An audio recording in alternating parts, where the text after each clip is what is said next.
Huaxia, Kyoto. Beside the streets, snowflakes danced gracefully in the air, their brilliance amplified beneath the warm glow of the streetlights.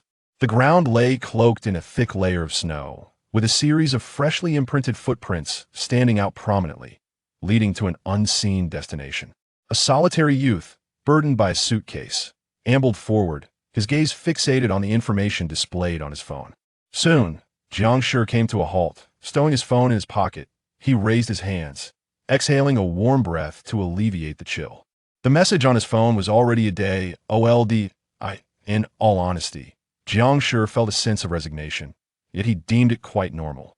3 years prior, his mother opened an adult goods store adjacent to a university town, and the business thrived beyond measure. Her slogan was, "If not now, when will university students find love?" Jiang Shi's playful promotion was buy one set, get another free, all for just $99. Due to the store's name bearing his own, he was affectionately dubbed Brother Pleasure by his classmates. He had lamented to his mother multiple times, but to no avail. Eventually, he grew accustomed to it. After all, influenced by his mother, he had been exposed to countless adult films since middle school, surpassing 99 of his peers. With a significant portion of his thoughts dedicated to such material, that it was a fitting title. Indeed. However, not long after, the store was shut down due to an overwhelming number of complaints from nearby universities, citing concerns for the mental and physical well-being of the students. His mother was indignant about this. Clinging to her beliefs, she ventured to Kyoto, a land of hope, aspiring to carve out a new path. Yet, misfortune ensued, leading to endless wandering, accumulating immense debt, and ultimately losing their home to settle those debts. With nowhere to reside, his mother disappeared, leaving him to navigate the streets alone. Fortunately, she had left him a lifeline, instructing him to seek refuge at a friend's house. However, she had not provided him with a single cent for living expenses, making survival challenging for the university student he was. Yet his mother had also offered him another route. Remember, Xiao's family is quite affluent. If you wish to eat well, you must have a thick skin and be bold. Don't consider my feelings that if they grow weary of you, you might consider making her daughter pregnant. They might be furious at first, but ultimately, they would likely accept you as part of the family. His mother was indeed formidable, capable of suggesting such audacious strategies. He had met Xiao Shi, the daughter of his mother's friend, who was petite and exceptionally endearing, albeit with a somewhat proud demeanor. However, his mother's proposal was not entirely unfeasible. After all, he shared his mother's less fanciful traits. If he succeeded, he would endure mere verbal humiliation, yet gain significantly. It was a win-win situation. As the saying goes, earlier, his mother had taken him to Xiao's home for a brief stay. During that time, he had interacted with Xiao Shi, who likely held a strong dislike for him. Perhaps due to her pampered upbringing, she had shown him little welcome upon his arrival, striving to dismiss him. Nevertheless, with his mother's unyielding tenacity, he managed to stay for half a year. In his opinion, the relationship with Xiao Shi had not been harmonious. She often commanded him, and despite his best efforts to comply, she frequently expressed her irritation. Though she ceased to expel him, he could still sense her persistent disdain as he prepared to depart. It was evident she harbored animosity towards him. Otherwise, her pride would not have been so pronounced. Given that he was a guest in her home, he had endeavored to appease her, and he felt no guilt in that regard. This time, he anticipated a similar reception of disdain. However, it seemed that Xiao's mother held a favorable opinion of him. They were also a single-parent family that, if push came to shove, age was not a prohibitive factor. And now, with his mother's disappearance, if he wished to survive long-term, he would have to resort to more ruthless measures. After all, he had little prospect for success in this life. With these thoughts, Jiang Shi lifted his gaze to the vast expanse of the starry sky. A snowflake landed gently on his cheek, sending a shiver through him.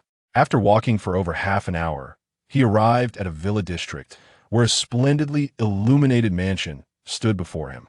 Ding, ding, ding, his phone rang, revealing a call from Xiao, his mother's friend. Upon answering, a gentle and melodious voice greeted him. "Xiao Jiang, where are you now?" "I'm still busy outside. Just knock when you arrive." Xiao Shi is home, but I understand. "Thank you, Annie. If you feel hungry, just ask the maid to make you something. That I must attend to some matters. Goodbye." The call ended, Jiang Shi tucked his phone back into his pocket and, grasping his suitcase, traversed the yard to the grand entrance, where he knocked twice. Knock, knock, knock. A few seconds later, footsteps approached, growing nearer. Soon, the door swung open to reveal a woman clad in a maid's uniform, likely around 25 years of age. White fabric accentuated her ample bosom, and thick white stockings enveloped her long legs, extending into her skirt.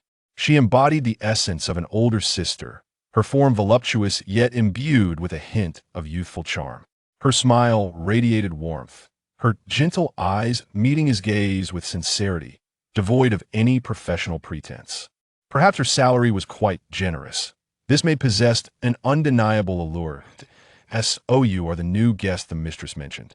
Please, come in." The maid stepped forward, taking the suitcase from his grasp, and gestured for him to enter. "Thank you." Jiang Shi recognized this maid, as she had been employed here during his previous visit, seemingly for many years. She led him to a room at the far end of the second floor, where she helped him arrange his belongings before inquiring, "Miss Xia is still in the shower. If you need anything, feel free to call me, that I will go downstairs to tidy up." "All right." With that, the maid exited the room and closed the door behind her. Jiang Shi surveyed the spacious room, impeccably arranged and spotless, with hardly a flaw to be found. However, this room was not the one he had occupied during his last visit, which piqued his curiosity. But as a guest, he chose not to nitpick. Having a place to stay was already a blessing. He unpacked a few essentials and sat on the edge of the bed. Feeling the emptiness in his stomach, that "I am a bit hungry," that he retrieved his phone, checking his balance, which stood at a mere 1.62. With a sigh, he realized that such funds wouldn't even suffice for instant noodles. That it seems I must go downstairs and scrounge for food on my first day. With another sigh, Jiang Shi opened the door and made his way downstairs. The villa boasted 3 floors, and on the second floor, there were 3 independent rooms, with his being the one at the very end of the corridor. As he passed the second room, he paused, noticing the door ajar, revealing a decor that screamed youthful charm, adorned in shades of pink. This must be where Xia Shaoshi resides now. With a fleeting glance, he continued his descent, as he hadn't yet reached the point of scavenging in a young girl's room. Upon reaching the lower level, he requested the maid to prepare him a steaming bowl of udon. Jiang Shi sat in the living room, savoring each mouthful with delight. Soon as the morsel was swallowed, warmth began to envelop his entire being. "Brother?" A questioning, lowly voice broke the stillness beside him, causing Jiang Shi to instinctively turn his head. There, he beheld a petite girl with golden hair styled into twin ponytails that cascaded down to her waist, gazing at him intently. She stood at a modest height of approximately 158 centimeters, her delicate frame suggesting she had just emerged from a bath. Clad in a lace-trimmed nightgown that modestly covered her thighs, the gentle rise and fall of her chest was quite exquisite, complemented by her slender, fair legs, embodying the essence of youthful femininity. She was already of age. "Good evening, Shaoshi Xia. It seems I may trouble you for a while longer," Jiang Shi remarked politely. "It appears my brother is once again without a home," she replied with a teasing tone. "Indeed, that seems to be the case." "Humph." Noticing the mischievous smile on Xiaoxi's face, Jiang Shi suddenly grasped the underlying implication. "As for the conditions, I shall do my utmost to accommodate you." Jiang Shi was acutely aware of Xiaoxi's temperament, and given her evident disdain for him, it was wise to comply under the current circumstances. Otherwise, she would likely cast him out. In this frigid winter, wandering outside would indeed be perilous. However, he would not acquiesce to overly excessive demands. If it came to that, he could always resort to sewing, as that too provided food and shelter. With a proud humph, Shaoshi declared, "That is acceptable, provided you agree to all my requests in the future, and I shall permit you to remain." "I shall do my best," Jiang Shi sighed in response. "No matter what I ask, you must comply without protest." With that, Shaoshi swiftly scampered upstairs in her fuzzy slippers. She remained as proud as ever, which was only natural, considering her status as a well-off young lady afforded her the luxury of such pride. Contemplating this, Jiang Shi resumed his meal. If recalling something, he turned to summon Shaoshi, but she had already vanished into the hallway. "Is she leaving so quickly?" With that, Jiang Shi rose and hurriedly ascended the stairs. There were some pressing questions he wished to pose to Xiao Shu. Otherwise, he would not have sought her out. Upon reaching the second floor and arriving at Xiaoshu's door, he noticed it was ajar. Peering inside, he found the room empty. Where has she gone?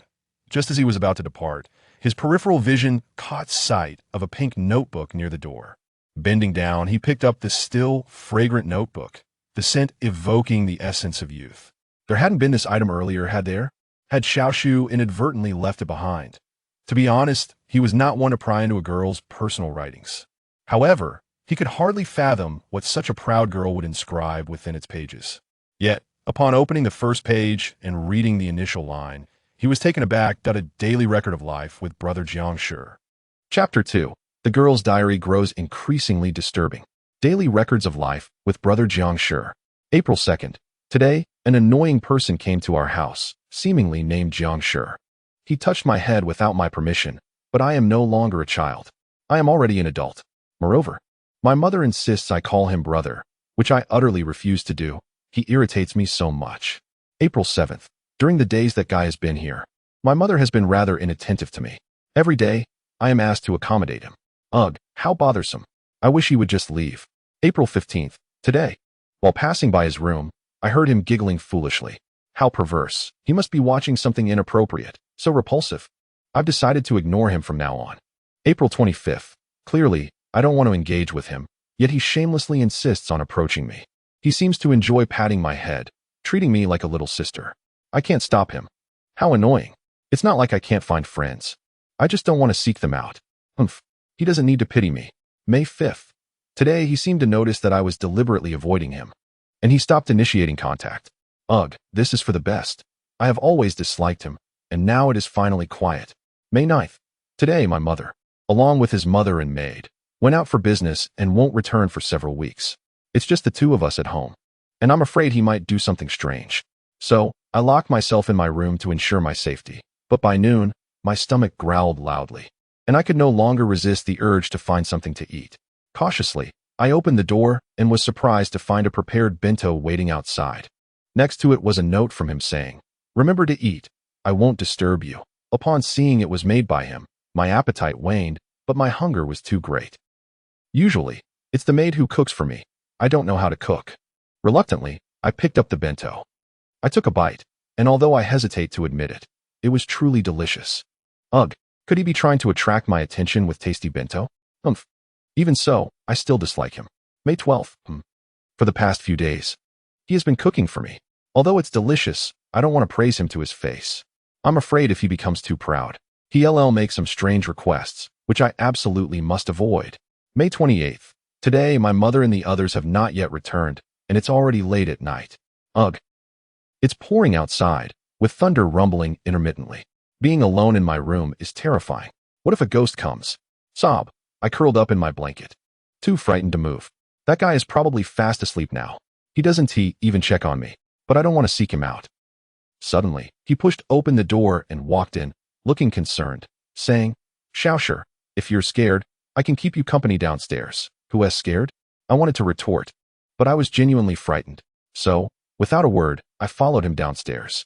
But wait. While sitting comfortably on the sofa, he leaned over to pat my head. Taking advantage of me, pervert, bad guy, it infuriates me. Normally, I would immediately shrug off his hand, but I don't know why. Having him nearby feels so secure. Ugh, I'll let him feel pleased this once. Humph.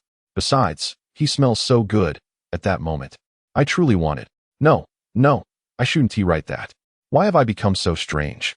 June 5th. It has been raining and thundering every day. Whenever I'm scared alone, he always comes to comfort me. He also helps me with things, asking what I want to eat or what I like. And he cooks for me, and it's quite tasty. Ugh, upon closer inspection, he doesn't seem so intolerable after all. June 25th. Today, my mother returned. She asked if I had been getting along with that guy. Ugh, I didn't want to answer. Even though he has taken good care of me, and after these past few weeks, he has begun to approach me deliberately. Does he think that being nice means I like him? I could never like a person like him. Such a narcissist. August 10th. It has been several months since he came to stay at our house. I've noticed he often seeks me out. He must like me, right? Ugh, if he were to confess his feelings, I wouldn't be entirely opposed. I just feel a bit sorry for him being alone every day. It's not that I like him. September 15th. Today at school, I saw him walking with another pretty girl. What's worse is that he didn't come to find me all day. I knew it. He's just a flirt. I'm so angry. September 25th. It's one thing for him to spend time with that girl, but today he even brought her home. He asked if I wanted to join them, but I flatly refused. I absolutely do not want to hang out with him. And certainly not with anyone else. Ugh. In the end, he really spent the whole day with that girl, leaving me all alone at home. Stupid Jiang Shi, bad Jiang Shi. It drives me mad. I would prefer to be alone. September 30th. Why? If he clearly likes me, hasn't he confessed? November 2nd. Jiang Shi has recently been rather indifferent towards me. Ugh, such a flirt. November 26th. He went out with that girl again. This time without even asking me, leaving me alone at home once more. I'm so furious. December 15th. It has been a month since Jiang Shi last patted my head. He must have found a new little sister outside. Sob, bad Jiang Shi. I will no longer acknowledge him. December 26th. Recently, he prefers to stay in his room playing video games instead of coming to play with me. This has left me feeling unexpectedly sad. Why is that? Am I beginning to like him? No. That's impossible. December 29th. My mother said that after the new year, Jiang Shi will leave. Will he confess to me then? January 5th. Today, Jiang Shi left. He didn't confess to me. What a disappointment. January 10th. Jiang Shi has been gone for nearly a week. I miss him so much. What should I do? I think I might truly like him. January 11th. Ugh. Today I moved into brother's room. It's filled with his scent. January 12th. Lying in the bed he once slept in. I miss brother Jiang Shi so much. I can't stand the days without him. I want to find him and bring him back. My mother has said that anything I desire, no matter what it is, she will grant it to me. I want brother Jiang Shi. Tomorrow, I will tell my mother to bring him back. I want him by my side for eternity. He must never leave again. January 13th. Sob. I told my mother, but she disagreed. Bad mother. I yearn for brother Jiang Shi, and when he next visits our home, I shall never allow him to depart again. I long for brother Jiang Shi to caress my head. I desire him to hold my hand. I crave his embrace. I wish for all of him. Everything belonging to him is mine. He must remain by my side at all times. The diary entries cease here. After perusing them, Jiang Shi found himself at a loss for expression. His emotions a tumultuous blend of joy and astonishment at Xia Xiaoshi's unexpectedly peculiar thoughts. Brother, you spied on my diary. A flustered voice interrupted, and Jiang Shi turned to see Xia Xiaoshi standing at the staircase, her demeanor one of disarray as she gazed at him. A slight twitch formed at the corner of Jiang Shi's mouth. Surely, you left this here intentionally for me to find, did you not? No. It's you who is perverse invading my privacy. Jiang Shi, observing Xia Xiaoshi's indignation, was momentarily rendered speechless. Setting aside other considerations, such actions, he could never commit himself. This undeniably illustrated Xia Xiaoshi's eccentricity. He had believed himself sufficiently peculiar, yet this innocent, charming girl harbored such oddities in secret, and directed towards him, no less. How exceedingly strange. This narrative seems awry. Shouldn't he be the one, humbly appealing to the haughty young lady for his survival, struggling beneath her disdain? Yet, upon reading this diary, it appears she harbors feelings for him, albeit of a somewhat unsettling nature. Chapter 3. What happened to that pride? Why has she become so yandere? Jiang Shi awkwardly swallowed, cautiously approaching Xia Xiaoshi and presenting her diary. Well, here is your diary back. Actually, I could have pretended I saw nothing, and we could still get along well in the future. Observing Xia Xiaoshi's furrowed brows and piercing gaze, he noted her utter reluctance to accept the diary. Jiang Shi felt a sense of helplessness. Truth be told, aside from the few minutes earlier when Xia Xiaoshi had carelessly tossed her belongings out of the room, he harbored serious doubts about whether she had intentionally let him see her writing. Yet, seeing her current state of anger, he opted for silence. After all, his primary goal was to survive in this situation, and he certainly did not wish to engage in a dispute with her. However, Xia Xiaoshi abruptly snatched the diary from his hands and commanded, "Come in," before striding past him into her room. Jiang Shi was momentarily perplexed about why she wanted him to follow her inside. Nevertheless, given that he was a grown man entering a young woman's room, it was undeniably a favorable situation from various perspectives. Moreover, it was an invitation from her, not an intrusion on his part. Although Xia Xiaoshi's diary revealed her rather disturbing tendencies, he felt he was not lacking in that regard either. Even if she requested him to partake in something peculiar, he believed he could easily turn the tables on her. After all, she couldn't possibly pull out a dangerous weapon from her adorably decorated room, could she? With that thought, Jiang Shi followed her inside, casting a curious glance at Xia Xiaoshi. He watched as she approached her desk, opened a drawer, and pulled out a stun baton. Jiang Shi froze, taken aback. Wait, Xia Xiaoshi, are you planning to silence me? Don't move, she shouted, pointing the baton at him. Come on. I merely glanced at your diary.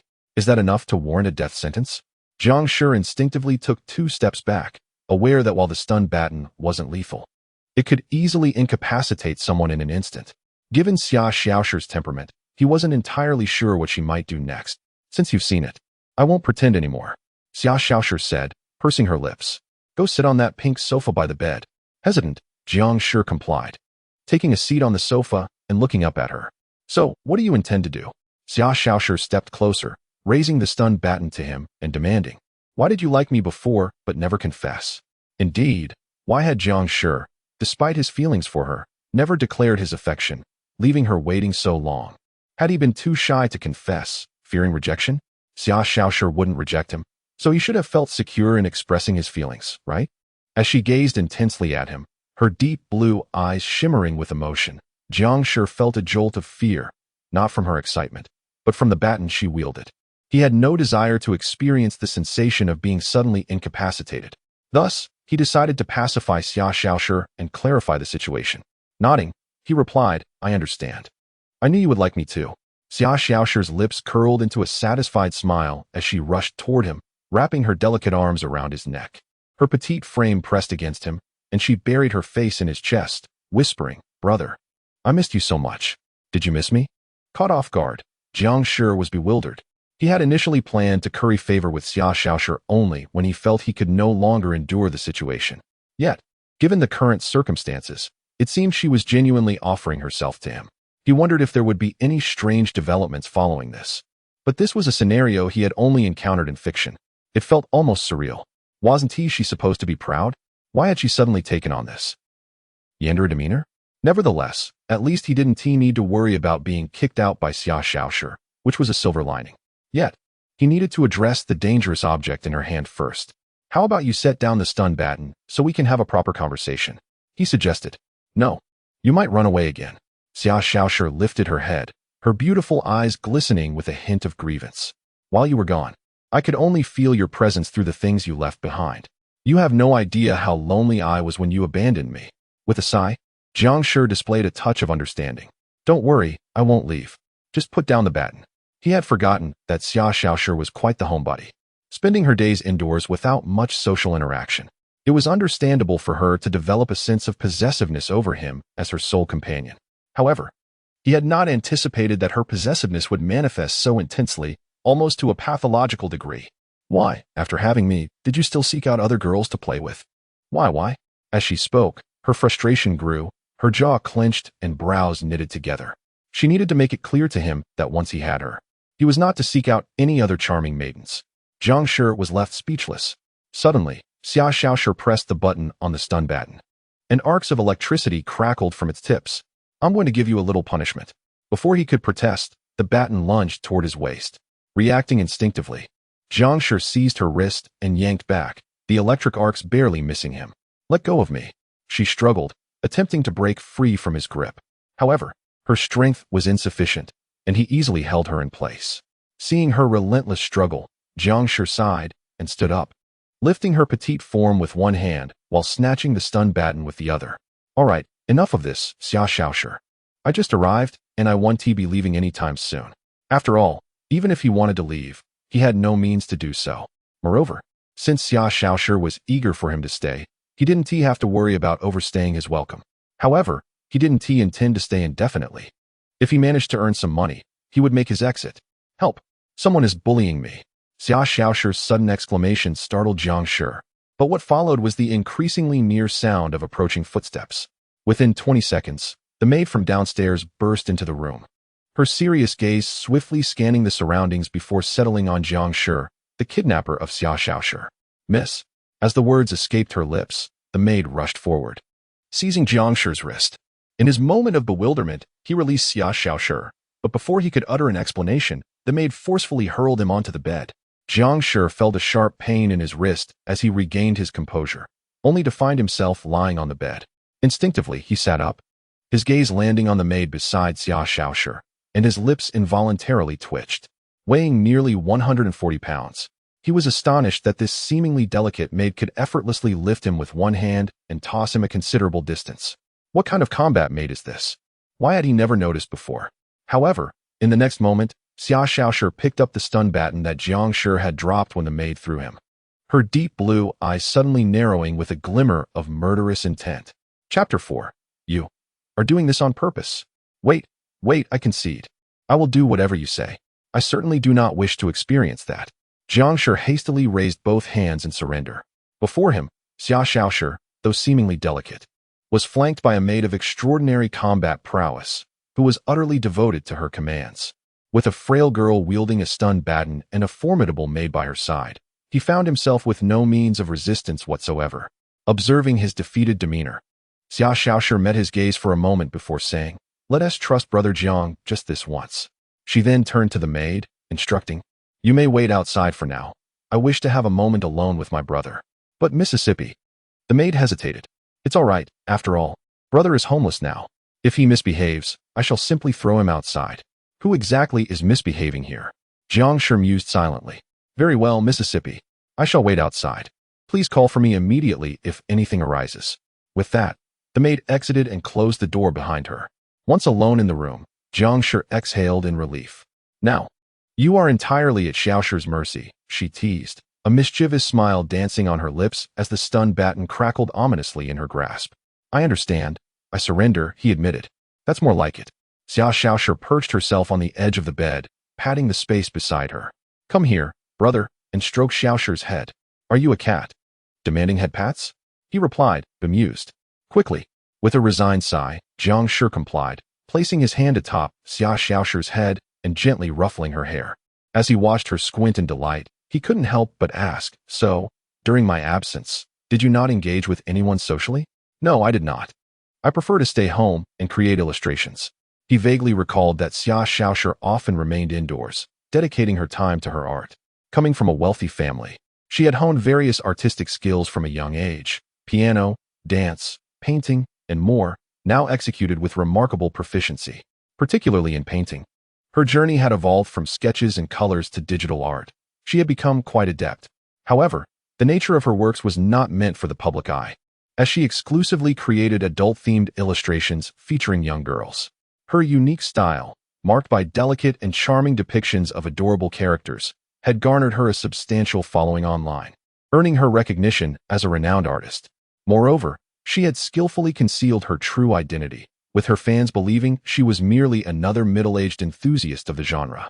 In reality, Xia Shi was an undeniable beauty herself. Jiang Shi had come to this knowledge through an unfortunate slip into the depths of her artistic realm. As for her artwork, he could only describe it as rather exquisite. Yet, he never imagined that Xia Shi's peculiarities would one day be directed towards him. Reflecting on this, Jiang Shi felt a mix of resignation and bemusement. "Humph," she huffed adorably, spreading her arms. "Indeed, I despise those outside. I have no desire to associate with such repugnant individuals. But it matters little, for whatever I desire, my mother will provide. Thus, I need not worry." Having grown up sheltered, Xia Shi had scarcely faced adversity, and Jiang Shi understood why she could make such statements. Unfortunately, his own circumstances were far less fortunate. "By the way, you are now Xiao Shi's possession," she declared, turning to him with a playful smirk. "After all, you are completely devoid of resources now. If you wish to eat your fill, you must heed Xiao Shi's commands." So she had always known why he was here. Although he currently found himself in a state of disarray, it seemed excessive to become someone else's plaything merely due to his misfortune. Moreover, Xia Shi exhibited a rather mischievous demeanor. If this were a narrative, the outcome would undoubtedly be dire. Despite these thoughts swirling in his mind, Jiang Shi refrained from voicing them. Clearing his throat, he continued, "And that diary you left for me to find, was that intentional?" "Indeed," Xia Shi replied decisively. "Why? Do you have a penchant for exhibitionism?" "Naturally. It was to convey my feelings to brother," she explained. Jiang Shi's room had been meticulously arranged by her. Every corner attended to without exception, and it was conveniently adjacent to her own. She had deliberately left the diary at her door, knowing that brother Jiang would inevitably notice it as he moved about. Her cunning plan was that the curious brother would undoubtedly pick it up and read it, thereby awakening any lingering affections he might have harbored for her. However, she found his reaction to the diary somewhat disappointing. It seemed he had already begun to forget his feelings for her. Nonetheless, it matters not, for now that brother Jiang has returned, I shall ensure he cannot escape my grasp. With this thought, a radiant smile spread across Xia Xiaoshi's face. In response, Jiang Shi scratched his head, murmuring softly, "Oh." He chose to remain silent, for although he held no romantic feelings for her, the current situation rendered him unable to articulate his thoughts freely. Thus, he swallowed his words. Time to get to work. Time to get to work. Suddenly, a pink pig alarm clock on the desk chimed, interrupting the tender moment. Xia Xiaoshi, enjoying Jiang Shi's affectionate touch, pouted slightly, displaying her displeasure at the interruption. What's wrong? Xia Xiaoshi rose and approached the desk, gesturing for him to sit in the chair. The desk was cluttered with various items, figurines, books, a cup, and the alarm clock, creating a chaotic atmosphere. The most prominent item, however, was an oversized drawing tablet, clearly her workspace for artistic endeavors. Though Jiang Shi was not fond of feeling coerced, the circumstances left him with little choice. He obediently moved to the chair, sitting down and turning to Xia Xiaoshi. So, do you want me to assist you with your artwork? No. Just hold me close and provide me with energy. With that, Xia Xiaoshi turned her back to him and promptly sat down on his lap. Though her form was not voluptuous, the softness of her presence, even through the thick fabric of her sleepwear, was captivating. The subtle fragrance of her youth wafted into Jiang Shi's senses, causing him to feel a rush of shyness and an immediate urge to dislodge her. "Brother, don't move," she exclaimed, swaying her hips and continuing to color on the screen with her stylus. Jiang Shi found himself taken aback, unable to bear the sensation of a youthful girl moving upon him. Surely, Xia Xiaoshi was doing this on purpose? I know what you're thinking, but you are not allowed to think that right now. Chapter 5. This little girl has truly transformed into a yandere. Xia Xiaoshi, do you comprehend the implications of your current actions? You are toying with a boy undergoing the tumultuous phase of adolescence. It is akin to dancing amidst a den of ferocious beasts, with the potential for peril looming at every moment. Jiang Shi gritted his teeth in exasperation. Upon hearing this, Xia Xiaoshi halted her playful movements with the digital pen and ceased her body's swaying. She turned around with a mischievous grin and confidently remarked, "Hey, I bet you are yearning to teach me a lesson right now, aren't you?" What are you thinking? Xiaoshi is fully aware of your thoughts. Having spent countless hours browsing the internet, she has long since deciphered the majority of boys' intentions, particularly regarding a beauty like her. Merely posting her photos on social media or her artist account would undoubtedly attract a swarm of infatuated fans, clamoring for her affection. Disgusting. That is absolutely unacceptable. She wouldn't even consider engaging with them. As long as Jiang Shi harbors feelings for her, that is sufficient. Moreover, Jiang Shi must find it hard to resist her flawless figure. He must be lost in thought right now. In response to Xia Xiaoshi's taunts, Jiang Shi chuckled, wrapping his arms around her. You don't actually think I would respond to your teasing with a nonchalant smile like the male protagonists in anime, do you? Huh. Xia Xiaoshi was taken aback, yet before she could fully process the situation, he lifted her, pushing her chair aside and tossing her onto the soft bed. Dazed, Xia Xiaoshi blinked, only to find Jiang Shi's ruggedly handsome face hovering close to hers, his hands framing her head, pressing down upon her with a devilish grin. What are you doing, brother? Though Xiaoshi had already turned 18, an eligible and lawful wife, she couldn't help but feel a thrill at her brother's evident desire. Although she feigned innocence, the corners of her mouth curled into a smile, devoid of any intent to resist. The flirtation in her gaze suggested a yearning for a deeper connection. Despite this, Jiang Shi remained undeterred in his actions. He would not indulge her. He needed to instill a sense of caution in this little vixen, or else she would undoubtedly grow bolder in the future. However, as if alerted by the commotion, the door swung open abruptly. The maid, witnessing the scene, shouted "Miss," and rushed toward the two. In the living room, Jiang Shi sat, slowly eating his meal, a hint of bitterness etched across his face. He pondered when Xia Xiaoshi had transformed into this peculiar version of herself, constantly setting traps for him to read her diary and making bold statements. Far too strange. Perhaps it would be best to devise a plan to make money and escape. This was all too abnormal. Many fantasize about a wealthy and adorable beauty showering them with affection. Jiang Shi's situation was somewhat similar, but it had been a well-considered decision. While being attached to a beauty like Xia Xiaoshi was undeniably pleasant, and financial concerns were non-existent, showcasing such a lovely face brought him prestige. Furthermore, she was already an adult. Yet, after the earlier incident and glimpses into her diary, it became clear that Xia Xiaoshi's possessiveness was overwhelming, leaving no room for freedom, a situation that could not endure in the long term. Although his earlier actions were merely an attempt to intimidate her into behaving, the presence of a combat made shadowing Xia Xiaoshi meant that any inappropriate thoughts he entertained would be promptly thwarted. This was genuinely vexing. With a heavy sigh, Jiang Shi resigned himself to the notion of prioritizing his safety for the time being. "Brother," a gentle voice called out, and Jiang Shi turned to see Xia Xiaoshi descending the stairs. "What now, little ancestor? You're not painting anymore?" Jiang Shi sighed. Xia Xiaoshi hurriedly approached and sat beside him, a cheerful smile lighting her face. "Without you nearby, I have no desire to work, brother. Hurry and eat. Once you're done, accompany me to paint."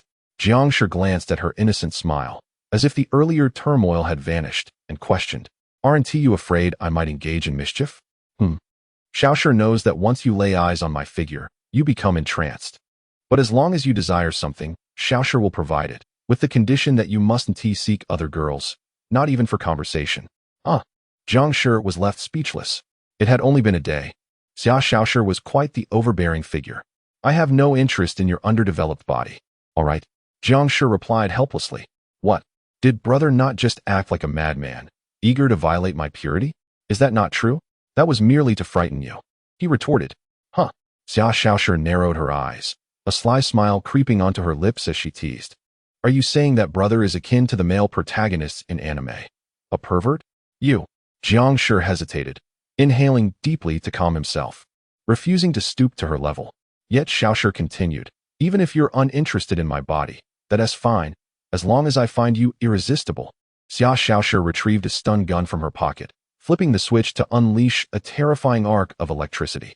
"Remember, brother, everything that belongs to you is mine. Should I discover you seeking other cute girls, don't blame me for being unkind." Jiang Shi felt a bead of cold sweat trickle down his back, his mind swirling with confusion. What was it about him that had captivated Xia Xiaoshi so? She had never acted this way before. "Forget it. Since I'm in her house, I might as well play along for now and look for an opportunity to escape." With that thought, Jiang Shi nonchalantly replied, "Got it. Got it." Xia Xiaoshi beamed with satisfaction, leaning closer to him, whispering softly, "From now on, it will only be me, Xiaoshi. I will accompany you in play, meals, sleep, and school. This is how it will be from now on, hee. Xiaoshi is wonderful, right? I will always think of you." However, hearing Xia Xiaoshi's earnest tone sent shivers down Jiang Shi's spine. This little girl has truly transformed into a yandere. Chapter 6. The girl's fantasy in the room. Jiang Shi, seated on a small stool, cast a slightly drowsy gaze towards Xia Xiaoshi, who was diligently engrossed in her drawing. With a stylus in hand, Xia Xiaoshi continuously glided across the screen, currently coloring an illustration of an anime cat girl. The image depicted the cat girl curled up on a bed, hugging her bare legs. Every detail had been meticulously outlined, and with the visual focus on her fair, rounded thighs, it was indeed a delight for cat girl enthusiasts. Setting aside the content of the artwork, Xia Xiaoshi demonstrated a remarkable mastery over color, with just a few strokes revealing her unique understanding of hues. If she shared her process images within the community, she would undoubtedly attract the admiration of newcomers, who would eagerly seek her approval. Moreover, her artistic prowess extended beyond this. However, Jiang Shi felt increasingly fatigued. He stifled a yawn and remarked, "I've been keeping you company for 10 minutes now. Can I sleep?" Today's journey involved nearly 6 hours of travel, and I'm utterly exhausted. I have to wake up early for school tomorrow. Under normal circumstances, if Xia Xiaoshi had requested his presence while she drew, he would have complimented her talent, allowing her to bask in a sense of fulfillment. Yet, as the clock edged past midnight and after a long day of travel, he felt utterly drained and yearned for sleep. No, you being beside Xiaoshi provides her with the motivation to continue drawing. Xia Xiaoshi paused, turning her gaze to Jiang Shi. "How about this? You sleep in my chair while I draw on your lap. That way, We can both accomplish our goals, right? That would make it impossible for me to sleep, he replied. Oh, Xia Xiaoshi pondered, resting her finger on her delicate chin, a mischievous smile forming on her lips. Didn't you say you weren't interested in my body? Just sitting on the same chair would stir feelings in you? Stop it with the nonsense. Jiang Shi sighed. It's all the same with the lights off. Wow, that is really creepy. You should turn off your screen before calling me names, she retorted. With that, Jiang Shi stood up and began to walk towards the door. All right, I'm heading to bed. See you later. No. Xia Xiaoshi strode forward, tugging at the hem of his shirt. Stay and help me finish this drawing before you sleep. I'll accompany you another time. I'm really about to fall asleep. Jiang Shi firmly declined. Had Xia Xiaoshi not insisted he keep her company, he would have been nestled in bed, lost in slumber long ago. Xia Xiaoshi pouted, hesitating for a moment before releasing her grip, a slight smirk tugging at her lips, as if she were plotting something. Very well, then go ahead and sleep. All right, but do rest early too. Staying up late isn't good for your health. Jiang Shi had no desire to dwell further on the matter. I know, good night, she replied. After Jiang Shi opened the door and stepped outside, Xia Xiaoshi retrieved a tablet from a nearby drawer. After a few taps, the screen displayed 16 different angles of the room, each showcasing real-time footage from various corners, leaving no blind spots. Furthermore, all the pinhole cameras operated in stunning 4K ultra-high definition, rendering every detail of the room crystal clear. She zoomed in on the footage aimed at the bed, placing the tablet on a stand beside her drawing tablet. Now I can see his sleeping face. As Xia Xiaoshi continued to draw, her gaze occasionally flickered towards the tablet. Soon enough, the screen revealed a young man collapsing onto the bed, exhaling deeply as he stared at the ceiling, seemingly lost in thought. What could he possibly be contemplating all alone in the room?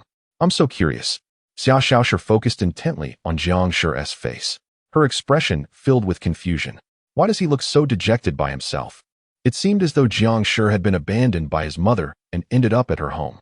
She had initially wanted to express her gratitude to the woman for reuniting her with Jiang Shi, but she understood that the likely reason for his return was her mother's failed business venture, accumulating significant debt before relocating abroad, leaving Jiang Shi in her care. In that light, maybe my mother isn't such a good person after all. She felt a twinge of sympathy for Jiang Shi. But regardless, he's back now, and I'll take good care of him. I won't allow him to suffer any more hardships. Pouting, she paused her drawing. Her gaze fixated on Jiang Shi's somewhat melancholic expression displayed on the screen. Should I go comfort him now? She mused. If it's for him, sigh.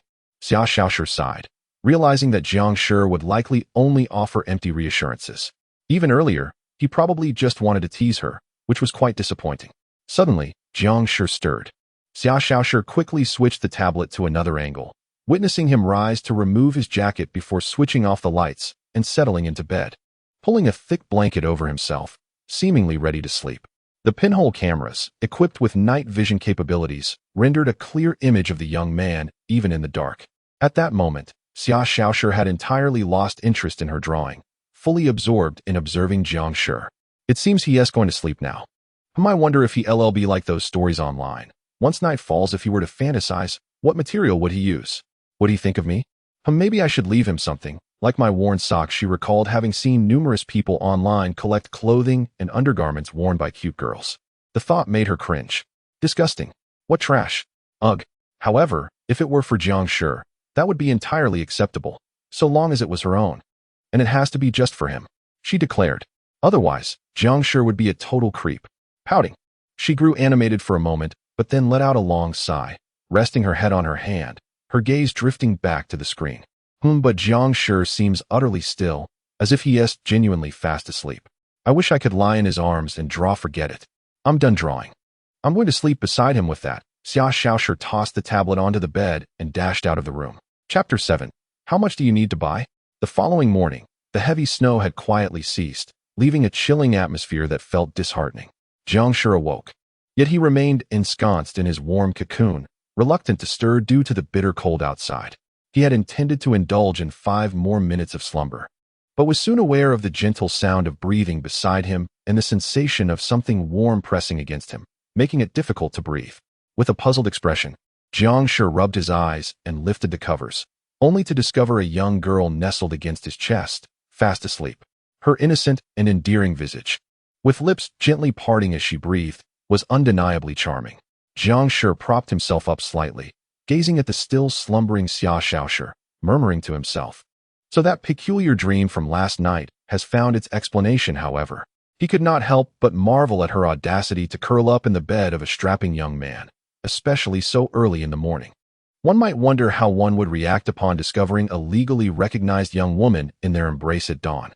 Would one, like some hapless protagonist from light novels, gently rouse her and blushingly say, Shaoshi, wake up, it's time for school? 2. Or perhaps, akin to villains in certain tales, deliver a memorable lesson to the unruly girl nestled in their arms? 3. Jiang Shi pondered that his aunt must have returned last night. He could only imagine her expression upon discovering this girl sleeping in his bed. He scrutinized Xia Shaoshi, who seemed to feign sleep, and sighed. He then extended his warm hand out from beneath the covers. The instant he departed from the coziness of the blankets, the cold enveloped his palm, rendering it the iciest part of his body. Slowly, he slid his hand back into the warmth of the covers, pressing his ice-cold fingers against the nape of her neck, then firmly against her back. Startled by the sudden chill, Xia Shaoshi bolted upright like a startled kitten, frantically rubbing her back while casting an indignant glare at Jiang Shi. You're such a pervert. Sneaking a touch while a cute girl is asleep. She perhaps did not grasp the peril of being in the bed of a young man who had just awoken. This was a cautionary reminder to her not to be so reckless. Jiang Shi tossed her aside and, yawning, slipped into his fluffy slippers, reaching for his clothes to prepare for the day ahead. Xia Shaoshi, seated like a duck on the bed, rubbed her sleepy eyes and puffed her cheeks. Only you have had the privilege of enjoying Shaoshi's cozy presence all this time, and you don't even want it? How ungrateful. Enough of that. I have no idea how comfortable it is, but if Annie finds out, I fear I won't be able to wash it away, even by jumping into the Yellow River. I'll tell Mom. If it were brother, she would surely agree. Jiang Shi was left speechless. Xia Shaoshi had clearly lost her senses. What mother would so readily relinquish her beloved daughter? Xia Shaoshi's mother, was perpetually busy with work, spending most of her time at the office. Previously, she had regarded him quite favorably and had taken care of him. But surely she wouldn't behave as recklessly as her daughter? Xia Shaoshi seemed to have lost her mind, but he had not. He could not entertain such thoughts about the daughter of his benefactor. He could only conclude that he had not yet reached such depths of despair. All right, I must head downstairs. I need to take care of some matters at school. Xia Shaoshi yawned, a flicker of displeasure crossing her eyes. You go ahead. I want to sleep a bit longer. With that, she lay back down, pulling the covers over herself, a look of sheer contentment on her face. But don't go looking for other girls at school. If I find out, I won't let you off easily. Where would I find other girls? I don't even know anyone here. Jiang Shi replied helplessly. Then go back to your own room and sleep. Don't seeing Xia Shaoshi burrow back under the covers. Jiang Shi sighed, burdened by the day's demands. He left her with a warning. If Auntie asks why you're in my room, you better have a good explanation. Before stepping out the door. After freshening up, Jiang Shi descended the stairs, still feeling a touch drowsy. Xiao Jiang, a woman in panda pajamas, her hair cascading to her waist, greeted him from the sofa. Auntie, good morning, he replied, quickening his pace down the stairs. Xia Yi, crossing her legs, nodded and gestured toward the dining table. Breakfast is ready over there. After you eat, the maid will take you to school. All right, thank you, Auntie. Jiang Shi sat down at the table, grabbing a piece of bread and taking a bite. Did Shaoshi disturb you last night? Xia Yi inquired. At this question, Jiang Shi hesitated momentarily. To be frank, Xia Shaoshi's presence had gone beyond mere disturbance. It had bordered on harassment. Although Jiang Shi was not a paragon of virtue, he understood what could be said and what must remain unspoken. With that thought, he replied, No? Good. Eat your breakfast. I need to discuss something with you before you head to school. Sure. Jiang Shi took the plate with the egg sandwich and a glass of milk to the coffee table, sitting opposite Xia Yi. He looked up and asked, What is it? Auntie, you must be aware of your mother's situation. She will likely be gone for quite some time. Jiang Shi felt a fleeting surprise before regaining his composure. Yes, I know. During this time, you can stay with us and keep Shaoshi company. Xia Yi scrutinized his composed demeanor and asked, You seem to be handling this quite well? It's all right. I can't even contact her, so worrying is futile. Jiang Shi replied. In truth, he had long grown accustomed to his mother's various shortcomings and her frequent absences over the years, developing a resilient mindset as a result. At least, after each of her escapades, he always found a place to settle, which wasn't too terrible. As long as you're not bothered by it, Xia Yi remarked. a hint of amusement gracing her lips. Your mother has actually done me a great favor. Jiang Shi raised an eyebrow in surprise. To be frank, in the 2 years you've been away, Xiaoshi missed you dearly and often pesters me to bring you back. As she spoke, Xiao's eyes sparkled with mirth. But your mother is my friend, so I couldn't just force you back, could I? Jiang Shi couldn't help but smirk at her serious tone, as if she could indeed compel him to return. Auntie, that would be illegal. Oh no, Xiao took a large sip of milk, continuing. As long as it's not an exceptionally wealthy family, I can offer you benefits that you simply cannot refuse. Many impoverished men are eager to find a wealthy family to marry into, especially boys like you, Xiao Jiang. After graduation, you would still have to work hard to support a family, which sounds quite exhausting. But if you could find a wealthy family to marry into, wouldn't that spare you decades of struggle? While there was something off about her proposal, she indeed raised a valid point. Jiang Shi had entertained fantasies of being supported by a wealthy woman, a notion that nearly every boy from an ordinary family had contemplated at some point.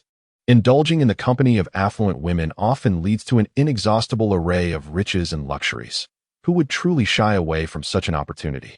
Xiao's daughter, Xiaoshi, possesses a melodious voice and captivating beauty, and Xiao is even willing to invest financially for her sake. It is rare to find a man who would not consider entering their household under such circumstances. Yet, in the past, he indeed held no interest in Xiao's proud demeanor, even feeling somewhat apprehensive. However, had Xiao uttered such words as next week back then, he might have genuinely contemplated the proposition. Haha, it was merely out of respect for your mother, my friend, that I refrained from pursuing any advances at that time. Otherwise, young Jiang, you would likely have found it difficult to decline my offerings, and you might have ended up residing here, accompanying Xiaoshi indefinitely. Jiang Shi, not quite comprehending, offered an awkward smile and inquired, "What do you mean by that?" Seeing that you still fail to grasp my meaning, I shall dispense with any euphemisms and speak candidly. Xiao finished the last sip of milk, placed the cup upon the coffee table, exhaled deeply, and with a slight bend at the waist and a knowing glimmer in his eyes, he asked, "Young Jiang, if one were to purchase you, what price do you think would be appropriate?" Chapter 8. Have you encountered something? Jiang Shi was momentarily taken aback, his gaze fixed on Xiao, who bore a serious expression. He instinctively exclaimed, "Annie, you aren't thinking of taking my kidney, are you?" At his words, Xiao paused briefly before bursting into laughter. "Haraha. No, not at all. I was merely jesting." She wiped the tears of mirth from the corners of her eyes and continued, "Rest assured, I won't coerce you. However, now that your mother is no longer concerned about you, if you have such inclinations, feel free to approach me with your desired price. After all, Xiaoshi desires it, and as her mother, I will strive to provide her with whatever she wishes." With that, Xiao rose and walked towards the interior of the house. "Well, there is still plenty of time for you to contemplate my proposal. I must prepare to go to the office now. Shortly, the maid will escort you to school." Jiang Shi pondered, feeling oddly relieved that this abandonment might actually be a fortuitous circumstance. Observing Xiao's retreating figure, he leisurely munched on his bread, reflecting on his current predicament.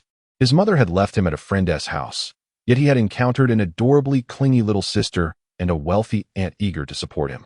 Should he agree, he could immediately embrace a charming little sister as a wife, enjoying a luxurious lifestyle without the burden of work.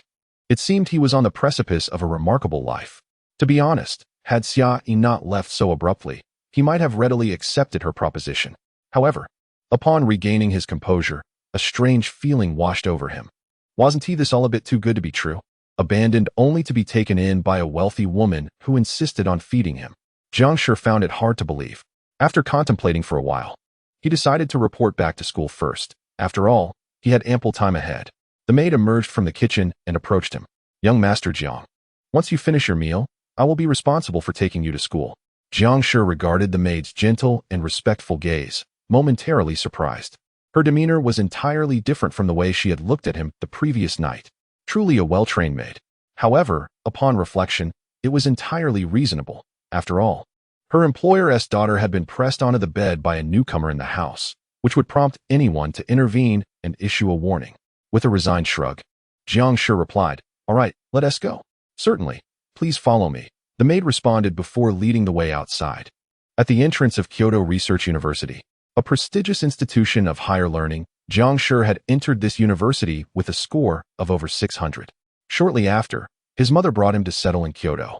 However, within 6 months, his mother had met with an unfortunate incident and had left him at Xiao Shi's home to manage his mother's affairs and the move.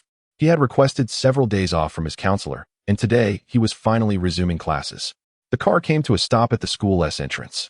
After Jiang Shi opened the door and stepped out, the maid leaned out from the vehicle and said, "Young Master Jiang, I will come to collect you later." Curious, Jiang Shi inquired, "By the way, hasn't Xiao Shi returned to school yet?" "The young lady has been at home these past few years, tutored by private instructors." The maid replied, "Oh, I see."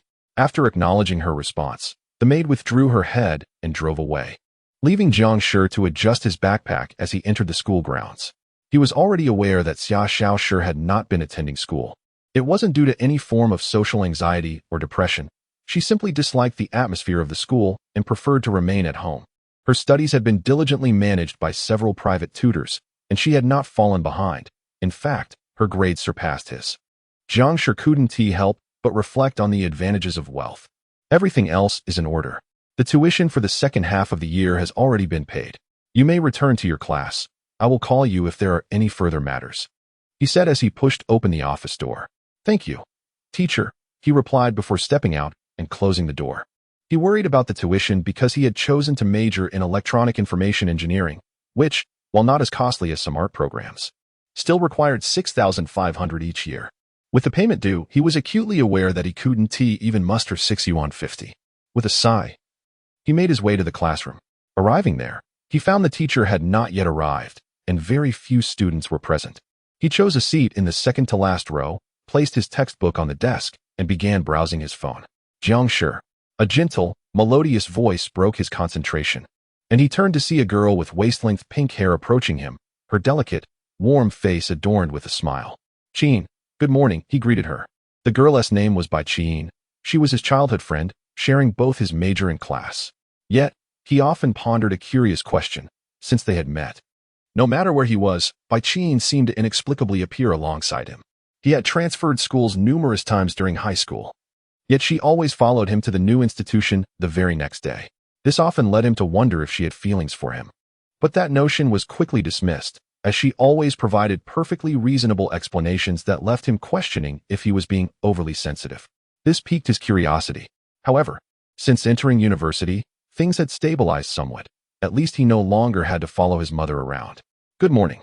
With finals approaching, remember to study diligently to avoid failing," Bai Qin gently reminded him, tilting her head slightly as her soft gaze fell upon him. "Don't worry, I won tea," Jiang Shi assured her earnestly. As they spoke, Bai Qin sat beside him, her expression turning slightly concerned. "But have you encountered any troubles? You've been absent for several days." Chapter 9. She wouldn't really take my kidney, would she? Haha. It's not a big deal. My mother encountered a little issue again, but I have settled down now. You know my family situation, it's quite normal." Jiang Shi shrugged, expressing a slight sense of helplessness. "As long as everything is fine, that's what matters." Bai Qin replied with a smile, aware of some of Jiang Shi's family circumstances. However, as his childhood friend, she hadn't received a single message from him during his days off, which left her feeling somewhat disappointed. "But if anything comes up in the future, please let me know promptly. Otherwise, I might worry." "Ah." Jiang Shi scratched his head, feeling inexplicably happy at her words. "All right, no problem." Qin remains as gentle as ever.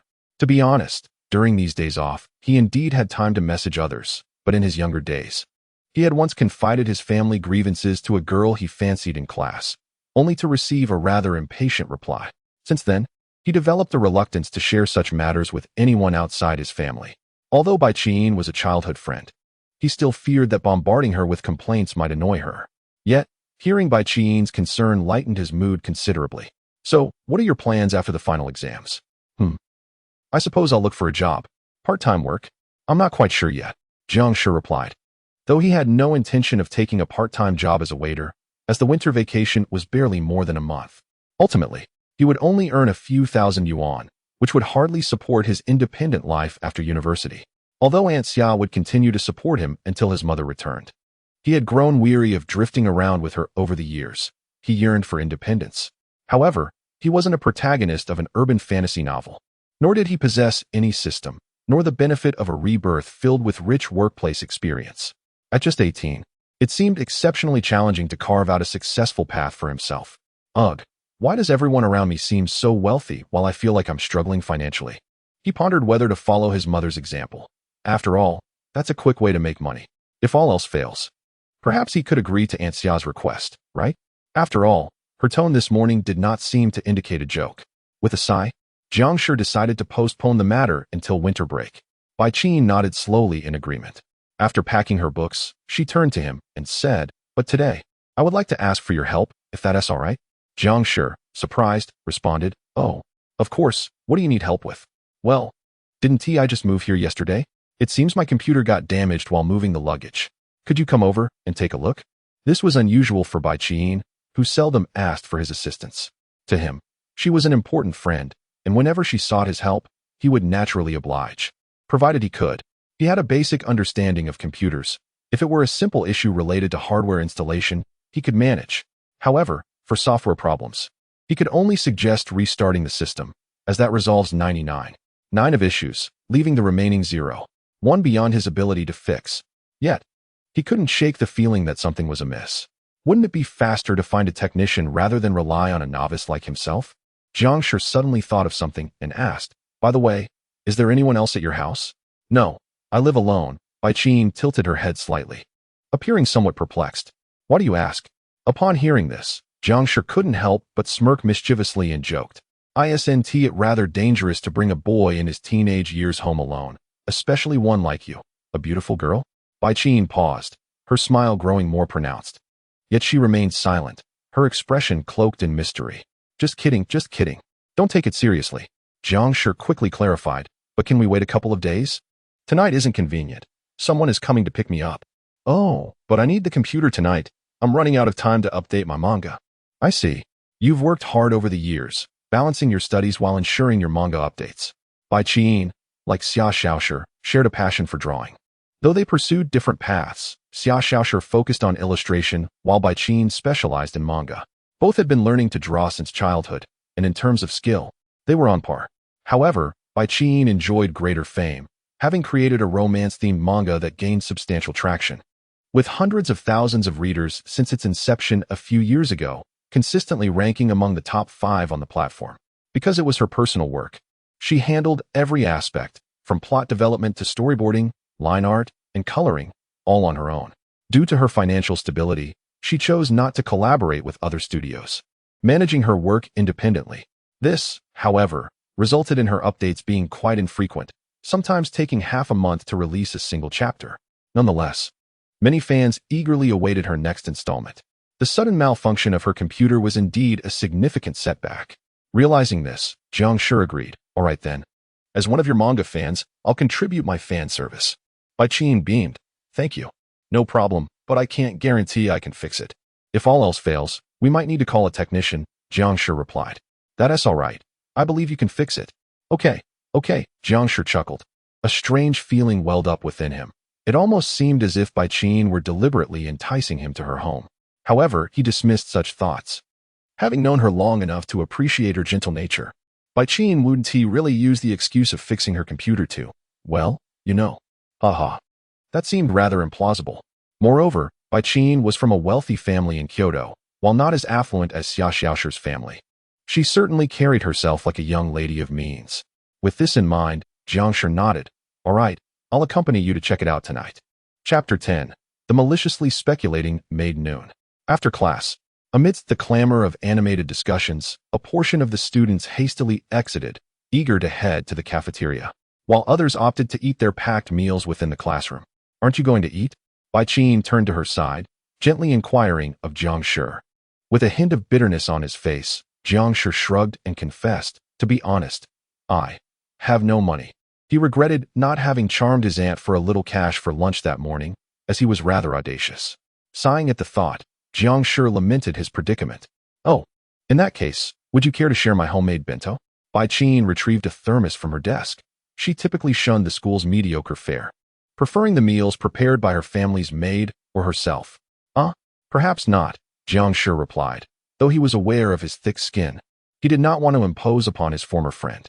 "I made a bit extra today, I might not finish it alone, Qin remarked, glancing at him with a hint of surprise. She opened the box, revealing the still warm dishes, placing several small containers filled with various delicacies in the center of the table. She offered one of the small bowls to Jiang Shi and poured half of her rice into an empty bowl. There we go. This should be just enough for me, she stated, handing him a spare spoon.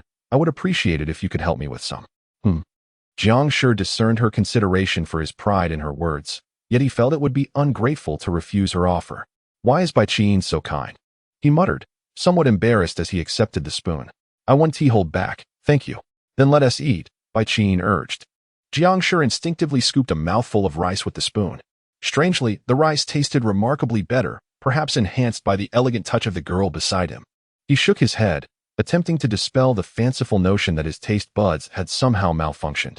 This was merely ordinary rice.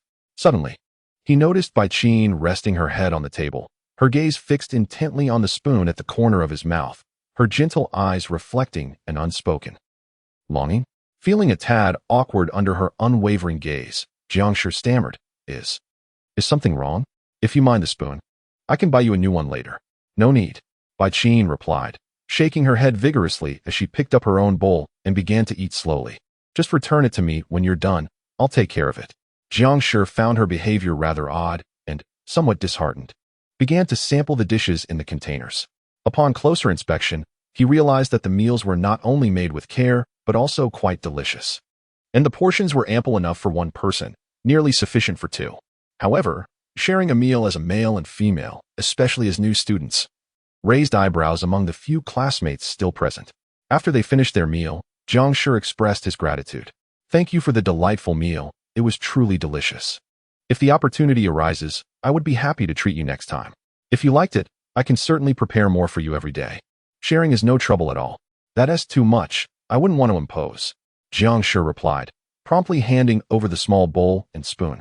Qin accepted the spoon from his hand, pausing momentarily to contemplate its soiled tip before placing it back into the lunchbox. Jiang Shi wore a contented expression, for he was both full and satisfied. Later, after class concluded, at the school gate, amidst the raucous chatter, students poured out in groups. A woman in a maid's outfit stood by the car door, her gaze scanning the bustling entrance. After a while, her eyes settled on Jiang Shi, who was engaged in cheerful conversation with a pink-haired girl. The maid approached, glancing at the girl beside him before shifting her focus back to Jiang Shi. Young Master Jiang, your classes are over. Please, come with me. I will take you home. I have some matters to attend to this evening, and will return on my own later. You can head back first, Jiang Shi replied. The maid looked puzzled. Miss has been waiting at home for you for quite some time. If you do not return today, she may become upset. Oh, I forgot about her. Truth be told, he was somewhat weary of Xia Xiaoshi's peculiar, obsessive nature. While he did not oppose being pampered by a wealthy and beautiful girl, he could not tolerate such an overwhelming possessiveness. If he obediently returned to be her toy, Xia Xiaoshi would undoubtedly become increasingly unreasonable. His original plan was to allow the maid to take him home after class. However, Qin needed assistance. And as an old friend, he could not simply stand by, especially not for such a gentle and fragile girl. This thought ignited his protective instincts. It's all right. You can return first. Please inform her that I will be home later. Miss may not take kindly to that. The maid glanced at Qin, who remained silent. And who might this be? Jiang Shi introduced. This is my childhood friend. I'm only helping her with a minor task, fixing her computer. I'll be back shortly. Hello, Qin greeted politely. Helping her. Fixing a computer. The maid squinted, scrutinizing Qin's gentle gaze for a moment before exhaling deeply. She turned to Jiang Shi. Let me put it this way, young Master Jiang. If you do not return, I will have no choice but to report the truth to Mississippi. You and a beautiful pink-haired girl are spending the night out. Jiang Shi was taken aback. Could you please speak clearly and not distort the facts? It's merely a small favor. Thus, you should return with me. I suspect the so-called computer repair is merely a ruse to lure you back home, where she may have ulterior motives. Do not be deceived by her outward gentleness. Hunters often appear in the guise of their prey. Have you not heard this saying? The maid stated bluntly. That's not true. Qin is my childhood friend. Jiang Shi protested. After knowing Qin for so many years, he considered her one of the few individuals he knew intimately, aside from family. Although Qin's behavior today was indeed a bit unusual, there was no reason for her to view him as prey. Just because he had moved to Kyoto without informing her? That seemed unlikely. And what could Bai Qin possibly gain from him? His body? His kidneys?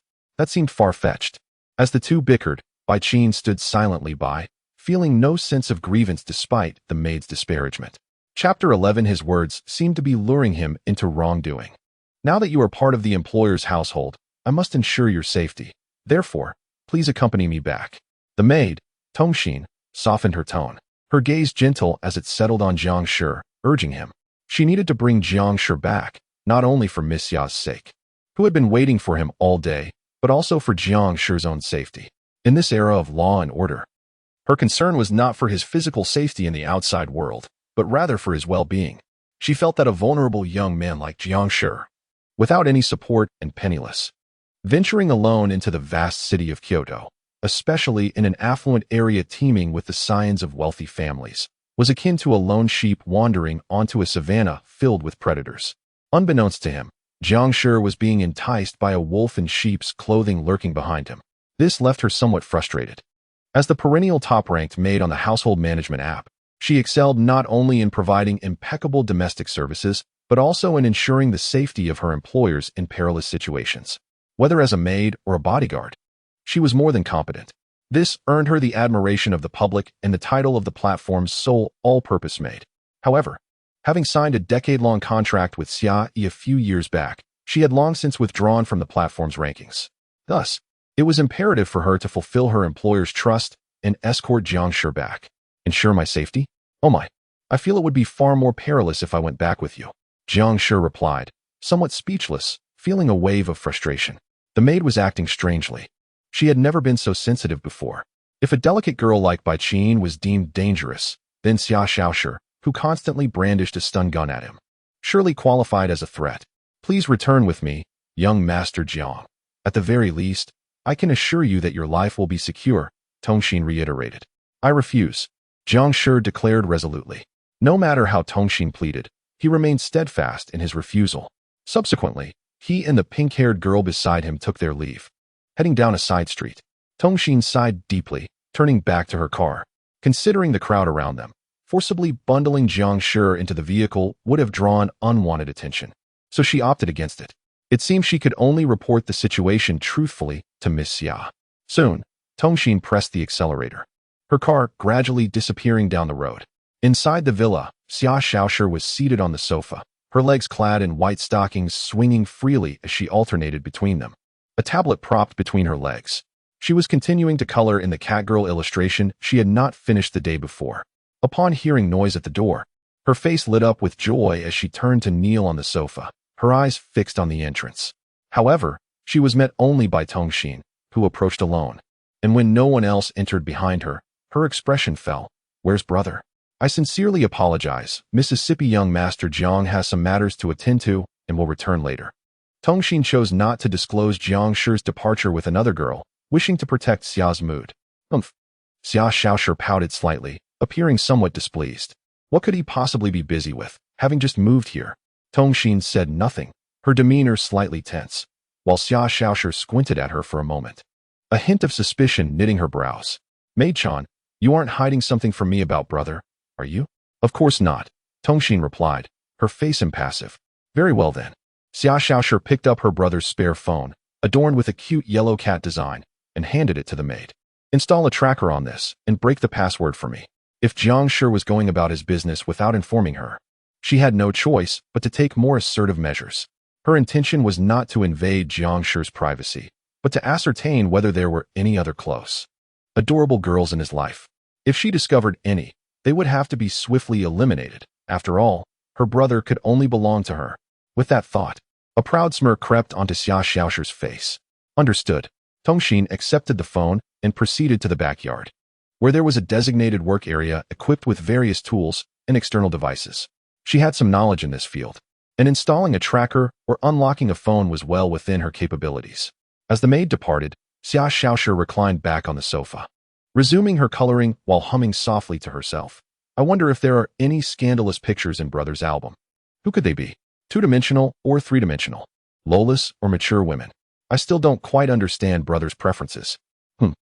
Perhaps I should take some lovely pictures of myself in a white dress and cute poses to save on his phone. He must surely like them. After all, I'm so adorable that he wanted to tease me on his first day here. With a mischievous grin, Xia Shaoshi set down her pen, slipped on her fuzzy slippers, and dashed upstairs. At the same time, on the other side, Jiang Shi followed by Qin into her home. He explained, I don't know why that maid would say such perplexing things, but please don't take it to heart. I don't think of you in that way. That's quite all right. It's normal for strangers to be cautious. Come along, the computer is in my room. Just don't mind it, she added. As they walked, Jiang Shi glanced around, curiosity compelling him to ask, but are you really living alone in such a large house? Indeed, it's a vacant house that happens to be close to school, so I decided to move here. A vacant house. Jiang Shi's lips twitched slightly. This was his first visit to Bai Qin's residence in Kyoto. It was evident that the house was quite spacious. He estimated it to be over 100 square meters. Given the area's price of over 90,000 per square meter, the total cost of the house must be around 10 million. This was merely a temporary dwelling prepared for Bai Qin, and he was astonished by the sheer luxury of it. How infuriating. Had he known, he would have tried harder to win her over.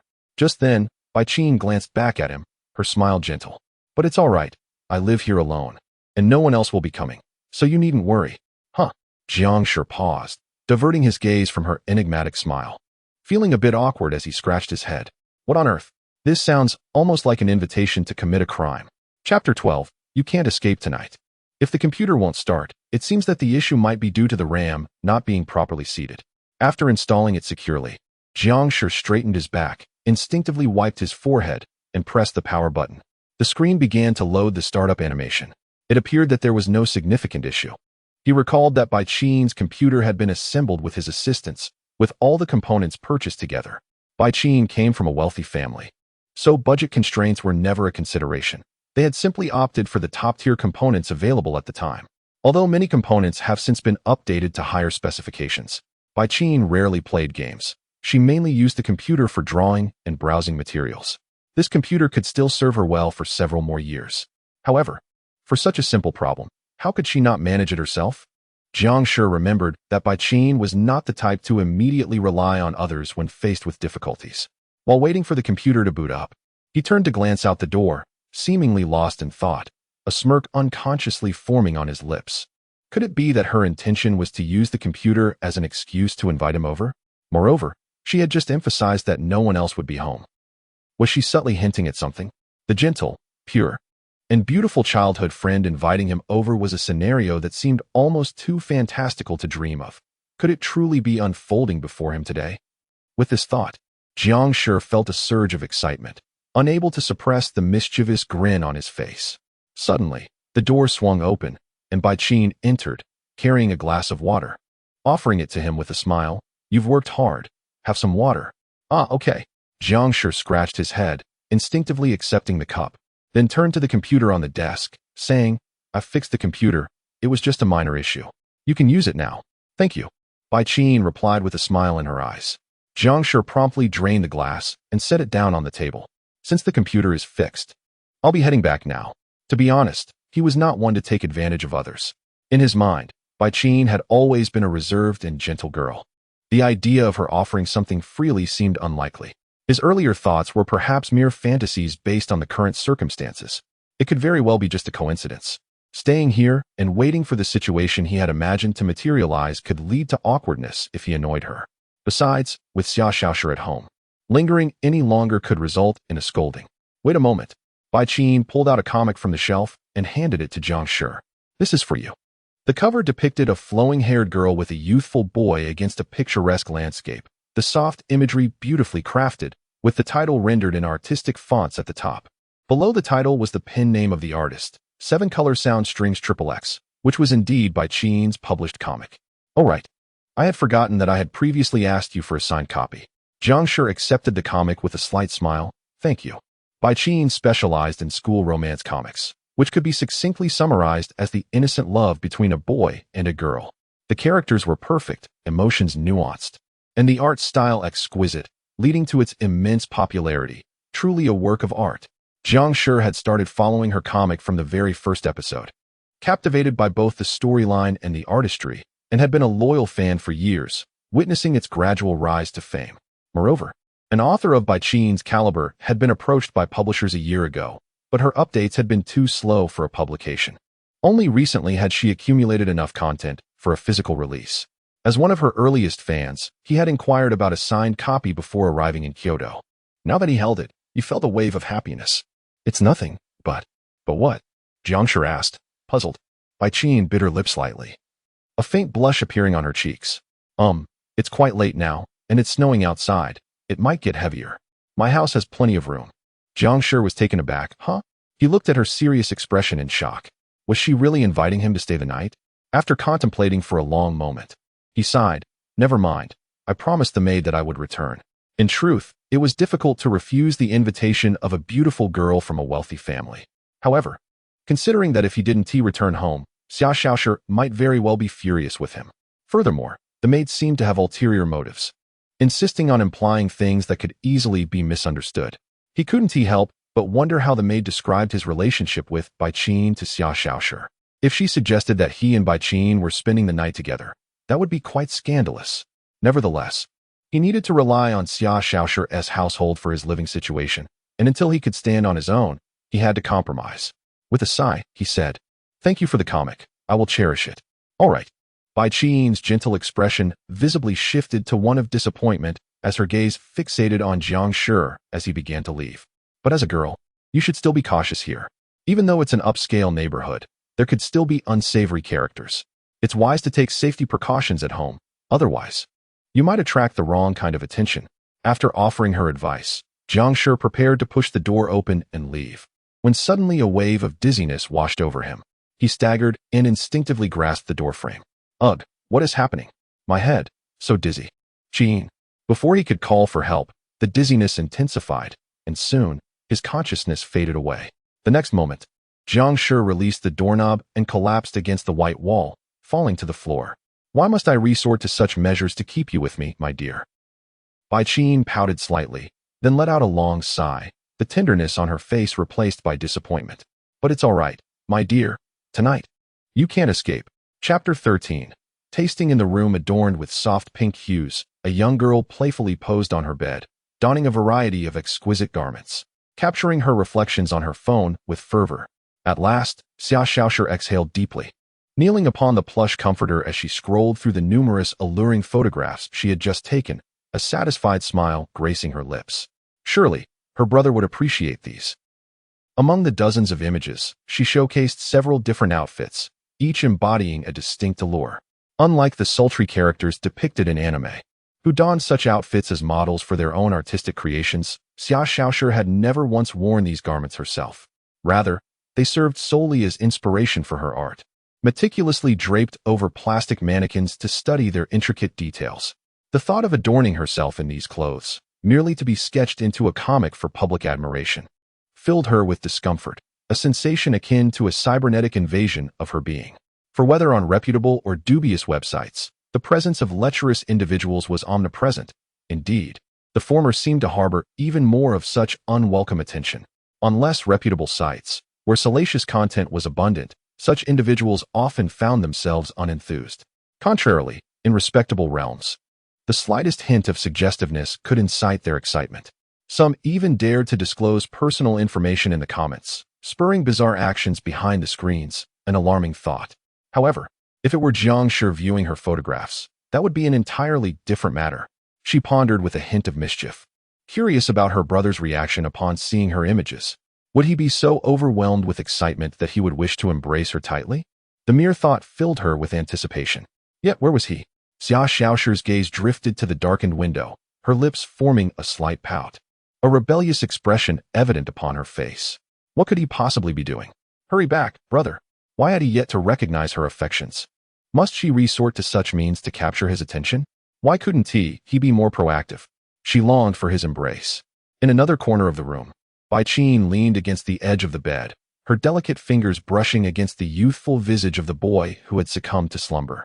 A faint blush graced her cheeks, her eyes filled with longing and adoration. Throughout the years, Jiang Shi had endured significant familial upheaval, leading Bai Qin to follow him wherever he went. Understanding his fondness for gentle souls, she donned the facade of tenderness, striving to mold herself into the ideal he desired. She would do anything for Jiang Shi, yet she found herself perplexed. Despite her overt advances, why was he still oblivious to her feelings? Occasionally, she sensed a flicker of affection from him, but it was far too subtle to satisfy her yearning. What she craved was an ardent love from Jiang Shi. Yet his hesitance over the years had left her despondent. Why could he not be a bit more assertive, embracing her, claiming her, invading her soul?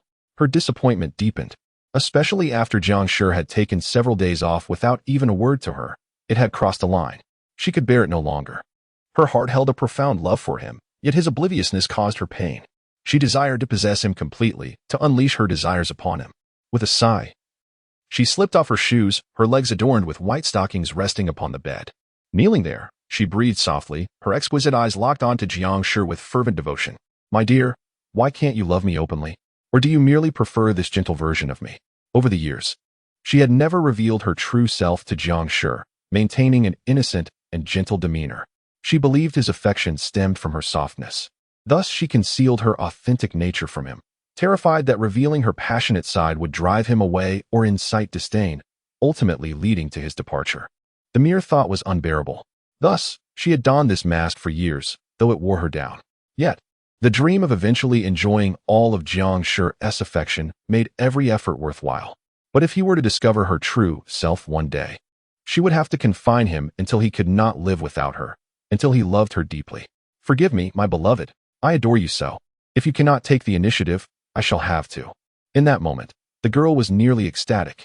She leaned down, her soft body pressing against Jiang Shi's chest, yearning to feel his warmth and heartbeat. Ah, my dear, how comforting. Tonight, you are mine. Yet, it saddened her that he could not embrace her first. Even this gentle version of myself. Is that not enough? Alas, no matter. For now, you have not left me. Let me savor all of you tonight. Chapter 14.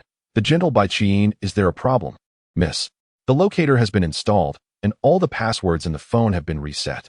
Once my brother goes to school tomorrow, he can take it with him. And then we will know where he goes afterward. Xia Xiaoshi took the phone that Tongxin handed over, but she wondered why her brother had not returned yet. It was already past 10. He didn't stay at school overnight, so he shouldn't be taking this long with anything, right? I'm not sure. Young Master Jiang said he would be back later. Tongxin shook her head. The only thing she knew was that Jiang Shi had gone to the house of a girl with pink hair to fix a computer. However, whether it was truly about fixing a computer, she was uncertain. Jiang Shi had only mentioned he would return later. Tongxin was worried that Xia Xiaoshi would fall asleep feeling upset and remain angry throughout the night. So she deliberately refrained from mentioning that Jiang Shi had gone to another girl's house. But now, with it nearing 11, she too was unsure if Jiang Shi would come back. All right then, you can go out for now. I want to appreciate my brother's XP and wait for him to return. Okay. After Tongxin left, Xia Xiaoshi eagerly jumped onto her bed. Excitement illuminating her face as she opened the phone, her fingers swiftly gliding across the screen. She wondered what sort of scandalous things might be hidden in her brother's phone.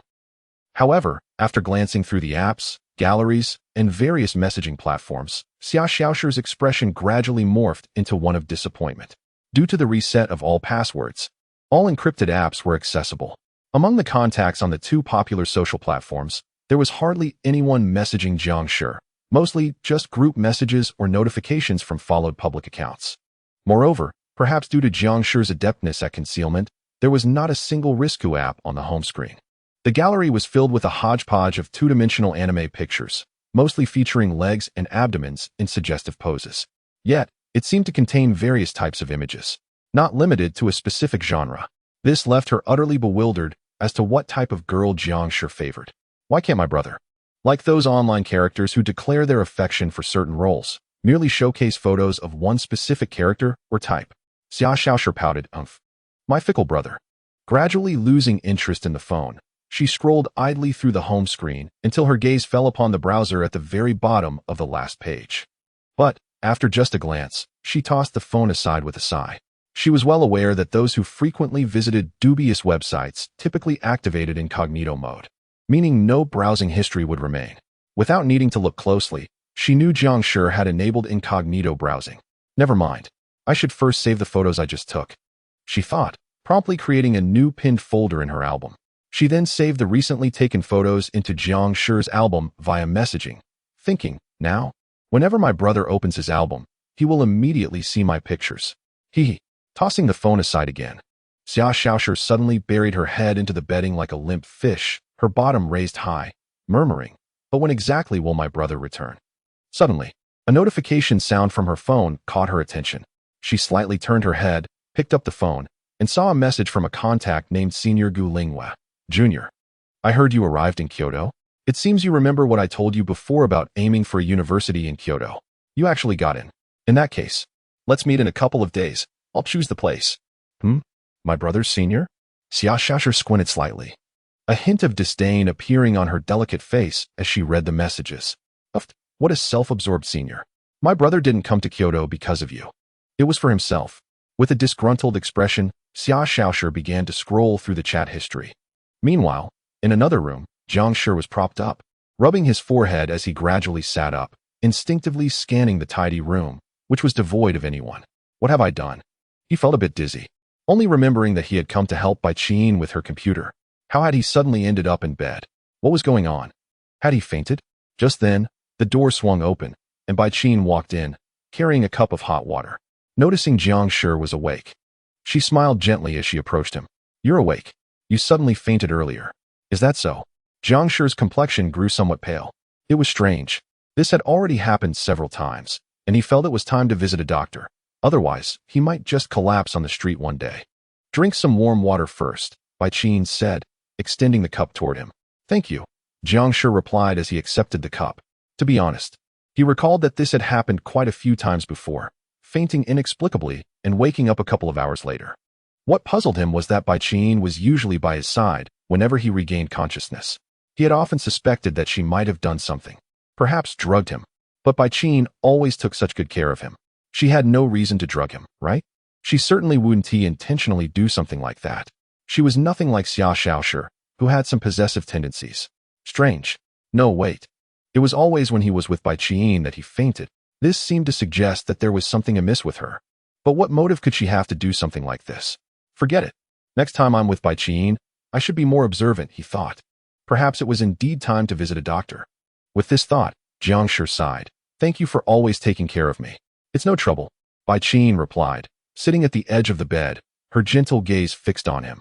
Her soft yet slightly worried expression made it difficult for him to associate his fainting with her actions. "Next time I'm with Bai Qin, I should be more cautious." He was now quite suspicious that the cup of water she had handed him before he fainted might have been the cause. Yet, he was hesitant to ask directly about it.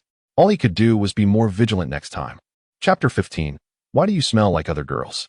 Jai. What time is it now? It's already 12, almost 1 in the morning. You can stay here for the night, and we can head to school together tomorrow.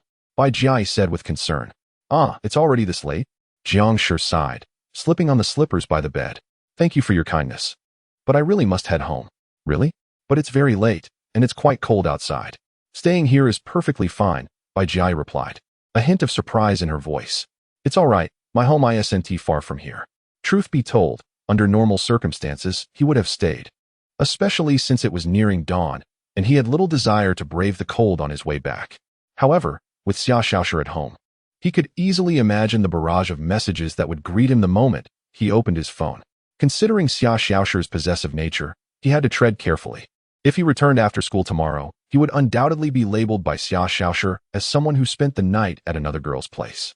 Yet, if he returned tonight, he could at least argue that he had been busy but still managed to come back. This way, he could avoid a confrontation. Otherwise, the accusation of having stayed overnight at another girl's house would be all too justified. Moreover, the distance to school was not far, barely a kilometer, and they usually walked back together. It was certainly an improvement from the other day when he had trudged 4 kilometers through the snow to reach Xia Xiaoshi's home due to a lack of funds for transportation. This distance was trivial for him. With that thought, Jiang Shi put on his slippers, picked up Bai Jiai's signed manga from the table, and said, I must go back tonight. I'll take this manga with me. See you at school tomorrow, and do get some rest. After he quickly opened the door and left, Bai Jiai's gaze darkened, her lips pressing together in frustration. TCH. She muttered, feeling a surge of anger.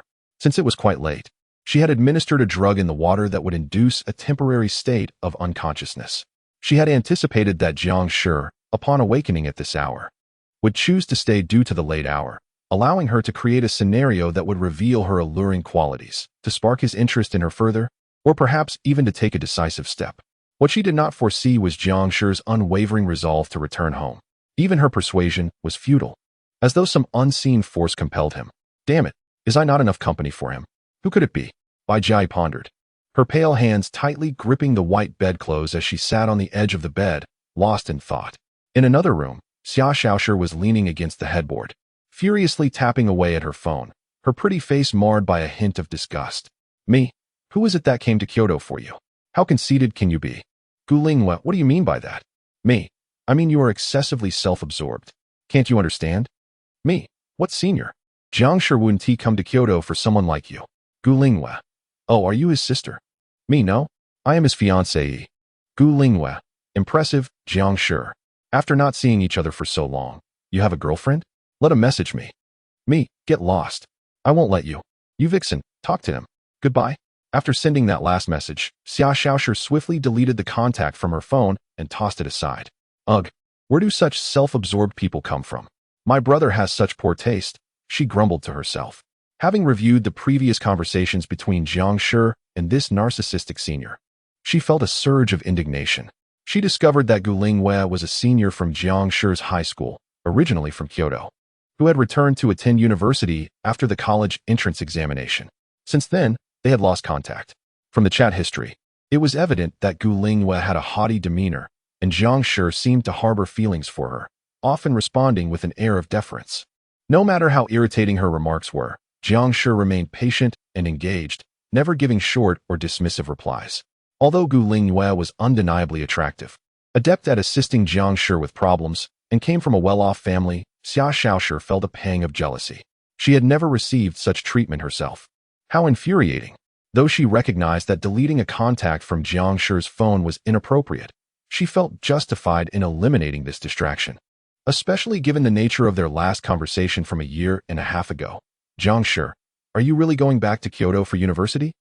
Gu Lingwe, yes. Jiang Shi, actually, Gu Lingwe, I know what you're thinking. If you get into a university in Kyoto, I might consider it. Jiang Shi, understood. After that, they had not communicated again, and now Jiang Shi was in his first year while Gu Lingwe was in her second. It seemed she had only just learned that Jiang Shi was in Kyoto for university, perhaps regretting her earlier distance. What angered Xia Xiaoshi was that Gu Lingwe, fully aware of Jiang Shi's feelings, continued to make demands with such arrogance. Why couldn't she simply refuse if she wasn't interested? Instead, she put Jiang Shi in a position of inferiority. Surely Jiang Shi had forgotten about her by now. Yet, here she was, brazenly seeking him out, claiming she had come to Kyoto for him. What an egotist. In truth, Jiang Shi had moved to Kyoto due to family circumstances. To prevent this individual from disrupting Jiang Shi's peace, and to preserve their relationship, Xia Xiaoshi felt justified in removing her from the picture. With that thought, Xia Xiaoshi scoffed disdainfully.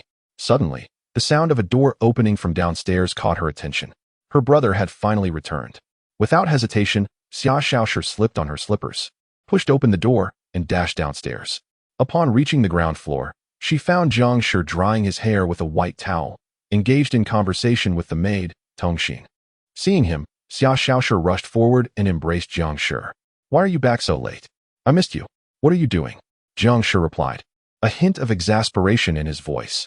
Xia Xiaoshi pressed her head against Jiang Shi's chest, savoring his warmth and scent. However, she soon noticed something amiss. Her brows furrowed slightly. Something's wrong.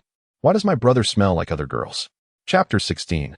The superficial man. What is the scent of a woman? Are you a dog's nose?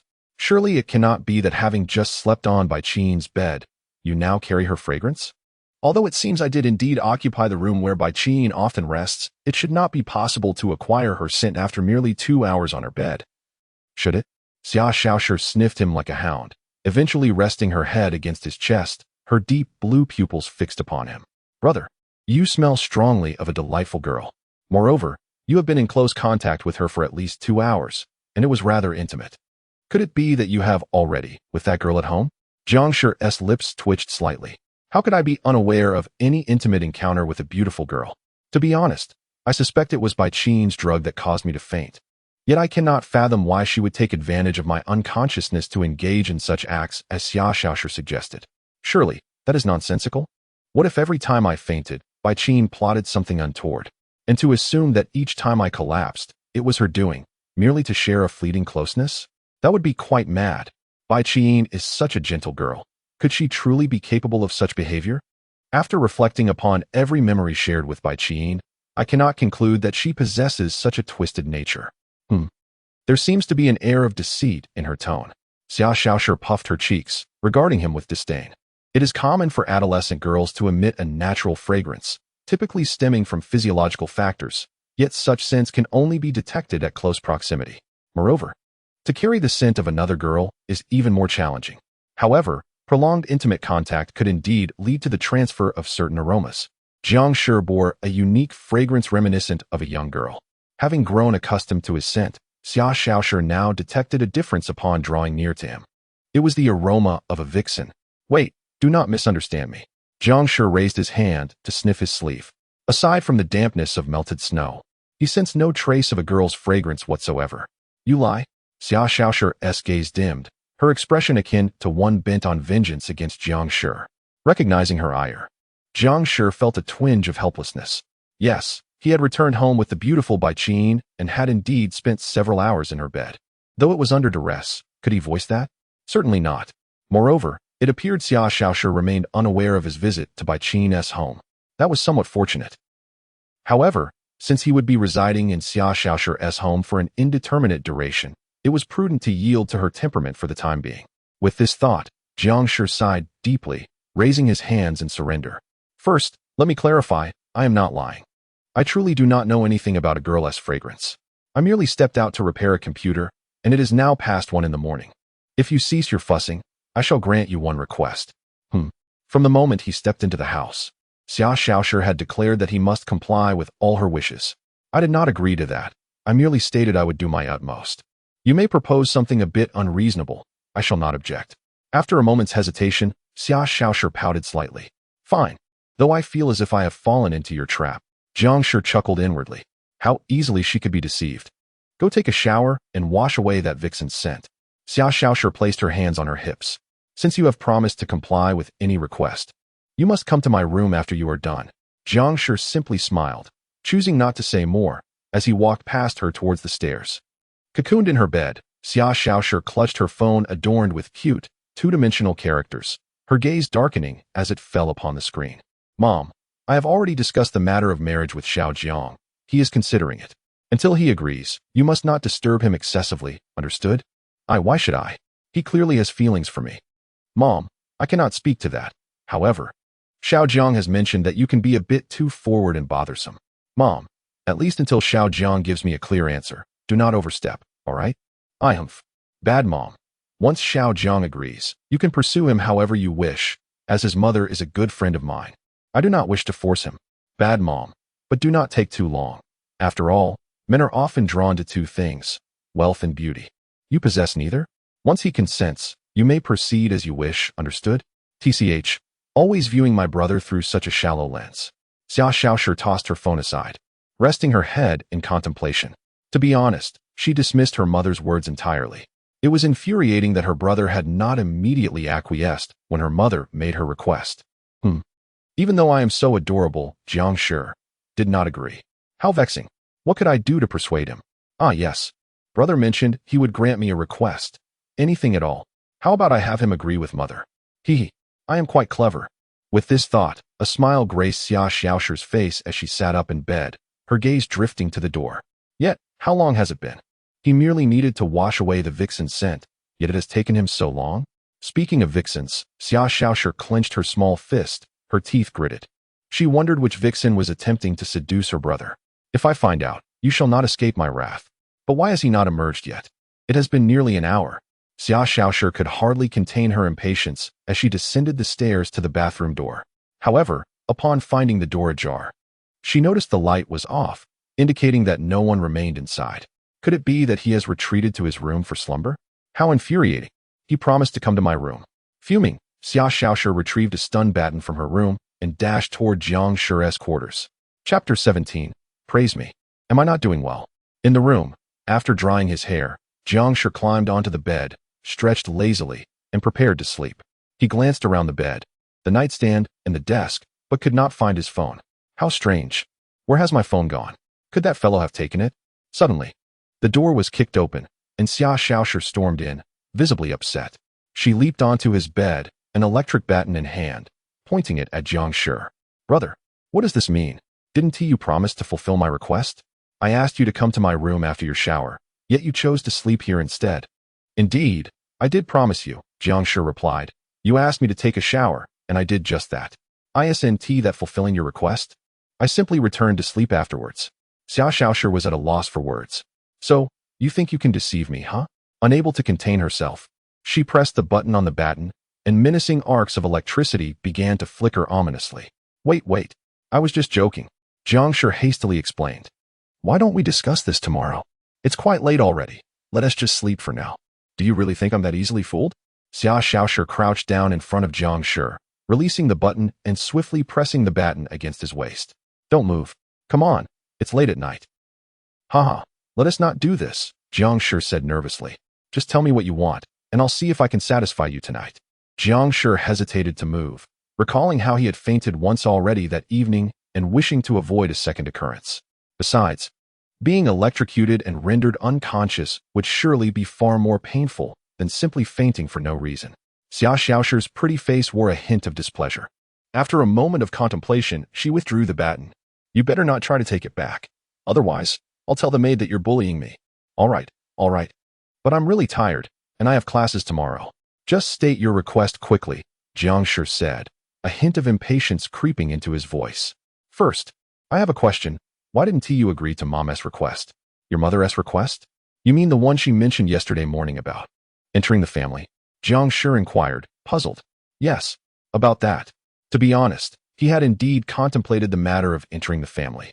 After all, at the tender age of 18, with no father and a mother who hardly cared for him, he was effectively alone. With such a hellish start in life, it would be quite challenging for him to turn things around on his own. Most people in his situation would have long accepted their fate, resigning themselves to a life of mediocrity at home.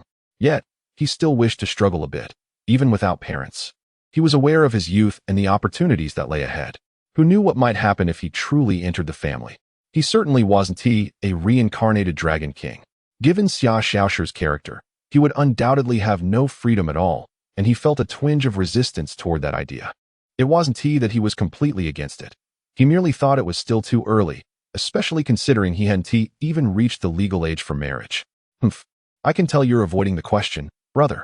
Xia Xiaoshi pouted, a glimmer of authority in her eyes as she glared at him. But since I've decided you're mine, you can't escape. If I ever discover that you have a vixen outside, I will make sure to ruin each and every one of them. Don't be foolish. That's criminal. Huh? You wouldn't want your actions to implicate others either, would you? Ugh, now you're threatening me. To be honest, he was aware of Xia Xiaoshi's formidable family background. Xia Yi was part of the prestigious Xia family conglomerate in Kyoto. Although the group might not be the very best in the city, its influence and economic power ranked among the highest. Moreover, Xia Yi indulged Xia Xiaoshi. She would typically agree to any request her daughter made, which could indeed affect people outside of himself. While he wasn't a saint, indifferent to the plight of strangers, he would feel a pang of guilt if Xia Xiaoshi, in a fit of anger, decided to investigate Bai Qin, merely because they had exchanged a couple of words. With a sigh, Jiang Shi conceded, all right, I understand. Now that's more like it. Good brother, Xia Xiaoshi smiled. Your requirement tonight is to hold me while we sleep, and you are not allowed to leave. As for why she didn't demand that Jiang Shi agree to Xia Yi's request, she had thought it through and deemed it unnecessary. After all, regardless of whether Jiang Shi agreed or not, he would have to stay here. She had countless ways to ensure he remained, whether through coercion, financial means, or even offering herself. Since Jiang Shi was rather weak, there was no way he could escape her grasp. Whatever she desired, in the end, would belong to her. It was even better for Jiang Shi to take the initiative to hold her while they slept. That request was far more enticing. Are you sure about this? Aren't you afraid I might get carried away at night? Jiang Shi smirked. Would you dare? You're all talk. Just a small fry. Xia Xiaoshi's lips curled into a smile, as if eagerly anticipating Jiang Shi's response. Jiang Shi gritted his teeth, feeling increasingly frustrated. This girl was even more twisted than he had imagined. Sometimes, he really wanted to teach her a lesson, to show her the harshness of the world. But considering his aunt and the current situation, forget it, Jiang Shi sighed. By the way, did you take my phone? I can't find it. Oh, your phone? Xia Xiaoshi dashed back to her room and retrieved it. She then handed it to Jiang Shi, saying, from now on, you must keep your phone with you every day, or else I won't be able to contact you, and it will be quite distressing. Understood. Jiang Shi took the phone and instinctively swiped the screen, only to find himself on the home screen, with no password page appearing. He looked at Xia Xiaoshi, puzzled. What did you do to my phone? I didn't do anything. I just wanted to see what you liked. Plus, I helped you teach a self-absorbed senior a lesson. I didn't expect you to be so honest. I'm not like your brother who lies. I did it for your sake. Fine. Jiang Shi found himself at a loss for words. There was nothing particularly private on his phone. After all, who would store such sensitive material on a mobile device? That was what computers were for. By the way, who did you help me teach a lesson? A person named Gu Huli, I believe. Were you doing this on purpose? Jiang Shi asked, exasperated. Yet, upon hearing the name Gu, coupled with Xia Xiaoshi's mention of a senior, he instantly knew who she was referring to. Gu Lingyue, a senior he had admired in high school. Their relationship had been rather ambiguous back then, and if things had continued to progress, it might have led somewhere. Unfortunately, Gu Lingyue had to return to Kyoto for university, and they had lost contact thereafter. In their final conversation, he had almost confessed his feelings, only to be left hanging by her, who promised to consider him if he got into a university in Kyoto. At the time, he genuinely liked Gu Lingyue and had indeed harbored thoughts of attending a university there. However, after a long while, they had stopped communicating, and he gradually forgot about her. Even now that he was attending a university in Kyoto, he had no intention of reaching out to Gu Lingyue. However, upon reflection, it seems that a relationship between us is rather unlikely, considering she is the daughter of a wealthy family from Kyoto. Did you have a conversation with her? Or did she initiate contact with you? She sent you a message and expressed some rather self-absorbed sentiments.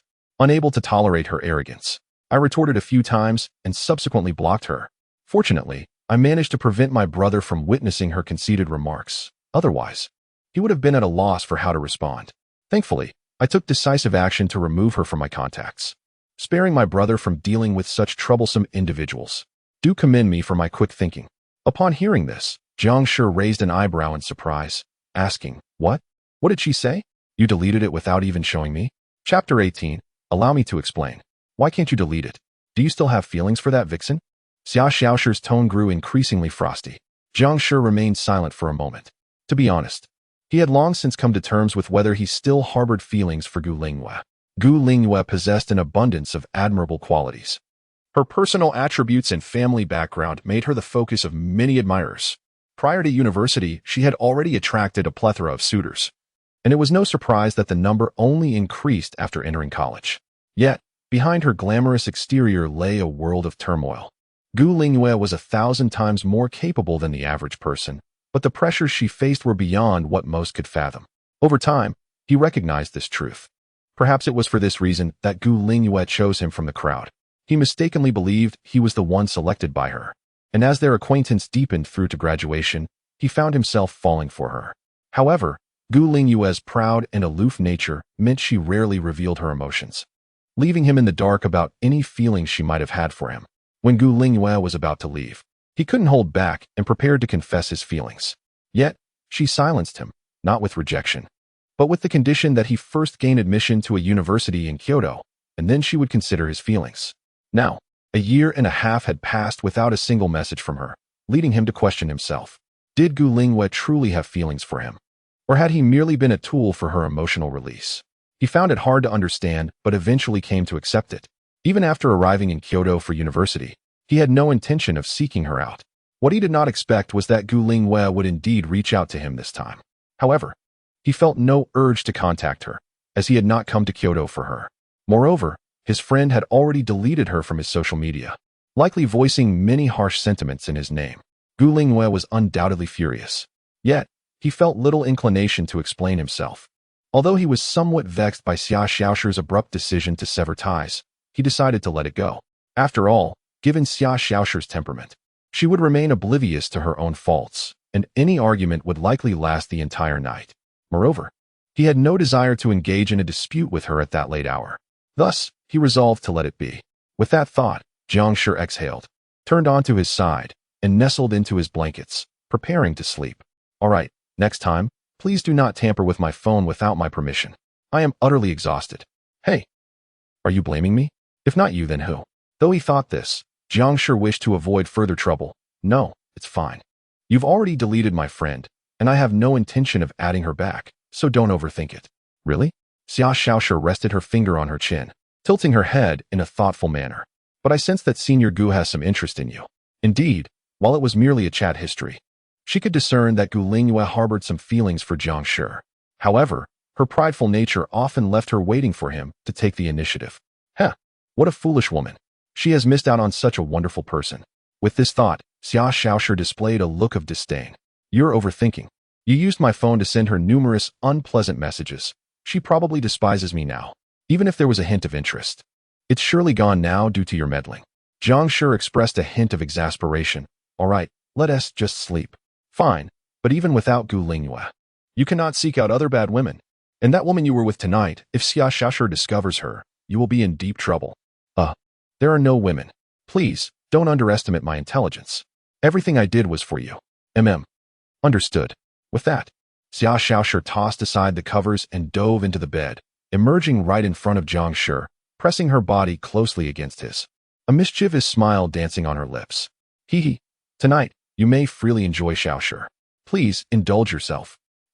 You best exercise some restraint, otherwise, there could be serious consequences. Are you making excuses for your own weakness? You. Me? Sure, Jiang Shi. It's been a while since we've seen each other. Now you have a girlfriend, so let him take the phone and talk to me. Jiang Shi. The junior, go to hell. I won't let you. Vixen, speak to him. Goodbye. Me? The other party has enabled friend verification. You are not yet friends with them. In the apartment, a striking young woman with cascading black hair reclined against the headboard, one hand cradling her phone. Her exquisite eyes slightly furrowed as she stared at the message marked with a red exclamation point for quite some time. What a delightful surprise right from the start. Just wait. Junior, the senior will soon come to inquire about you. The next morning, in the living room, Xia Yi sat on the sofa, her gaze fixed on the tablet in her hands as she reviewed documents, occasionally nibbling on freshly baked bread. Suddenly, sensing something amiss, she set the tablet down and glanced at the maid, Tongxin, who was tidying up nearby. What time is it? Are the little ones still not awake? Young Master Jiang returned quite late last night, and Miss has been waiting, so they are likely still asleep. Tongxin paused in her cleaning. Shall I go wake them? It seems Xiaoshi has taken my words lightly. Never mind. You carry on with your tasks. I will go check on them. Xia Yi tucked a stray hair behind her ear, placing half-eaten bread on the plate before rising to head upstairs. Upon entering Xiaoshi's room and finding it empty, she proceeded to the innermost room on the second floor. Pushing the door open, Xia Yi glanced at the bed, where the covers were bulging, clearly indicating that more than one person occupied the space. Frowning slightly, she approached the bed and yanked the corner of the blanket sharply. The sight that met her eyes left her momentarily speechless. There lay Xiaoshi, nestled against Jiang Shi and Appo's chest. Who is it? Xiaoshi rubbed her sleepy eyes, sitting up and smiling upon spotting her mother. Oh, it's you, Mom. Good morning. Sensing the commotion, Jiang Shi slowly sat up, rubbing his eyes. Upon seeing Xia Yi's cold expression, he instinctively greeted. Auntie, is something wrong? Only when he shifted his gaze back to Xiaoshi, who was still sitting on his lap, did he startle and hastily push her aside. What are you doing? Xiaoshi, pushed aside, feigned a look of grievance. You tempted me to come to your room last night, and then treated me so inhumanely, and now you're denying it? How despicable. What nonsense are you spouting so early in the morning? Jiang Shi stared at Xiaoshi in bewilderment, then turned to Xia Yi. Auntie, please let me explain. Chapter 19. What the hell has ruined my good fortune at this moment? Well, in any case, it certainly won't be as strange as Xiaoshi described. In the living room, Jiang Shi explained everything to Xia Yi. Xia Yi sighed. Xiaoshi is really something. After you left, she kept clamoring for your return. And now that you're back, her desire for you is so intense. Sigh. Jiang Shi chuckled, scratching his head. He was quite troubled as well. However, now that the situation had unfolded, there was no point in dwelling on it. Xia Yi crossed her legs, her gaze growing slightly serious as she fixed her eyes on him. But, you really haven't done anything? Of course not. Seeing his earnest expression, Xia Yi let out a long sigh. All right then, it seems my little girl doesn't suit your taste. Not at all. It's just that you, Auntie, are my benefactor. It would be quite inappropriate to engage in such matters with your daughter. Xia Yi scoffed lightly, then stood up. You're really a good man, Xiao Jiang. Huh. Jiang Shi was taken aback. Forget it. When you've made up your mind about my proposal, come talk to me then. By that time, you can do as you please. After saying this, Xia Yi stretched and walked gracefully towards her room. And he seems unconcerned. What a carefree soul. Jiang Shi scratched his head, still puzzled by Xia Yi's thoughts. Afternoon. Jiang Shi lay on the table like a lazy fish, dozing off. He had returned late last night and spent over half an hour chatting with Xia Xiaoshi. The result was a severe lack of sleep, leaving him somewhat disheveled throughout the day's classes. Xia Xiaoshi clung to him like a stubborn adhesive upon her return. Even his attempts to rest were disrupted. Moreover, Auntie's reaction was quite strange. She didn't seem to oppose his closeness to Xia Xiaoshi at all. Xia Xiaoshi was her daughter. How could she be so indifferent? Xia Xiaoshi was a bit of a yandere. Perhaps Annie had a hint of that trait as well. This family seemed a bit peculiar. I should find a way to escape quickly. Are you feeling very tired?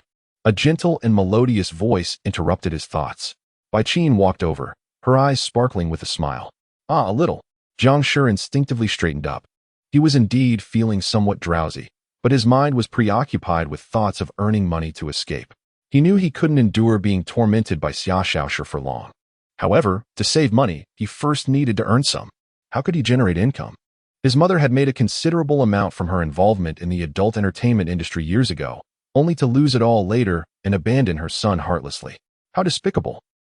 Although he had learned some lessons, running a business required significant resources, which he, as a student, simply could not manage. Truth be told, in a foreign city with no social experience, it was exceedingly difficult for him to carve out a path to independence, unless he relied on others.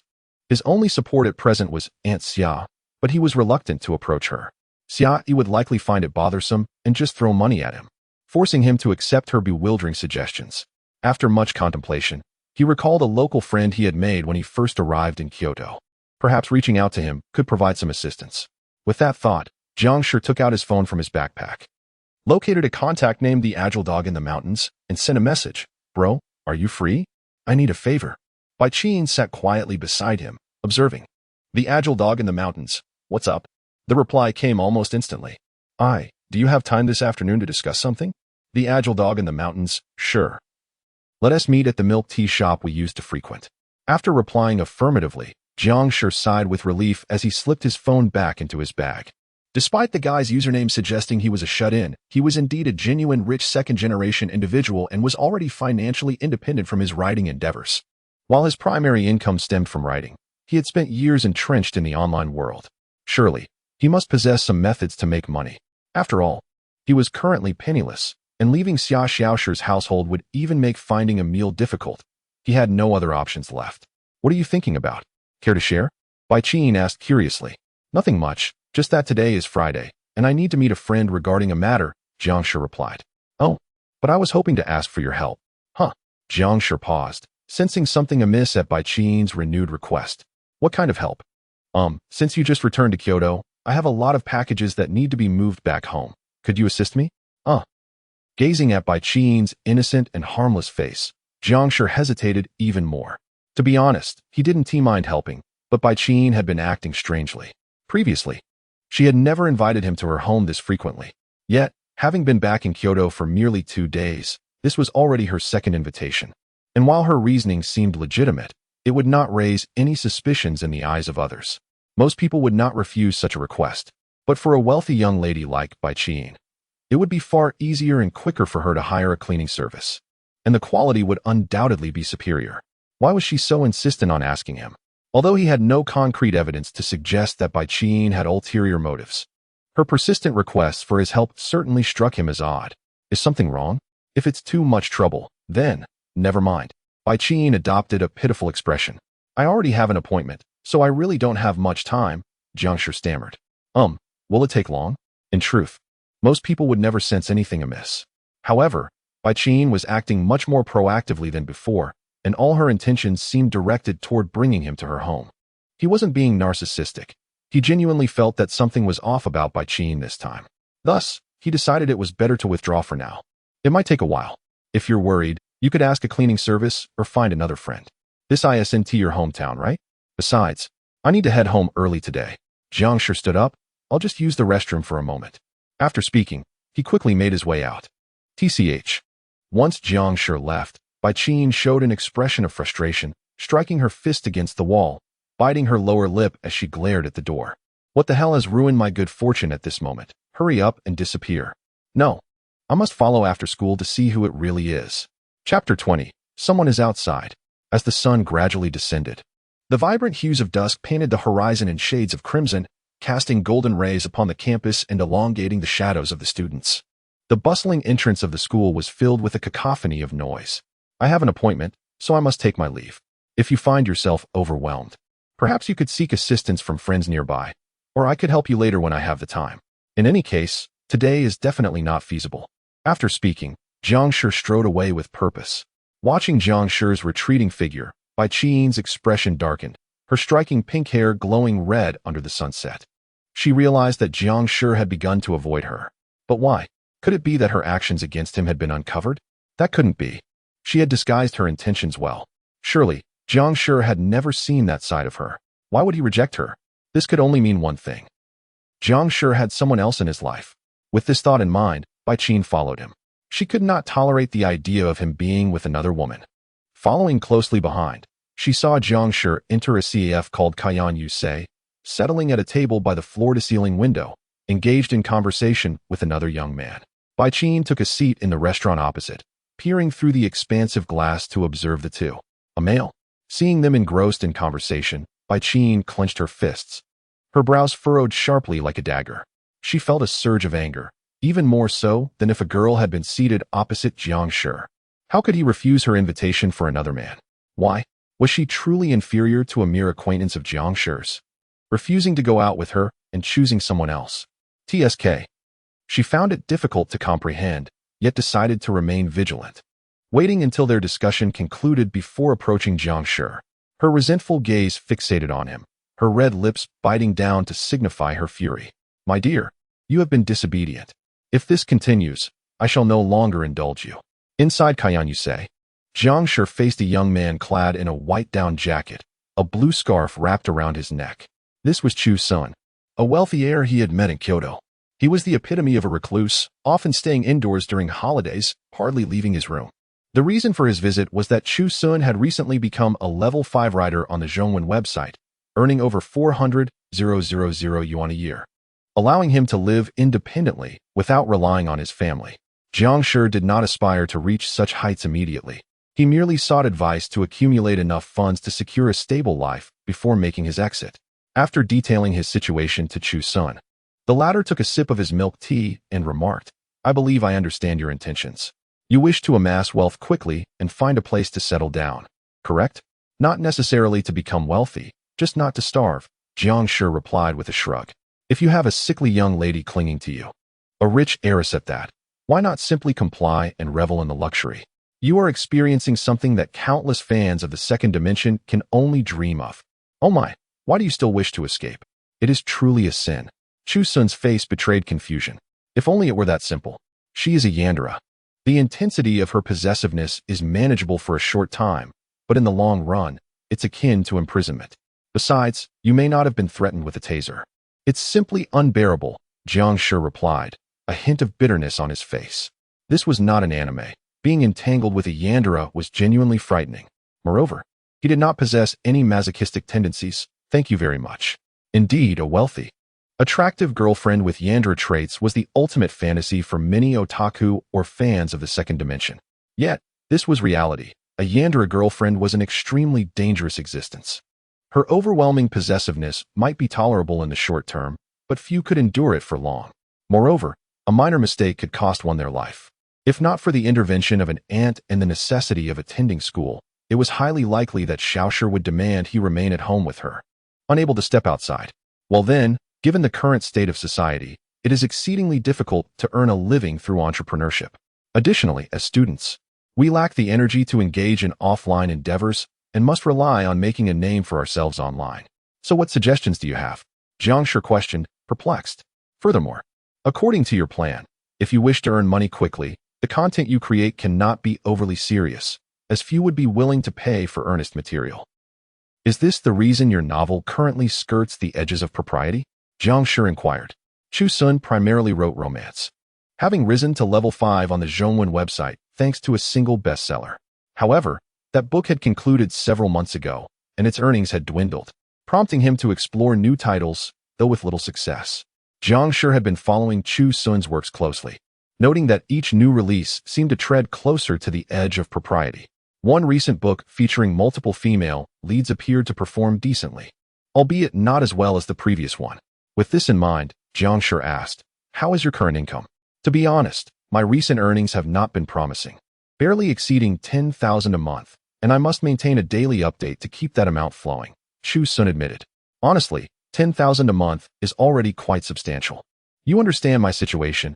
I have to support my wives, and with new ones added each month, it costs a minimum of 7,000 to 8,000 for each.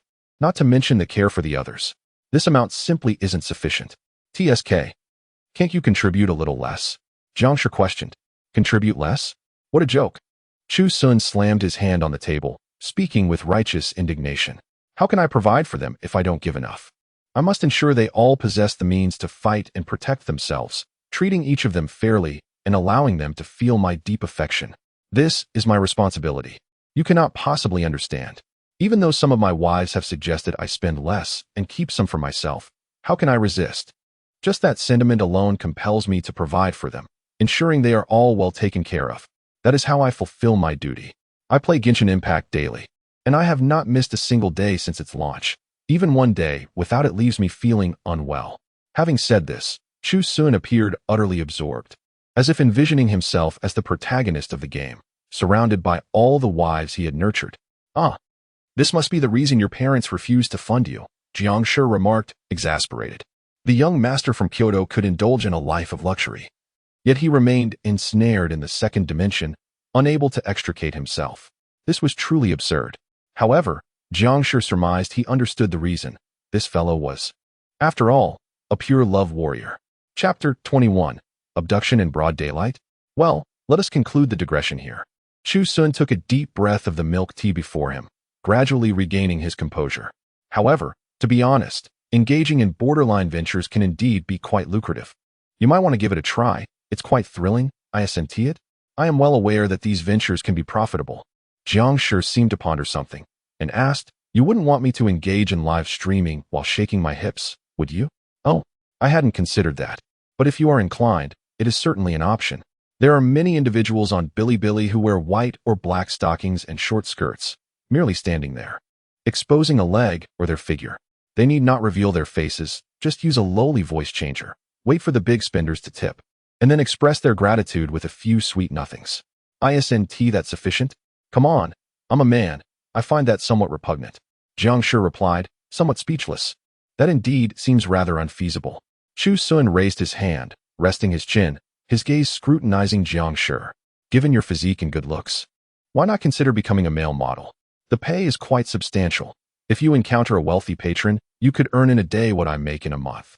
I can introduce you to places.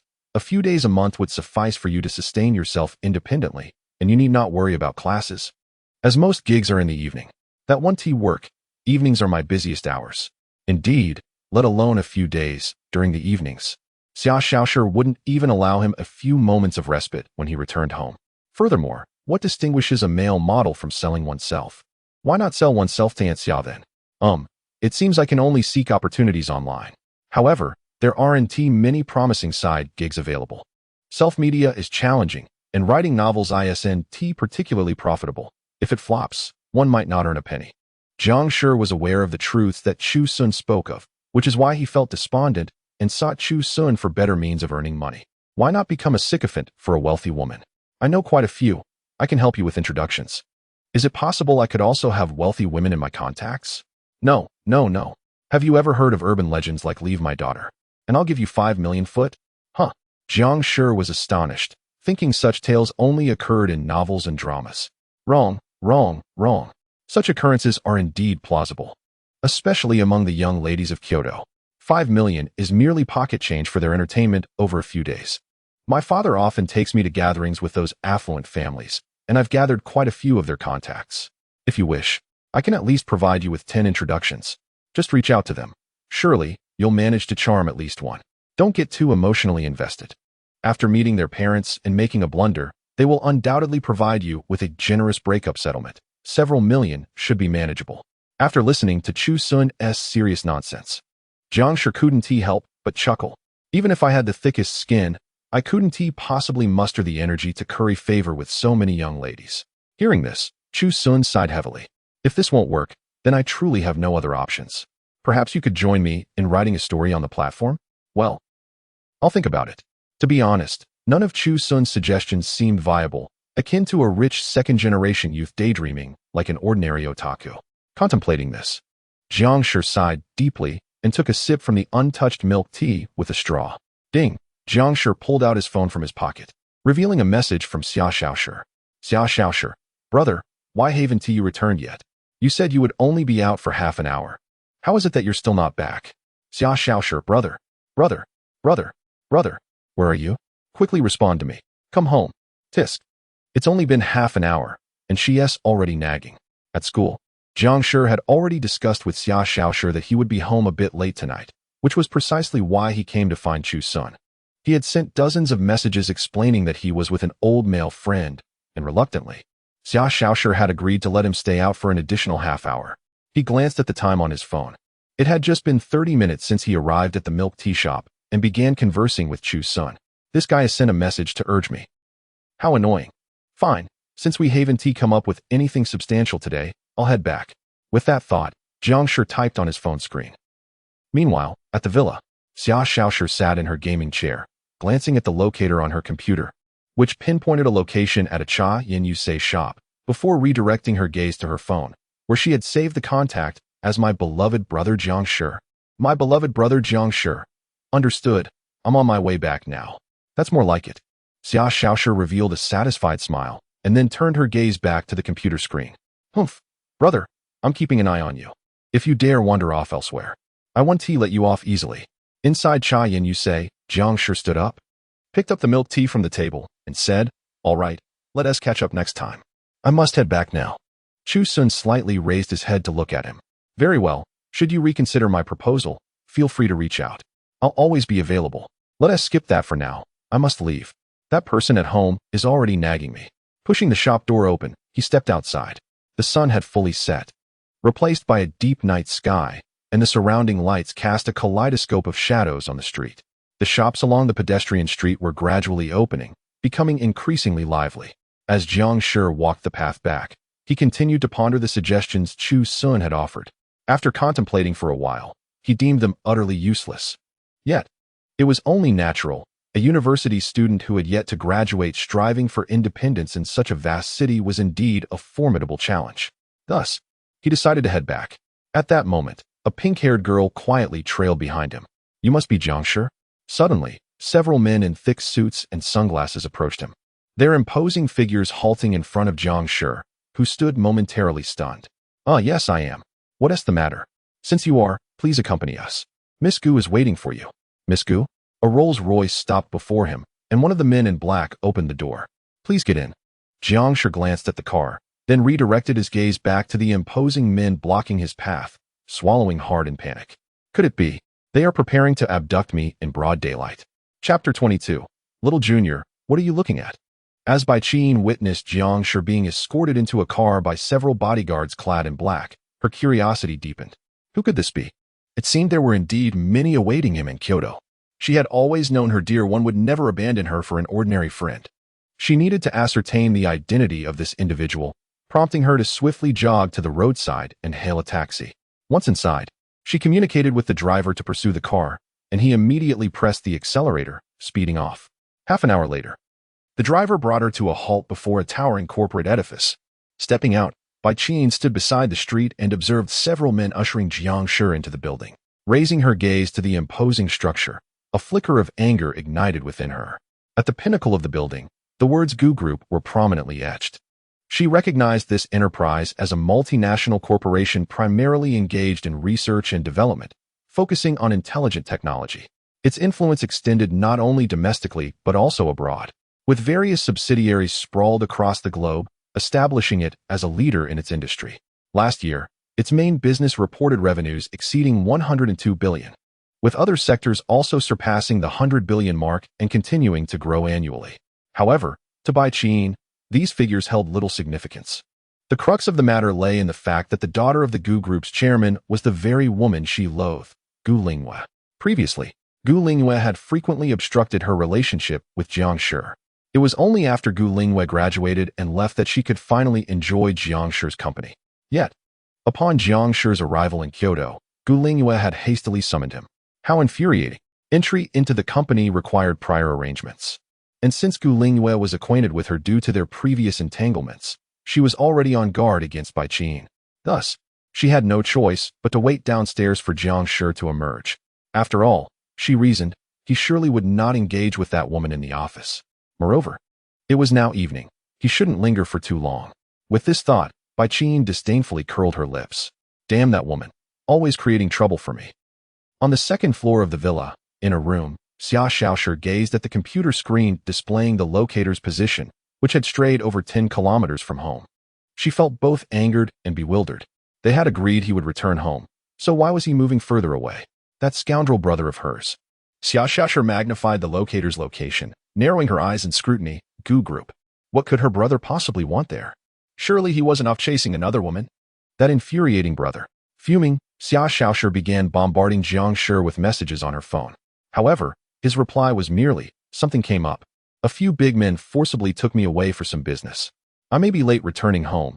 I truly apologize. This insufferable brother. Spinning tales to deceive me once more. If it weren't for the locator, I might have believed him. Xia Xiaoshi was aware of the Gu Group, as her family had previously collaborated with them. How could a major enterprise in Kyoto possibly abduct her brother without reason? The only logical conclusion was that her brother was involved with someone outside. Furthermore, that someone must be a significant figure within the Gu Group. It doesn't matter who she is. Her brother is exclusively hers. How dare she deceive Xiaoshi?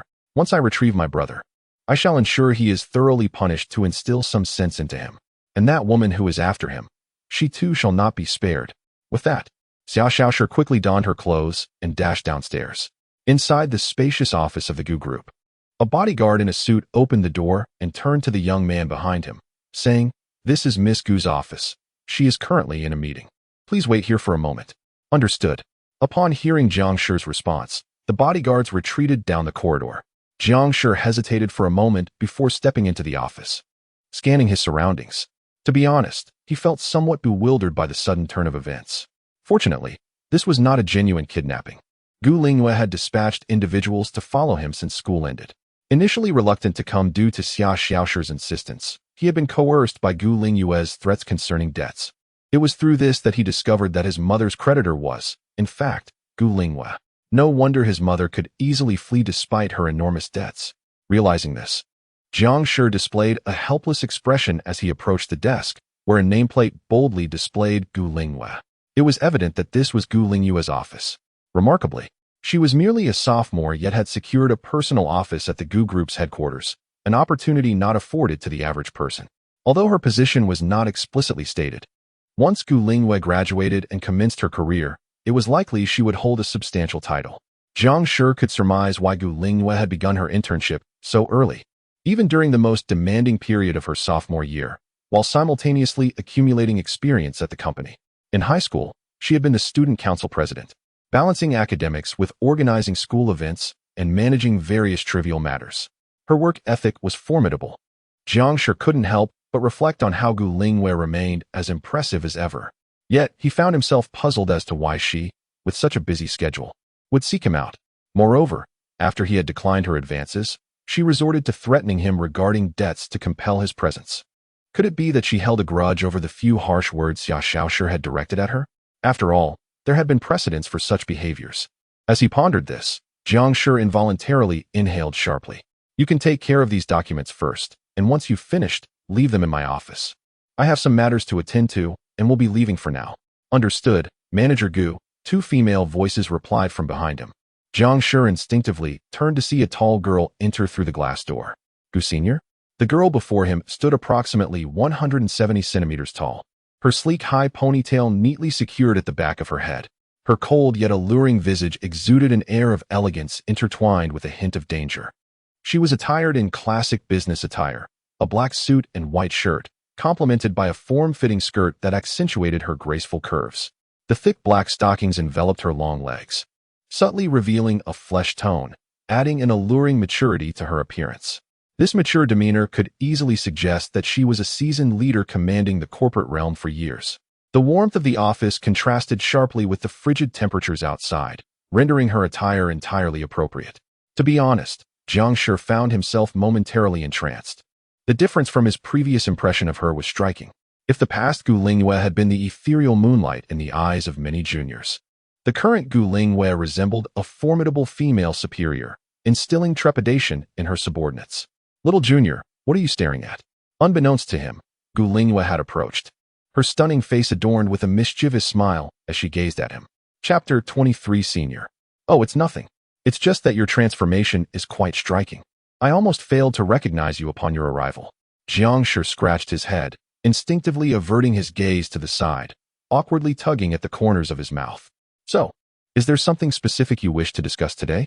Gu Lingyue hesitated for a moment, then gave a soft huff before walking behind the desk and settling into her chair to organize the papers strewn across the surface.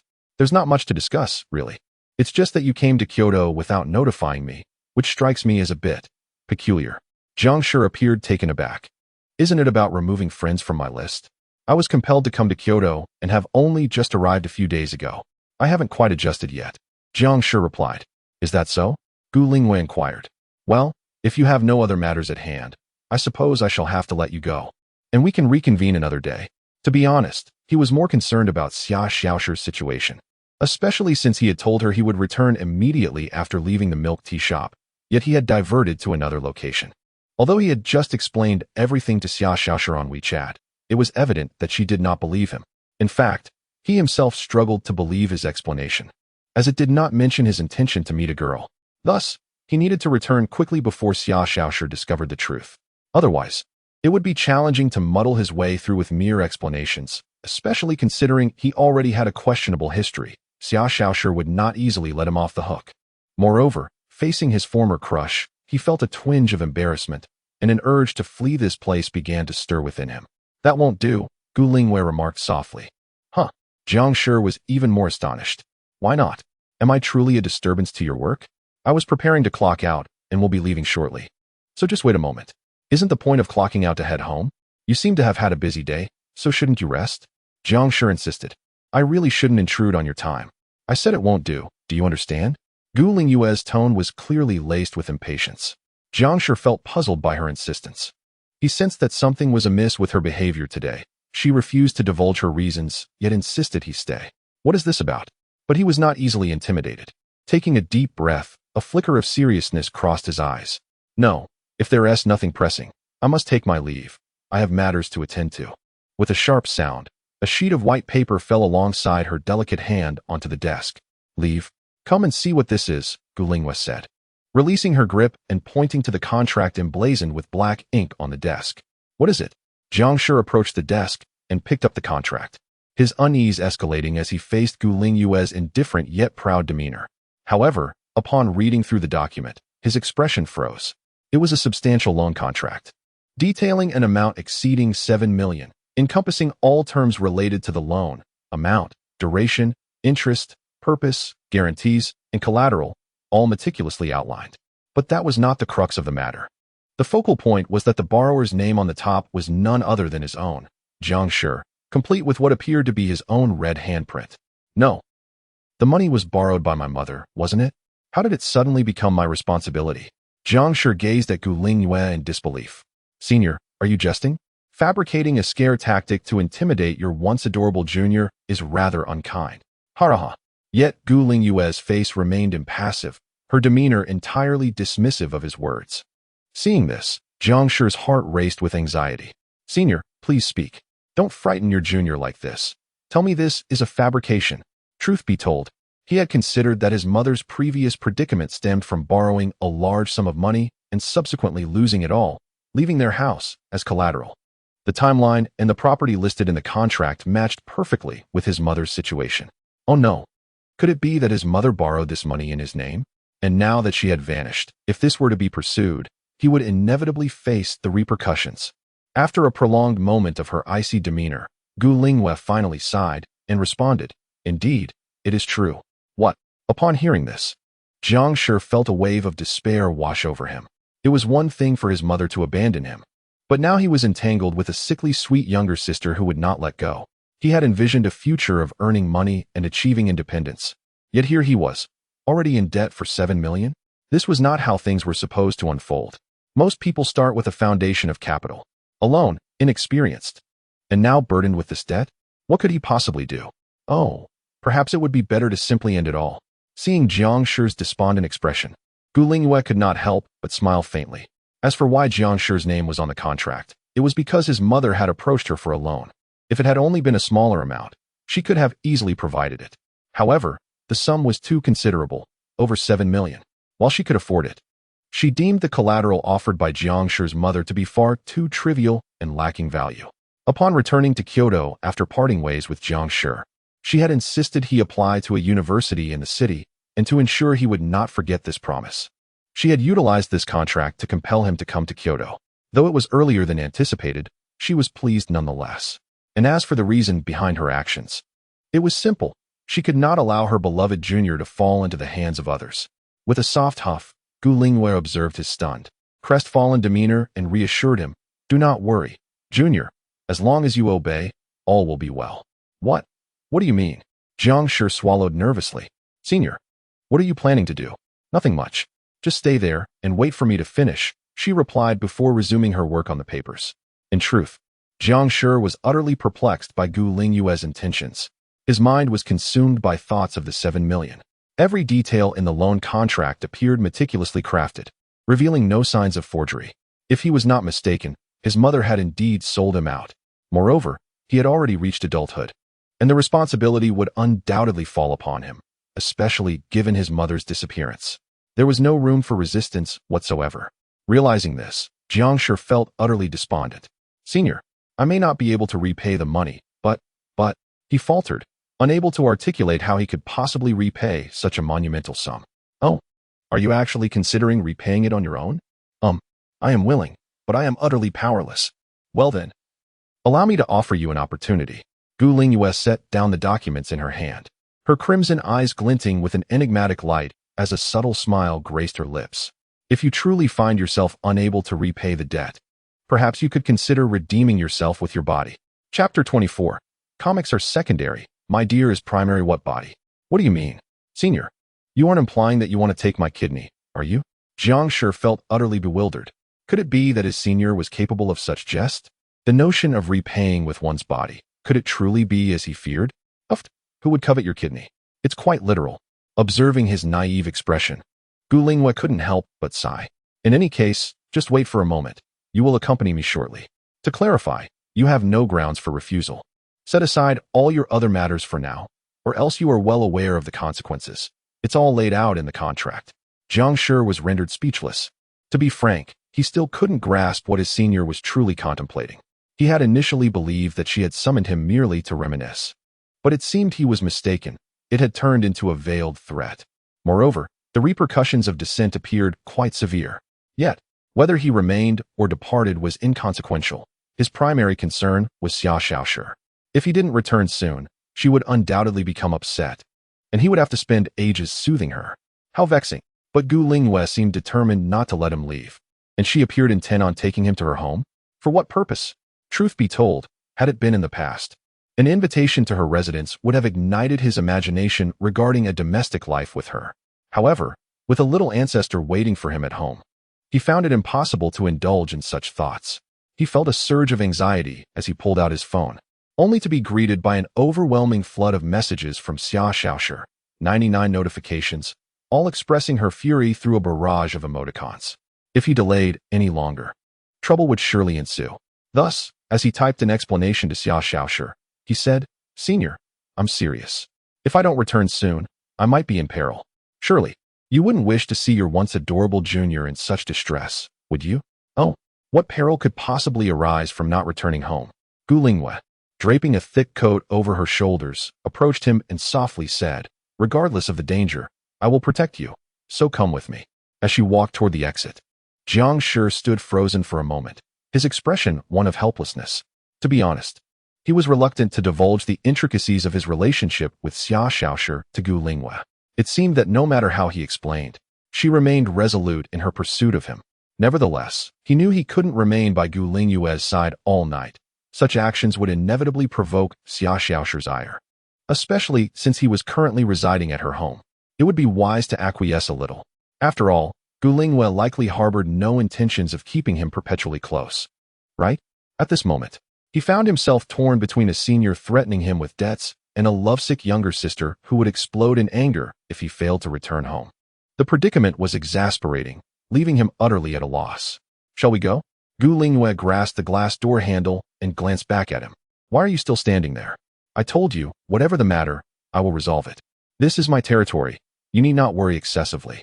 Ugh, fine. After much hesitation, Jiang Shi decided to follow her.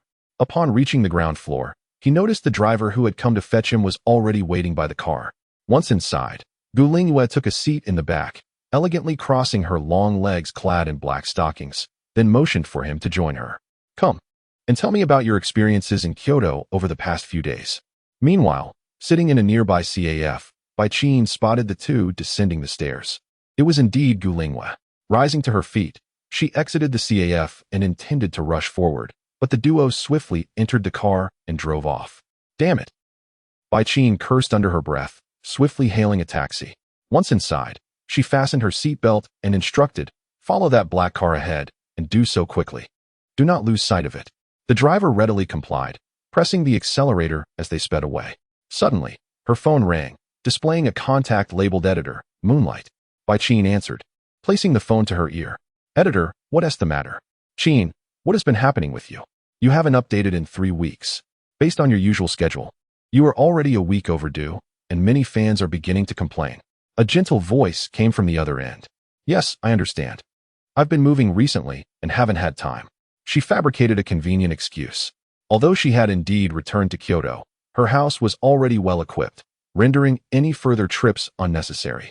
The truth was, she was preoccupied with the troublesome woman obstructing her pursuit of Jiang Shi.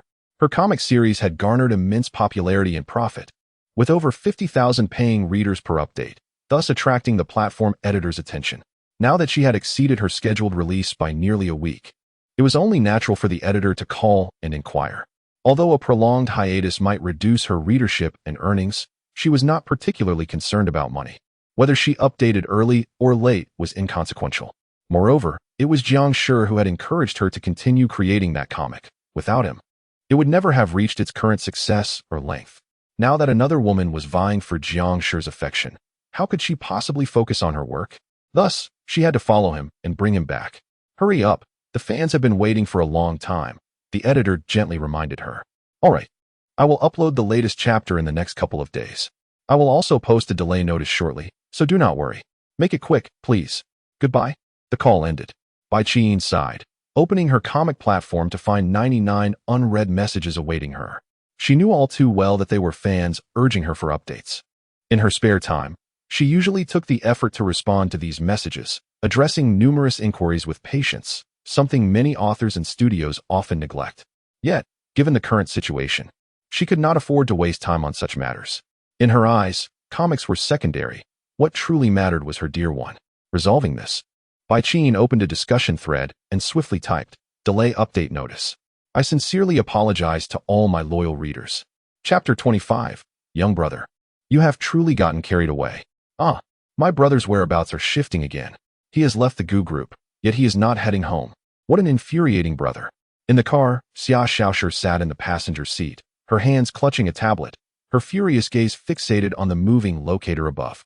Rest assured, Miss, regardless of who the other party may be, I will ensure young Master Zhang's safety, Tongxin replied softly while driving. Xia Xiaoshi gradually recalled that a few days ago, she had deleted a woman named Gu Lingwe, a senior, from Jiang Shi's phone. Could it be that Gu Lingwe is the one who has taken Jiang Shi away? How despicable. As she pondered this, she exclaimed in anger, it's not that my brother has been kidnapped, but rather that he has been taken by that vile woman who once rejected him. And he hasn't Oppos. T even told me.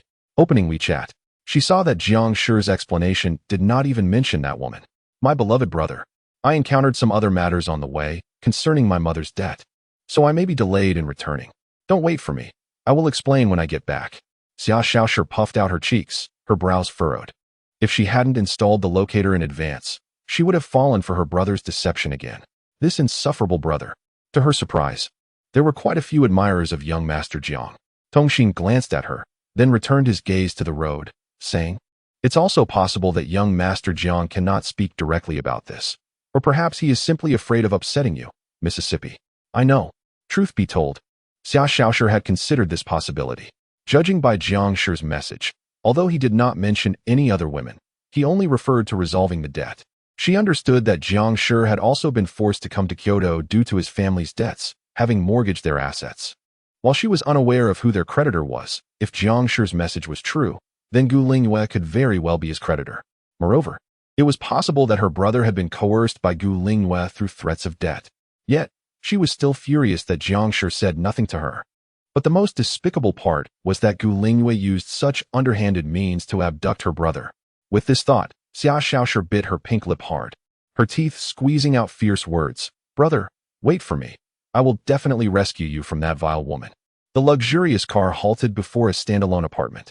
The building, adorned with a full glass facade, exuded an air of elegance and opulence. Occupying a spacious plot of land in a serene environment where not a whisper of noise could be heard, it was clearly a residence for the affluent. After exiting the vehicle, Gu Lingyue turned to the driver and said, "I won't be going to the office tomorrow. There's no need to pick me up." Understood, Mississippi. With that, the car swiftly drove away under their watchful gazes. "All right, Junior, come inside. BRR. It's a bit chilly out here." Following Gu Lingyue into the apartment, Jiang Shi watched as she casually tossed her coat onto the sofa while ascending the stairs. He trailed behind, a puzzled expression settling on his face. "Senior, you ought to give me an explanation. Why have you brought me here? Are you truly this dull, Junior?" Upon hearing Gu Lingyue's words, Jiang Shi narrowed his eyes slightly, his gaze lingering on her alluring figure clad in a black bodycon dress as she gracefully ascended the stairs, a hint of wicked thoughts creeping into his mind. As Gu Lingyue entered the room, Jiang Shi followed closely behind, and upon stepping inside, he abruptly shut the door with great force, the sound echoing so loudly that Gu Lingyue turned to look at him, a perplexed expression crossing her face. "Junior, why did you close the door?" "Senior, I no longer wish to put in the effort. I apologize." Watching Jiang Shi approach with a look of ulterior motives, Gu Lingyue couldn't help but curl her lips in disdain. In the next moment, Jiang Shi lunged toward her, but she swiftly sidestepped, then seized his arm, twisting it behind his back in a swift maneuver. The pain made Jiang Shi cry out, "Ouch! Ouch! Ouch!" Gu Lingyue's crimson eyes glimmered with a trace of coldness. "Junior, what are you trying to do? Have you lost your mind?" I was wrong, Senior." In truth, while he had been conversing about trivial matters in Kyoto with Gu Lingyue on the way to the apartment, his mind had been consumed with thoughts about the 7 million. He truly could not fathom how to repay such a sum, given that Gu Lingyue had invited him to her home and was teasing him. How could he not be tempted? Thus, he resorted to the classic line often used with wealthy women, "I don't want to try anymore," to resolve all these troubling matters. But it seemed to have no effect whatsoever. Gu Lingyue scoffed softly, then kicked him down to the ground, her slender leg clad in black stockings pressing down mercilessly on his back. "And what about this? After arriving in Kyoto, you have a girlfriend, right? If that is the case, why did you allow her to berate me through your phone and even delete me afterward? What does that mean? Senior, please let me explain." Jiang Shi struggled desperately, his heart filled with frustration. So, Gu Lingyue had summoned him here to settle the score with Xia Xiaoshi. But why had she chosen him for this? Jiang Shi, you have truly gotten carried away. Not only did you entertain ulterior motives toward me, but you also let that girl insult me. What? Have you forgotten me in just half a year? And afterward, you didn't even offer an explanation? What does that mean? As Gu Lingyue's anger mounted, she pressed down harder on Jiang Shi, refusing to let him rise. She reproached him for not only forgetting their agreement, but also for failing to contact her upon arriving in Kyoto, and for allowing someone else to insult her through his phone without giving her a proper explanation afterward. "Senior, you are actually holding me accountable for such matters?" I'm sorry. Jiang Shi repeatedly apologized. To be honest, he had never considered that Gu Lingyue would summon him to her home to reprimand him for such trivial matters. How astonishing. Was she truly so vengeful? Seeing the hint of guilt on his face, Gu Lingyue took a deep breath, gradually calming herself. Forget it, that is not the main point. I called you here for another reason. Come with me. Gu Lingwei released her foot from Jiang Shi's back and turned to enter the room. Jiang Shi, finally able to rise, dusted himself off and wondered what other matters awaited him. Chapter 26. Damn it, another one? Under Gu Lingwei's firm insistence, Jiang Shi was compelled to recount all his recent experiences. After listening attentively, Gu Lingwei, seated by the desk, turned to face Jiang Shi, who was sitting on the bed, and questioned, "So, you are currently staying at your mother's friend's house, and her daughter is quite infatuated with you, to the point of being somewhat obsessive?" More or less, Jiang Shi replied weakly. "So, those messages I received were also from her?" "Yes, it's just that I wasn't home at the time." "Huh, I thought you actually had a girlfriend." Gu Lingwei seemed to breathe a sigh of relief after speaking. Jiang Shi, feeling a wave of frustration, wondered why Gu Lingwei's concerns were so misplaced. Whether or not he had a girlfriend seemed trivial. Shouldn't she be more worried about his current safety? To be honest, ever since Gu Lingwei had rejected him with that phrase 6 months ago, he had long abandoned the delusion that she might still harbor feelings for him. Even now, in a scenario that could fit his fantasy, he recalled Gu Lingwei's vengeful nature. It was entirely within reason for her to confront him for the incident involving Xia Xiaoshi after he had lent her his phone to berate her. However, his primary desire was to return home swiftly, lest Xia Xiaoshi's fury be unleashed upon him. As for the debt of 7 million, if Gu Lingwei pursued it, he truly felt powerless. He could only explode on the spot. With a heavy sigh, Jiang Shi implored, "Can I leave now? Otherwise, that person at home won't spare me." Noticing the panic etched on his face, Gu Lingwei chuckled softly. "If you're having such a terrible time, perhaps you shouldn't go back." Jiang Shi's eyes widened in surprise. "Are you joking, senior? How can you be so oblivious?" Gu Lingwei pouted. "Seeing my former junior suffer so greatly, I can't help but feel a bit sympathetic. Besides, there is an available guest room at my place. You can stay here, with no worries about food or transportation. And since you're in the same field of electronic information as I am, I can even tutor you for your future employment." "Tutoring? Are you serious, senior? Isn't this what you often fantasized about? Consider it a reward for coming to Kyoto." With that, Gu Lingwei's gaze bore into him, her exquisite eyes sparkling with mischief. Jiang Shi instinctively turned his gaze away, though Gu Lingwei's offer was undeniably tempting. Her last words felt as though she intended to toy with him. Frankly, he was somewhat reluctant, as their past interactions had only culminated in her ambiguous responses. It felt as if Gu Lingwei had deliberately ignored his feelings, even prompting him to come to Kyoto under the guise of lightheartedness. He had been deeply disappointed back then, and even after a long time, those memories remained vivid. After all, Gu Lingwei was the first girl he had ever been smitten with, and the outcome had been disheartening. Now he found himself utterly perplexed by Gu Lingwei's intentions. Not only was she threatening him with exorbitant debts, but she also seemed to expect him to stay as her plaything. Since their acquaintance, Gu Lingwei had never heeded his opinions, always expecting him to accommodate her. Now, having rejected him, she sought him out again? He was bewildered, teetering on the brink of surrender, utterly helpless regarding the 7 million debt. "What's wrong? You seem unwilling." Gu Lingwei tilted her head in inquiry. To be honest, he wasn't entirely unwilling. Setting aside other factors, Gu Lingwei was relatively normal compared to Xia Xiaoshi. However, he couldn't explain himself. Xia Xiaoshi would undoubtedly be the first to object and create a scene. Moreover, he hadn't requested to stay here, which would inevitably lead to misunderstandings. Thus, he remained hesitant, burdened by numerous considerations. Yet, Gu Lingwei's demeanor suggested she wouldn't let him off the hook, leaving him in a quandary. Meanwhile, on another front, Bai Qin wandered aimlessly through the neighborhood. She felt distressed because she had lost track of someone. The area was expansive, covering nearly 3 square kilometers, and upon entering, all she could see were detached apartments, indicating a wealthy residential locale. However, she had no idea which building Gu Lingwei resided in. Since vehicles belonging to non-residents weren't permitted inside, she had to disembark outside and walk in search of her target. It was still nighttime, and with few residents around. Even finding someone to inquire with felt like searching for a needle in a haystack. This left her feeling helpless. But the thought of her beloved being harmed by another woman fueled her anger. Brother's location shows he is in that building ahead. Hurry.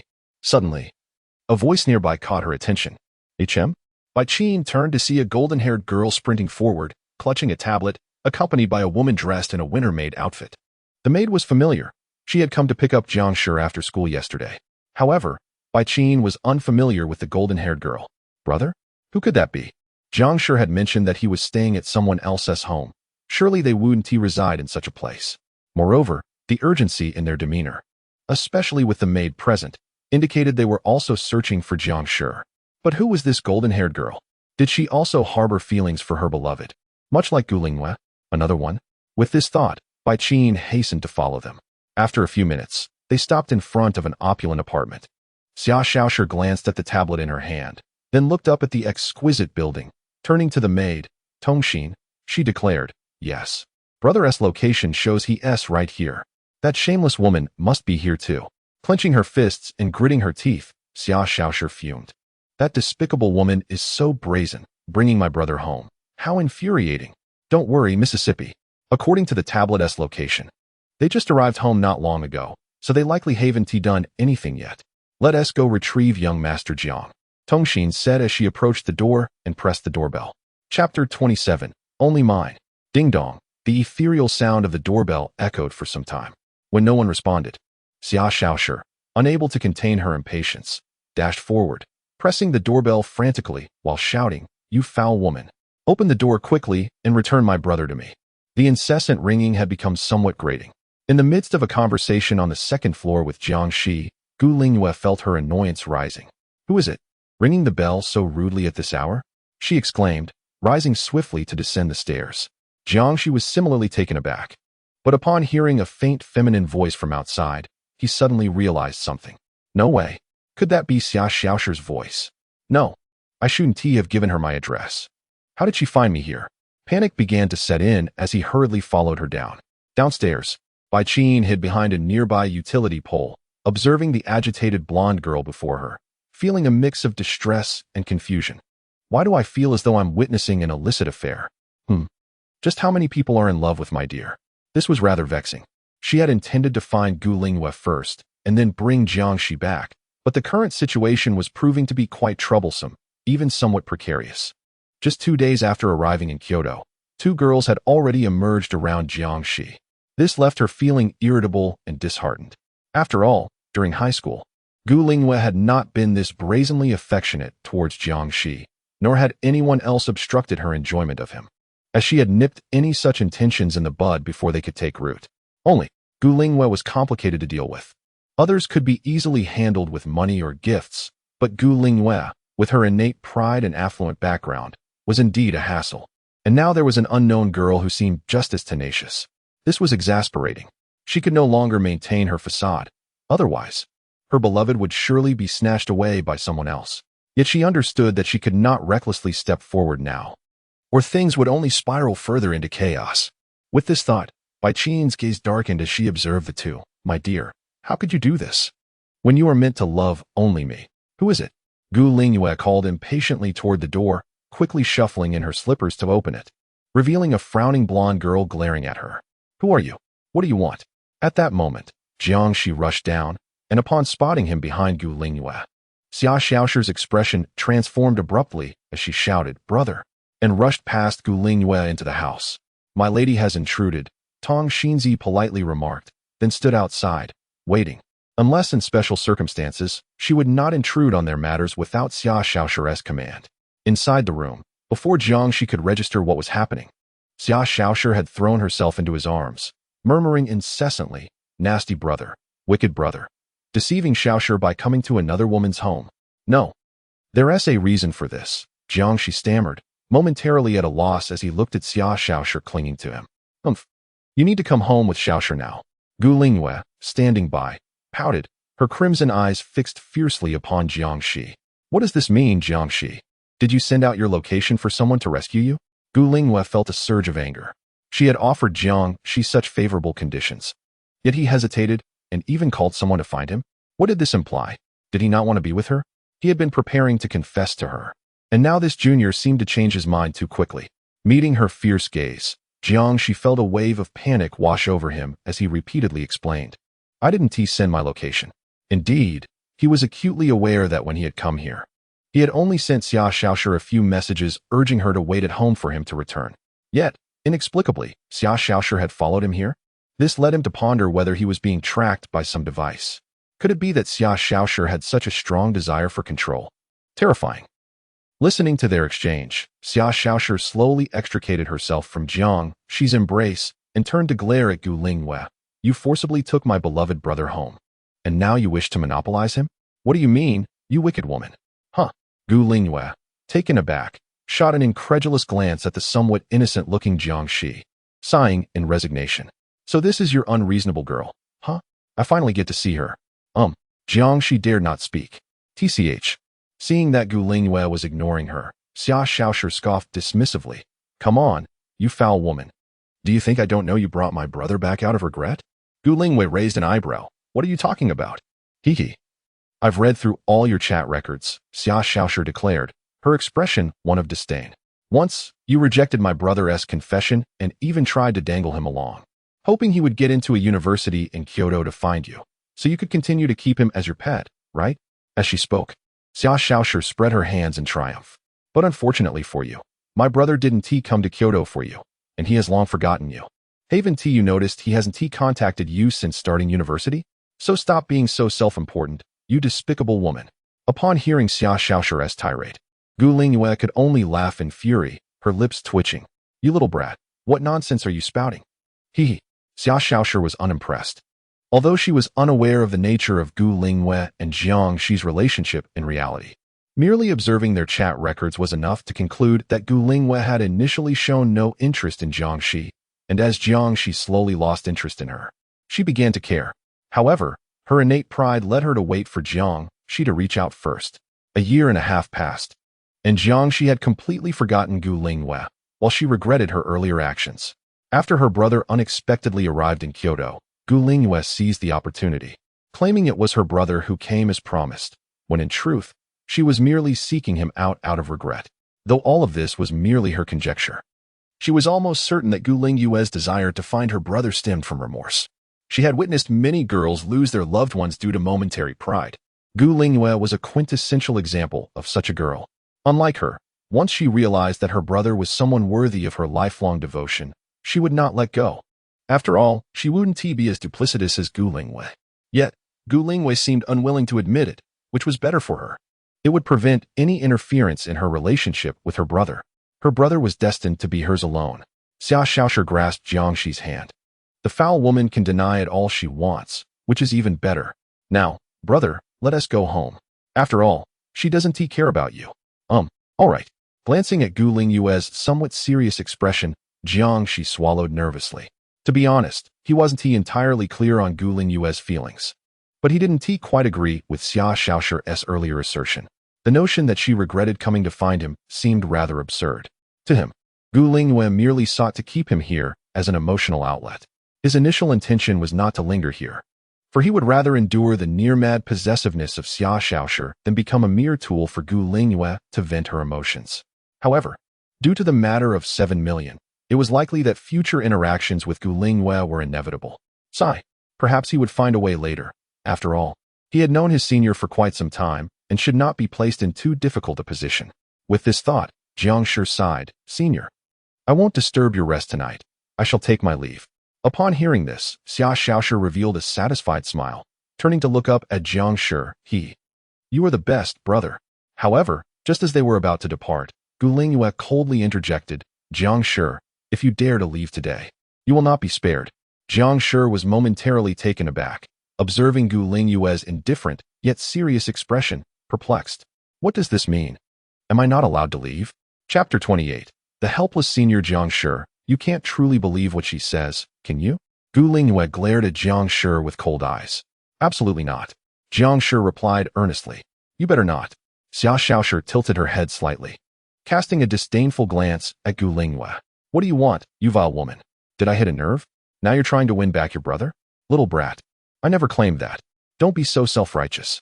Gu Lingwei, though reluctant to admit it, was reminded of the words she had spoken to Jiang Shi before leaving for Kyoto, which had led to their lack of contact for a year and a half. She later felt some regret, which is why she immediately called him once she learned he had come to Kyoto, hoping to fill the void of their estrangement. However, she didn't want to over-explain, fearing that Jiang Shi might become too arrogant. After all, he was still her junior. Yet, She felt no need to justify herself to an outsider. Who was this girl anyway? She wasn't Jiang Shi's girlfriend.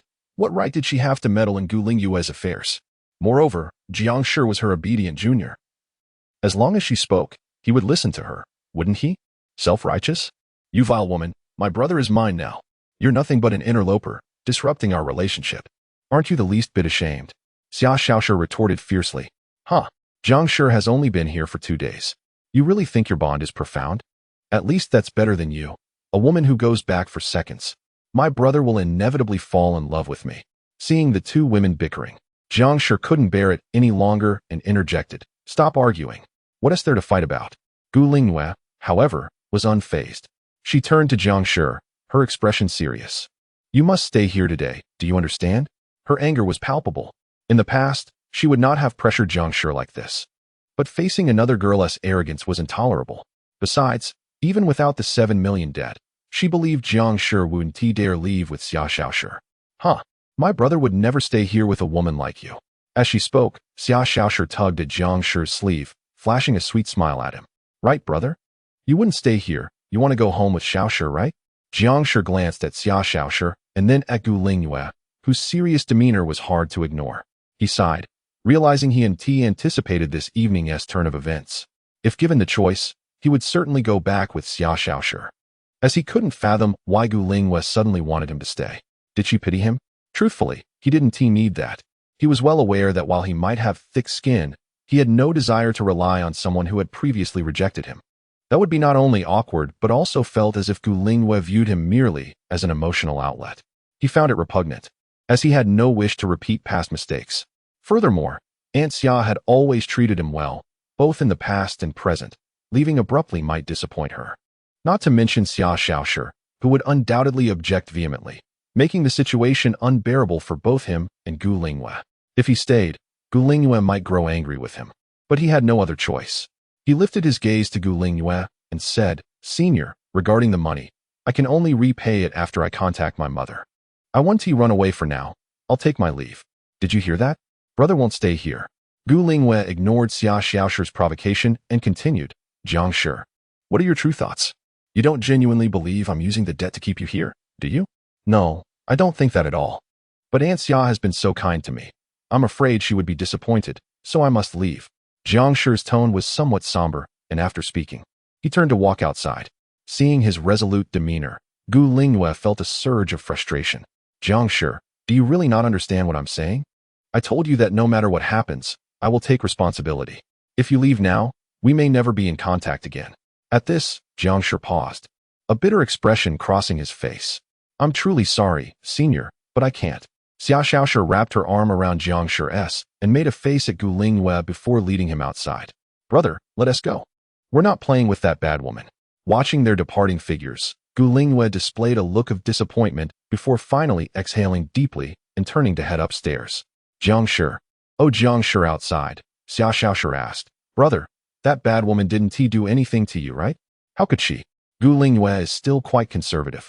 She wouldn't do anything to me. If anything, it's the other way around. Jiang Shi scratched his head, chuckling. Senior is nothing like you, not modest at all. Xia Xiaoshi retorted, unconvinced.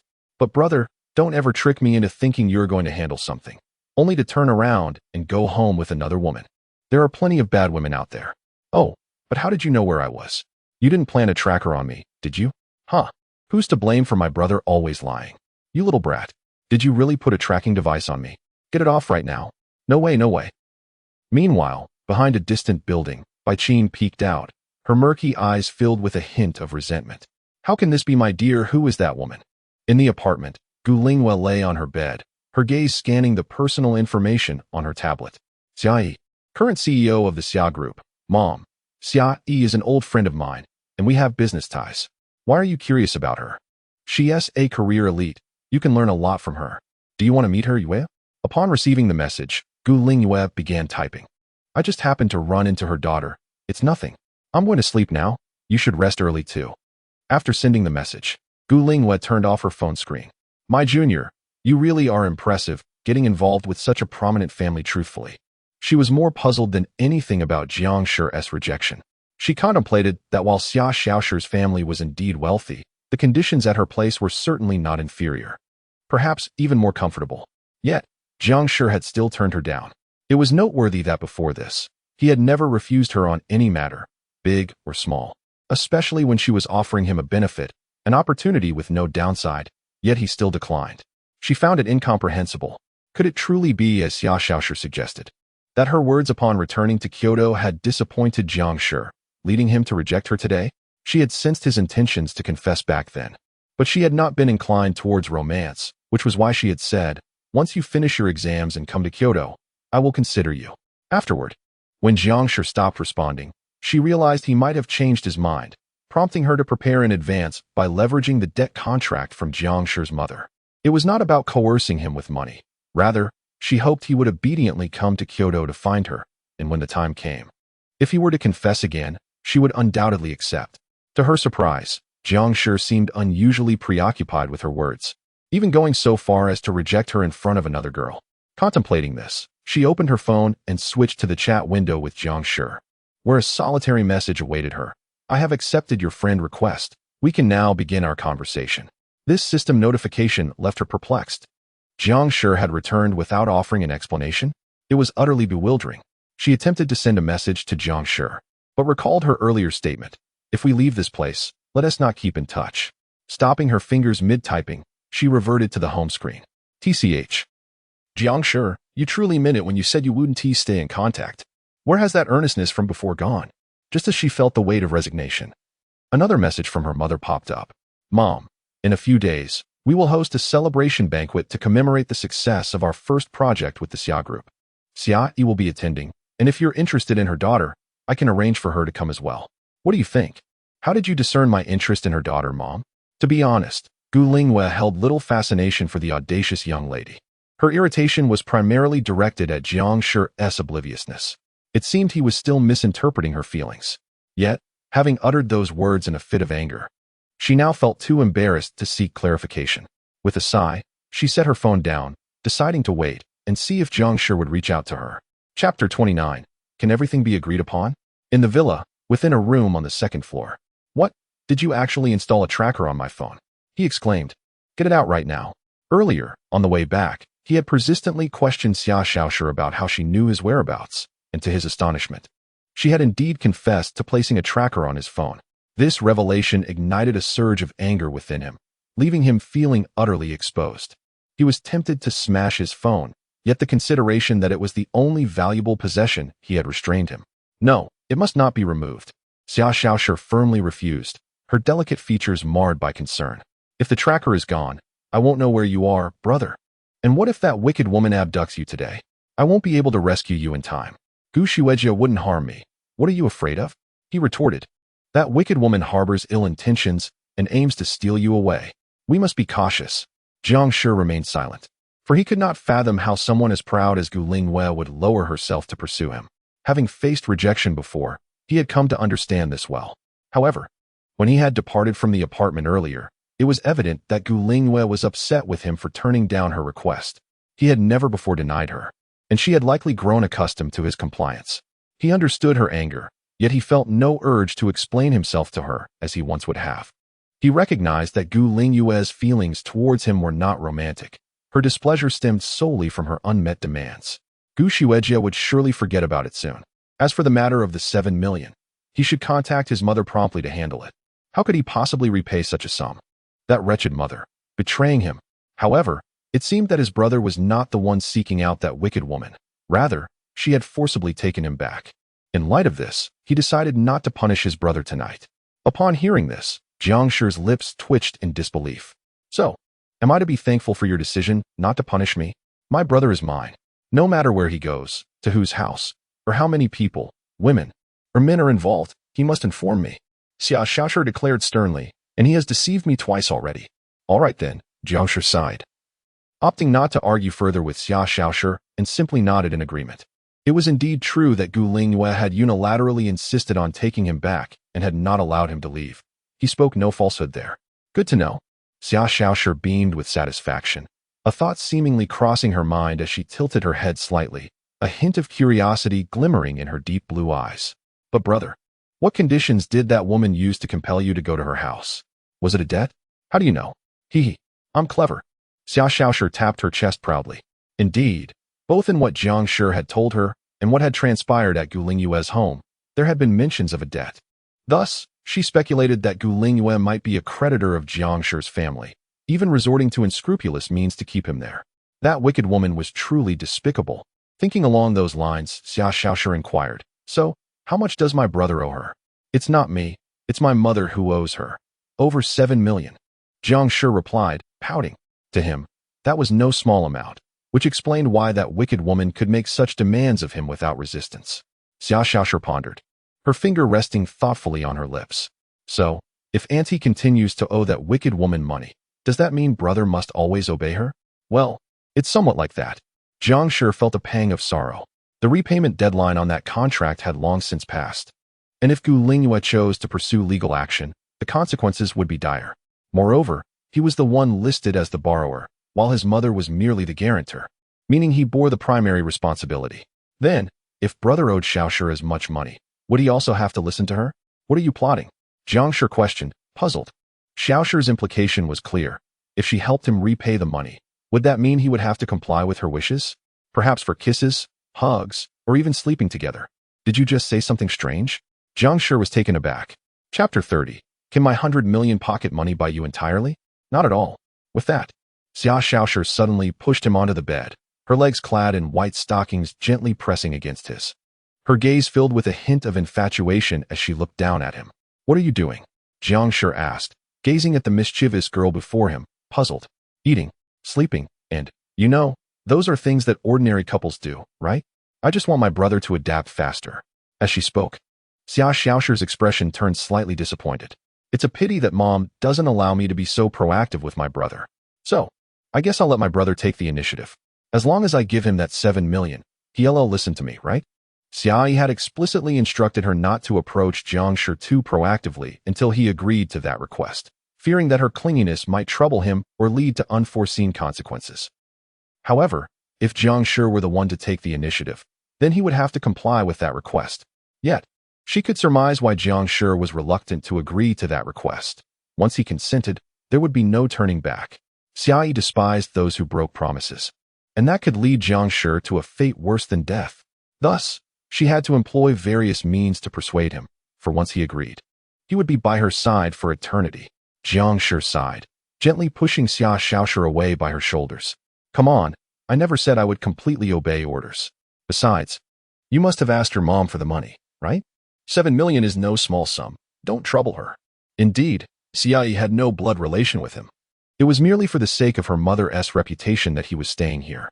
Although Xia might not be short on funds, he had no valid reason to ask her to repay that amount. No, if my brother listens to me, it's definitely Xiaoshi paying for it.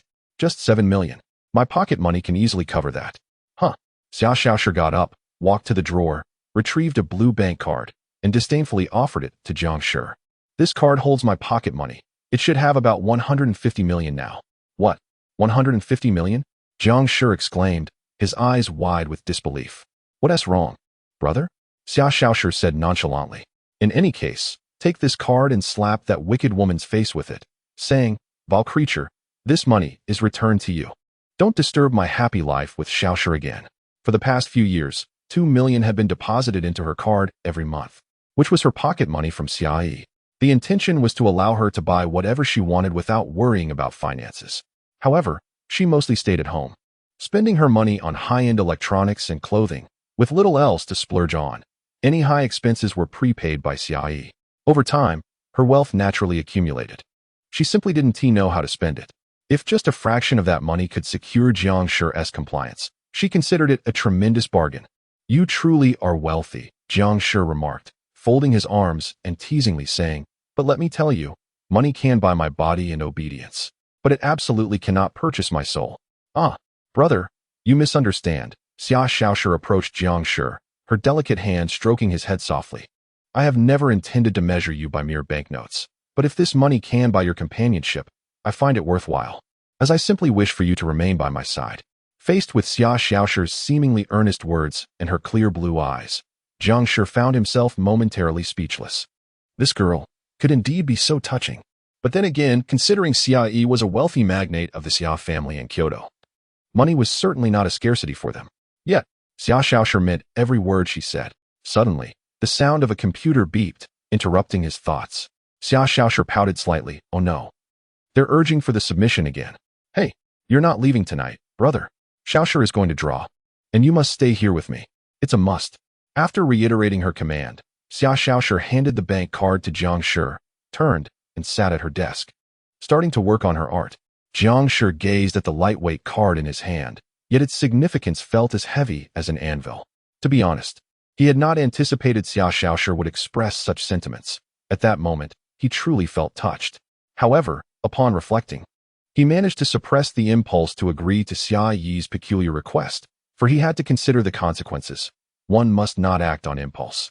Moreover, that money was owed by his mother. As a student, he lacked the means to repay it. Thus, he resolved to wait for his mother to return before dealing with it. He was fairly certain that his senior would really resort to threats over that 7 million. As he knew she wasn't in dire need of money, and didn't possess a malicious heart. What if he transferred the debt? No. Perhaps not. Xia Xiaoshi would undoubtedly impose all sorts of peculiar demands on him in exchange for that debt. Although her words were moving, that would ultimately result in a complete loss of freedom. With that thought, Jiang Shi sighed again, his gaze landing on Xia Xiaoshi, who was diligently drawing at her desk. He approached her, placing the bank card on the table. You should keep this money for yourself. Why not? Xia Xiaoshi looked up, confusion etched on her face. Let that money wait until my mom returns to repay it. And I don't believe my senior is the type to continuously threaten me with debts. If she comes looking for me again, I'll give you a heads up. Although he said this, he didn't genuinely believe Gu Lingyue would seek him out. After all, she was busy with her studies and company responsibilities. There was no way she could spare any thought for him. Xia Xiaoshi seemed to grasp his concerns, pouting slightly before saying, all right then. She then focused on her screen and asked, so what will it take for my brother to listen to me? I'm not a robot. Jiang Shi said, speechless, before his curiosity was piqued by her screen. His mouth fell open. This drawing was quite serious. Are you illustrating for someone? The digital canvas displayed a striking maid character wielding a sword, valiantly battling goblin monsters in a forest, the effects and visuals exquisitely rendered, evoking thoughts that if adapted into an anime, it would undoubtedly be exhilarating. However, he was surprised that Xia Xiaoshi could create such a serious piece. After all, she was primarily known for drawing lowly, young girls, and cat girls, and he had never seen her produce anything beyond that genre. Today, she had surprisingly ventured into more legitimate character art. Quite peculiar. No, Xia Xiaoshi shook her head. This is the cover for a character about to be attacked by goblins in a doujinshi. As the main character, she must look impressive. Jiang Shi was left speechless. What's wrong, brother? Is there something wrong with my drawing? Seeing Xia Xiaoshi's innocent and adorable expression, Jiang Shi found himself at a loss for words. It looks good, but I think I can guess the plot of that comic now. He sighed inwardly, realizing he shouldn't trust that a doujinshi artist could ever walk the straight and narrow. Chapter 31. Does he truly love me? I wish he were more proactive. Xiaoqi, this is your package. Thank you for delivering it. On Sunday at the entrance, a beautiful girl dressed in a white down jacket with a ponytail handed a small package to Bai Qian, pouting slightly. When did you move, Xiaoqi? You didn't even bother to inform me. How could you not treat me like a sister? I just returned recently and have been quite busy, so I didn't get the chance to tell you. Bai Qian gazed at the tightly sealed delivery box in her hands, a mischievous smile creeping onto her delicate features. Now, her beloved could stay with her a little longer. Wen Ku's expression revealed a hint of concern. What exactly do you plan to do with that? Xiaoqi, are you all right? If you've been feeling anxious lately, I can take you to see a psychologist. I'm fine, Bai Qian replied softly, turning to walk into the house. She was indeed well, yet she had recently noticed another girl inexplicably appearing beside Jiang Shi, which she found intolerable. After all, if she allowed Jiang Shi to continue in this manner, he would undoubtedly be claimed by one of the other two girls, or perhaps both, while she could only watch. She felt distressed. In the past, she could enjoy Jiang Shi's time alone every day, but now the situation had worsened. Jiang Shi seemed to have sensed her intentions and was avoiding her. Thus, she could no longer remain passive. She yearned for Jiang Shi to confront his feelings for her and embrace her, to love her deeply. If her beloved could not accept her feelings, then she would have to be more assertive. With this thought, the smile on Bai Qian's face grew brighter. All right then, if you feel unwell at all, you must tell me. Wonka slipped on her slippers and entered the room.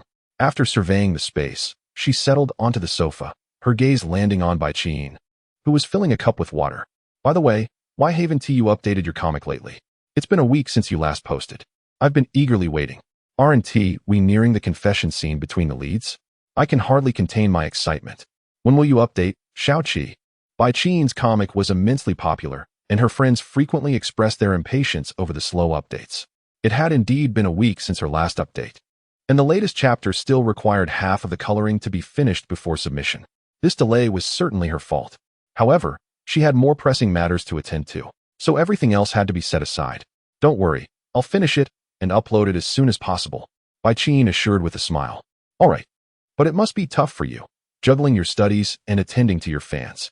It's manageable, Bai Qin replied. She updated her comic bi-weekly, and although she had to balance her academic responsibilities, she had a comprehensive outline from beginning to end. If she devoted an hour each day to drawing, she would certainly be able to meet the deadlines. It was just that this time, other matters had delayed her.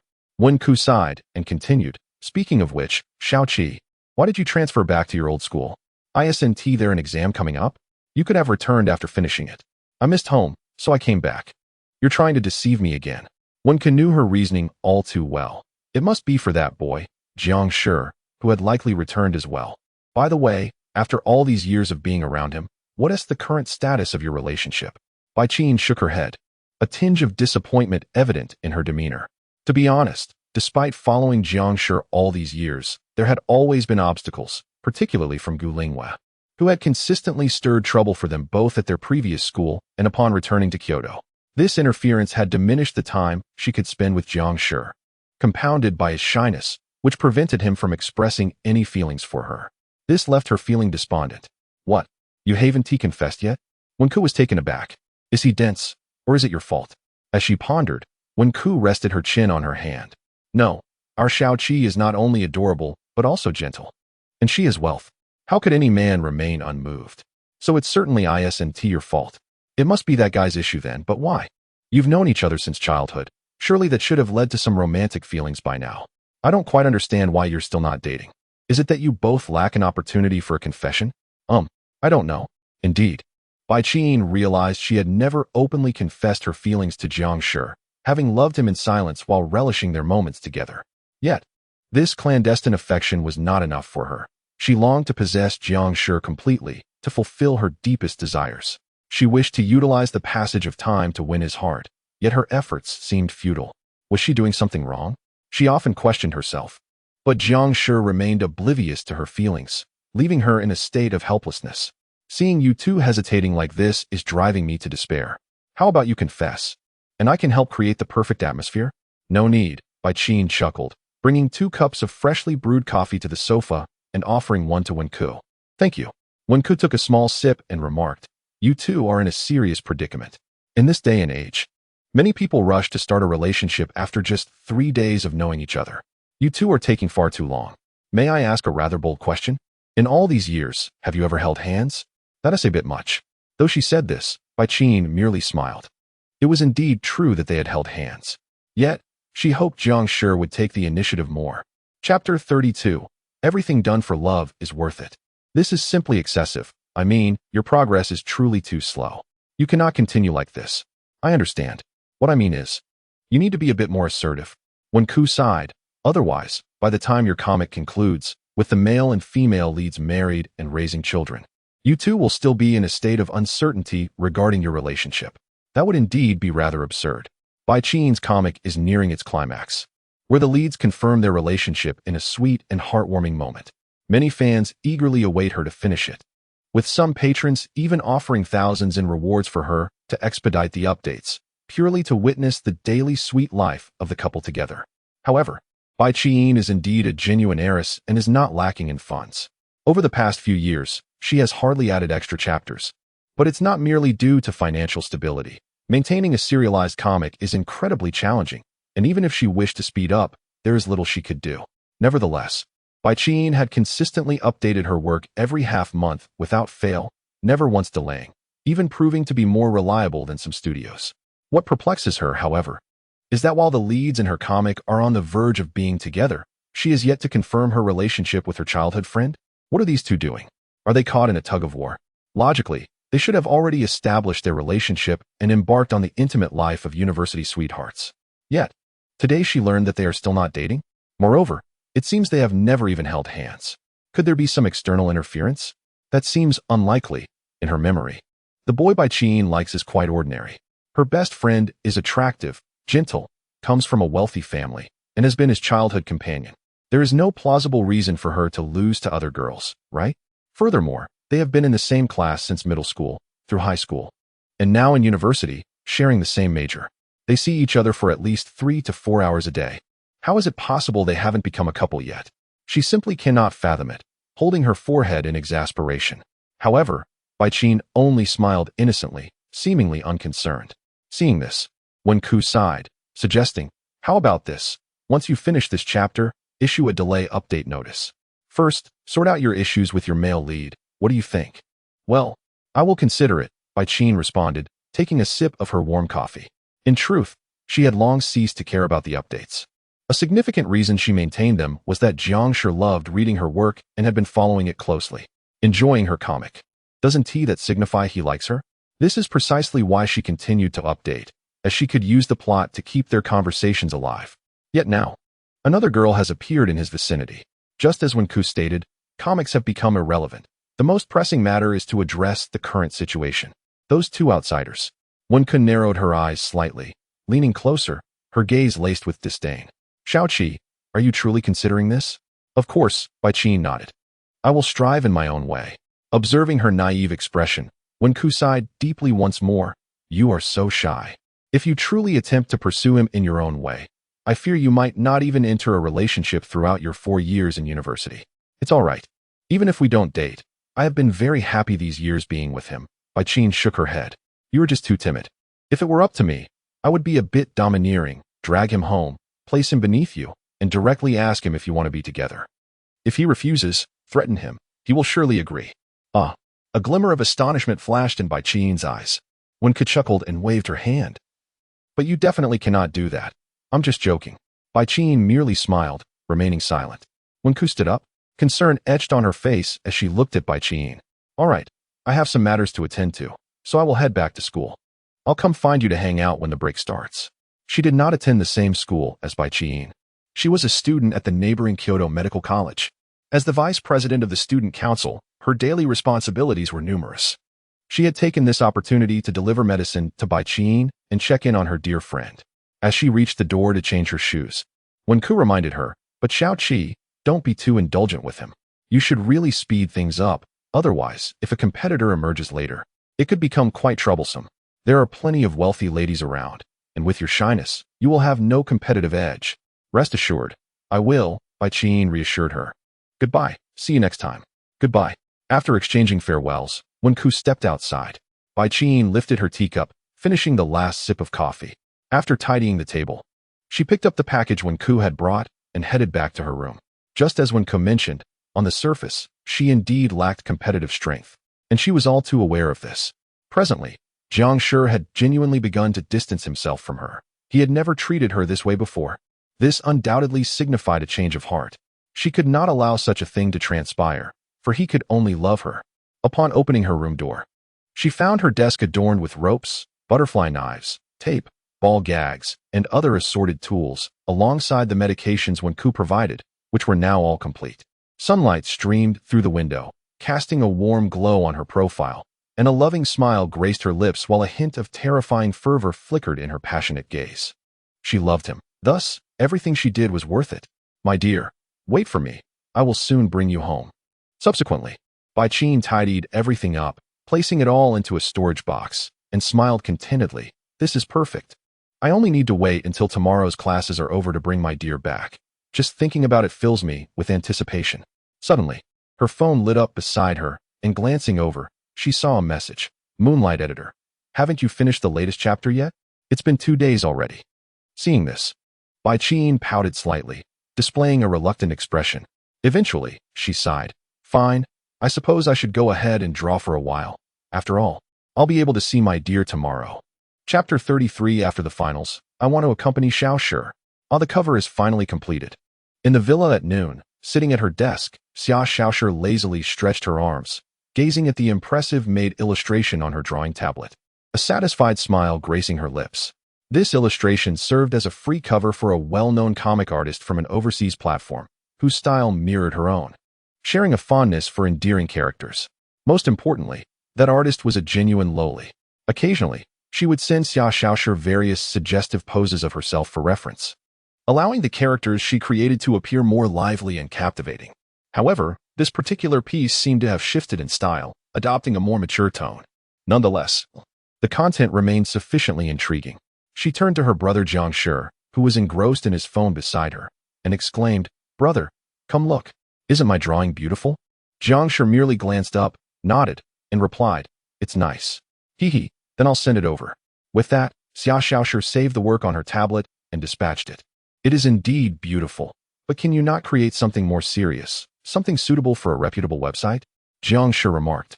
Xia Xiaoshi's artistic prowess was undeniable, yet her penchant for drawing less than innocent illustrations seemed to have elevated her eccentricity beyond his own. After all, Xia Xiaoshi was a girl, coupled with her peculiar personality. One could only wonder how her married life would unfold.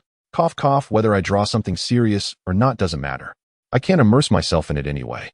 It's merely a hobby. As she typed a reply, she continued, "Indeed, regardless of how suggestive the drawings may be, my sole intention while creating them is to make the scenes appear cuter, more fleshy, and alluring, as it reflects my artistic skill. I harbor no deep thoughts about the characters. It's simply a matter of passion." Jiang Shi, however, was aware of her intentions. Yet, she truly did not possess such high levels of eccentricity. After all, having viewed countless works, she had grown somewhat jaded. "Well then, speaking of which, aren't you about to have a break? Why not go out and have some fun with me?" Jiang Shi shot her a sidelong glance. "Aren't you a homebody?" Xia Xiaoshi pouted slightly. "I'm not a homebody. I just want to spend time with my brother. Let's see after the finals. I probably won't have much time."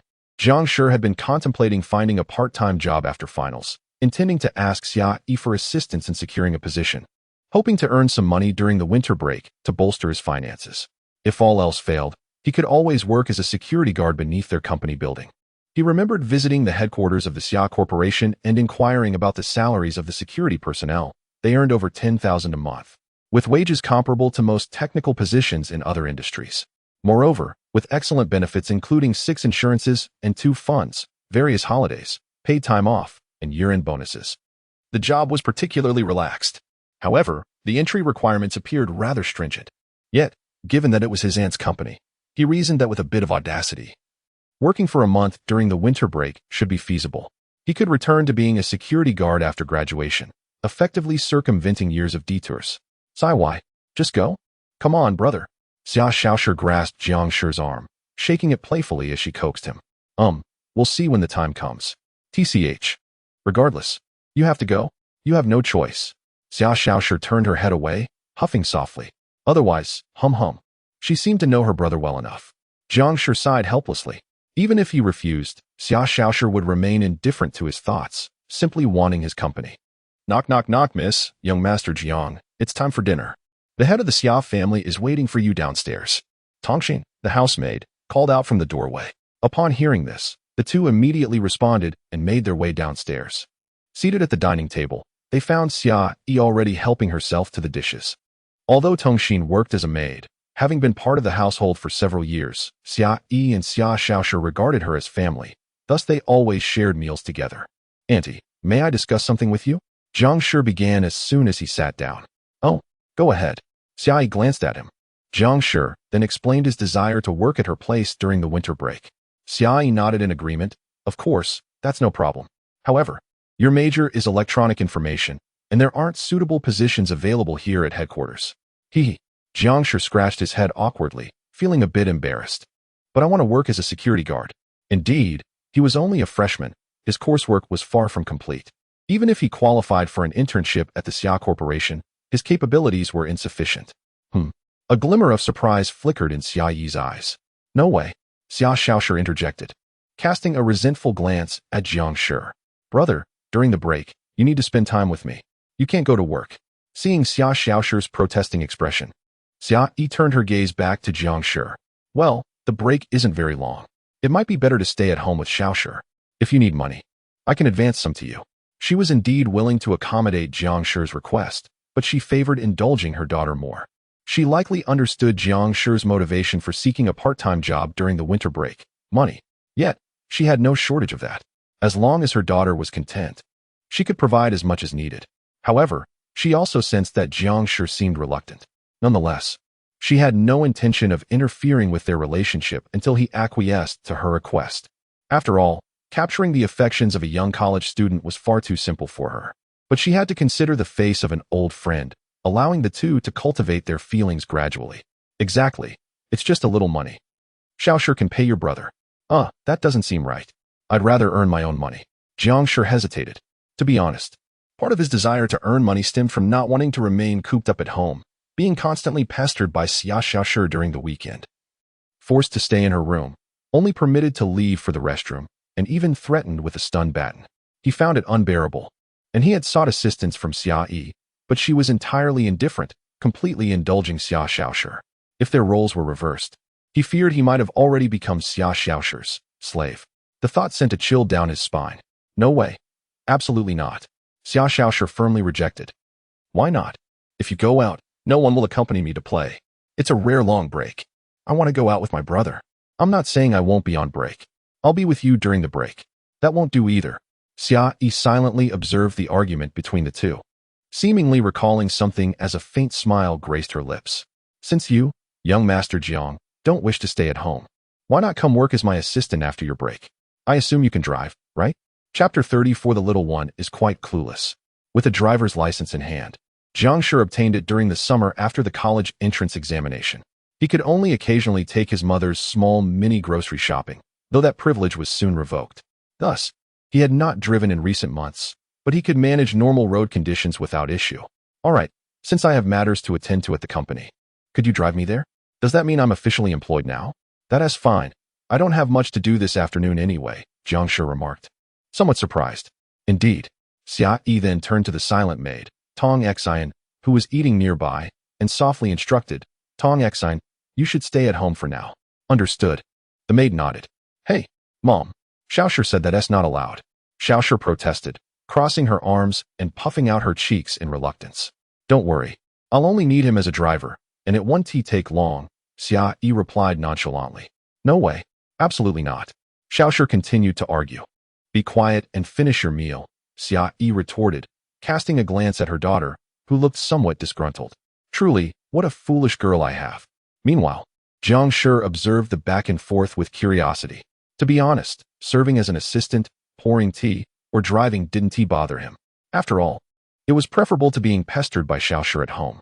Although he understood Xia's intention was for him to keep Xiaoshi company, he realized that she would provide him with everything else, expecting him to simply live off her generosity. However, the cost of such a lifestyle was undeniably high. Despite sensing Xia's motives, he appreciated that she was a reasonable person who had not made things difficult for him during these days. Remaining by her side as an assistant seemed manageable enough. After the meal, Xia led him directly out of the villa, bypassing the garage. Are we not taking the car from the garage? Jiang Shi inquired, puzzled. The villa had a garage specifically for Xia's vehicle, a luxurious Rolls-Royce Cullinan, which would certainly make a grand statement when driven out. It made sense. After all, such an expensive car would be difficult to repair if scratched. Seeking a less costly vehicle from the garage was a reasonable choice, he thought. Boys your age probably wouldn't want to drive such an old-fashioned car. Xia casually remarked. Surprise flickered in Jiang Shi's eyes. He hadn't expected such an extravagant car to be considered old-fashioned in Xia's view. However, he could understand. After all, a corporate magnate would naturally choose a vehicle that befitted their status. Subsequently, Xia led him to the communal underground parking of the villa. Though spacious, it was nearly empty of vehicles. They soon arrived at a corner where an eye-catching orange sports car caught Jiang Shi's attention, its prominent golden bull emblem gleaming from the hood. Recognizing the car, Jiang Shi instantly identified it as a Lamborghini, an undeniable sports car, renowned for its aesthetics and prestige. It was undoubtedly a head-turner, and he thought it might be just as pricey as the Rolls-Royce at home. This car should be more to your liking, right? Xia glanced at him, her lips curving into a subtle smile at his astonished expression. Jiang Shi had begun to piece together Xia's intentions. Strategically clenching his fist against his lips, clearing his throat. My mother taught me to not be picky about food. Xia laughed heartily. All right, let us head to the company then. They drove to the headquarters of the Xia Corporation.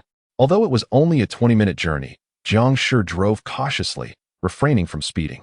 It was, after all, his first time behind the wheel of such a luxury car, worth over 6 million, compounded by several months of not driving, leaving him anxious about potential mishaps. While Xia might not mind, he certainly did not wish to create an embarrassing situation on his first day at work.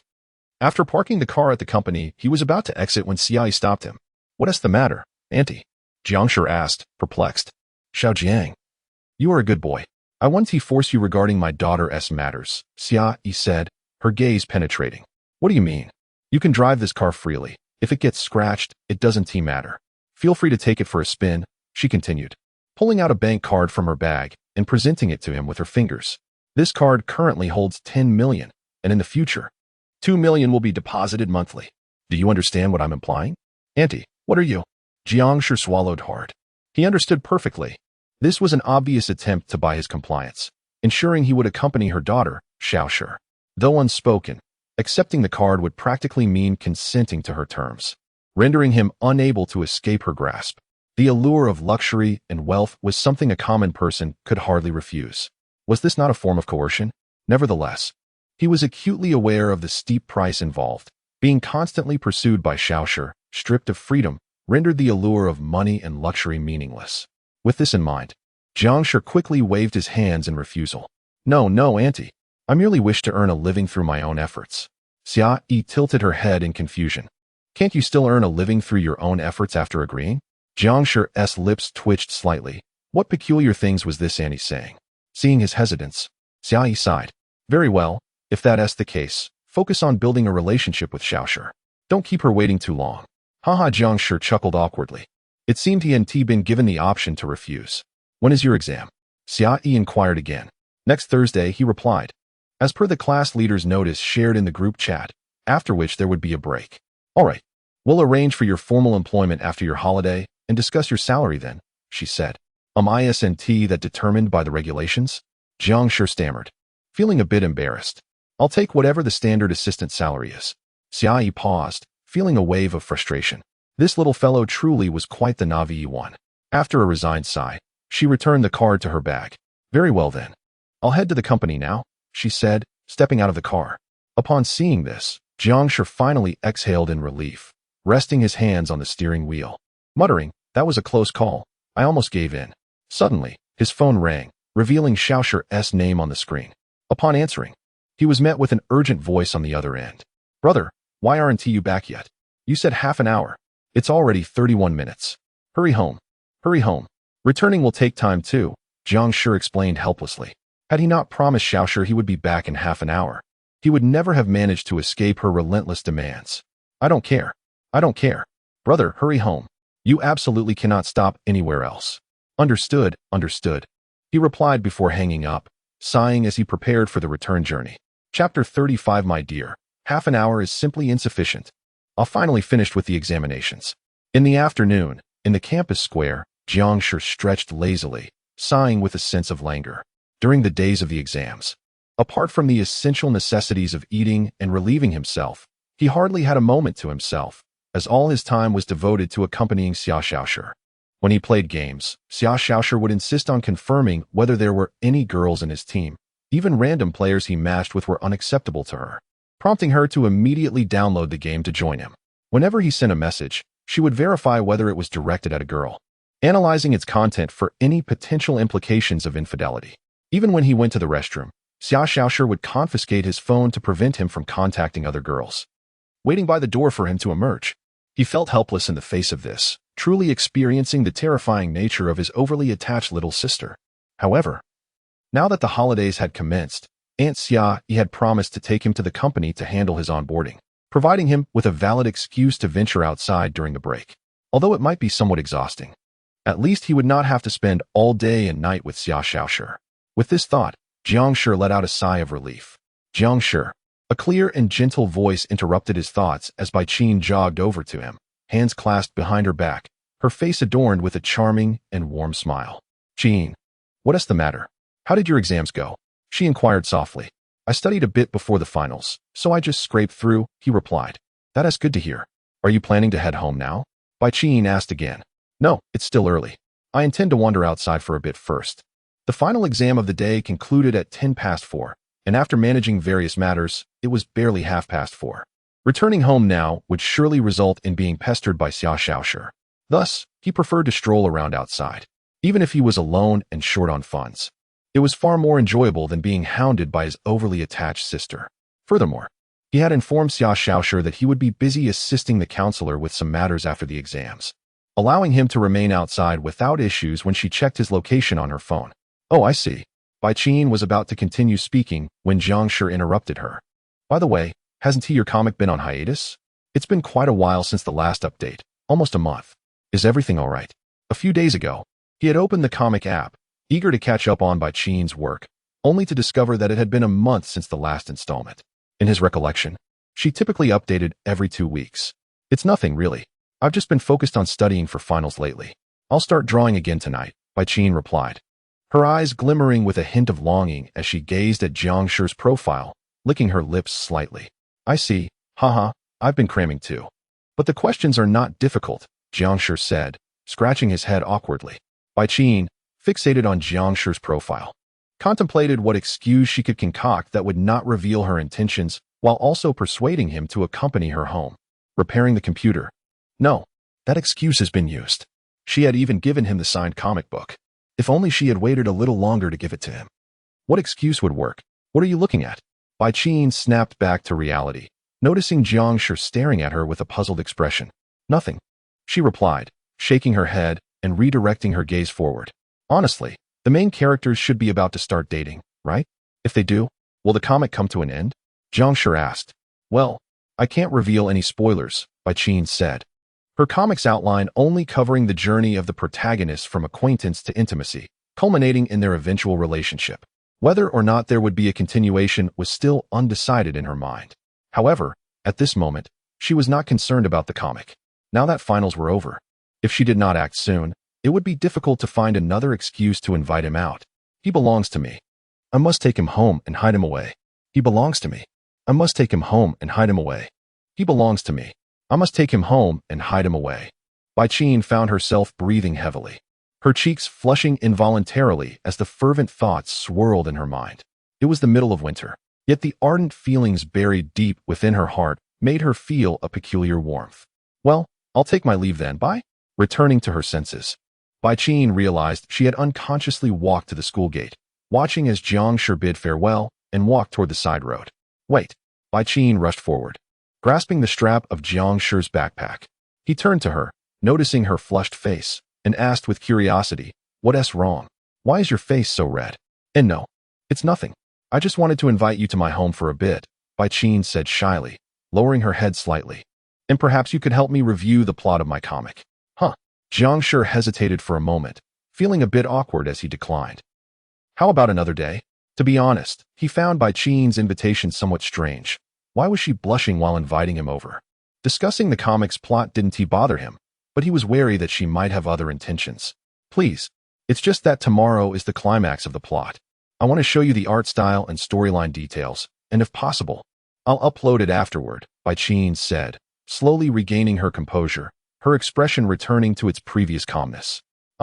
Faced with the eager girl awaiting his response, Jiang Shi found it increasingly difficult to refuse.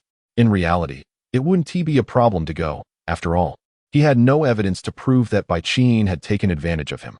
Moreover, the timing was quite suitable, and leaving for a short while wouldn't arouse Xia Xiaoshi's suspicion. She was his childhood friend. If he wronged her, it would indeed be a grave mistake. After much deliberation, Jiang Shi finally nodded. All right then, but I can only stay for half an hour at most. After all, going to Bai-Chin's home meant that lingering too long in a residential building would inevitably raise Xia Xiaoshi's suspicions. Thank you. Let us go now. Bai-Chin's face lit up with joy, her heart swelling with excitement. He agreed. But my dear, half an hour is simply insufficient. Chapter 36. We will always be together by the bar. Bai-Chin was stirring her freshly brewed hot coffee, her delicate face adorned with a joyful smile. At that moment, Jiang Shi was still in the room, engrossed in the latest chapter of a manga, although she had yet to finish her drawing. That was not the crux of the matter. What truly mattered was that he had come home with her. It seemed that her dear one genuinely adored her manga. After today, they would undoubtedly be together forever. Whether it pertained to her manga or anything else she possessed, he must fall deeply in love with it all. Lost in her reverie, she became increasingly self-satisfied and proceeded to retrieve a small bowl from the refrigerator, containing a powdery substance she had prepared earlier. With a simple stir in the coffee, it would remain undetected. Her beloved would surely fall deeply in love with her. They would relish this beautiful and prolonged holiday. Akin to a couple in the throes of romance, forever together. There would be nothing to prevent them. The more she contemplated, the more exhilarated she became. Oh dear. She realized she had stirred a tad too vigorously. After a moment, she prepared to pour the powder into the coffee. Just as she lifted the bowl above the glass, the door to the adjacent room swung open, revealing Jiang Shi, who remarked, "The latest chapter is quite delightful, super sweet. However, the last few panels are still in draft form and not yet completed." Qin. The bar's position aligned perfectly with Bai Qin's room, allowing Jiang Shi to see her as soon as he stepped out. Startled, she trembled and hastily tossed the bowl aside, swiftly using the spoon to mix the powder into the coffee. "What are you doing? Why such a reaction?" Jiang Shi inquired curiously, approaching her. Nothing. Just brewing some coffee," she stammered. Given your flustered expression and the solitary cup of coffee, I find it curious that you have a habit of drinking coffee," he replied, slightly perplexed. "Why yes, but this one is for you," she said, her words only deepening his confusion. He typically enjoyed coffee, yet if Bai Qin was also drinking it, why would she only prepare a single cup? Surely, there should be at least two. His gaze swept across the countertop, where the common furnishings lay, except for a small bowl containing the white powder, which caught his attention. It appeared that Bai Qin had been adding this substance to her coffee, and upon being discovered, she had hastily set it down. A sudden feeling of unease washed over him. After swallowing hard, he gazed at Bai Qin, whose exquisite face was gradually regaining its composure, and then he reached past her to investigate the bowl. Yet, before he could touch its edge, Bai Qin swiftly placed her hand over it, looking up at him with a distinct flicker of panic in her eyes. What are you doing? What is this?" he pressed, observing her anxious demeanor, which only confirmed his suspicion that the powder was indeed suspicious. Coffee prepared solely for himself, augmented with a peculiar powder. Could it truly be a substance capable of rendering one unconscious in a short span? A chill ran down his spine as he recalled the times he had previously fainted, now associating them with Bai Qin's gentle and pure visage. "It's nothing. Just a sweetening agent. It's sugar," she insisted, her voice betraying her. "That cannot possibly be sugar," Jiang Shi discerned. It was unmistakably not sugar. Though the powder resembled flour, who would ever consider adding flour to coffee? Even as a prank, such an act was implausible. The only conclusion left was that Bai Qin was lying. "Here, the coffee I made for you. It's no longer hot. You can drink it now. Just take a sip," Bai Qin urged, presenting the glass with a sweet smile. However, instinctively, Jiang Shi stepped back. How could he dare to drink it? He was nearly certain that a single sip would render him unconscious within 10 minutes. Yet, he could not fathom why Bai Qin would resort to such measures. "Drink it, it's really delicious." Bai Qin stepped closer, urging him to accept the coffee. Jiang Shi, filled with trepidation, could only retreat further, feeling a sense of danger emanating from the seemingly innocent girl before him. "I'm not drinking it. Since I've finished your manga, and yours isn't complete yet, let us discuss it another day. I must return home now, it's getting late." The situation felt increasingly off-kilter. Alone in the home of a youthful and delicate girl, he sensed an unsettling threat. If she had indeed been responsible for his previous fainting spells, it was far more alarming than he had anticipated. Bai Qin, who had been his childhood friend, was someone he had cherished since their youth. He could hardly believe that such a gentle soul could harbor intentions of harming him, regardless of her motives. He resolved to escape the precarious situation. As he turned to leave, a sudden, overwhelming pressure forced him to the ground. Jiang Shi winced in pain, instinctively attempting to rise, only to find Bai Qin seated atop him. In his panic to break free, he was met with the glint of a blade pressing against his neck. "Darling, don't move," she said, her voice eerily calm. Jiang Shi froze, taken aback, and followed the slender hand gripping the butterfly knife up to her face, which wore a bizarre smile. Her enchanting pink hair cascaded down her cheeks, and her eyes sparkled with a peculiar excitement as she fixed her gaze upon him. The dimly lit room accentuated her exquisite yet unsettling expression, creating a truly terrifying sight. "Qin, what are you doing?" Jiang Shi stammered. Bai Qin lifted the coffee cup from the table and tilted her head slightly, asking, "Why one tea you drink? Why you need to put down the knife first? Stay still, and if you drink slowly, nothing will happen," she replied, bringing the cup closer to his lips. "Open up, darling, it's really delicious, I promise." In that moment, Jiang Shi realized that Bai Qin had lost her mind. The coffee in the glass was undoubtedly tainted. Yet, he could not comprehend how she could have turned into such a person, coercing him to consume the dubious beverage and wielding a knife as a threat. What on earth was happening? And why was she calling him darling? She typically addressed him by name. Why this endearment now? A sense of foreboding washed over him. In the past, during each of his fainting episodes, Bai Qin had always referred to him as darling, a term of intimacy that now filled him with dread. He could not even contemplate the state of his own body. He dared not imagine that the gentle girl who had accompanied him throughout his childhood had transformed into such a pathological individual. Paralyzed with fear, he remained motionless. For the blade of the butterfly knife was nearly pressed against his neck. One wrong move could result in a fatal consequence. "Why won't you drink? Why do you ignore me? Why do you not love me?" The relentless barrage of questions left Jiang Shi somewhat bewildered. Yet, before he could voice his inquiries, he witnessed Bai Qin pouring the coffee from the cup directly into her mouth. As Jiang Shi pondered this perplexity, the girl's soft lips suddenly pressed against his. His pupils constricted in shock, but he was met with a rush of liquid that possessed a hint of bitterness and a sharp sting as it flowed into his mouth. With the knife held against his throat, he dared not struggle excessively, and was compelled to swallow the coffee almost entirely. As a trickle of brown liquid began to seep from the corner of his mouth, Bai Qin finally straightened up, a satisfied smile gracing her lips as she licked her exquisite red mouth. "My dear, now you cannot escape, fear not. For this holiday we shall remain together," she declared. Jiang Shi coughed uncomfortably, his gaze locked on Bai Qin's nearly deranged expression, an ominous feeling washing over him. Chapter 37. Damn it. Who has stolen my brother's woman? It's Gu Lingwe. The sun gradually descends, giving way to the tranquil embrace of night. In the villa, at the dining table. My brother hasn't returned home before dinner again. Xia Xiaoshi mumbles with a hint of annoyance as she chews her food.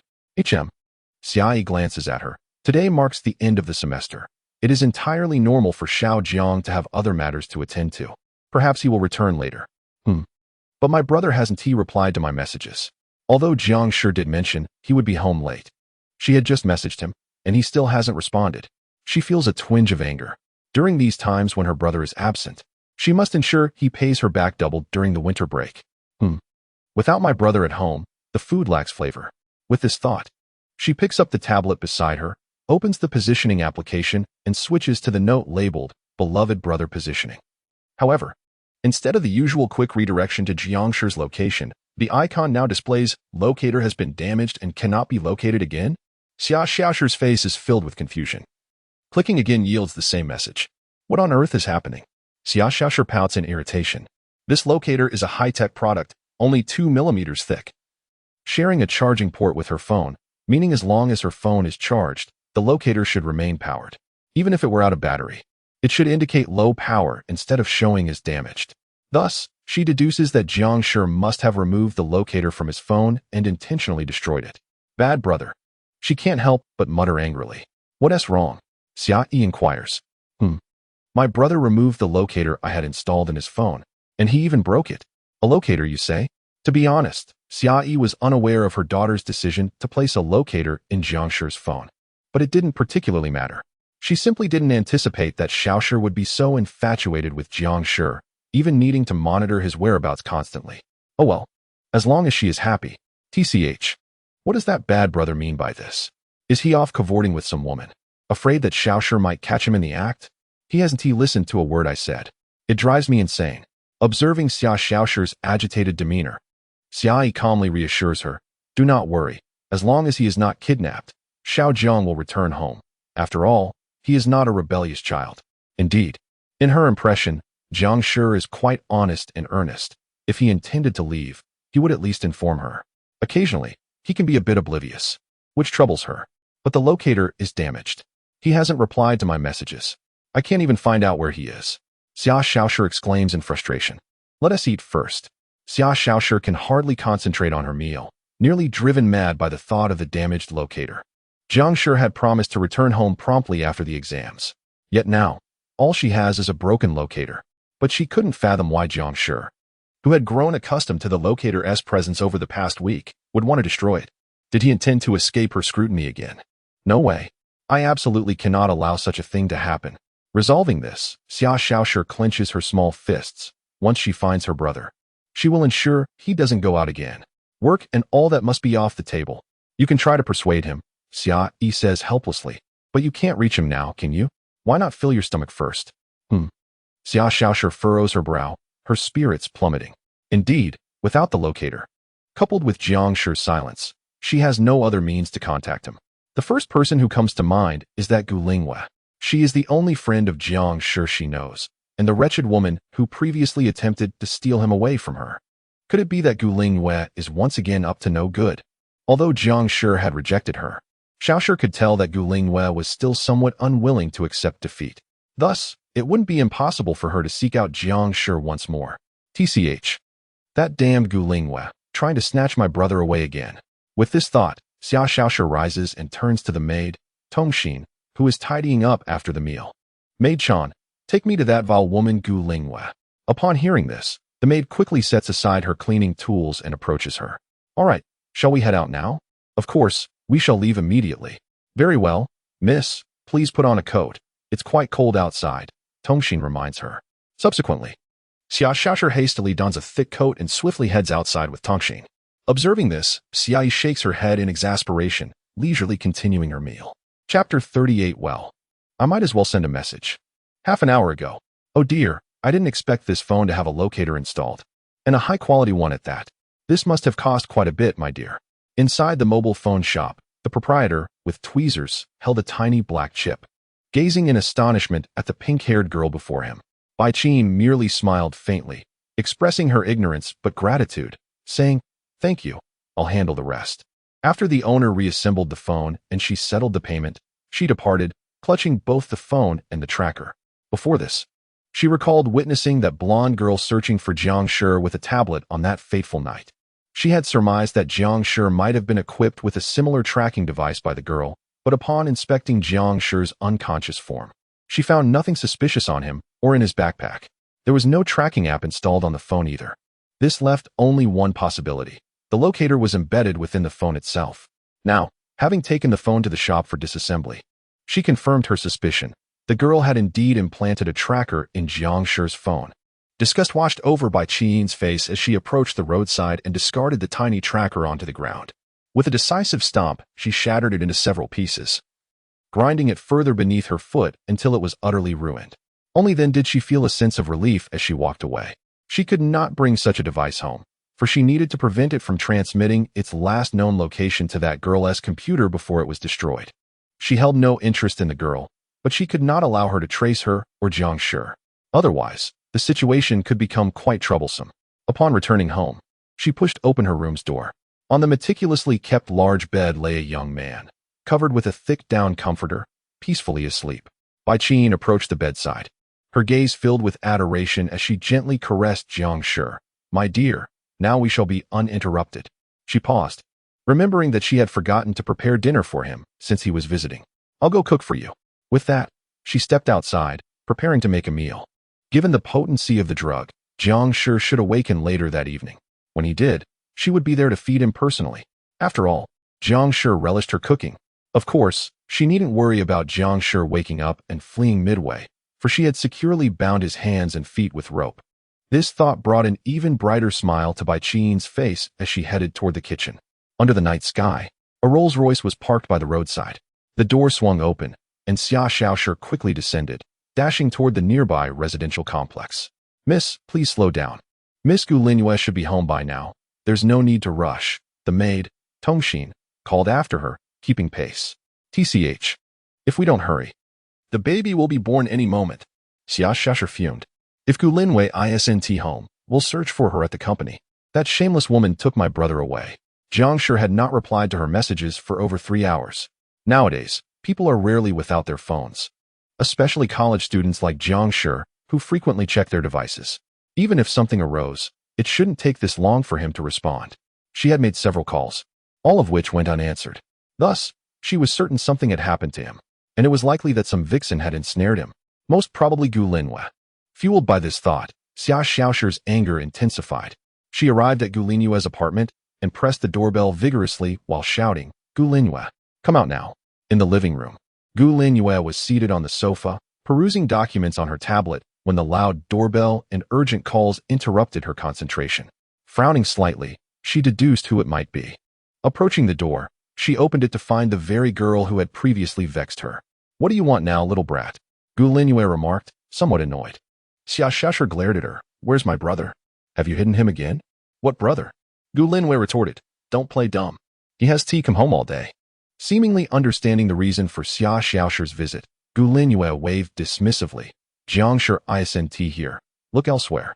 She attempted to close the door, but Xia Xiaoshi blocked it with her hand. "This is my home. Don't be too arrogant, little brat. I don't believe you. You've definitely hidden my brother. I need to check your place." Before Gu Linhua could react, Xia Xiaoshi darted past her into the apartment. "You." Gu Linhua turned to follow, only to see Xia Xiaoshi racing up the stairs, feeling exasperated. "Who told her that Jiang Shi was at my place?" Over the past few days, she had indeed been preoccupied with thoughts of Jiang Shi, but she hadn't shamelessly brought him home. After all, Jiang Shi had rejected her that day, and since then, she hadn't received a single message from him, which left her feeling somewhat disheartened. "Miss Gu, I apologize for disturbing you at this late hour." The maid, Tongxin, approached politely. "Forget it. Just make sure it doesn't get out of hand. When she comes down, take her away quickly." Understood. Gu Linhua recognized that while Xia Xiaoshi was technically an adult, her mentality remained that of a child. She was magnanimous, and considering the deep cooperation between their families, Gu Linhua chose not to hold a grudge. "Come in and sit. She should come down once she realizes she won't find anything." "Thank you." Gu Linhua returned to the sofa, continuing to browse her tablet as she inquired. "So, Jiang Shi hasn't returned home, and your young lady is searching everywhere for him?" The maid stood to the side, replying, "Yes, young Master Jiang hasn't returned home since finishing his exam today and hasn't replied to any messages. That's why our young lady is out looking for him." "Do you have any leads?" "None that I know of," Gu Linhua replied. However, she too felt puzzled, as she knew Jiang Shi well. He was usually meticulous and would promptly respond to messages. Even if he were busy, he wouldn't keep anyone waiting for long. Furthermore, as a newcomer to Kyoto with few acquaintances and limited finances, where could he possibly be at this late hour? She pondered this for a moment. "Well, I might as well send a message. After all, he is my junior." Despite the previous tensions in their relationship, a little concern wouldn't hurt, right? With that thought in mind, Gu Linhua picked up her phone from the coffee table, opened a chat with the contact labeled Junior Jiang Shi, and hesitated before composing her message. "Hi, Junior, your little sister is looking for you again. You haven't sent her to the wrong address again, have you?" After sending the message, Gu Linhua tossed her phone aside, letting out a sigh of relief. Chapter 39.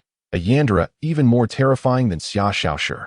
10 minutes later, Xia Xiaoshi descended from the second floor, her expression one of profound disappointment. Observing this, Gu Linhua let out a soft huff, as if to say, "Now you realize he is not here, don't you?" Upon hearing this, Xia Xiaoshi abruptly lifted her head, casting a reproachful glance at her. "TCH. I haven't even settled the score with you for bringing my brother home. You barged into my house twice, and I haven't confronted you about it. Yet you dare to hold me accountable?" Gu Linhua found the situation amusing, yet had no desire to engage in a lengthy debate with the impudent girl before her. "All right. Now that you know he's not here, please leave me to my work." Xia Xiaoshi was somewhat incredulous that Jiang Shi was truly absent. Moreover, the insistence of this girl to dismiss her only fueled her suspicions. She leaned closer to Gu Linhua, her disdainful gaze fixed upon her. "Is my brother really not here?" "No, he isn't," Gu Linhua replied curtly. Hearing the resoluteness in Gu Linghua's voice, Xia Xiaoshi let out a dejected sigh. "Maid-chan, let us depart. My brother is likely not here." "Understood," the maid replied, following Xia Xiaoshi outside. As they walked, Xia Xiaoshi muttered under her breath, "Not here with that wicked woman. So where could my brother have gone? I don't even know any of his other friends." Watching the two retreating figures, Gu Linhua felt a twinge of frustration. Over the past few days, she had contemplated seeking out Jiang Shi for a conversation, yet she felt a pang of embarrassment. After all, it had always been Jiang Shi who approached her first, and she was still unaccustomed to this shift in dynamics. Thus, she postponed the idea. Now, hearing news of Jiang Shi, a flicker of concern stirred within her. Her junior. Would she have to relinquish him to someone else? She picked up her phone, but Jiang Shi had not replied, a glimmer of disappointment flickering in her eyes. Setting her phone aside, she resumed her perusal of documents. Perhaps I shall visit him after the celebration in a few days.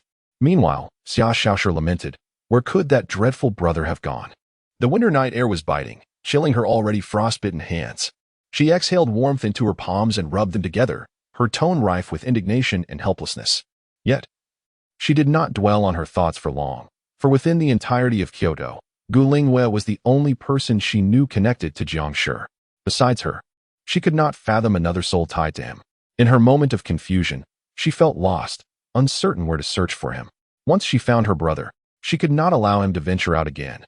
Ignoring messages, not answering calls. That scoundrel. Miss, shall we return home?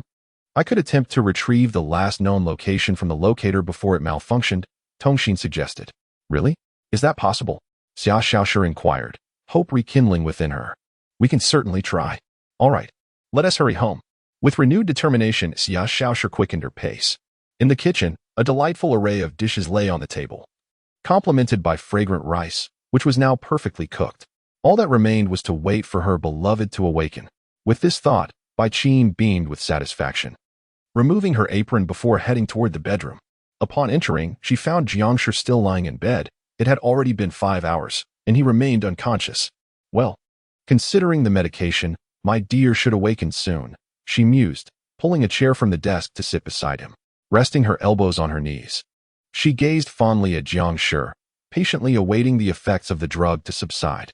Darling, you are truly beautiful. Please do not blame me. For all of this is done for your sake. To be honest, she had contemplated the repercussions of revealing her desires to Jiang Shi, especially with competitors now emerging. If she did not act soon, he might very well slip away from her grasp. That was something she could never accept. She could not bear to relinquish her cherished treasure to another, not for even a moment. Even if Jiang Shi despised her actions, it mattered little. As long as she loved him, she would devise ways to ensure he would love her in return. The young man on the bed stirred, emitting a soft murmur. His expression slightly pained. He slowly opened his eyes, and upon seeing Bai Qin, a smile broke upon her face. Darling, you're awake. Jiang Shi turned his head slowly, noticing the fog in his mind. Instinctively, he attempted to rise, only to find his hands firmly bound. No matter how he struggled, he could not break free. To his dismay, he discovered his feet were likewise restrained, tethered together. Darling, please do not struggle. Just listen to me, all right? At this, Jiang Shi froze, recollecting the events that transpired.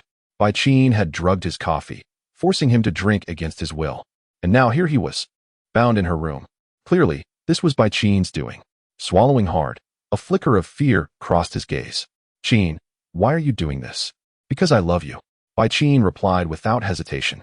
All those times I fainted. Was it you? Indeed, but it was only because I love you so much. You never take the initiative, so I had no choice but to act. Please forgive me. I adore you. Hearing this, Jiang Shi was enveloped in a wave of terror.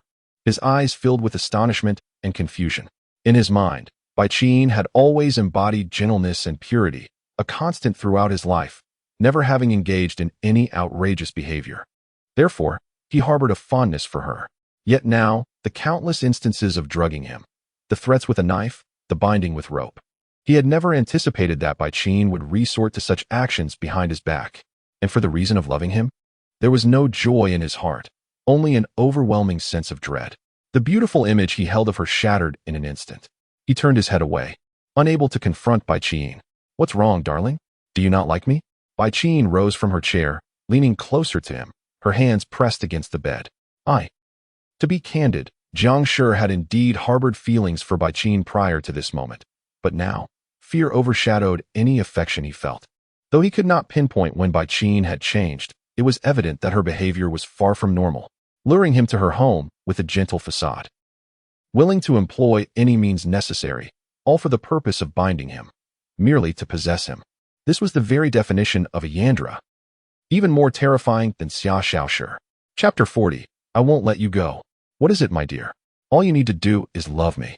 Promise me that you will stay with me forever, one to you? I I don't know. Bai Qin was undoubtedly confessing her feelings to him, even seeking to deepen their relationship beyond mere lovers. To be honest, had Bai Qin expressed her feelings in a more conventional manner, he might have acquiesced. However, the current predicament was that he was completely bound, forced into this situation. Moreover, the Bai Qin before him seemed utterly unrecognizable, as if she had transformed into a different person, leaving him at a loss. How could he possibly agree to her plea? His mind was racing with the imperative that he first persuade Bai Qin to untie him, and then make a swift escape. Jiang Shi exerted every ounce of strength to sit up against the bedside table, turning to face Bai Qin. Though it seemed improbable, he tentatively suggested, "Qin, please untie the ropes binding me. No, don't even think about escaping." Bai Qin knelt at the edge of the bed, reaching out to caress his face. "This is our home from now on. It's already a holiday, so please, stop thinking about leaving. Do you truly not have any feelings for me? Don't you want to be with me? We were once so close." Indeed, as Bai Qin had stated, they had once shared a deep bond. Growing up together, they had seen each other almost daily and had never quarreled, maintaining a harmonious relationship. However, the stark contrast of Bai Qin's current demeanor struck Jiang Shi profoundly, leaving him struggling to accept this change. "It is indeed true, but I find it difficult to accept you like this," Jiang Shi replied, a hint of discomfort evident in his tone. "Why is that?" "I am still me," Bai Qin replied, gradually calming down. "My dear, you may find it hard to accept right now, but I love you deeply.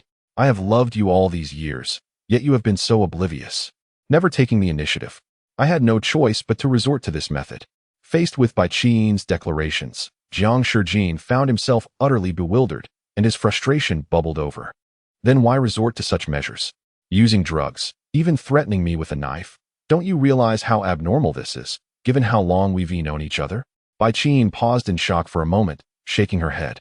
Her tone remained soft. "Because I feared that once you knew my true self, you would leave me. So I kept it from you. Please forgive me. Qin, I truly find you unrecognizable like this. It and Appos, it's even a bit frightening. Please help me untie these ropes." "No, you will escape," Bai Qin shouted, then suddenly lunged at Jiang Shi, enveloping him in a tight embrace. Overwhelmed by the softness of her skin and the intoxicating scent that surrounded her, he felt a twinge of discomfort. "Please, don't do this." In the past, he would have thought that Bai Qin initiating an embrace would only occur in dreams. Yet now, it had manifested in such a bewildering manner. He found no joy in this. Instead, fear engulfed him. However, with his hands and feet restrained, he could only passively accept her affection. "Have you truly considered staying here with me, forever? You've become so strange. Can we talk calmly?" "I am calm, Jiang Shi. I love you. Can you stop avoiding me? I'm getting a bit angry." Jiang Shi was taken aback. He was the one being kidnapped, the one suffering. Yet she was the one expressing anger? It was a pathological situation. His frustration boiled over. "If I say I don't love you, will you release me?" Upon hearing this, Bai Qin released her grip, her gaze piercing into his, laced with a hint of anger. Jiang Shi felt a chill run down his spine, a bead of sweat forming on his brow. "I will make you fall in love with me." As soon as the words left her lips, just as Jiang Shi was contemplating her next move, Bai Qin pressed her soft lips against his. His pupils dilated in shock. "Qin." Her lips were tender and slightly sweet, and Jiang Shi found himself lost in this overwhelming sensation. Minutes passed before Bai Qin gently withdrew, a silken thread connecting them until the distance severed it. The boy's cheeks flushed, his gaze dazed. "You. My dear, was it delicious? You." Jiang Shi bit his lip, a mix of embarrassment and indignation crossing his face. Truth be told, he had never envisioned that after 19 years of solitude, his first kiss would be forced upon him in such a manner, especially with the girl he had once fantasized about. In that moment, he was torn between anger and elation. Bai Qin tilted her head slightly, her eyes sparkling. "But my dear, have you truly never fantasized about me?" Jiang Shi fell silent. Bai Qin had always been a refined girl, blessed with natural beauty and a stunning figure. If there were a competition for the school's most beautiful girl, she would undoubtedly rank among the top 3, perhaps even claim the crown. Coupled with her wealth, it was no wonder that such a remarkable girl had always been by his side, sometimes leaving him feeling somewhat inferior, especially during their youth. Bai Qin, clad in a short skirt, her slender legs exposed, would sit beside him in the summer heat, the sweet scent of perspiration filling the air. How could he not dream of such moments? After all, who wouldn't he want to engage in a sweet romance with a girl like her, basking in the envy of classmates? Yet he had never anticipated that Bai Qin harbored such a pathological side behind her facade. In the current scenario, how could he possibly admit to any fantasies? With this thought, Jiang Shi forced a defiant smile. No. Bai Qin's expression shifted to one of disappointment. Can you let me go now? Not at all. Since you refuse, I shall continue kissing you until you agree. Jiang Shi was taken aback. Before he could articulate a rebuttal, Bai Qin was upon him once more, sealing his lips with hers. Chapter 41. Is this fellow jesting? The final location has been pinpointed. On the second floor of a villa, Xia Xiaoshi gazes expectantly at Tong Xian, who is seated at the computer. Upon hearing this, she hurriedly leans closer to the screen, her anxious eyes scanning rapidly. Where is it? However, Tong Xian shakes her head. The location is in front of a mobile repair shop at a Wanda Plaza, and the tracker has been malfunctioning for several hours. It will likely be quite difficult to find young Master Jiang there now. Xia Xiaoshi's expression turns sorrowful. What should we do? Well, to be honest, Tong Xian has a faint clue. The pink-haired girl she encountered on her first day picking up Jiang raised her suspicions. Since Jiang is not at Guling Yue's home, it is quite possible that he was taken back by that pink-haired girl. As for the tracker's malfunction, she is uncertain whether it was intentional on Jiang's part or due to some other reason. Given that all of Jiang's belongings remain at home, it is improbable that he simply left. Yet, the most vexing issue is that even though she is aware of the pink-haired girl's existence, she has no means to locate her, as she did not follow Jiang to the girl's residence. Thus, realizing she cannot resolve the problem, she decides against mentioning the girl to avoid causing Xia Xiaoshi further worry. Moreover, she cannot be certain that Jiang was indeed taken by that girl. With this thought, Tong Xian exhales softly. Miss, let us think positively. Perhaps young Master Jiang's phone has simply run out of battery, and he is occupied with something outside. That troublesome brother. Xia Xiaoshi is anxious. However, she must concede to the maid's reasoning, for she has no evidence to confirm that Jiang has gone off to seek another girl. It is entirely possible that his phone simply ran out of power. Nevertheless, she is extremely worried. Apart from the fixed hours of school, Jiang must accompany her after classes.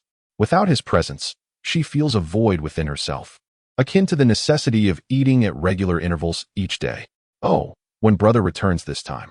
Xiaoshi, absolutely. Will not allow him to leave again. Certainly. Xia Xiaoshi grits her teeth, her anger boiling over. That troublesome brother. At the bedside, Bai Qin retracts her lips, her face flushed almost to the roots of her ears. She breathes heavily, entranced, as she gazes at the boy before her, who is also panting. Qin, please. Don't do this. Jiang struggles to catch his breath. Although the girl's lips are soft and inviting, Bai Qin spares him no respite. Helplessly pinned down, he is unable to shift his position, nearly choking. Can you promise me now? Bai Qin inquires once more. Are you truly out of your mind? Jiang turns his head away, unable to meet the girl's gaze. This feeling of being coerced unsettles him deeply. Promise what? Truthfully, if Bai Qin had approached this differently, he would have agreed without hesitation. But now, faced with this transformed version of her, he is too afraid to comply. As if recalling something, Bai Qin asks again, Darling, is it because of that girl that you refuse to agree? What girl? Bai Qin retrieves Jiang's phone from her pocket, having persuaded the shop owner to unlock it while they were at the repair store.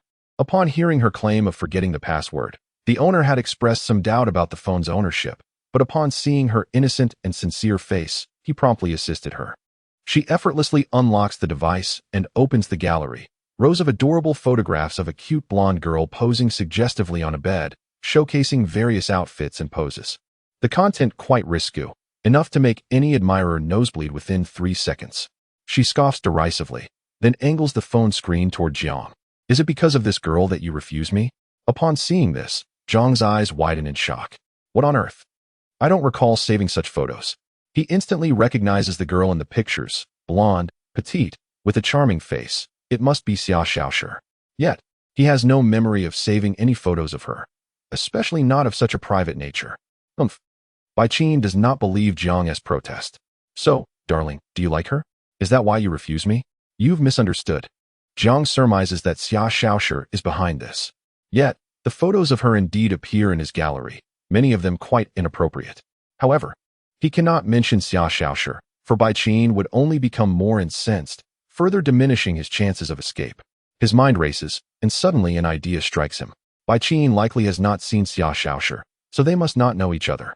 He can simply claim he was curious one night, saving images from a website for personal use. Though it may be socially mortifying, it should suffice. With this in mind, Jiang purses his lips and speaks softly. Those photos were actually something I saved online at night. You know, for boys need solutions too. So I saved them. I don't know her. Oh, Bai Qin's lips curve into a mischievous smile. Really? Absolutely. To lie is to be a puppy. Jiang quickly agrees, though internally he is in a state of turmoil. Forgive me. Shaoshi. Is that so? Bai Qin maintains her smile. If she had not previously witnessed that blonde girl visiting Jiang at Gulingyue's apartment, she might have believed him. Darling, to avoid me. You've even learned to lie. But that is fine. I will transform into the kind of girl you adore. With that thought, Bai Qin rises and heads to the wardrobe. Seeing her rummaging through the closet, Jiang is puzzled. Qin, what are you doing? Please unbind me first. I'm uncomfortable. After all, they were childhood friends, so he thought she might show some understanding and concern for him, right? If he just shows a hint of vulnerability, perhaps Bai Qin would relent and release him. After all, she had been so gentle in the past, and though she has changed, surely she retains a shred of her former kindness, doesn't she? Qin, just loosen it a bit. I want to run away. Let us talk properly, okay? However, Bai Qin emerges from the wardrobe holding several short skirts and stockings, tossing them onto the bed without acknowledging his plea, and even begins to remove her own clothing. Jiang's mouth twitches. Qin, what are you doing? Darling, you must feel quite uncomfortable alone at night, right? Bai Qin tilts her head slightly. And aren't you fond of this style? I think if I change, and then we are together, it will surely be more comfortable than being alone. This way, our relationship might even heat up quickly. Watching Bai Qin continue to undress, Jiang is left in utter disbelief. Is this fellow jesting? Chapter 42 Little Sister Shaoshi. You must listen to my explanation when the time comes. Bai Qin shed the nightgown she was wearing, her delicate and pale shoulders gradually revealed as the fabric slipped away. Hey, Qin, what are you trying to do? Please, let us discuss this calmly. Upon hearing these words, Bai Qin paused her movements. So do you agree? Don't demean yourself like this. Your actions will only make me. Bai Qin continued to remove her clothing. No. Seeing his flustered expression, Bai Qin sighed and gently caressed his cheek, her gaze earnest and affectionate. My dear, you truly are oblivious. Since childhood, you have been too timid to even touch me.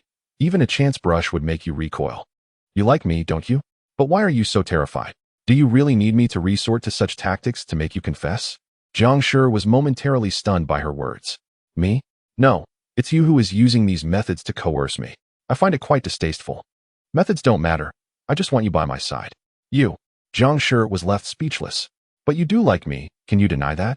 Bai Qin fixed her gaze on Jiang Shi, her tone slightly serious. She could sense that for a long time, Jiang Shi had harbored feelings for her. And there were moments when he almost confessed, yet he inexplicably withdrew. She had hoped time and again, only to be met with disappointment. She could no longer wait. Before this, he undoubtedly had feelings for Bai Qin, but the current version of her filled him with dread. He found it impossible to express his previous affections.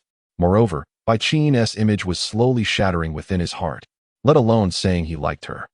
After this incident, he would likely avoid Bai Qin at all costs. If you have acknowledged it, then why not agree with me? We are clearly mutually affectionate. We could always be together. We would undoubtedly be a couple that others envy. So, please agree with me, okay? Expectation glimmered in Bai Qin's eyes. No. Jiang Shi shook his head. I like the gentle Qin of the past. The current you feels strangely unfamiliar, and I cannot accept it. Bai Qin's expression instantly turned cold.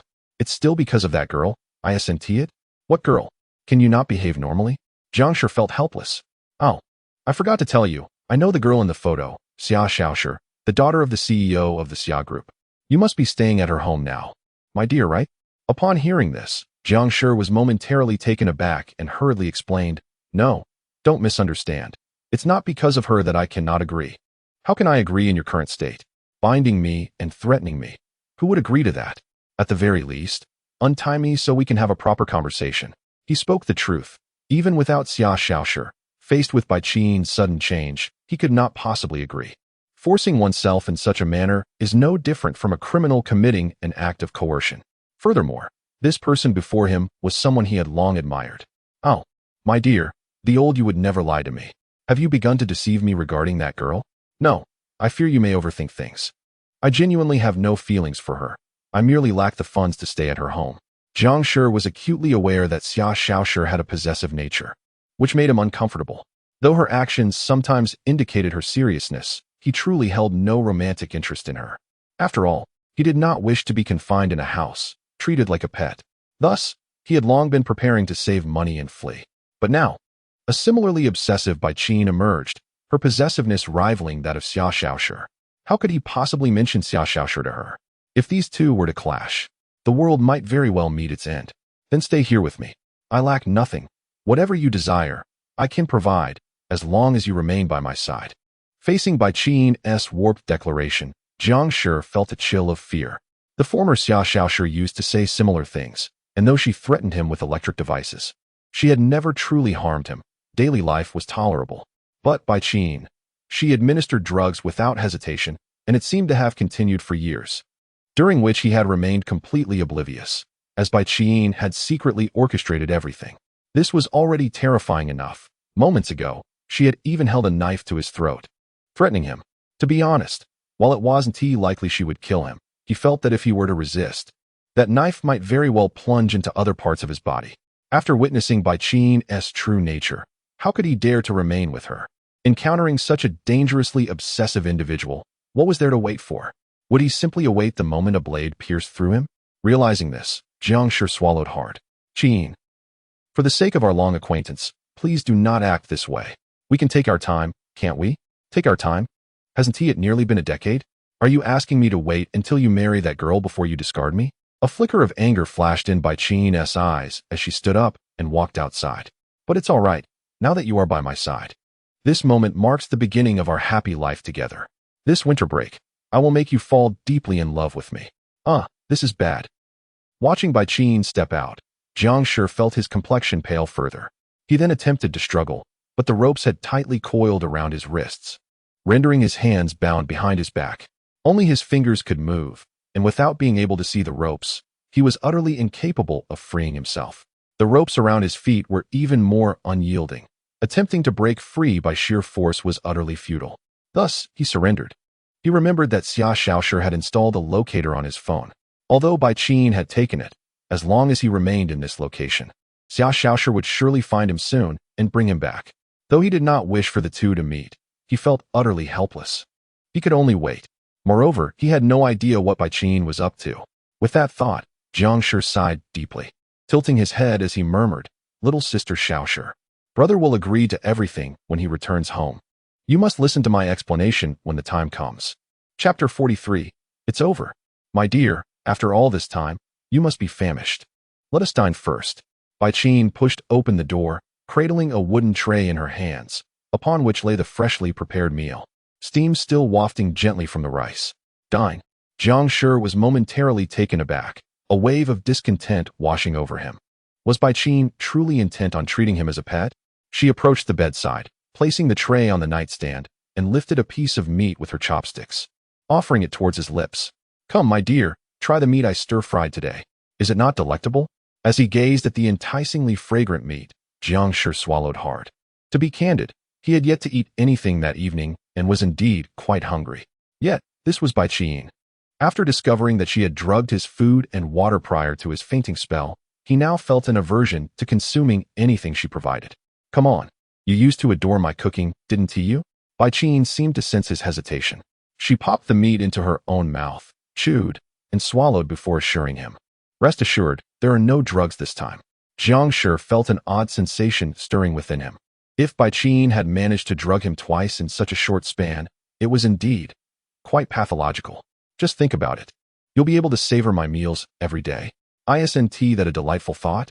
she queried with a smile, promptly offering another piece to him. "Now eat." Could one truly find happiness alongside a yandere?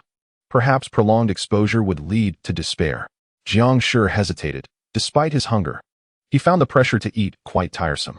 "Untie me, and I'll feed myself." Qin shook her head defiantly.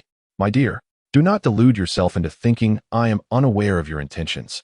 I have said it before, it is not permissible. You are mine, and do not think of fleeing. Jiang Shi felt a surge of frustration, knowing Bai Qin was not easily deceived.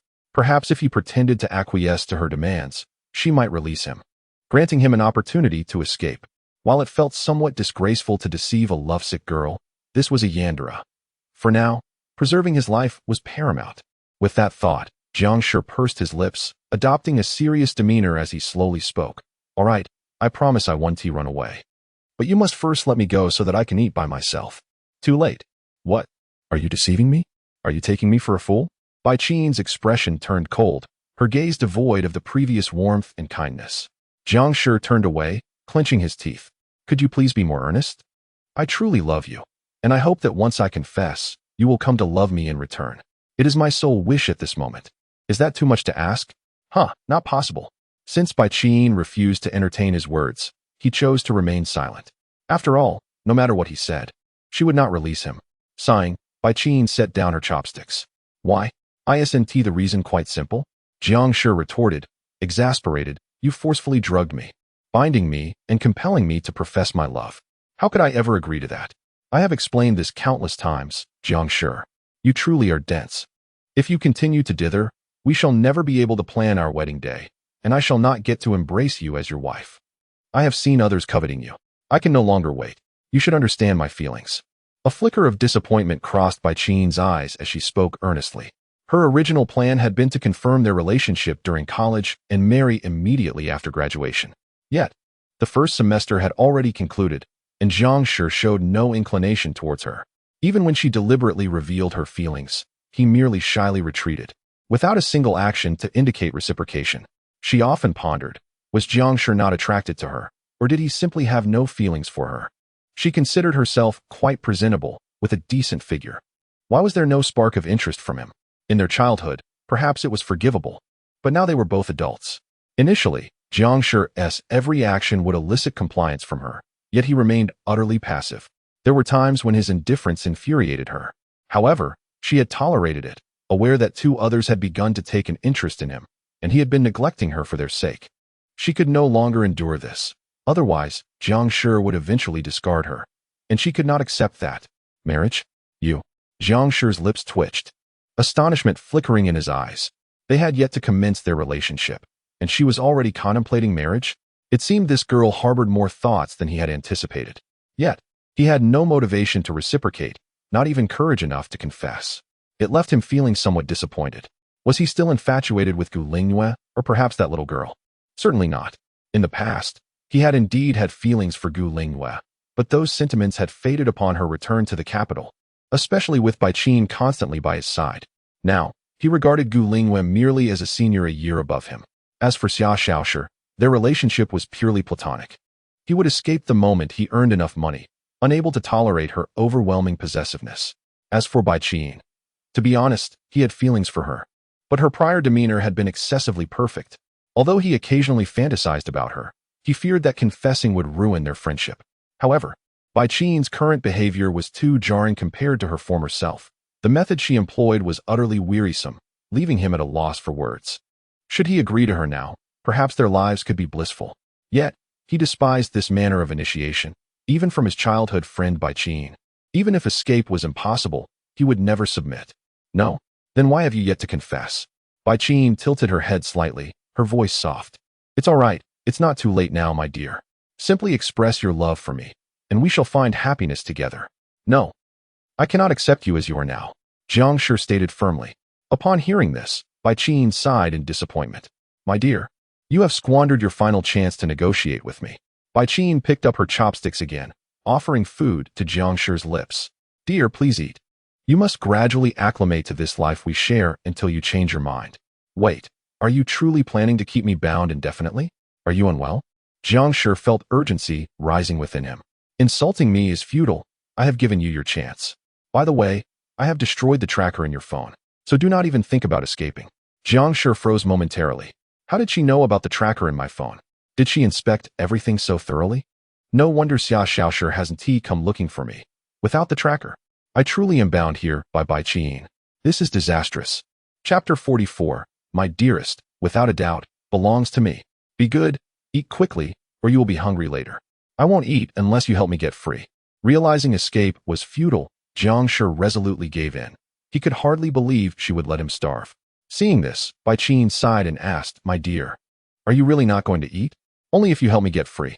Jiang Shi reiterated, turning his head away, a subtle smile tugging at his lips. If Bai Qin truly cared for him, she certainly would not wish to see him go hungry. Grasping this point of unreasonable defiance, he was certain she would untie him, allowing him to make a swift escape. After all, he could only rely on himself to flee now. "All right, it seems you are still thinking about that girl." Bai Qin set down the bowl and chopsticks, retrieving her phone from her pocket and opening the camera. "Look this way, my dear." Jiang Shi, puzzled, instinctively turned his head. However, before he could voice his thoughts, Bai Qin leaned in for another kiss. Click, accompanied by the sound of the phone. Bai Qin quickly turned back to check the photo she had just taken. For a fleeting moment, Jiang Shi was dazed, but the next instant, Bai Qin presented the screen to him, displaying the image of their kiss. "What are you up to? I will send this photo to Xia Xiaoshi and Gu Linghua, letting them see how affectionate we are. Perhaps, in due time, they will naturally feel disappointed in you, and you won't have to dwell on them anymore. Just be with me. Oh, and I will find a tripod to film a video of us sharing a bed later. That way, they will know who the rightful partner is, and they won't disturb us anymore. After all, that little girl seems quite troublesome. Wait, Qin, are you being a bit twisted? It seems the little girl truly cares for you. Within just a few hours, she has sent hundreds of messages." Bai Qin, however, paid him no mind, engrossed in scrolling through her phone. From Jiang Shi's perspective, he could see her browsing WeChat. Desperation surged within Jiang Shi. He struggled violently against his restraints to stop Bai Qin, but the ropes were far too secure. No matter how he fought, it was in vain. It wasn't that he feared disappointment from Xia Xiaoshi. Rather, he was terrified of the potential fallout if Xia Xiaoshi discovered his entanglement with Bai Qin. It could lead to chaos, and he would undoubtedly be the one to suffer. He could already imagine Xia Xiaoshi frantically searching for him, having realized he was unreachable. If she found out he was with Bai Qin and they had kissed, even though it was against his will, the sight of that photo would surely infuriate her. Moreover, Bai Qin had used his account to message Xia Xiaoshi. If she concocted some bizarre narrative under his name, it would be the end for him. Returning to the villa afterward would likely result in a fate worse than death. After pondering for a moment, Jiang Shi gritted his teeth and said, "Please, don't send it. I'll agree to anything you want." Upon hearing this, a mischievous smile spread across Bai Qin's face as she shook her head, feigning ignorance. "How about I post on my moments? What caption should I use? Cherishing sweet moments with my beloved husband or celebrating our first day of happiness together? They both sound delightful. Perhaps I should use both." "Qin, how did you not realize how twisted you are?" Jiang Shi exclaimed in frustration, feeling utterly powerless to stop her. He could only plead, "I beg you, don't do this." For he knew, if Xia Xiaoshi learned of their relationship, his life back at the villa would be hellish. Forget about saving money for work. Even stepping outside would be a challenge. Bai Qin tilted her head, a sly smile dancing on her lips. "Oh, does that mean you will agree to everything?" I'll try. I'll eat obediently if you don't post." "That is more like it." Satisfied, Bai Qin set her phone down, picked up her bowl and chopsticks, and offered the piece of tender meat to Jiang Shi. With no other choice, he reluctantly bit into the meat, chewing and swallowing after a couple of bites. He was somewhat loath to admit it, but the dish was indeed delicious. Bai Qin's culinary skill was undeniable. Coupled with his genuine hunger, he even felt a fleeting moment of enjoyment, though it quickly faded. "Is it tasty?" Bai Qin inquired again. It's all right." Jiang Shi replied begrudgingly. "Then eat more. These are all your favorite dishes." Bai Qin was correct. The dishes on the wooden platter, kung pao chicken, shredded pork with green peppers, braised ribs, and tomato egg soup, were all meals she had meticulously prepared for Jiang Shi, having observed his preferences over time. Of course, there were many more dishes she could have prepared, but time and available ingredients were limited, so she could only make these few. Jiang Shi glanced at the dishes on the platter. "Well, I truly appreciate it. It would be even better if I could eat on my own." "That is not an option." Bai Qin shook her head. In truth, she didn't wish to keep Jiang Shi bound indefinitely. If she didn't restrain him, he would surely escape. And even if she attempted to chase him, her strength alone would not suffice to capture him again. Moreover, she was aware that Jiang Shi seemed quite fearful of her. If she were to release him now, he would undoubtedly distance himself from her. Capturing him again would prove exceedingly difficult. Thus, she resorted to some unorthodox methods to keep him tethered. Though her tactics were somewhat extreme, she was unconcerned, as long as Jiang Shi remained by her side. After finishing their meal, Bai Qin placed the dishes back on the platter, preparing to take them outside. "Hey, you absolutely must not send that photo to them. It will cause trouble," Jiang Shi called from behind. "Understood, my dear." Once outside, Bai Qin placed the platter on the dining table and sat down. Then retrieved Jiang Shi's phone to look at the photo of their kiss. Due to her pink hair obscuring part of her face, she could only see a glimpse of her profile, while Jiang Shi's half-face was clearly visible. Anyone who had seen Jiang Shi would instantly recognize him. With a sly smile, she opened WeChat and swiftly sent the photo to Xia Xiaoshi and Gu Lingwei, captioning it, "This is my dear Qin. We are together after her exam today. Please bless us." How could she possibly refrain from sharing the photo? They were her rivals, by any means necessary. She had to showcase that she and Jiang Shi were the true couple, driving them away from him. Only then could she follow through with her plan to marry Jiang Shi, ultimately enjoying a life filled with love. After sending the photo, both girls quickly replied, "Xia Xiaoshi, who is this woman? Brother? Brother? Who are you kissing? Xia Xiaoshi, do you not want me anymore? Brother? Who is she? You were forced, right? Tell me quickly. I'll help you get rid of her." Gu Lingwei, Junior, is that so? What does this photo mean? Posting it with a caption? Have you found a girlfriend and are flaunting it here? Heh. After glancing at the messages, Bai Qin turned off the screen. Seeing their reactions, she knew the photo had achieved its intended effect. Now, as long as she kept Jiang Shi here, they would gradually lose hope and ultimately abandon him. Heh, my dear will undoubtedly be mine in the end. Upon this thought, Bai Qin picked up the utensils that Jiang Shi had used earlier and prepared to commence her meal. Chapter 45, Little Poem Must Find You, and then eliminate you. After satisfying her hunger, Bai Qin licked her lips, clearly pleased with the meal she had prepared. She tidied up the table and made her way into the room. Upon opening the door, she was met with Jiang Shi, bound at the head of the bed, who fixed his gaze on her and shouted, "Qin, you must release me. Being tied up is unbearable." Bai Qin sat beside Jiang Shi and sighed, "My dear, you always think of escaping. How could I possibly let you go? Are you truly planning to keep me tied up here indefinitely? You have lost your mind." "I wouldn't mind. I would," Jiang Shi exclaimed. "Do you not realize you are committing a crime? Kidnapping." "I am aware," Bai Qin replied, biting her lip. After a moment's hesitation, she displayed a pitiful expression, gazing at Jiang Shi with feigned innocence. "But all of this is for you. After all this time we have known each other, would you really send me to prison, dear? I am so sorry."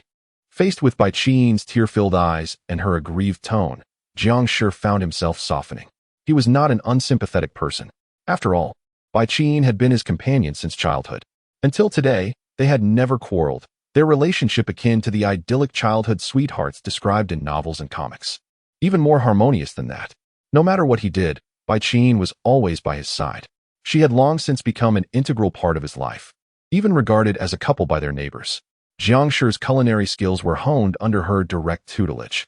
Despite Bai Qin's actions constituting a criminal offense, he found it difficult to resort to legal measures to resolve the matter. This girl had begun to play the friendship card. Jiang Shi sighed. "All right, if you release me, I shall overlook this incident as if it never occurred." Upon hearing this, Bai Qin giggled. "Dear, you truly cannot let go of me, can you? Then be good and stay put. Once this is over, I shall free you." "Are you serious?" Jiang Shi grimaced. "Who wants to watch anime? Just let me go. Being trapped for hours will drive me to despair. Do not worry. Once my work is complete, I shall return to keep you company in no time." With that, Bai Qin turned and walked towards her desk, ignoring Jiang Shi's protests from behind. "Let me go? Hurry, I need to use the restroom." Qin, if you do not release me soon, I will inform Auntie that you are engaging in such activities behind my back. Hurry up." Yet, Bai Qin paid him no heed. Given Jiang Shi's current attitude, she saw no reason to untie him. At the very least, she would wait until after their first time together. That way, Deer would feel obligated to remain with her. For over the years, she had come to understand that Jiang Shi was a responsible person.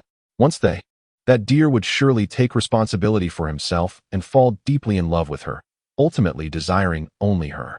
They would become the most envied newlyweds, destined for happiness. How wonderful! Lost in her thoughts, Bai Qin felt a rush of excitement. her cheeks flushing slightly. She seated herself in a chair, grasped her stylus, and began to work on her tablet. Meanwhile, in the villa, I love my brother. Image, this is my childhood friend Chi-Chi. We just finished our exams and are together now. Please bless us. Xia Xiaoshu knelt on her bed. Her face darkened as she stared intently at the message on her screen, fury brewing within her. The image displayed a pink-haired girl, barely visible in profile, kissing Jiang Shi. To her astonishment, the Jiang Shi she had been anxiously searching for was currently engaging in a kiss with another girl on the bed. What might transpire next was too distressing to contemplate. Initially, she had suspected Jiang Shi had been abducted by some girl, and now it appeared her suspicions were confirmed. Jiang Shi had been captured by this so-called childhood friend Chi-Chi and was engaging in activities they had yet to experience together. What infuriated her most was that the girl had the audacity to send this photo to provoke her. She did not recognize the girl in the photo, but her anger surged, and she wished to eliminate her immediately. She knew Jiang Shi would never intentionally send such a photo to irritate her, especially after ignoring her numerous messages and calls, only to send a selfie with such a repugnant caption. After she sent her message, there was no response. It was evident this was not Jiang Shi's style, leaving only one possible explanation. The girl in the photo had kidnapped Jiang Shi and coerced him into kissing her, sending the photo to deliberately incite her wrath. Clenching her fists tightly, her fury escalated. The pink-haired girl kissing Jiang Shi. She would never forgive her. Xia Xiaoshu was determined to find her, and then eliminate her. Chapter 46. The Clever Seven Tones in the Apartment. Gu Lingyue sat on the sofa, her long, elegant legs crossed, thoughtfully gazing at the message from Jiang Shi on the screen. Although the girl's face in the photo was obscured, the exquisite pink hair, reminiscent of cherry blossoms, was unmistakable. In her memory, Bai Qinyin had always harbored feelings for Jiang Shi, which Gu Lingyue had easily discerned, yet Jiang Shi seemed oblivious to it. Whenever they were engaged in activities or chatting, Bai Qinyin would always concoct various excuses to separate them, which exasperated Gu Lingyue, as Bai Qinyin had thwarted many of her plans. Now, Jiang Shi had sent her a picture of himself kissing Bai Qinyin. Had they finally become a couple? Had Bai Qinyin's wishes been fulfilled? To be honest, she found it hard to believe. The image clearly depicted Bai Qinyin taking the initiative to kiss Jiang Shi, while he appeared passive. Was he compelled? She was uncertain, but it seemed plausible. Bai Qinyin, in her recollection, was a rather docile girl, yet she could become quite fervent when it came to matters concerning Jiang Shi. Perhaps it was because she had previously rejected Jiang Shi, and now she was flaunting their official announcement to provoke her? If that were the case, Gu Lingyue felt a surge of anger. She had explicitly stated that she would consider things if Jiang Shi came to Kyoto. Yet he had misunderstood her intentions and even declined her invitation to stay over that night. This was rather ungrateful. However, at this juncture, there was little she could do. Jiang Shi had not only disregarded her earlier message, but had also sent her a photo of himself kissing Bai Qinyin. This left her feeling quite despondent. She was unsure of the reasons behind her emotions. Perhaps it was the fact that the junior she believed should belong to her was now sharing affectionate moments with another girl, which left her feeling somewhat aggrieved. Taking a deep breath, Gu Lingyue set her phone aside and picked up her tablet to browse the web. She resolved to seek out her junior another day. When that time came, she hoped he would provide her with a satisfactory explanation. Meanwhile, Bai Qinyin had just completed her digital artwork. Though she felt a bit rushed, the quality should suffice. She planned to upload it the following evening and let her beloved see it first. Placing her drawing pen in its holder, she turned to find Jiang Shi reclining against the headboard, his eyes gently closed, his head tilted slightly. He appeared to have fallen asleep. It was already past 2 in the morning, and she had spent over 5 hours finishing the piece. Throughout that time, Jiang Shi had been restless, demanding she untie him. And no amount of soothing words seemed to pacify him, compelling her to hasten her work. Yet, despite her efforts, it still took considerable time. And it was only natural for Jiang Shi to fall asleep. Bai Qinyin approached the bed, her gaze lingering on Jiang Shi for a moment. A faint smile gracing her lips. How adorable he was. Tonight, they could finally share a bed. She walked over to the wardrobe to search for her sleepwear, murmuring to herself that it was their first time sleeping together and hoping that next time he would take the initiative to embrace her, bringing her even greater happiness. The following morning, as the sun began to rise, an unexpected sound echoed through the room, startling Jiang Shi.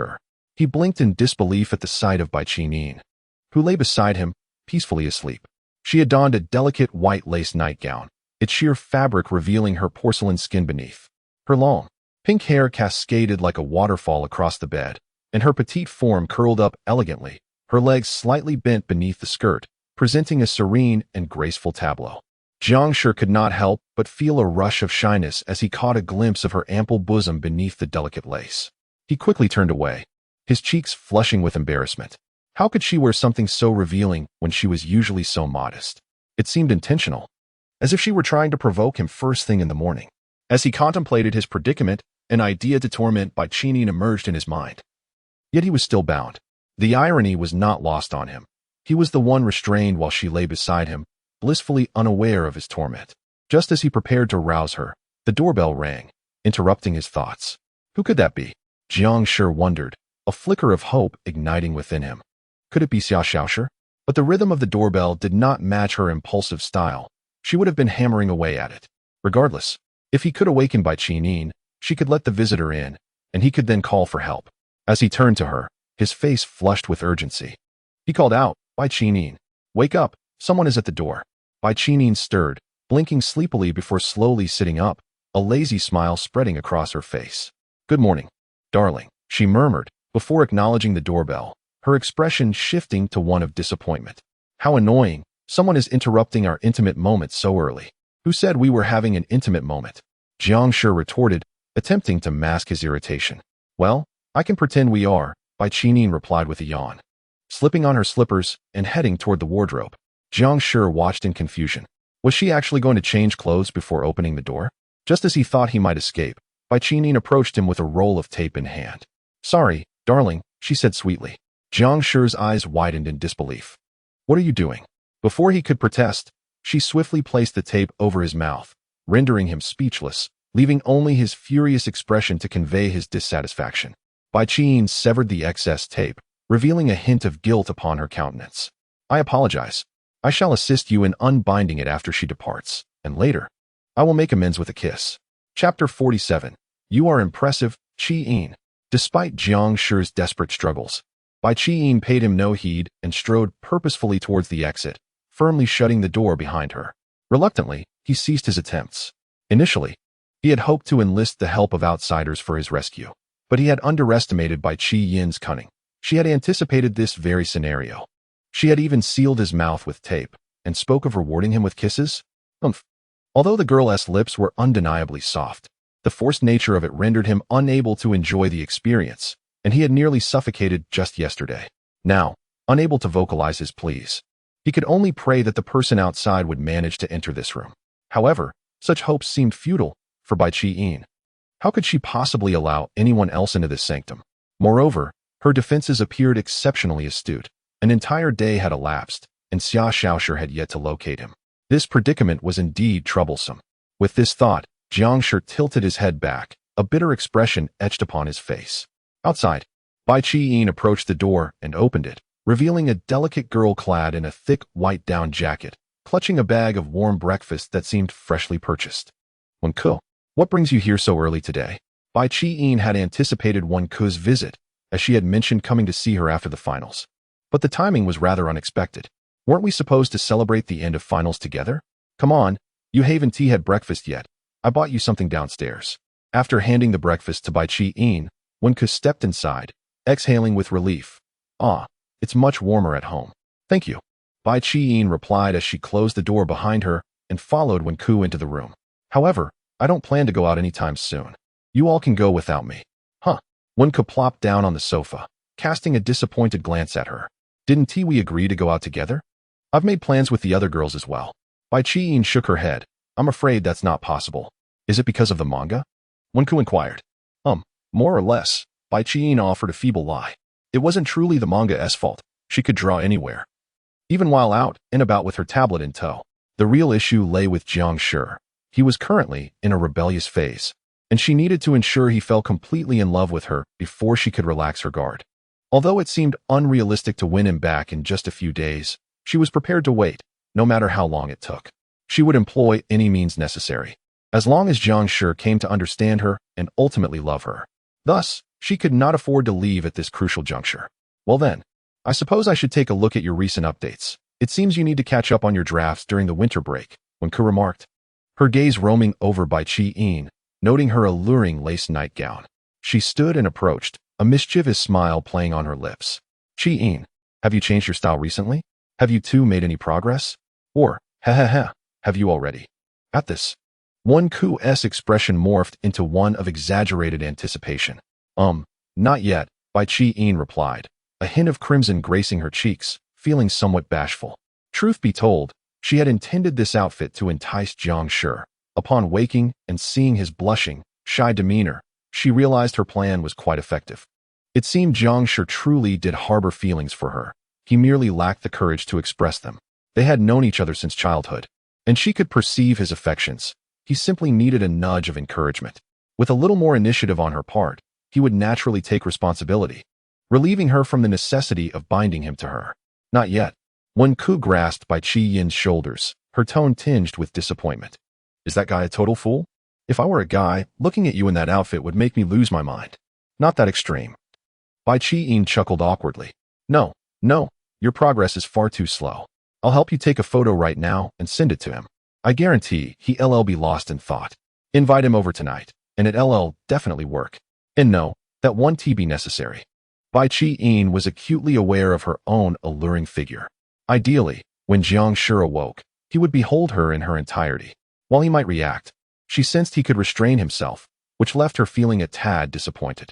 Moreover, Jiang Shi was still in the room, and she could not afford to keep him waiting for too long. Otherwise, he might genuinely become upset, complicating matters further. Yet, she also could not allow Wenku to discover Jiang Shi's presence. With this in mind, Bai Chi-yin deliberately rubbed her eyes. I'll handle Jiang Shi's situation myself. I'm feeling a bit sleepy and wish to rest for a while. How about you head back for now? If I have time later, I'll reach out to you. Wenku pondered for a moment, then sighed, patting Bai Chi-yin's shoulder. All right, you two are childhood friends, so it's bound to happen eventually. Just keep at it, and when it does, treat the girls to a meal. Rest assured. Bai Chi-yin nodded in agreement. Then I shall take my leave. Don't forget to eat your breakfast, Wenku said, rising to depart. However, just then, a loud crash erupted from inside the room, capturing both their attentions. Hey, Chi-yin, it seems something's amiss in your room? Unable to contain her curiosity, Wenku immediately headed toward the door. Wait, don't go in. Bai Chi-yin hurried forward, attempting to restrain Wenku. Yet, Wenku was swift, pushing the door open and catching sight of the struggling youth within. A smile crept onto her lips as she turned back to Bai Chi-yin. Chi-yin, you are quite impressive. You two have done everything yet kept it from me. Chapter 48. Xia Shaoshi will definitely kill me. Woo-woo. Help. Woo-woo. Wenku watched as Jiang Shi Wang, bound and helpless, writhed like a maggot, her gaze filled with a somewhat sinister desperation, as if pleading for assistance. Turning to the visibly anxious Bai Chi-yin beside her, Wenku felt a jolt of shock. Truth be told, she had never anticipated that Bai Chi-yin's family harbored such a significant secret. The reason Bai Chi-yin had urged her to leave earlier was likely tied to this revelation. Furthermore, the young man before them was entirely restrained, and Chi-yin was still clad in her alluring sleepwear. Had the two of them? Hee. Ha. It seems my dear Bai Chi-yin truly acted upon her earlier suggestion. She has really gone all out, but binding both hands and feet, even sealing the mouth, is rather excessive. With this thought, Wenku patted Bai Chi-yin's shoulder and approached Jiang Shi Wang, squatting down to face him. Chi-yin, while I believe this method is effective, we shouldn't take it too far. After all, he needs to move around normally, doesn't he? We must consider both parties' comfort. I understand. Bai Chi-yin merely nodded vacantly. Right, Wenku replied, then squatted down to remove the tape from Jiang Shi Wang's mouth. With a ripping sound, Jiang Shi Wang winced in pain and exclaimed loudly, Sister, thank you. Now help me get untied. Untie me. Wenku was startled by Jiang Shi Wang's voice, instinctively nodding. All right. She then set about loosening his bindings. Xiaoka no? Bai Chi-yin attempted to intervene, but was stopped by Wenku, who stood up, grasped her shoulders, and sighed, I'm truly sorry, Chi-yin. I didn't anticipate you would actually follow through with that request I made in jest. It's not right to kidnap someone you like. I know. Bai Chi-yin bit her lip, hesitating whether to step forward to intervene. Hurry and untie me. I need to use the restroom. Jiang Shi Wang urged again. All right. Wenku agreed and turned back to continue untying Jiang Shi Wang's hands. Look, he's about to burst. We need to sort this out. But Bai Chi-yin was at a loss for words. She recognized that restraining Jiang Shi was inappropriate, yet without such measures, he would have already been taken by someone else. This was something she absolutely could not allow. However, with friends present, she felt it inappropriate to voice her concerns. Wenku, can't you just leave already? No, I cannot let Wenku help my dear get free. Bai Qin immediately thought to rush forward and stop Wenku, but at that moment, Wenku had already untied Jiang Shi hands and was nearly finished with his feet. No, Bai Qin shouted, extending her slender arm to grasp the rope. But Jiang Shi caught her with one hand, using the other to pull off the rope from his feet, and then stood up. Bai Qin looked at Jiang Shi, who was now holding her hand with a disdainful gaze, and felt a pang of panic. Darling, please don't go. We can talk this over. Talk? What nonsense? Jiang Shi shouted, shaking off Bai Qin's hand and turning to grab his phone from the desk. He swiftly pushed open the door and dashed outside, leaving behind a parting shot. Never again. Jiang Shi, Bai Qin cried out, feeling aggrieved as she rushed out after him, only to witness him sprinting past the entrance, the sound of his footsteps fading into the distance. She knew she could never catch up to him in a contest of endurance. Now it was settled. Her beloved had fled. Woo-woo. What should she do? Her gaze fell upon the slightly ajar door frame, and for a moment, she felt utterly at a loss. Approaching her, Wenku observed Bai Qin's expression of growing despondency and found herself bewildered. Did I mess something up?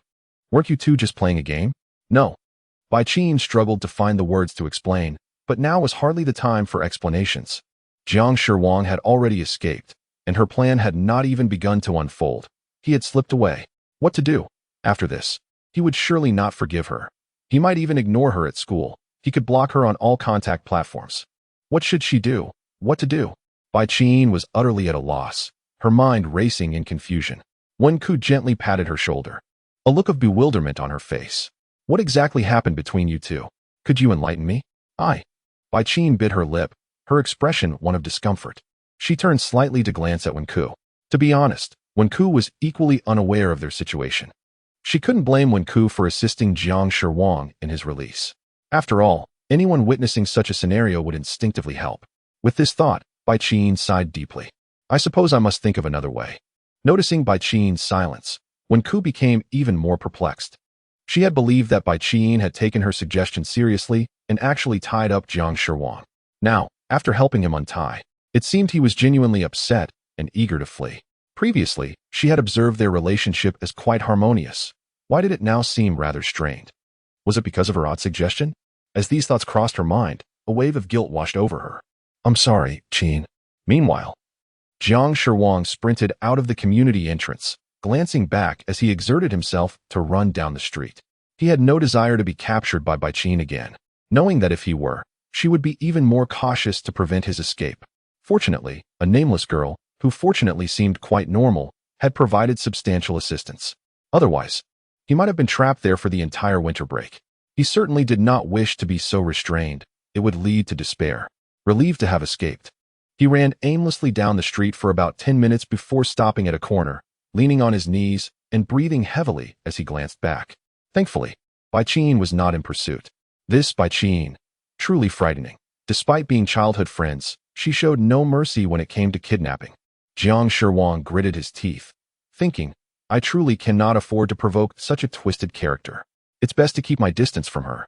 After catching his breath, Jiang Shi surveyed his surroundings and decided to find a vehicle to return to the villa. Sigh. He would still have to explain to Xia Xiaoshi, but being merely a day late shouldn't pose too much of an issue. While waiting for a taxi, he opened WeChat to respond to Xia Xiaoshi's messages. He felt it prudent to reassure her first, especially since now that he was away from Bai Qin, the most pressing concern was still at home with Xia Xiaoshi. The last time he had been unreachable for an extended period, he had nearly faced dire consequences, and this time he had been absent overnight. At this moment, Jiang Shi could vividly imagine Xia Xiaoshi's furious expression, intent on making him pay. Opening the chat window, he was met with a barrage of unread messages, all marked in red. Aunt Xia, Tongxin maid, class group, Gu Lingyue, Xia Xiaoshi. He decided to focus on diffusing the situation with the most explosive potential first. Afterward, he opened the chat with Xia Xiaoshi. Xia Xiaoshi, you better not let me find out where you are, you wretched woman. If Xiaoshi learns about this, she will surely kill you. Xia Xiaoshi, If you dare to insult my beloved brother, you better not let me catch you. I will surely kill you. Kill you. Jiang Shi felt a chill run down his spine, yet he found it somewhat perplexing. How could she refer to the woman in such a derogatory manner? His gaze then shifted to the preceding message, and upon seeing the photo he had sent to Xia Xiaoshi, his eyes widened in sudden panic. It was a picture of him kissing Bai Qin, accompanied by a deliberately provocative caption, wishing for their happiness together, clearly a scheme devised by Bai Qin to provoke Xia Xiaoshi. And under his name, no less. It was no wonder Xia Xiaoshi had called her a vile woman. This was disastrous. It seemed he could not return home now. Otherwise, Xia Xiaoshi would surely take his life. At that moment, a taxi pulled up beside him, and he hesitated, unsure whether to get in. Chapter 49, A Time Bomb. In the room, Bai Qin sat on the sofa, her gaze vacant and lost as she stared ahead. She had chosen to let Wenku leave without disclosing her entanglement with Jiang Shi. After all, it was unnecessary to involve Wenku in the matters between the two of them. This time, Jiang Shi's escape was purely accidental. She recognized her lack of decisiveness. Had she been more resolute in stopping Wenku, perhaps Jiang Shi would not have fled. Now, she felt a profound discomfort. To be honest, she had harbored a glimmer of hope, believing that once Wenku helped him untangle the situation, Jiang Shi would stay and engage in a meaningful conversation with her. However, to her astonishment, Jiang Shi did not hesitate for a moment and simply ran away, leaving behind a parting message of never wanting to see her again. The thought of this deepened the melancholy etched on her face. At present, Jiang Shi was fully aware of everything she had done. She understood that he would undoubtedly not forgive her again. She could not fathom any means to bring Jiang Shi back. After all, he was surely being exceedingly cautious around her now, and he might have even deleted all their means of communication. At this moment, her phone lay silently on the table, devoid of any notifications. After a long moment of hesitation, she picked it up and slowly opened WeChat. Navigating to the chat with Jiang Shi, the most recent message dated back a week. Taking a deep breath, she typed 2 words, "Are you there?" After a moment's pause, she pressed send. To her surprise, no red exclamation mark appeared. Jiang Shi had not deleted her from his friends list. Bai Qin felt a flicker of joy. Could this mean that Jiang Shi still held affection for her? After all, they had grown up together as childhood friends. How could he bear to remove her? If she could just apologize sincerely, surely Jiang Shi would be able to forgive her, right? With this thought, her spirits lifted somewhat, and she quickly began to type again. Jiang Shi, I'm sorry. 20 minutes earlier, Jiang Shi sat in the back of a taxi, his expression one of utter despair as he headed back to the villa. To be honest, after reading the message Bai Qin had sent to Xia Xiaoshi using his phone, he felt utterly speechless. He distinctly remembered Bai Qin had promised him she would not send that photo out. Yet she had even shared it with Gu Lingyue when he glanced through the other messages. Gu Lingyue was manageable. He didn't need to explain much to her. However, Xia Xiaoshi posed a dilemma. He had initially intended to stay at a friend's house for the night, but the longer he stayed away, the more potent Xia Xiaoshi's wrath would become. He would eventually have to return to the villa. He could only resign himself to fate. He hoped Xia Xiaoshi would not be too unreasonable and wouldn't confine him for the entire holiday. With that thought, Jiang Shi let out a long sigh. Suddenly, his phone chimed with a new message, and he instinctively lifted his hand to check. Bai Qin, are you there? Bai Qin, Jiang Shi. I'm sorry. I admit I went too far. Can you give me another chance? I'm sorry. Bai Qin, I want to do that again. Will you forgive me? Reading Bai Qin's messages, Jiang Shi's heart raced. To be honest, he felt a sense of dread towards Bai Qin at this moment. The pleading tone of her messages made him instinctively suspect that she was merely putting on an act. He believed he had come to understand Bai Qin well over the years, yet he had only glimpsed the surface of her gentleness. The past few days had revealed her true nature. Though Bai Qin's actions were all aimed at being with him, her methods were undeniably terrifying. The prolonged drugging, the coercive threats with a knife, and the kidnapping. It was all too alarming. As a normal person, he found it completely unacceptable. Thus, he resolved to distance himself from Bai Qin as much as possible in the future. After a fleeting glance at the messages, he turned off his phone screen, opting not to reply, and began to ponder how he would explain himself to Xia Xiaoshi in hopes of earning her forgiveness. The taxi was not far from the villa, arriving in roughly 15 minutes. Upon exiting, he approached the villa's entrance. Previously, Xia Yi had given him the key, which he carried with him daily. Pushing the door open, he found the villa eerily quiet.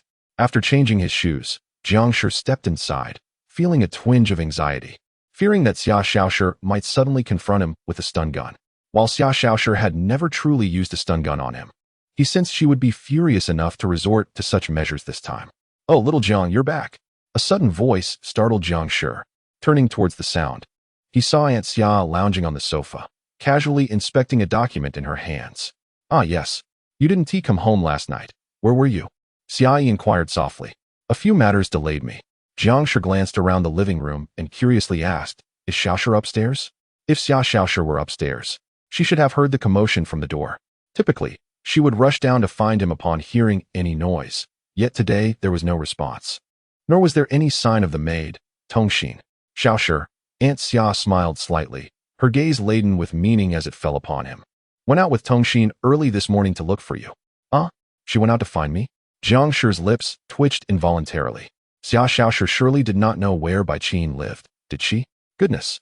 These two wouldn't be attempting to search the entire apartment complex, would they? Chapter 50. It's alright if you don't like me. I like you just fine. Xiaoshi has no idea where I am, so where could she possibly look for me? Jiang Shi, puzzled, approached Xia Yi and inquired. "Well, I suppose they've called nearly 1,000 people from our company, searching for you under the pretext of market research." Xia Yi replied, her eyes sparkling with amusement. "For you. This time our losses are quite considerable, Xiao Jiang." Jiang Shi instinctively took a step back, his lips twitching slightly. "This doesn't really concern me, does it? I won't get into any trouble." "Huh." Seeing his amusing expression, Xia Yi chuckled softly, pressing her red lips together. "All right, come and sit. I've already messaged Xiaoshi. She should be back shortly." "Understood." As Jiang Shi took a seat, Xia Yi uncrossed her legs and asked, "By the way, where did you go yesterday, Xiao Jiang? You didn't even reply to any messages." "Well, Jiang Shi hesitated, unsure how to respond. He was uncertain whether Xia Xiaoshi had mentioned the photo incident to Xia Yi and felt reluctant to reveal that Bai Qin had forcibly taken him back. After much contemplation, he eventually explained, "I was helping a classmate with something, and it got too late, so I ended up staying there." Xia Yi regarded him with a skeptical expression for a while before nodding. "All right then, I won't pry into your matters too much. However, Xiaoshi was quite worried about you last night. It might be a bit difficult for you to go out in the future." To be honest, Jiang Shi could guess what Xia Yi meant. After this incident, it was likely that Xia Xiaoshi would indeed prevent him from going out again. He had resolved to spend a few days comforting Xia Xiaoshi before contemplating future matters. After all, if he did nothing, it would be a challenge to even step outside during the entire winter break, let alone find a part-time job. A peculiar thought suddenly crossed his mind. Perhaps he should try to adapt to Xia Xiaoshi's nature. Honestly, it wasn't entirely unfeasible. But if he were to comply with her overwhelming possessiveness, it was uncertain whether he would attain any semblance of freedom. After all, Xia Xiaoshi was quite possessive. He would have to spend at least 95% of his free time accompanying her, and all communications with other girls required her approval. Even going to the restroom meant she would accompany him to ensure he wasn't secretly chatting with other females. Such circumstances stripped him of nearly all privacy. After contemplating for a while, he realized that continuing to evade the situation was not a solution. And since Xia Xiaoshi genuinely seemed to have feelings for him, he decided to try cooperating with her during the winter break. Taking a deep breath, he spoke in a somewhat serious tone. "I understand. I will do my best to comfort Xiaoshi." "Good. Then I'll leave it to you," Xia Yi replied, refraining from saying more. After all, if she were in Jiang Shi's current position, she would have already given in. It was unclear what this child was truly thinking. "By the way, there is a celebration at the company in a couple of days. I'll take you there to have some fun," Xia Yi added. Jiang Shi exclaimed in surprise. "How could Xiaoshi possibly allow me to go?" "No, Xiaoshi will be there too. The daughter of one of our partner companies specifically requested her presence. Even if I don't mention it, she will surely take you along," Xia Yi assured him. "That is not an issue. I'm indifferent," Jiang Shi responded. "All right." Xia Yi glanced at her phone to check the time, then stood up. "Xiaoshi should be back soon. Take good care of my daughter and don't let her feel sad again. Everything she does is serious in my eyes. So don't let her down, or I won't be lenient with you, even if you are Xiao Jiang." Hearing the gentle tone of Xia Yi, Jiang Shi could only manage a wry smile. "I understand." Xia Yi yawned lazily, then turned to head upstairs, saying, "There's no need to go to the company today. I'm going to take a nap upstairs. When Xiaoshi returns, you two can talk well." "Okay." Jiang Shi nodded. and once Jiang Shi disappeared up the stairs, he exhaled a sigh of relief. Suddenly, a loud crash erupted from behind him. Startled, Jiang Shi turned to the door, only to see a blonde girl rushing into the living room. After scanning the room with a fierce gaze, her expression quickly shifted to one of grievance as she cried out, "Brother!" She dashed into Jiang Shi's arms, burying her face in his chest. "Brother, I missed you so much. I thought you didn't want Xiao Shi anymore." Xiao Shi lamented, her delicate hands wrapped tightly around his neck. Her voice tinged with distress. Jiang Shi snapped back to reality, reaching up to gently pat the girl's head, murmuring reassurances. "It's all right, I'm back now." Brother, do you really like that woman? You kissed her. Does that mean you don't want Xiao Shi anymore?" Xiao Shi's voice quivered as she spoke, lifting her head slightly to reveal her large, tear-filled eyes. Jiang Shi was momentarily stunned, feeling a wave of frustration wash over him. This girl is crying? He had only been away for a day. Or was it because of that photo? That incident had been entirely forced upon him. He hadn't anticipated that Xiao Shi cared for him to this extent. Seeing her pitiful expression stirred a sense of guilt within him. After a moment of hesitation, Jiang Shi shook his head and said, "I didn't mean to abandon you. I just had an unexpected incident and ended up staying there that night." "Was it that woman who forced you?" Xiao Shi pressed. More or less," Jiang Shi admitted. "I knew it. It must have been that woman forcing you, brother." Xiao Shi wiped away her tears and leaned in closer to his face. Her innocent eyes locked onto his, and she implored, "Brother, you must like me, right?" Upon hearing this, Jiang Shi was taken aback. To be honest, under normal circumstances, he might have lied to placate Xiao Shi. However, it seemed that she was genuinely asking, without any coercive threats. If pressed to answer whether he liked Xiao Shi, he found himself at a loss for words. Yet, in the face of her earnest confession, he felt a stirring in his heart and deemed it necessary to respond. Taking a deep breath, Jiang Shi prepared to speak. But before he could utter a word, soft lips pressed against his. His eyes widened in shock. Meanwhile, Xiao Shi gently closed her eyes, exuding an air of tranquility. Observing this scene, the maid, Tong Xin, stood nearby, her expression one of astonishment. Slowly, Xiao Shi withdrew, her gaze tender yet sorrowful as she smiled faintly and said, "It's all right if you don't like me. I like you just fine." Chapter 51.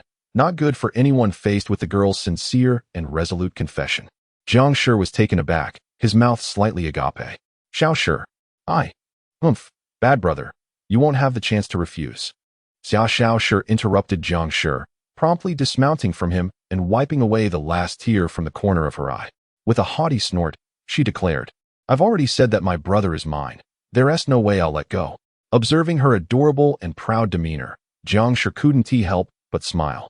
Momentarily at a loss for words. When he first arrived, he believed Xiao Shi was merely toying with him out of boredom, and that eventually, she would discard him like a worn-out toy. After all, she was from a wealthy family, which seemed entirely normal. However, he was unprepared for the earnestness behind her earlier words. They were far from insincere. At that moment, as their eyes met, Jiang Shi found himself almost ready to agree. But Xiao Shi quickly interrupted him. Yet, this little girl could indeed be quite charming at times. Reflecting on this, a smile played on Jiang Shi's lips. "All right, now that we have a holiday, I'll spend some time at home with you.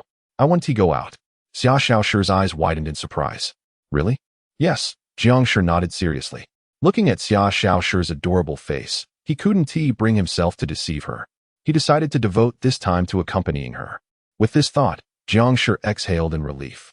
"But brother, how long is some time?" Probably a week, maybe 2. "That won't do." Xiao Shi shook her head, counting on her fingers as she continued, "No matter what, brother's winter vacation is over a month long. A week for painting with Xiao Shi, a week for playing games, a week for studying, a week for going out, and then—" Stop. Jiang Shi interrupted, pouting slightly. "I just want to ask you one question. Do I not have any rights?" Xiao Shi fixed her gaze on him, her expression cooling as her small fists clenched tightly against his chest. "Xiao Shi hasn't even settled the score with you for lying to me about going home with other women, and you even sent those disgusting photos to annoy me. Don't you think you need to explain yourself? I truly apologize for that, but I was forced." Honestly, had Jiang Shi known that Bai Qin would be such a twisted and obsessive person, he would never have gone to her house to help. Even if it was just repairing computers or casually looking at manga, he would never have set foot in Bai Qin's home again. Yet, Bai Qin had disguised her true nature so well that, despite his suspicions, she never revealed her true self. Thus, they continued to interact normally. Now, having seen through Bai Qin and discovered her terrifying side, his previous affection had swiftly morphed into fear. In the future, upon encountering Bai Qin, he would likely avoid her at all costs. She was simply too frightening. Xia Xiaoshi pouted, visibly upset. Humph, brother is such a fool. I've told you there are many bad people outside. It's much better to stay at home with Xiaoshi. We can play anything. But aren't you all somewhat similar, just to varying degrees? Jiang Shi mused, then stood up to pat Xia Xiaoshi on the head. However, our little Shi is even cuter. I want to let it happen again. Upon hearing this, a faint blush crept onto Xia Xiaoshi's face. It was the first time Jiang Shi had praised her like this since he arrived. For a moment, her heart fluttered with joy. Hee, brother finally praises me. But, brother is disobedient. Xia Xiaoshi crossed her arms defiantly and said, then why are you still looking for other women? Isn't having Xiaoshi enough? Bad brother. All right, I won't seek them out anymore, Jiang Shi promised. Yet, he had hardly ever actively pursued Bai Qin and Gu Linghua. They were the ones who sought him out. There was little he could do about that. However, now that things had soured with Bai Qin and a rift had formed with his senior, they likely wouldn't come looking for him again. He felt no sorrow. After all, one had rejected him, and the other was a terrifying yandere. He wanted to avoid them at all costs. Now, brother, hand over your phone. Xia Xiaoshi extended her hand, demanding his phone. What for? Jiang Shi asked, perplexed. It wasn't me who messaged you yesterday, so don't misunderstand. Not that. It's about that woman. As she spoke, Xia Xiaoshi gritted her teeth, a hint of anger rising on her delicate face. She held a grudge and was determined to deal with the girl with pink hair who had forced Jiang Shi to kiss her. She wouldn't rest until she had made her pay. Hurry up. Jiang Shi felt a sense of foreboding. Taking his phone from his pocket, he said, I told you I won't go looking for them anymore. I didn't even reply to any messages, and you've seen everything else, so what is the point? He spoke the truth. Just moments ago, Bai Qin had sent him a message, but he had merely glanced at it without replying. After all, Bai Qin was the class representative, which was why he had kept her on his friend list. However, from now on, aside from essential notifications, he wouldn't dare respond again. Surely, the tracker was also something that woman had deliberately sabotaged, forcing him to kiss her. She hadn't even kissed him before this. How could she dare? She must pay for this. Xia Xiaoshi took the phone from Jiang Shi's hand, scrolling through the screen while muttering to herself. What do you intend to do? Jiang Shi felt a growing sense of dread.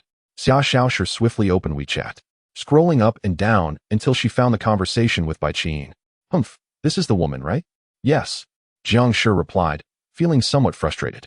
He feared that Xia Xiaoshi might be contemplating confronting Bai Qin for revenge. If these two were to clash, it would undoubtedly lead to chaos. He couldn't possibly allow them to meet. Why not? Xia Xiaoshi glared at him in indignation. If this woman likes my brother so much, she should come to our home. Xiaoshi needs to teach her a lesson. You little, Jiang Shi thought. In truth, he harbored significant grievances against Bai Qin after being kidnapped, even wanting to retaliate. However, he had been firmly bound and unable to fight back. Though he hadn't sustained any serious injuries, it had been uncomfortable, and he had merely slept it off. Now that he was free, he didn't want to dwell on it. Yet he feared that if Xia Xiaoshi's methods resulted in any harm to Bai Qin, it would be detrimental to everyone involved. He felt it was entirely unnecessary. Chapter 52. Unforgivable. Quickly give it to me, Xia Xiaoshi exclaimed, reaching for the phone in Jiang Shi's hand. No way, he retorted, lifting the phone high above her reach. Even if she jumped, she could not touch it. Standing at 180 centimeters, Jiang Shi towered over Xia Xiaoshi, who barely reached 160. Although she was an adult, her petite stature rendered her an adorable little girl in his eyes. To him, Xia Xiaoshi resembled a small doll, and without any interference from others, such as the battle maids who had begun cleaning nearby, there was no way she could snatch anything from him. Come on, Xiaoshi can't swallow this anger. If I don't teach her a lesson this time, she'll definitely come back to bother my brother. Xia Xiaoshi fumed. After receiving the photo Jiang Shi had sent her, she was on the verge of exploding. That woman had dared to force Jiang Shi to kiss her and then sent the photo to taunt her. If she could do that now, she would surely sit on Jiang Shi's lap and film a little video next time. It was utterly outrageous. Not only did Xia Xiaoshi want to prevent that woman from approaching Jiang Shi again, But she also sought to quell her own resentment. She had to find that woman. Even if she didn't intend to harm her, she would ensure that the woman experienced the cruelty of the world. She wanted that woman to know that Xia Xiaoshi was not to be trifled with. No, you mustn't think about this. I don't want to see the two of you fighting, Jiang Shi firmly rejected, casting a glance at the child star working nearby. And don't threaten me with maids in the future. Huh, why not? Xia Xiaoshi puffed out her cheeks, slightly annoyed. Does that mean my brother can bully me however he likes? Bad brother, don't think I'm unaware of what you're plotting. Not at all. Jiang Shi reached out to pat her head. Do I look like someone who would bully you? Most of the time, it's you who bullies me. I'm merely accommodating you. TCH. I called the maid because Xiaoshi simply can't win against you. She retorted.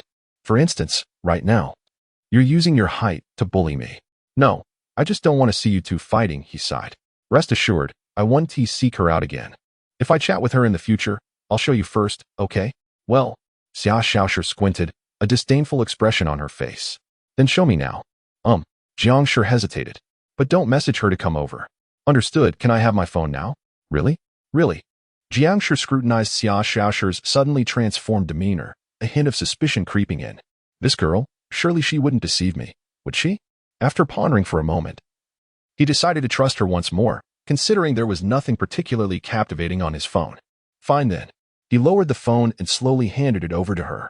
However, what he did not expect was for Xia Xiaoshi to snatch the phone and dash upstairs, brazenly exclaiming, "You'll be surprised to know." Jiang Shi froze momentarily, watching as Xia Xiaoshi sprinted up the stairs, disappearing within seconds. What the heck? Regaining his composure, he quickly chased after her, but upon reaching the second floor, he heard a loud bang as she slammed her door shut. He approached her room and discovered the door was locked. "Open the door, you little rascal. Give me back my phone." Jiang Shi pounded on the door. It wasn't that he forbade Xia Xiaoshi from meeting Bai Qin. He knew she was clearly driven by a desire for revenge. He was aware that Xia Xiaoshi would not hold back. If she truly injured someone, that would be going too far. Just wait outside for a while, brother. I'll let you in later, came her voice from inside. Jiang Shi clicked his tongue, unable to open the door, and could only weakly advise from outside, don't send anything too extreme. Inside the room, Xia Xiaoshi listened to Jiang Shi's plea but merely brushed it off, knowing she would not show any mercy. If anyone dared to provoke her, she would retaliate in kind. Resolving to use Jiang Shi's phone, she climbed onto her bed, sat cross-legged, and opened the chat with Bai Qin. She saw several new messages from Bai Qin. Bai Qin, please respond. Don't ignore me. My intentions are pure for you. How about you tie me up for a day? I'll submit to your whims. Bai Qin, Jiang Shi, please forgive me, okay? Bai Qin, we've known each other since childhood. You should know I would never harm you. So please don't be like this. How insincere, Xia Xiaoshi scoffed, feeling nauseated. Her initial plan was to lure Bai Qin to her home under Jiang Shi's name, then bind her with ropes and execute a series of retaliatory actions. This was not merely for Jiang Shi, it was also for herself. She had to vent this pent-up frustration. Brother seems to care about this person since they were childhood friends. How infuriating. But I can't make it too obvious. Otherwise, she might grow suspicious. After contemplating the messages on her screen for a moment, Xia Xiaoshi typed, "Yes, we are childhood friends, but your actions have disappointed me. Plus, I have an incredibly adorable younger sister at home who will get jealous. This should work," she muttered to herself, then hit send. The response came almost instantaneously. Bai Qin, so can you forgive me? Me? Not yet. My adorable sister is already very upset, and it's all your fault. I can hardly step outside now. Bai Qin, huh? Your sister won't let you go out? Bai Qin, I think I understand. It must be that little blonde girl, right? Does she know me? Xia Xiaoshi frowned, unable to recall any girl named Bai Qin. Perhaps she had pink hair. However, this was reflective of her personality. She tended to overlook anything that did not pique her interest and would not particularly remember it. It would fade from her memory quickly. She couldn't recall ever having met the girl, but it didn't matter. She didn't care to know her and even harbored thoughts of revenge. Yet, the next message from Bai Qin nearly drove her to smash her phone. Bai Qin, if you can't stand that little girl, you could come stay at my place. If you really can't trust me, you could rent a place in our neighborhood. As for that little girl, if you don't like her, just keep your distance. There are plenty of excellent people around you. Xia Xiaoshi's lips twitched in anger. How dare she? She instantly recognized Bai Qin's intentions. It was clear she was feigning innocence, hoping to lure Jiang Shi to her neighborhood under the guise of concern. waiting for a chance to strike. Furthermore, Bai Qin had the audacity to suggest she wasn't impressive. Aside from being a bit smaller in the chest and shorter in stature, what was lacking in her? And she wanted to incite her brother to distance himself from her. Unforgivable. As she contemplated unleashing a flurry of furious messages at Bai Qin, she composed herself, deleting everything she had just typed. After all, she is currently using Jiang Shi's name, and such statements would undoubtedly arouse suspicion as to whether it is indeed Jiang Shi sending the messages. Her intention is to lure Bai Qin to her home first, and then unleash her pent-up anger. With this thought in mind, Xia Xiaoshi took a deep breath to compose herself, and then her slender fingers began to tap rapidly on the screen. Chapter 53. Just wait, you insufferable woman. Jiang Shi. It's nothing, little Shi is quite charming. I do not harbor any dislike towards her. Jiang Shi. Mainly, little Shi is rather clingy. I wish to venture out, but I cannot. Would you consider coming to my home and taking me out? In the room, Bai Qin, reclining on her bed, gazed perplexedly at the messages that appeared before her. Dearest, did you not just proclaim that you would never wish to see me again? Was that merely a moment of anger? Of course. After so long of knowing one another, how could my beloved sever our bond over such trivial matters? Furthermore, the brevity of the response indicated that my beloved did not intentionally ignore me. Perhaps he was simply preoccupied. With this thought, a flicker of joy brightened Bai Qin's previously somber expression, and she promptly replied, but if I were to visit your residence, that little loli would likely forbid you from going out. What should I do? In truth, she was not particularly keen on visiting Jiang Shi's current abode. She was acutely aware that the screenshot she had sent would undoubtedly incite the wrath of that little loli. While she was not intimidated by the girl, the fact remained that Jiang Shi was still under her dominion, which placed her at a disadvantage. However, the realization that Jiang Shi seemed to be enduring considerable distress fueled her indignation, and she immediately contemplated bringing him to her home. Ahem, of course, it would not be like last time. Otherwise, my beloved would be unable to bear it. Perhaps I shall take it easy this time. A smile graced Bai Qin's face. Before long, another message arrived. Jiang Shi, little Shi will undoubtedly prevent me from going out, hence I need you to escort me. Using some pretext. You are my classmate. After all, we can fabricate a school-related excuse. Upon reading this, Bai Qin was further astonished. The holidays had commenced. Had they not? Had all matters regarding school already been resolved? Would that little loli truly be naive enough to believe such an excuse? Bai Qin rested her chin on her hand, contemplating for a moment, and it dawned on her that since it was her beloved who suggested it, it must indicate that the little loli was indeed quite foolish.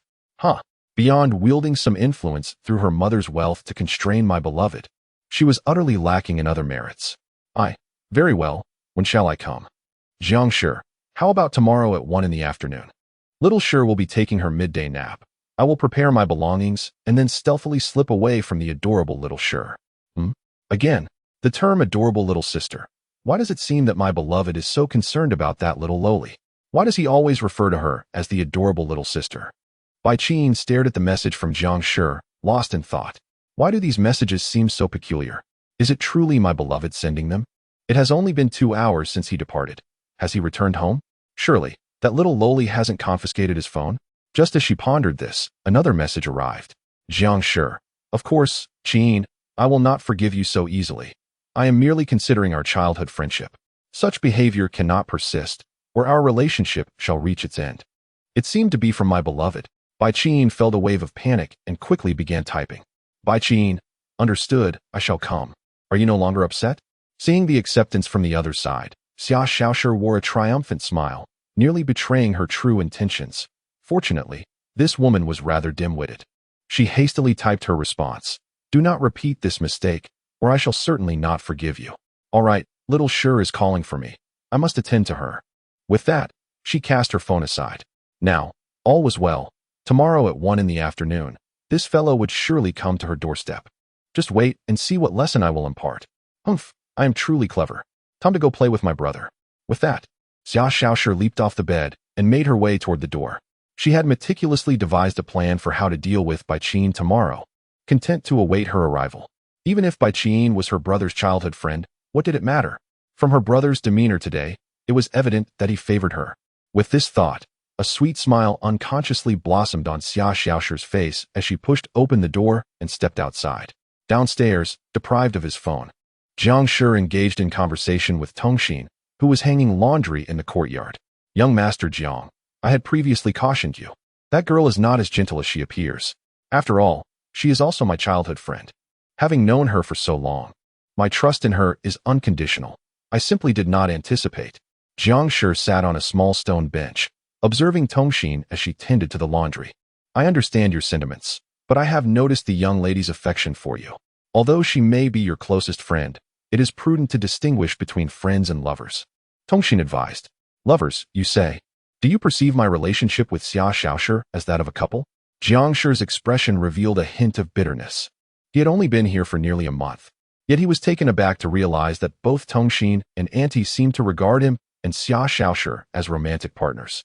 No, I merely believe you are evading Xiaoshi's feelings. While I have no grounds to interfere in your affairs, I feel it would be wise for you to provide Xiaoshi with a response soon. I have already done so, yet Xiaoshi refuses to listen. Jiang Shi spoke the truth. From the outset, he had vehemently opposed Xia Xiaoshi's excessive possessiveness and had made his disapproval clear. However, Xia Xiaoshi not only ignored his objections, but intensified her behavior, leaving him with no recourse. Yet today, he found himself wavering ever so slightly. Chapter 54. Indeed, she is merely a girl, still susceptible to fear. I understand. Tongxin gradually hung the last piece of clothing on the rack, lifted the basin filled with garments, and gazed at Jiang Shi, saying, You can make your own decision. As Tongxin slowly walked towards the villa, Jiang Shi remained silent for a moment. He comprehended Tongxin's intentions, like Xia Yi. She likely wished for him to remain beside Xiaoxieshi. He could empathize with their sentiments, for they were all advocates for Xiaoxieshi's happiness in the end. However, his motives diverged. Initially, he simply aimed to coexist peacefully here, foster cordial relations, and earn a bit of money before departing, never intending to intrude upon their lives. Yet, the disparity between his expectations and reality was stark. Upon arriving, he found himself ensnared in this so-called forced romance. In truth, he was quite grateful to Xia Yi, who had been supportive both previously and presently, never demanding anything in return, and had consistently looked after him in various ways. This, perhaps, epitomized the generosity of the affluent. He vaguely recalled that when he first arrived, Xiaoxieshi behaved rather normally, even harboring some disdain for him, wishing to drive him away. It was only after spending time together that he discerned Xiaoxieshi's genuine thoughts through her diary. Now, however, while she desired him to stay, he simply wished to leave after a brief period. As Xia Yi, Xiaoxieshi's mother, naturally sought to care for her daughter's feelings, she would undoubtedly intervene to discuss his staying.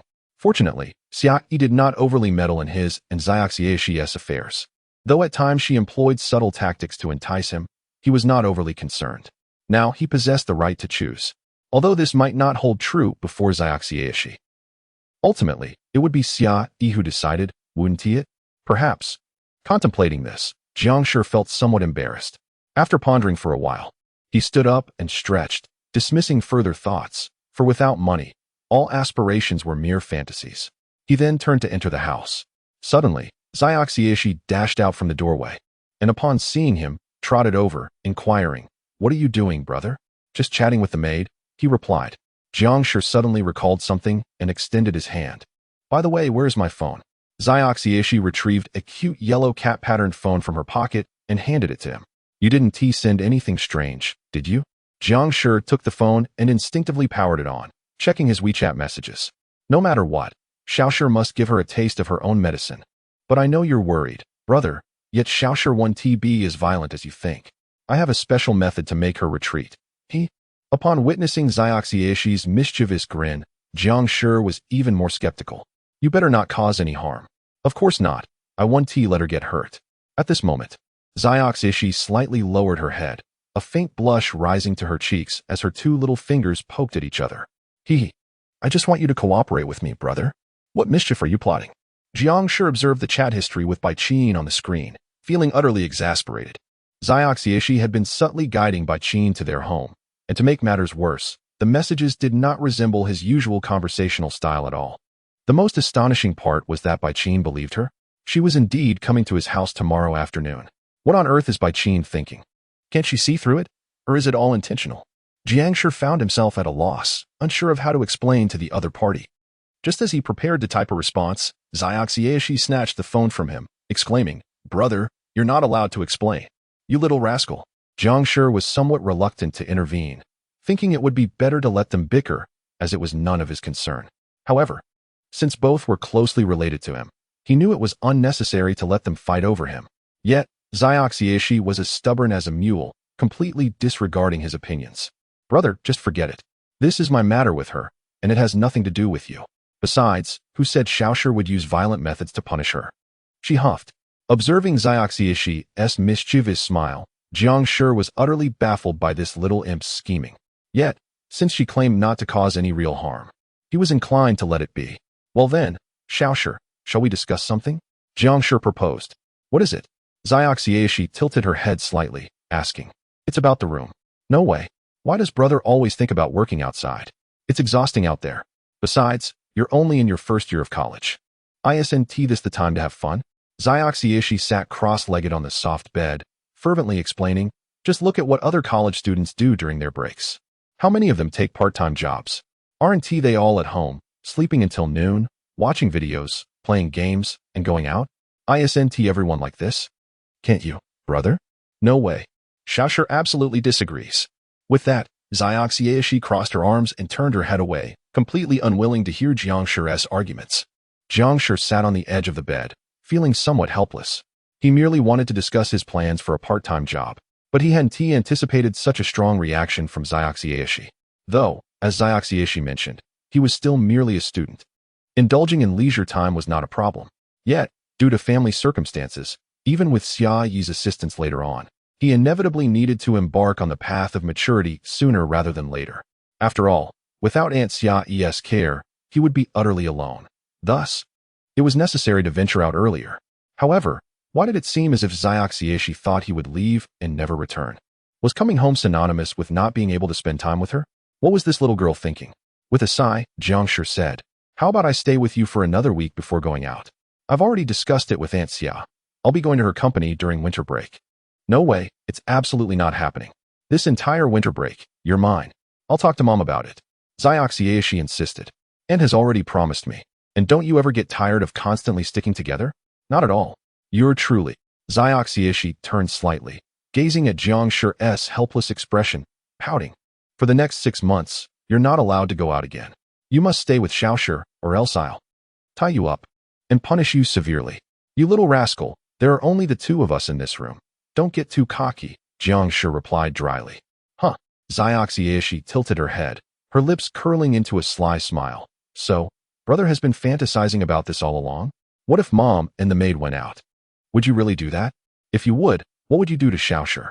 Observing Jiang's provocative demeanor, Jiang Shi couldn't help but tease her back. "Just as you said, I would punish you severely." "Huh. So brother has been fantasizing about me all along." Jiang's cheeks flushed, taken aback by his boldness. "Of course, I want to punish you severely. Who told you to be so adorable?" he retorted. "From morning till night, from night till morning, it's a ceaseless cycle." Brother? What are you talking about?" Jiang's face turned even redder, instinctively taking 2 steps back, her astonished and shy gaze fixed on Jiang Shi. Seeing her bashful expression, Jiang Shi couldn't help but chuckle. Indeed, she is merely a girl, still susceptible to fear. Chapter 55. Beware of your life in the corridor. Xiaoshi quietly trailed behind Jiang Shi, her steps slightly unsteady, and a faint blush adorned her charming face. Following Jiang Shi's earlier unsettling remarks, Xiaoshi appeared to have transformed into a different person, her expression a blend of shyness and anxiety as she gazed at him. Despite the peculiarity of his statements, it became evident that Xiaoshi was indeed capable of fear, a stark contrast to her usual bravado.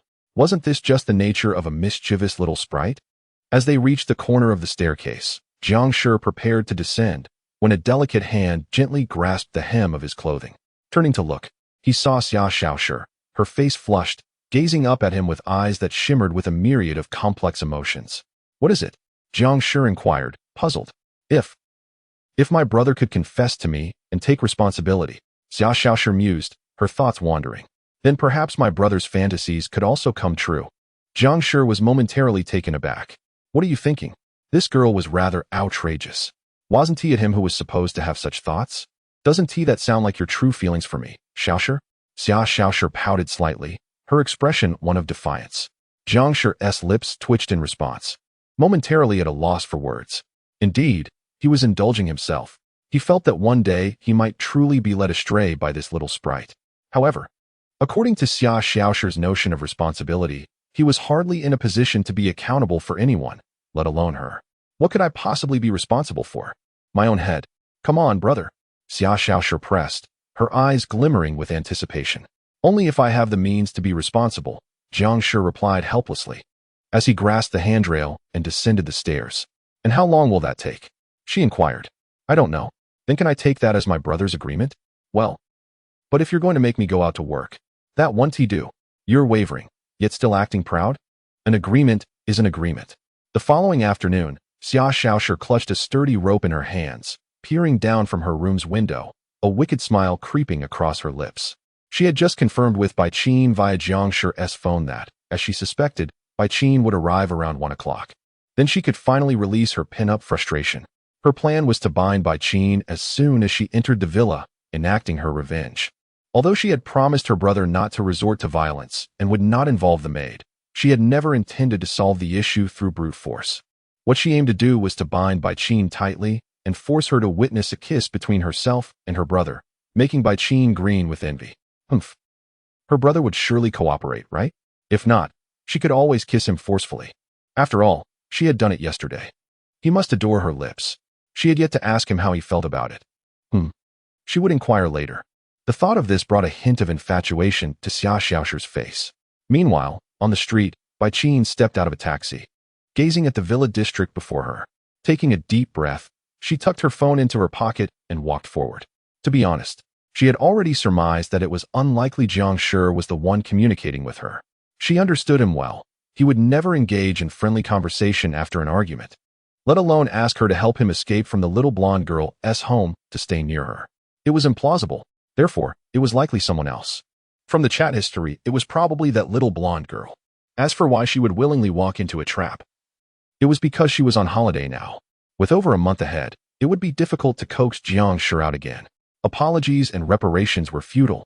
He was at home, making it challenging to meet up. If her visit could result in some minor injuries but allow her to see Jiang Shi and explain, then it was worth it. Arriving at the entrance of an exquisite villa, Bai Qin checked the address once more and pressed the doorbell. After a while, a woman in a winter-made outfit opened the door and approached her. Peering through the iron gates of the yard, Bai Qin felt a pang of jealousy. It seemed her dear friend was doing well. At the door, upon seeing the pink-haired girl, Tongxin immediately recognized her. Jiang Shi's childhood friend? Yet, she was uncertain why Bai Qin was here, as neither Jiang Shi nor Xia Xiaoshi had mentioned it. Was she uninvited? That seemed plausible, especially since the young lady currently harbored disdain for the pink-haired girl and would likely not extend an invitation. With this thought, Tongxin inquired, "Hello. Are you here to see young Master Jiang?" "Yes, Jiang Shi invited me over. May I come in?" Bai Qin nodded softly. "Oh, young Master Jiang invited you?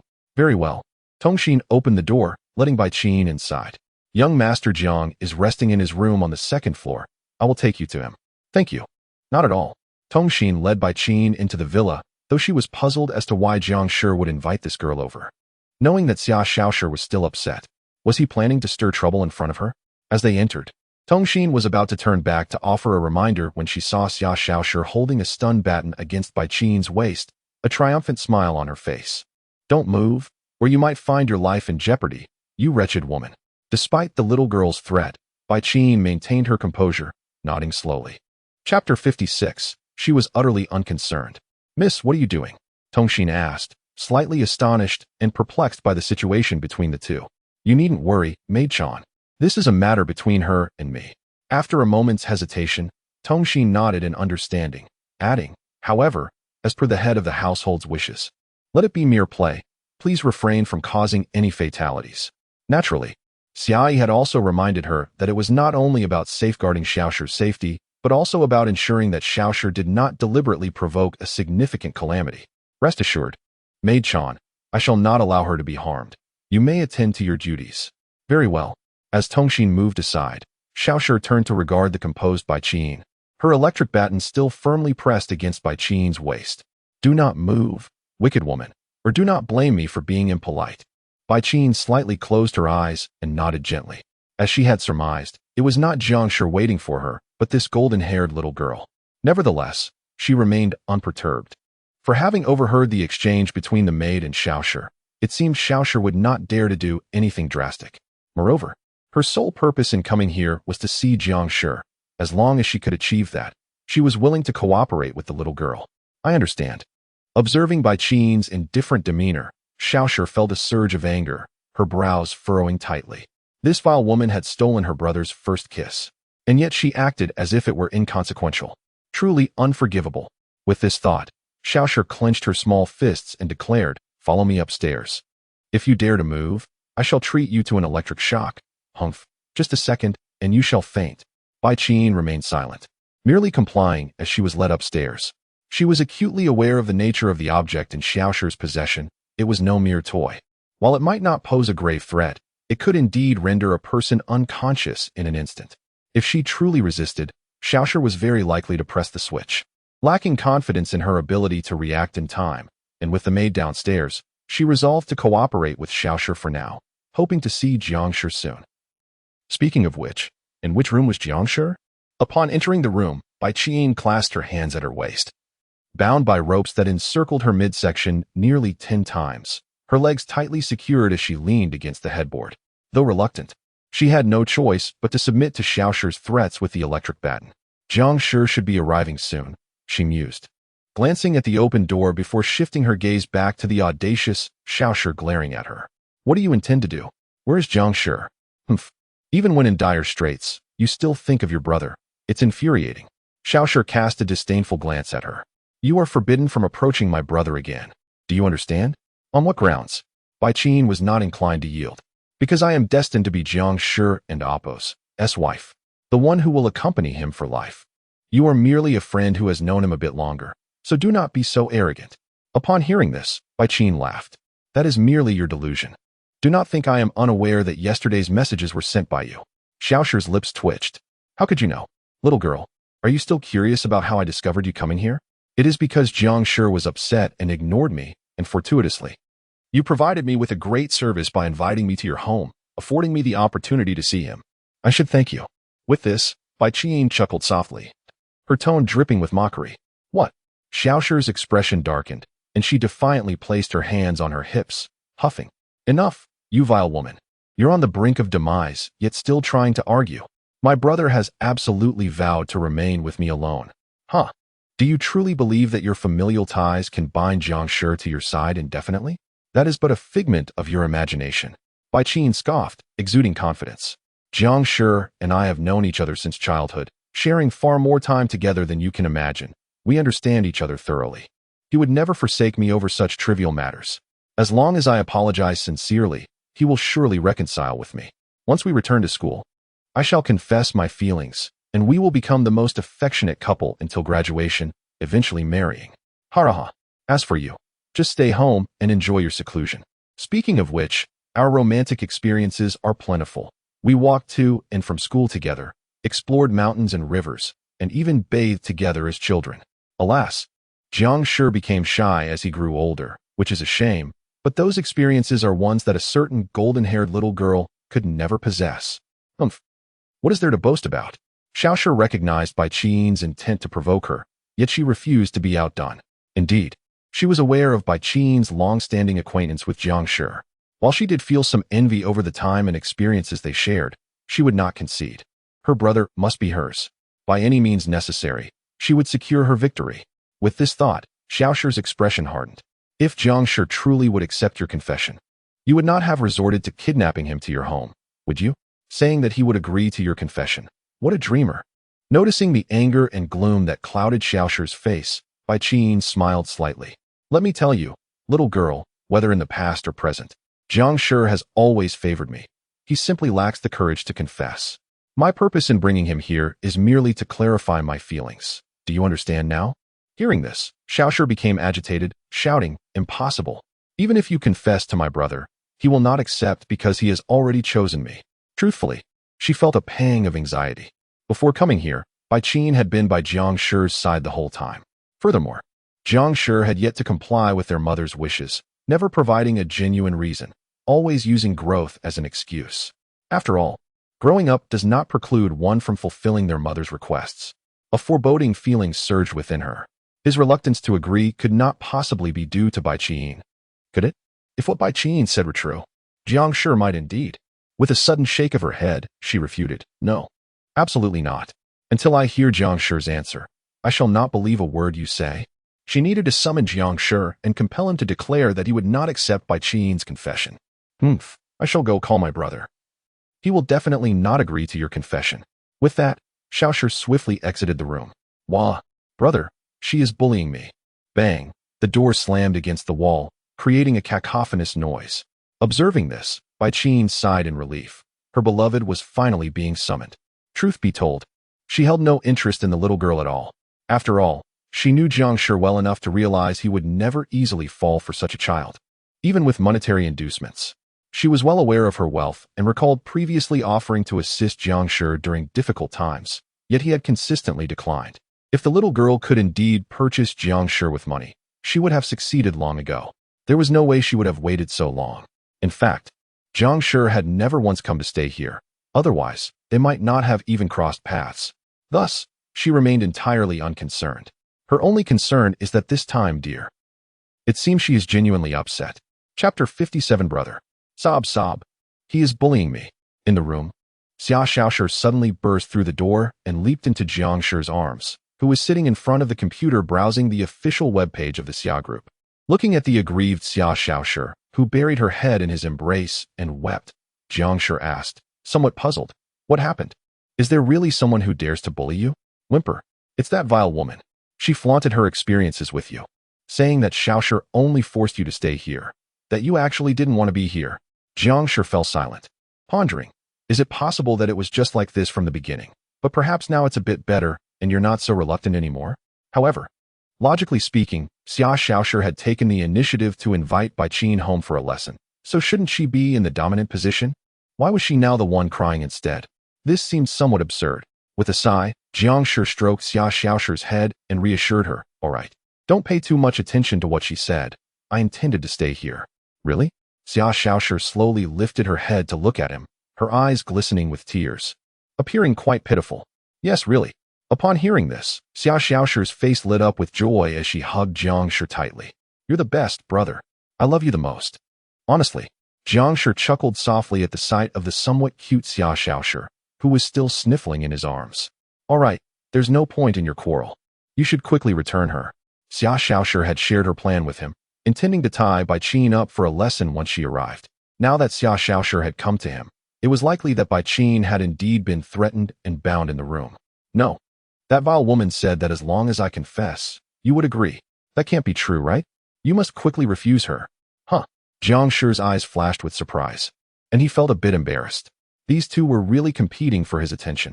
However, if what Xiao Shi said was true, if Bai Qian confessed to him, he would have undoubtedly accepted it in the past. But now he felt a tinge of fear towards Bai Qian. He understood that she would want to explain herself. Yet, after the shadow of yesterday, he hadn't quite recovered. After all, she was the one who had been drugging him and doing strange things for years. Even though they had grown up together, the psychological scars were not insignificant. Seeing his hesitant expression, Xiao Shi gazed at him with an expectant and pitiful look. Brother, please hurry, all right. Prove that you won't agree. After a moment of hesitation, Jiang Shi sighed, thinking that if he didn't go, their conflict might drag on until Xia Yi returned in the evening. Better to resolve it quickly. He nodded in agreement. All right then, but you mustn't embellish the story. Once I speak, let her go. Yay, I love you the most, brother. Sigh. What a good child. In the pink room, Bai Qian was bound, her hands and feet restrained, forced to sit on the bed. She occasionally scanned the room and turned to listen for sounds outside. Logically, this villa wasn't very large. Xiao Shi could reach Jiang Shi's room in about a minute. And it wouldn't take more than 3 minutes for him to come when called, right? Yet, it had already been over 10 minutes. And she wondered why Jiang Shi hadn't arrived. Could it be that Jiang Shi didn't want to see her? With this thought, Bai Qian's gaze darkened slightly, a hint of disappointment flickering in her eyes. To be honest, she felt a twinge of envy towards Xiao Shi.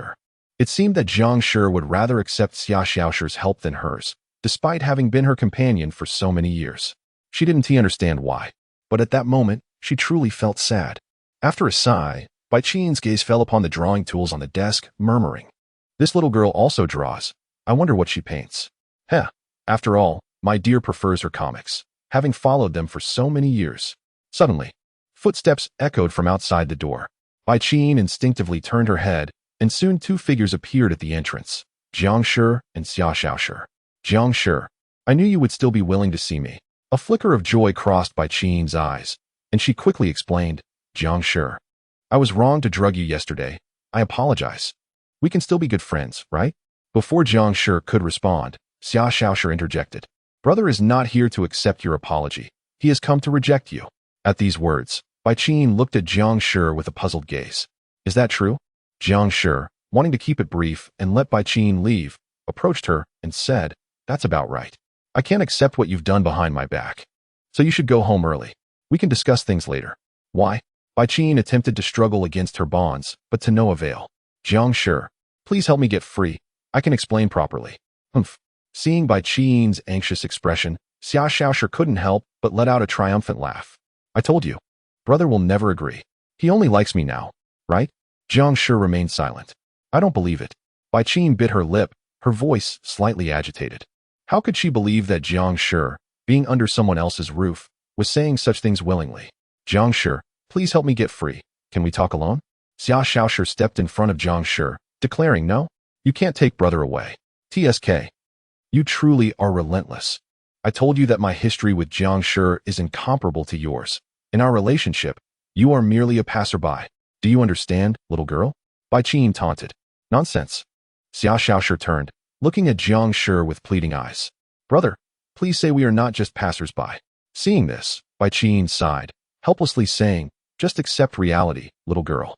The mere fact that Jiang Shi and I have gone to school together since childhood, helping each other with studies, and eventually attending the same university is something you cannot compare to.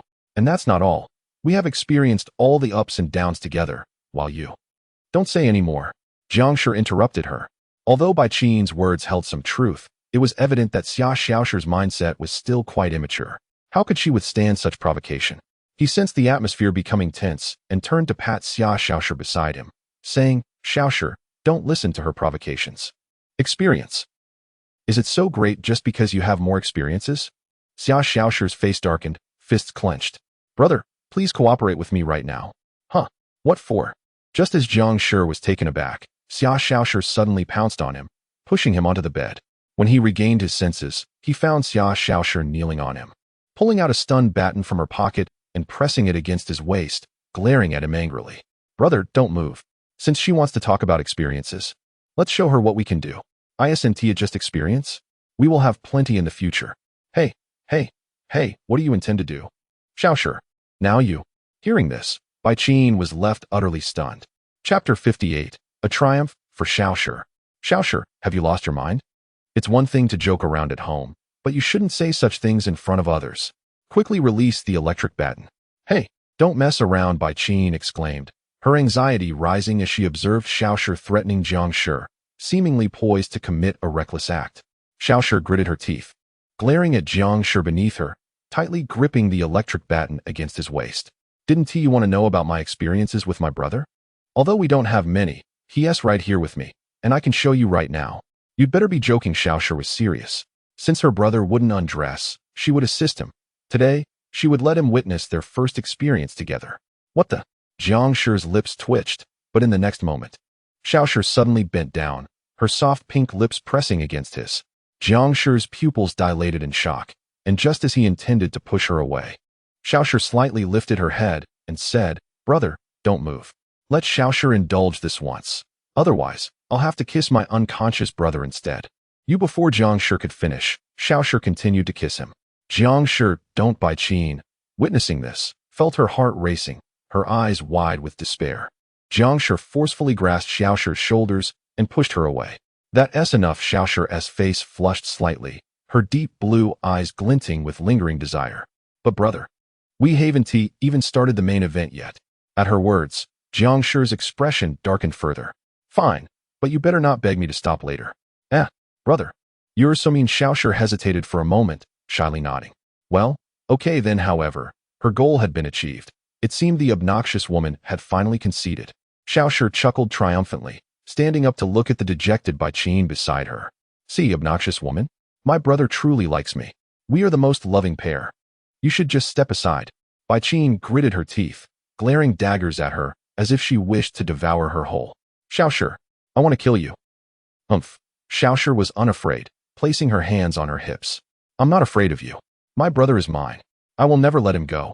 Can you two stop bickering? Jiang Shi interjected, exasperated. He had no desire to see them clash again.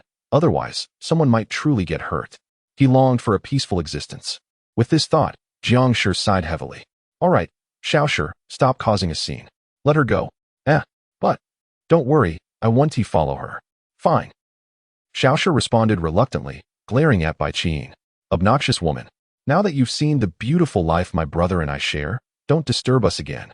Next time, I want to be so polite. Bai Qin offered no further reply. Jiang Shi approached her to untie her. Although Bai Qin had done this to him before, he had no particular interest in bondage, and given her expression, she appeared quite upset. Jiang Shi. Bai Qin lifted her gaze slightly, her eyes softening as she spoke gently. I'm sorry about what happened before. I want to act that way again. Can you forgive me? Just as Jiang Shi was about to respond to Bai Qin's apology, Xiao Shi dashed over and seized his arm, loudly interrupting. You two are not allowed to whisper sweet nothings. TSK. Bai Qin hesitated, biting her lip in frustration. She understood they were in someone else's territory. No matter what she said, Jiang Shi would not speak candidly with her, given that he was currently under someone else's roof. She needed to get Jiang Shi out, only then could they truly converse. With this in mind, she turned her head away, remaining silent as she awaited Jiang Shi to free her from her bonds. Humph. Xiao Shi stood by, declaring, I want to witness this. Brother, you mustn't pity her. Just let her return quietly, without uttering another word. Understood, understood. Jiang Shi replied, exasperated, and turned back to continue untying Bai Qin downstairs.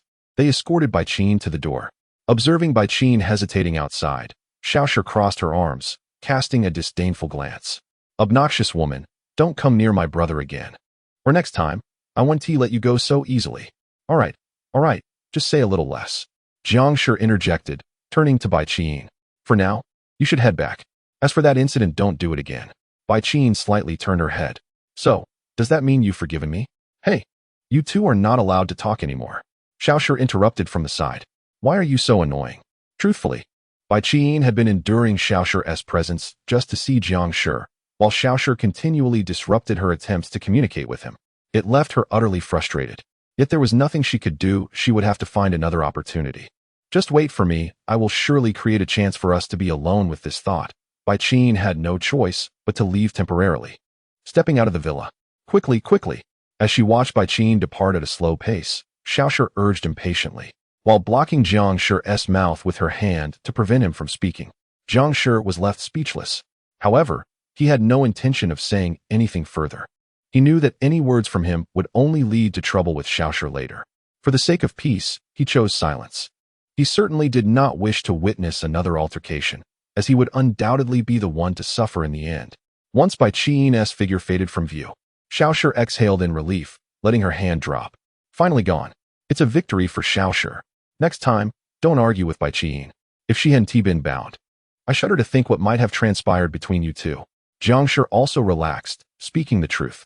Earlier, Bai Qin's gaze toward Xiao Shi had been laden with hostility. Had she not been restrained and he not present, Xiao Shi might have faced a dire fate. After all, Bai Qin was indeed a true yandere. Chapter 59, Opportunity. Xiao Shi. Remember to come to the venue with the maid at 7 tomorrow evening. At the dining table, 4 individuals were enjoying dinner together. Xiaoyi glanced at Xiao Shi, who was chatting with Jiang Shi, and reminded her, do we really have to go? Xiao Shi hesitated. Yes, indeed. Xiaoyi nodded gently. All right then. To celebrate the success of their collaborative project, Xiaoyi had invited her to the celebratory banquet. However, Xiao Shi was somewhat reluctant, as the attendees would primarily be individuals from her mother's company, most of whom she did not know and felt no desire to engage with. She had attended several of these banquets before, each time witnessing an overwhelming number of guests. While she didn't have social anxiety, her prolonged stay at home had made her somewhat unaccustomed to such gatherings. Yet, she generally found it difficult to refuse her mother's requests. But this time, her brother would be there. Thinking of this, Xiao Shi clung to Jiang Shi, who was quietly eating. Brother, you must accompany Xiao Shi. You should also join us. Xiao Jiang. There will be many industry elites present. It's a good opportunity for you to network, Xia Yi suggested. I have no objections. Jiang Shi replied with a nod. Hee, with my brother accompanying me, it will be absolutely fine. Xiao Shi exclaimed. Let go. We should focus on eating first. Jiang Shi shook his arm, attempting to free himself, but Xiao Shi tightened her grip. But you mustn't go and get to know other girls. I'm not that idle. Upon hearing this, Xiao Shi slowly released Jiang Shi's hand, smiling as she said, that's acceptable then. Observing their closeness. A subtle smile appeared on Xiao's otherwise calm face. By the way, Xiao Jiang, if someone at the venue inquires about your family background, just use my name. Jiang Shi was taken aback, but after a moment of contemplation, he agreed. All right.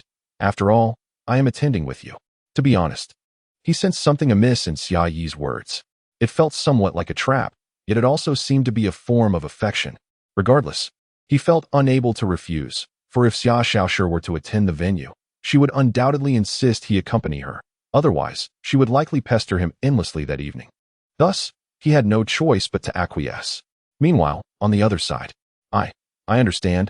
I will definitely come. Are you not angry anymore? Jiang Shi, don't behave like this again, or I will surely not forgive you. All right, Xiao Shi has found me again. I must go accompany her. Are you there? Jiang Shi, not here. You annoying woman. I only kept you as a friend because you are the class monitor in my brother's class. Stop sending me messages. Otherwise, I will delete you. Bai Qin sat on the sofa, contemplating the messages from 2 days ago displayed on her screen. To be honest, she felt that Jiang Shi was being forced to stay at Xiao Shi's home, compelled to obey her every demand. Now, Xiao Shi wouldn't even let him use his phone. Whenever she sent a message, the reply was undoubtedly from Xiao Shi. It was as if they weren't even pretending anymore. Thus, she believed that Jiang Shi's rejections of her messages were merely coerced by Xiao Shi. If she could manage to draw Jiang Shi out for a conversation, she would surely uncover his true thoughts. Jiang Shi should not harbor feelings for Xiao Shi, right? Although she found this unlikely, she was still uncertain about Jiang Shi's feelings and yearned to understand his true emotions. She refused to believe that Jiang Shi had genuinely lost interest in her. His hesitance to confess must be due to Xiao Shi. Truthfully, she found it hard to accept, but, at present, she lacked any means to reach out to Jiang Shi. With this thought, Bai Qin exited the screen and opened an external artist community, locating a blogger with the ID Xiao Shi. The avatar featured an adorable pink cat girl, boasting over 100,000 followers, alongside an artist certification badge. It was apparent that this was a highly popular and renowned artist. Bai Qin had previously seen Xiao Shi drawing such cute cat girl characters in her room and spent several hours scouring various websites to find this ID. She had browsed through the published artworks and found them identical to what she had seen at Xiao Shi's home, the ID being an abbreviation of the name. This was undoubtedly Xiao Shi's personal account.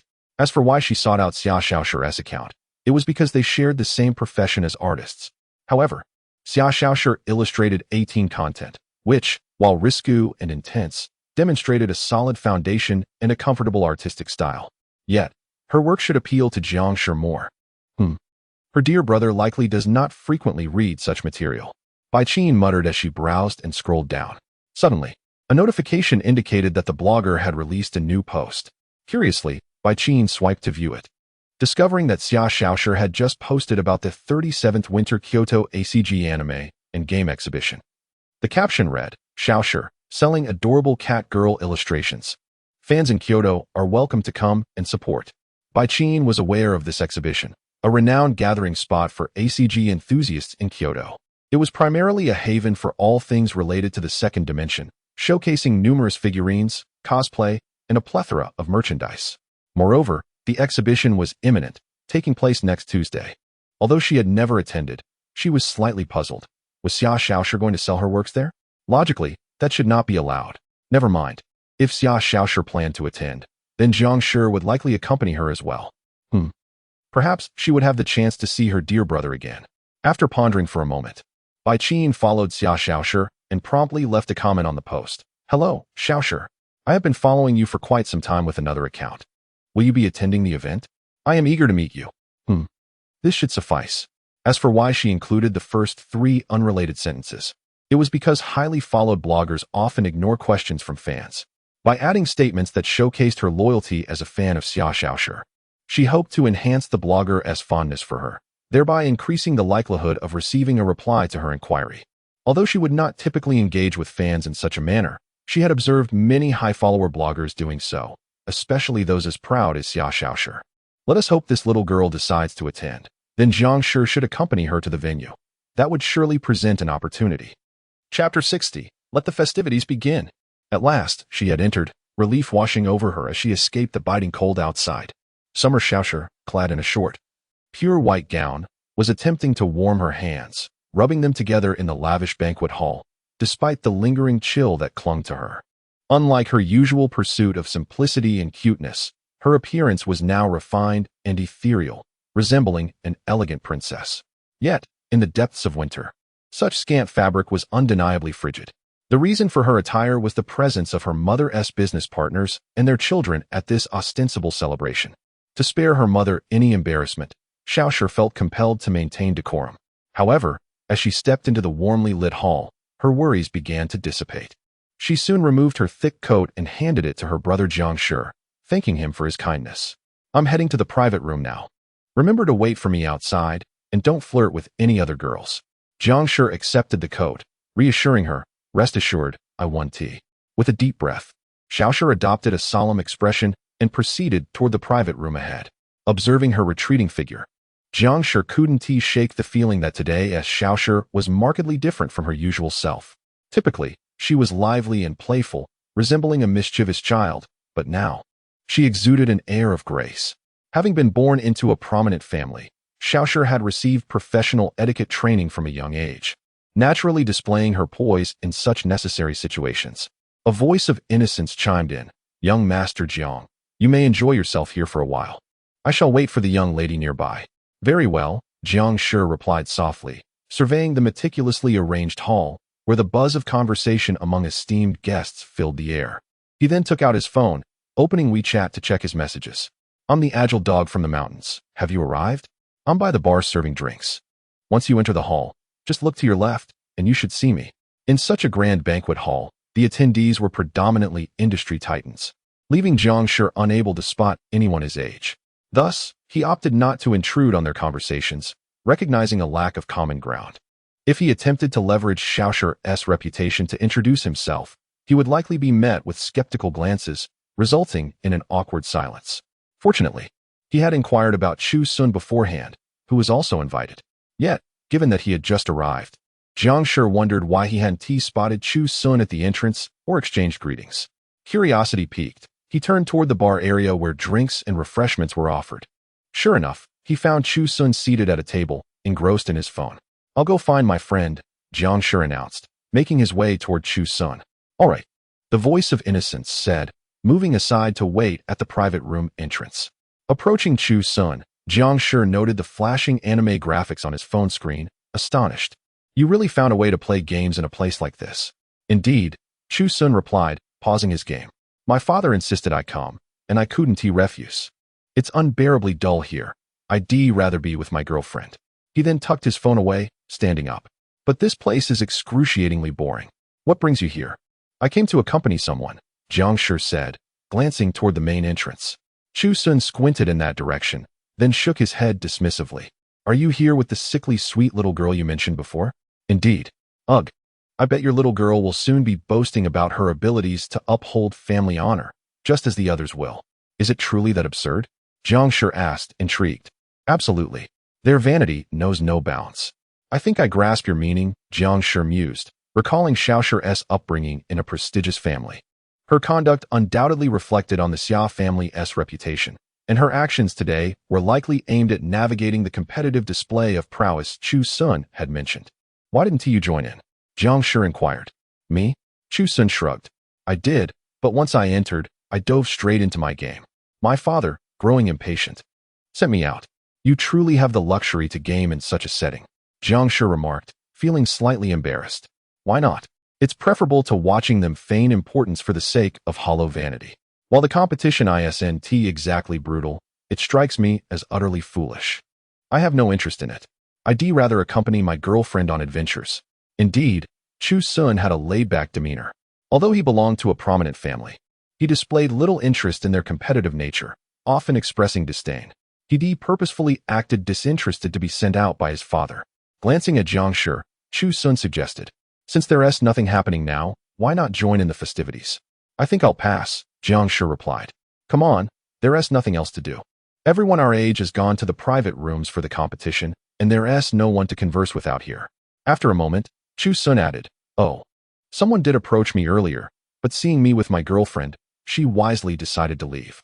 She was quite perceptive, darting away swiftly. I appreciated that." At this, Jiang Shi couldn't help but smirk. "Are you sure she didn't flee from your anime obsession? Doesn't matter. Join me.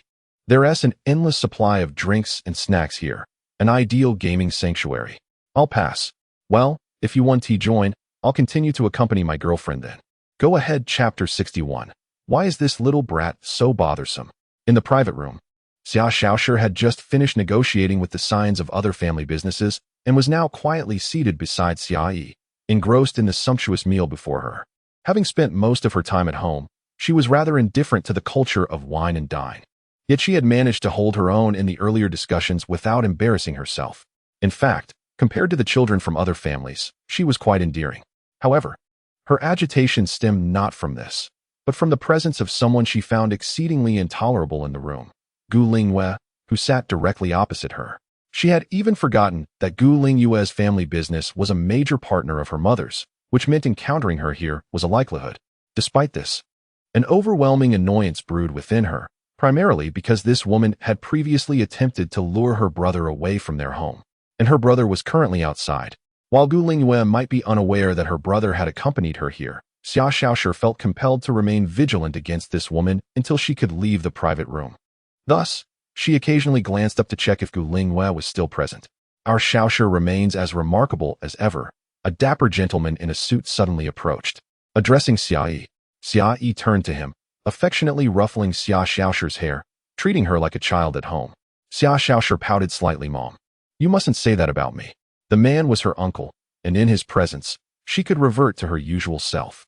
"Haha," he chuckled, slightly bending down to look at Xia Shaoshi. "But Shaoshi, you will be studying abroad this year, right? Have you chosen your destination and school yet?"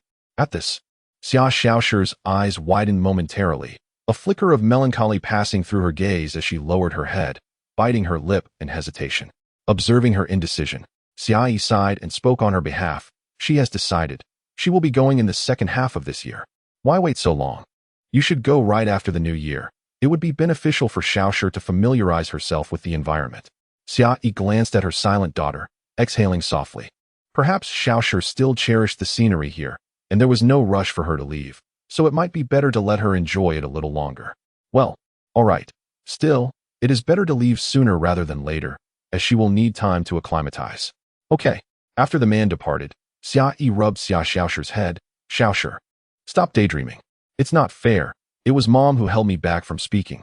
Xia Shaoshi protested, feeling a bit wronged as she covered her head. "Did you hear that? Sooner, all right." "Ugh, I know," Xia Shaoshi replied with a slight huff, raising her head to glance across the room, only to find that the seat opposite her was now empty. Gu Lingyue had vanished. Where did she go? Xia Shaoshi stood up, scanning the room but finding no trace of her.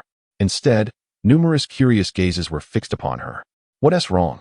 Xia Yi asked, lifting her head in confusion. "And nothing."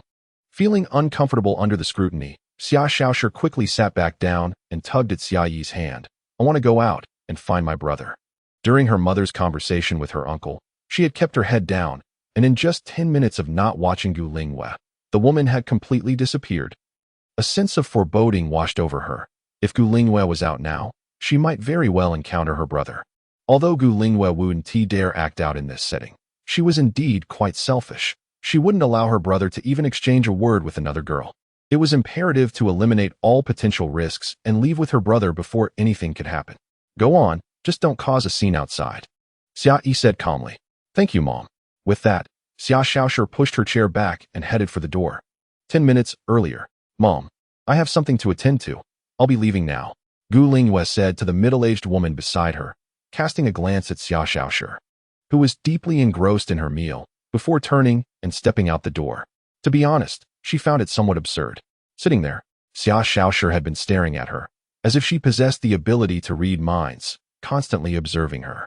Yet, this was also a positive sign. From the way Xia Xiaoshi looked at her, it was evident that Jiang Shi had also attended this celebration, which was precisely why she had been so fixated on her. This serendipitously aligned with her intentions, as her purpose for attending was not solely to network with industry elites, but also to speak with Jiang Shi. Seizing the opportunity while Xia Xiaoshi mingled with others, she exited the private room. She was well aware that Xia Xiaoshi would soon realize her absence and would undoubtedly come looking for her, although the time would be brief. If she could manage to take Jiang Shi to a quiet place before Xia Xiaoshi arrived, that would suffice. After all, she had been pondering over her junior for quite some time during her moments of idleness. Initially, she had avoided discussing Jiang Shi's feelings for her, intending to wait until he arrived to address it. However, it seemed he had grown indifferent. Regret washed over her, but with Xia Xiaoshi constantly in the way, she hadn't had a chance to approach him since that day he left her room. Today presented an opportunity, and she felt it was vital to clarify things with Jiang Shi. Understanding her own issues now, she resolved to be more forthright this time. Surely, this would rekindle his feelings. With this thought in mind, Gu Lingyue made her way to the hall, navigating through the crowd while scanning her surroundings for the young man's figure. Suddenly, her gaze landed on a pair of youths by the drinks table. One of them was unfamiliar to her, but the other, a youthful-looking boy, was unmistakably Jiang Shi. Straightening her dress, Gu Lingyue approached him. At that moment, Jiang Shi was engrossed in his phone, and the approaching footsteps piqued his curiosity, prompting him to look up. He was met with the sight of a girl in a purple strapless gown approaching him, exuding a somewhat mature charm. "Senior Gu, what brings you here?" Jiang Shi inquired, slightly taken aback. "Senior Gu? What Senior Gu?" Chu Sun, seated nearby, echoed in confusion, his focus still glued to the flashing game on his phone. His thumbs rapidly tapping away, oblivious to his surroundings. As Gu Lingyue drew near, she spoke hurriedly. "Jiang Shi, I need to talk to you privately. Please come with me." Why?" Jiang Shi asked, bewildered. "There's no time to explain. We must go." But before Gu Lingyue could finish, a voice of complaint interrupted them. "Vixen, I knew you were up to no good." Turning to look, Xia Xiaoshi was sprinting towards them. At this sight, Gu Lingyue could only helplessly cover her eyes, feeling a surge of frustration. Why is this little brat so bothersome? Chapter 62, Disappointment. "Gu Ling, you, fox, spirit," Xia Xiaoshi shouted at Gu Lingyue word by word, completely disregarding her dignified demeanor at that moment. Fortunately, the banquet hall was rather noisy, and hardly anyone paid attention to this side. Xia Xiaoshi stood protectively in front of Jiang Shi, glaring fiercely at Gu Lingyue. "What do you want with my brother? I have my reasons to find him, which have nothing to do with you. Can you not meddle?" Gu Lingyue replied, somewhat exasperated. "My brother belongs to me, so it certainly concerns me. What about you? What do you want with him?" Xia Xiaoshi countered. All right, you two shouldn't bicker like enemies every time you meet," Jiang Shi interjected, placing a hand on Xia Xiaoshi's head. He then turned to Gu Lingyue with a smile, asking, "So, Senior Gu, do you have something to discuss? We can talk here. It's a bit inconvenient to speak privately." Although he was unsure of the reason behind Gu Lingyue's prolonged visit, he felt that there was nothing significant to discuss alone. Moreover, he had to consider the possibility of upsetting Xia Xiaoshi. Hence, he was determined not to engage in private conversation with Gu Lingyue. Even trivial matters, if seen by Xia Xiaoshi, would lead to his torment. Thus, he had already acquiesced to the situation. Xia Xiaoshi turned her gaze to Jiang Shi, declaring, "This Gu Lingyue clearly has ulterior motives, sneaking out to find my brother while I'm chatting with others. How despicable. Don't worry. I'll be right here waiting for you and won't wander off." Jiang Shi reassured her softly. Yes, Xiaoshi shouldn't need to return to the private room. After the company staff finishes their speech, we can head home. All right, understood. Observing the warmth between the two, Gu Lingyue felt momentarily at a loss. She had not anticipated that Jiang Shi and Xia Xiaoshi would be so close. "What's wrong, senior?" Jiang Shi inquired again.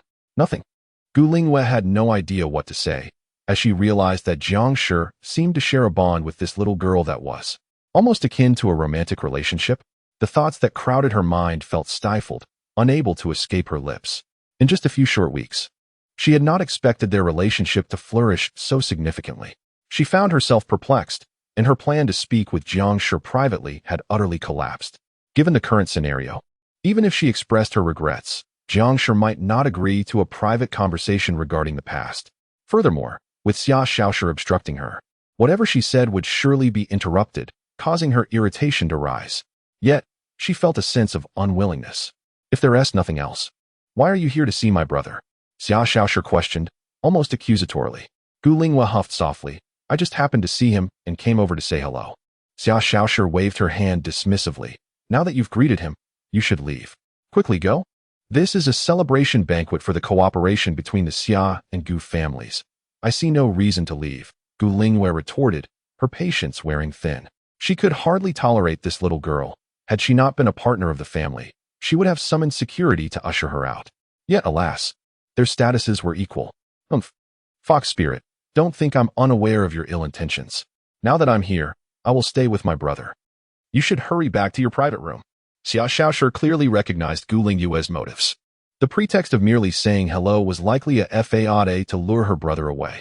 Ever since she had taken her brother from Gu Linghua's home, it was apparent that Gu Linghua had harbored some lingering resentment. Since Bai Qin had tampered with her brother's phone locator, she had not reinstalled it, making her particularly cautious to prevent any ill-intentioned women from whisking her brother away again. I just stepped out. Why should I heed your words? Gu Linghua replied defiantly. Because my brother belongs to me. Xia Xiaoshi shot back. What do you mean he belongs to you? Is there a name tag with your name on it? Stop. Let's both say less, Jiang Shi interjected, clearly weary of their endless squabbling. Senior, if there is truly nothing important, why not go find your friends? Upon hearing that Jiang Shi was urging her to leave, Gu Linghua raised an eyebrow, disbelief washing over her. Jiang Shi, are you serious? What? Jiang Shi was equally astonished. Did Gu Linghua typically enjoy arguing with others? Knowing that staying here would lead Xia Xiaoshi to continuously bicker, it was strange that she hadn't left.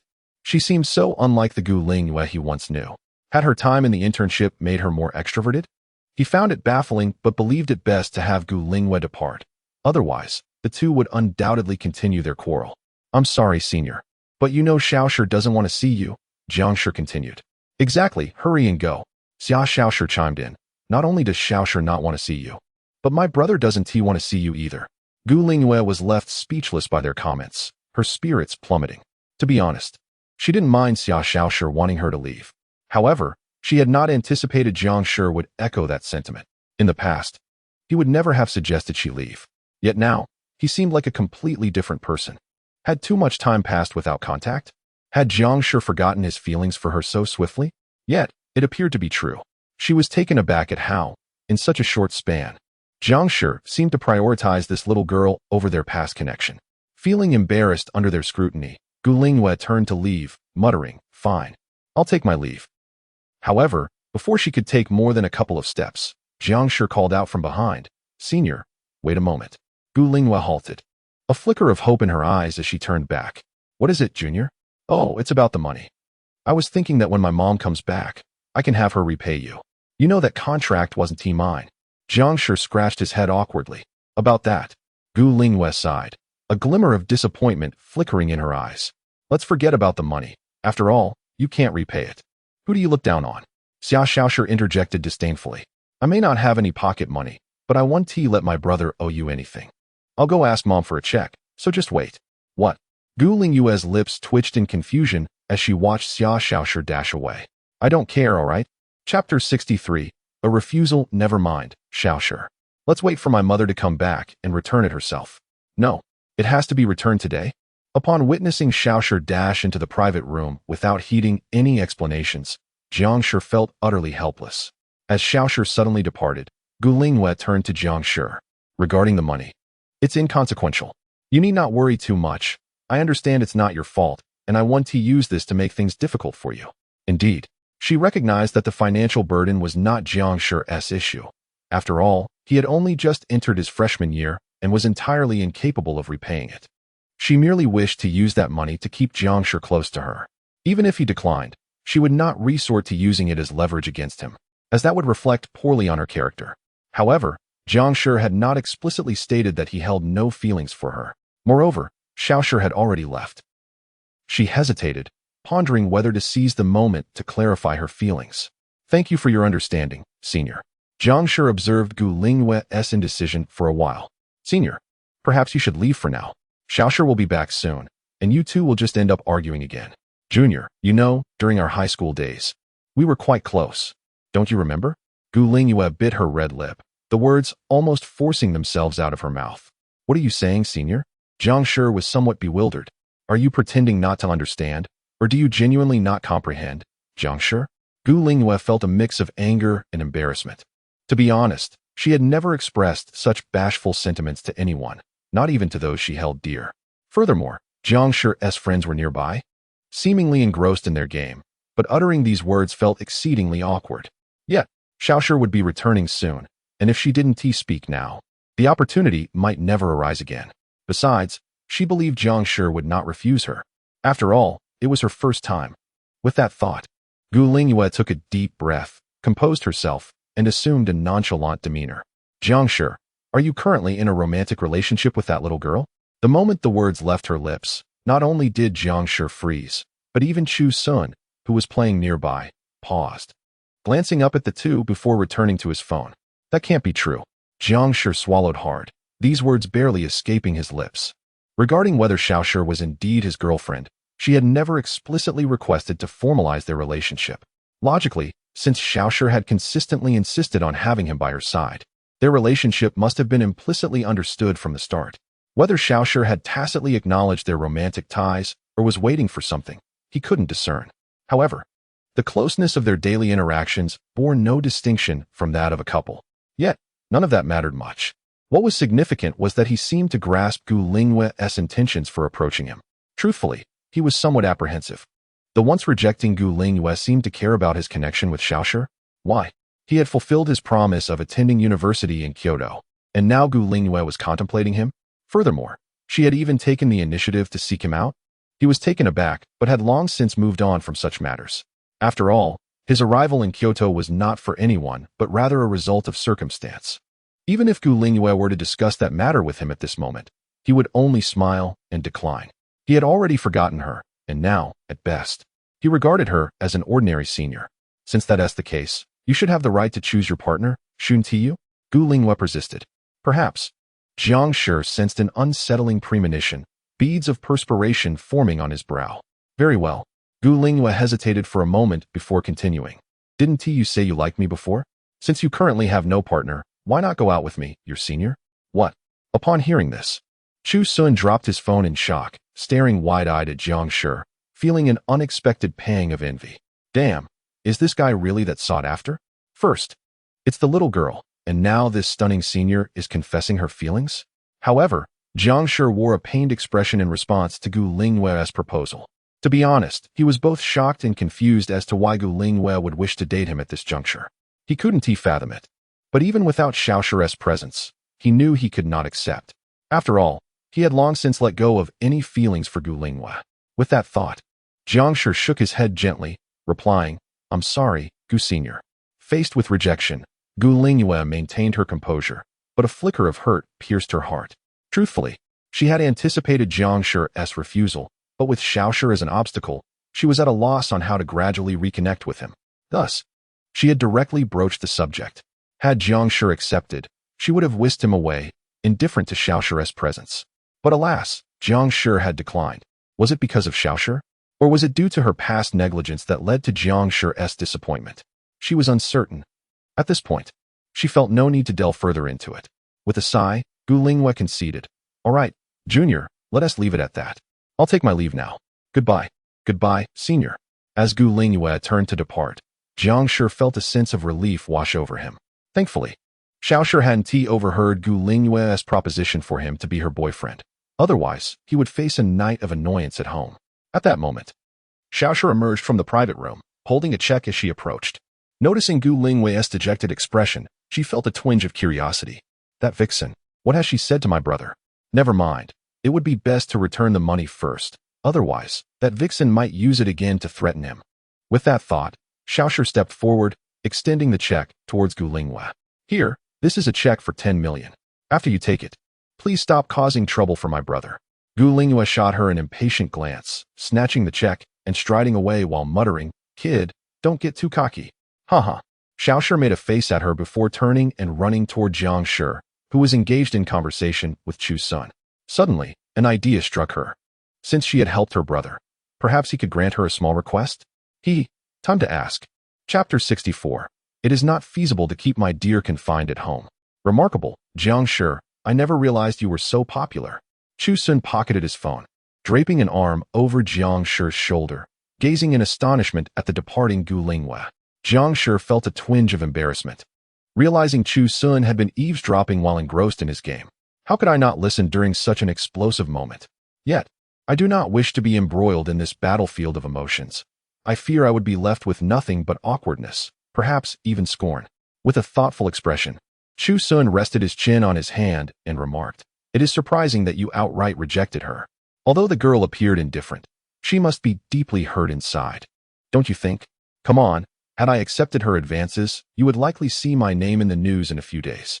Jiang Shi turned his gaze away, his eyes darkening slightly, recalling that he too had been the one to face rejection in the past. What? Chu Sun turned to him, having not quite caught his words. It's nothing. Very well then. Chu Sun shifted his attention back to Gu Lingwei, frowning slightly. Yet, in my perspective, this girl does not seem like the type to give up after a rejected confession. It feels come now. What kind of confession was that? Jiang Shi interrupted. Indeed, Gu Lingwei merely invoked that so-called promise from years ago about coming to Kyoto. To him, it was hardly a confession, but rather a form of barter. What does coming to Kyoto have to do with oneself? She had never reached out during those 6 months. Wasn't he a lovesick fool? How could he possibly maintain fervor and harbor unreciprocated feelings until now? This was also the reason he and T enrolled at her university. As for Chu Sun's assertion that the senior wouldn't relinquish this promise, Jiang Shi found it unrealistic. After all, he had always known the senior to be proud, indifferent to matters of the heart. It seemed contrary to her character to be so entangled in this promise. What are you pondering? Unbeknownst to him, Xia Xiaoshi had approached, tilting her head slightly, her large eyes filled with curiosity as she regarded him. Regaining his composure, Jiang Shi shook his head. It's nothing. My friend is off to accompany his wife now. I shall take my leave first. Chu Sun waved and quickly departed, not wishing to linger as a third wheel to the couple. Let the romantics implode. Returning her gaze to the departing Chu Sun, Xia Xiaoshi exclaimed, Nani, brother. Listen to me. I have already repaid the money for you. Quickly praise me. Isn't Xiaoshi wonderful? Jiang Shi was somewhat reluctant for Xia Xiaoshi to assist him in repaying the debt. You're amazing. Xia Xiaoshi beamed. If I'm so wonderful, can you promise me a small request? What is it? To be honest, Jiang Shi had anticipated Xia Xiaoshi would make a request. The debt owed to Gu Lingwei was something he could largely ignore. She was aware of the situation and had assured him she wouldn't use the debt as leverage. Now that Xia Xiaoshi had repaid that so-called debt, it essentially meant the burden had shifted. Though Xia Xiaoshi wouldn't demanded threateningly, her gentle request left him with little reason to refuse. After all, the sum was considerable, and as long as her request wasn't excessively outrageous, acquiescing wouldn't be an issue. Let us discuss it when we return home. Observing Xia Xiaoshi's innocent smile, Jiang Shi felt a disconcerting premonition. All right then, by the way, brother, will you accompany me to the winter comic exhibition next Tuesday? I've rented a small booth to sell my Catgirl art collection. Huh? Why are you selling art? Do you need money? Jiang Shi inquired, puzzled. Of course, it's purely for passion. As a popular artist with over 100,000 followers, Xia Xiaoshi was active on foreign platforms, but still had a considerable fan base domestically. The day prior, she had announced her participation in the 37th Winter Kyoto ACG animation and game exhibition on all her accounts, securing a booth to sell her original Catgirl art collection. Almost immediately, domestic fans commented they would attend. However, her motivation was not financial. It was driven by her desire for more people to appreciate and love her artwork. Moreover, she had gained fame through her cute Catgirl illustrations, having prepared diligently for 2 months for this exhibition. I hope it's not the kind of illustrations that are inappropriate. Jiang Shi regarded Xia Xiaoshi with a disdainful glance. After all, she was a bona fide artist of such works. Selling them offline could lead to unwanted attention from authorities. Of course not. Xiaoshi would never sell that kind of stuff offline. I keep all of that at home. Xia Xiaoshi huffed, puffing out her cheeks indignantly. It's just a tad suggestive at most. You might see some undergarments. And I've already passed the organizer's review. As long as it's not excessively risky, then go ahead. Jiang Shi shrugged. Yay, you're the best, brother. Meanwhile, in another room, a cluttered desk was strewn with various tools of mischief. A pink-haired girl sat in a chair, her gaze vacantly fixed on the table as she pondered deeply. The day before, Xia Xiaoshi had responded to her comment. Xiaoshi, yes. On Tuesday, I'll be at booth number 3 in the artist section during the first half. You'll see me then. Feel free to come by my art collection. With this reply, she confirmed Xia Xiaoshi's attendance at the exhibition next Tuesday. Thus, she found the official group chat through the link Xia Xiaoshi had posted, where staff were being recruited, and she successfully applied to work on that day. The security and logistics personnel overseeing the event would earn 220 yuan for the day, to be paid after the 3-day exhibition concluded. While the pay was inconsequential, her true aim was Jiang Shi. She had prepared for both scenarios. If Xia Xiaoshi brought Jiang Shi along to the exhibition, she would work as a staff member, seizing the opportunity when there were many people around. If Xia Xiaoshi did not bring Jiang Shi, he would likely stay home, making it even easier for her to act. Given the crowd at the exhibition, one person could hardly manage a booth alone. Thus, Xia Xiaoshi would undoubtedly bring a maid from home. Regardless of the outcome, she was thoroughly prepared this time. However, she did not intend to employ the same methods as before to abduct Jiang Shi, as she feared he would become frightened. This time, she planned to adopt a more relaxed approach. But alas, my dear remains ensnared by that little lowly what should I do? Bai Qin hesitated, fiddling with the ropes on her desk. Keeping my dear confined at home is not an option. Suddenly, a knock echoed from the door. My parents are here, perhaps I should reconsider. Bai Qin approached the door, opening it to reveal a couple standing before her. Chapter 65, Jiang Shi. You could drive me to madness. Qin, how have you been settling in since your recent move? If you're on break, why not come back home with us? Her father, Bai Qin, suggested. It's all right. I'm quite comfortable living here alone, Bai Qin replied, turning towards the dining table. Mom and Dad, let us head inside. Dinner is ready. The two individuals behind her were her parents, who had come to visit her since she was on break. They were concerned, as she had been living alone for the entire semester. Your father is right. Why not stay at home? We're not entirely at ease with you living here alone. Her mother, Lan Xixian, approached her with a hint of worry in her tone. The security in the neighborhood is decent, and I have plenty of self-defense tools at home. I'm fine. Indeed, Bai Qin possessed an array of self-defense tools, from pepper spray to butterfly knives, baseball bats, and even rope and sedatives. However, she had never had to use them against any so-called lawbreakers, as she had never encountered any. Moreover, after witnessing Xia Xiaoshi use a stun gun, she had hastily ordered one for herself online, not primarily for defense, but rather to ponder if she could keep Jiang Shi at home like Xia Xiaoshi did. Who knows, but I long for my beloved. My dear, why must you be so disobedient? Her mother sighed, fully aware of her daughter's stubborn nature. Although Qin was generally understanding, she could be quite obstinate when it came to certain matters. Why didn't you invite Xiao Jiang over for dinner? You knew we were coming, her mother inquired. Yes, Bai Qin, who had already taken a seat at the dining table, turned to her. It's been a while since we last saw Jiang Shi. You two must keep in touch often at university. I haven't had the chance to keep an eye on you, but you must be doing well, right? Well, Bai Qin's gaze fell slightly, her tone subdued. Things are fine. She was acutely aware that her parents were well acquainted with Jiang Shi. Thanks to their close relationship since childhood, their families had grown familiar with one another, to the extent that they regarded Jiang Shi as a surrogate son. As for why she hadn't invited Jiang Shi over, it was simply not feasible. Even if she extended the invitation in her parents' name, he would likely be unable to come due to his circumstances. After all, with Xia Xiaoshi as an obstacle, it would be difficult for Jiang Shi to step out alone, let alone come to her home under her watchful gaze. Since she planned to visit Jiang Shi in a few days, she hadn't contacted him, not even sending a message. If Xia Xiaoshi discovered that she was reaching out to Jiang Shi, it could alert her to Qin's intentions during the upcoming event, making her more vigilant. To be honest, Qin wished to teach Xia Xiaoshi a lesson. If she interfered again, she might have to bind Xia Xiaoshi up and let her experience the sight of her beloved kissing someone else. Qin, what's wrong? Bai Qin noticed her unusual demeanor and asked, slightly puzzled. Have you two had a disagreement? No, let us just eat, Dad. The food is getting cold. Bai Qin forced a smile and began serving her parents. Well, Xiao Jiang is quite the sensible one. It's unlikely you two would have a falling out. Bai Qin accepted the bowl of rice she handed him, then inquired, What's really going on? You look troubled.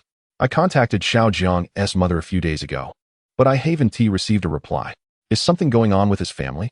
Lan Qixian asked. Yes, there seems to be an issue. His mother appears to be planning to leave for a while. After serving her parents, Bai Qi tucked a loose strand of hair behind her ear and took her seat to eat. His mother is truly something. Running a business shouldn't come at the expense of her child's well-being, Lan Xian said, rubbing her forehead in exasperation. But she never mentioned this to us. And we haven't seen Jiang Shi come by either. How has he been doing lately? I'm not entirely sure, to be honest. Bai Qi was quite eager to know why Jiang Shi hadn't reached out to her for help after his troubles. Instead, he chose to stay with someone he barely knew. Was her home not a safe haven? Did she seem threatening? He was deliberately distancing himself from her. This had puzzled her for quite some time. Sometimes, she wished she could pry open Jiang Shi's mind to understand his thoughts. Taking a deep breath, Bai Qi maintained her composure, picking up a piece of vegetable and chewing it slowly.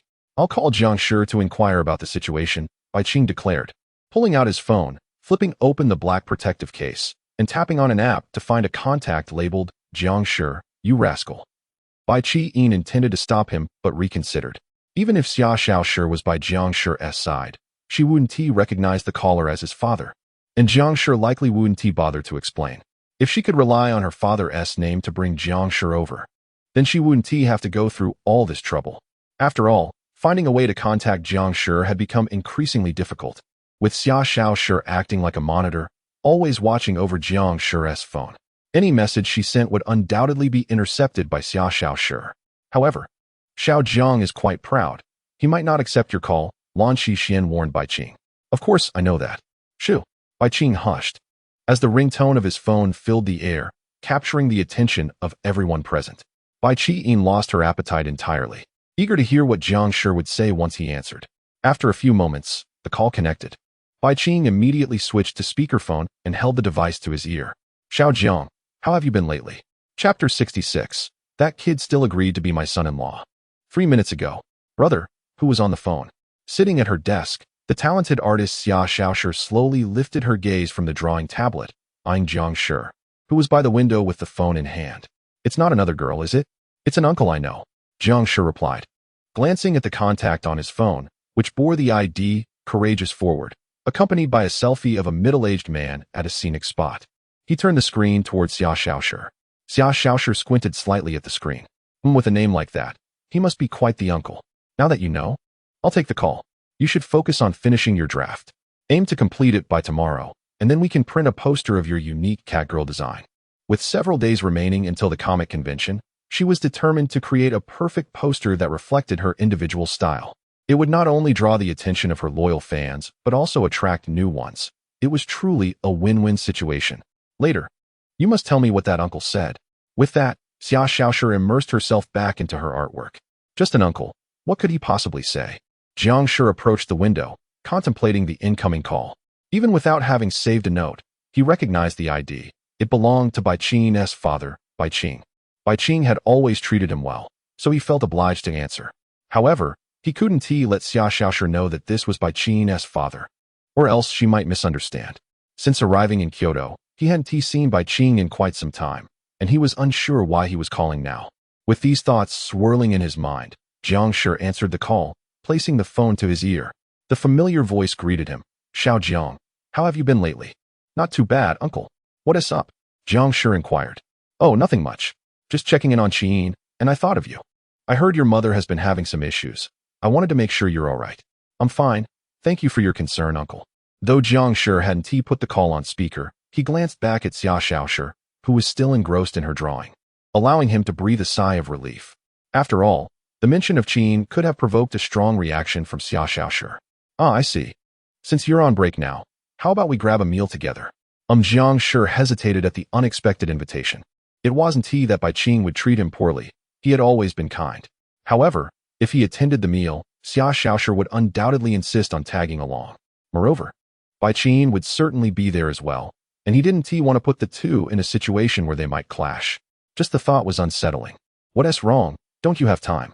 Bai Qing's warm, yet firm voice prompted Jiang Shi to feel guilty about disappointing him. Taking a deep breath, Jiang Shi replied, recently, I might not be able to, as I have some matters to attend to at home. Oh, I see indeed. Uncle, I'm truly sorry. When I have the time, I'll treat you all to a meal. As Jiang Shi spoke, Bai Qing sighed. She knew he was lying about being busy. The truth was that he couldn't go out because of Xia Xiaoshi. After all, he couldn't tell them he was at home with another girl. He feared it would upset their parents. All right then, I heard you've been facing some difficulties. Are you managing on your own? Bai Qing asked. I'm fine, uncle, it's nothing serious. Since it's winter break, if it gets too tough, come stay with us.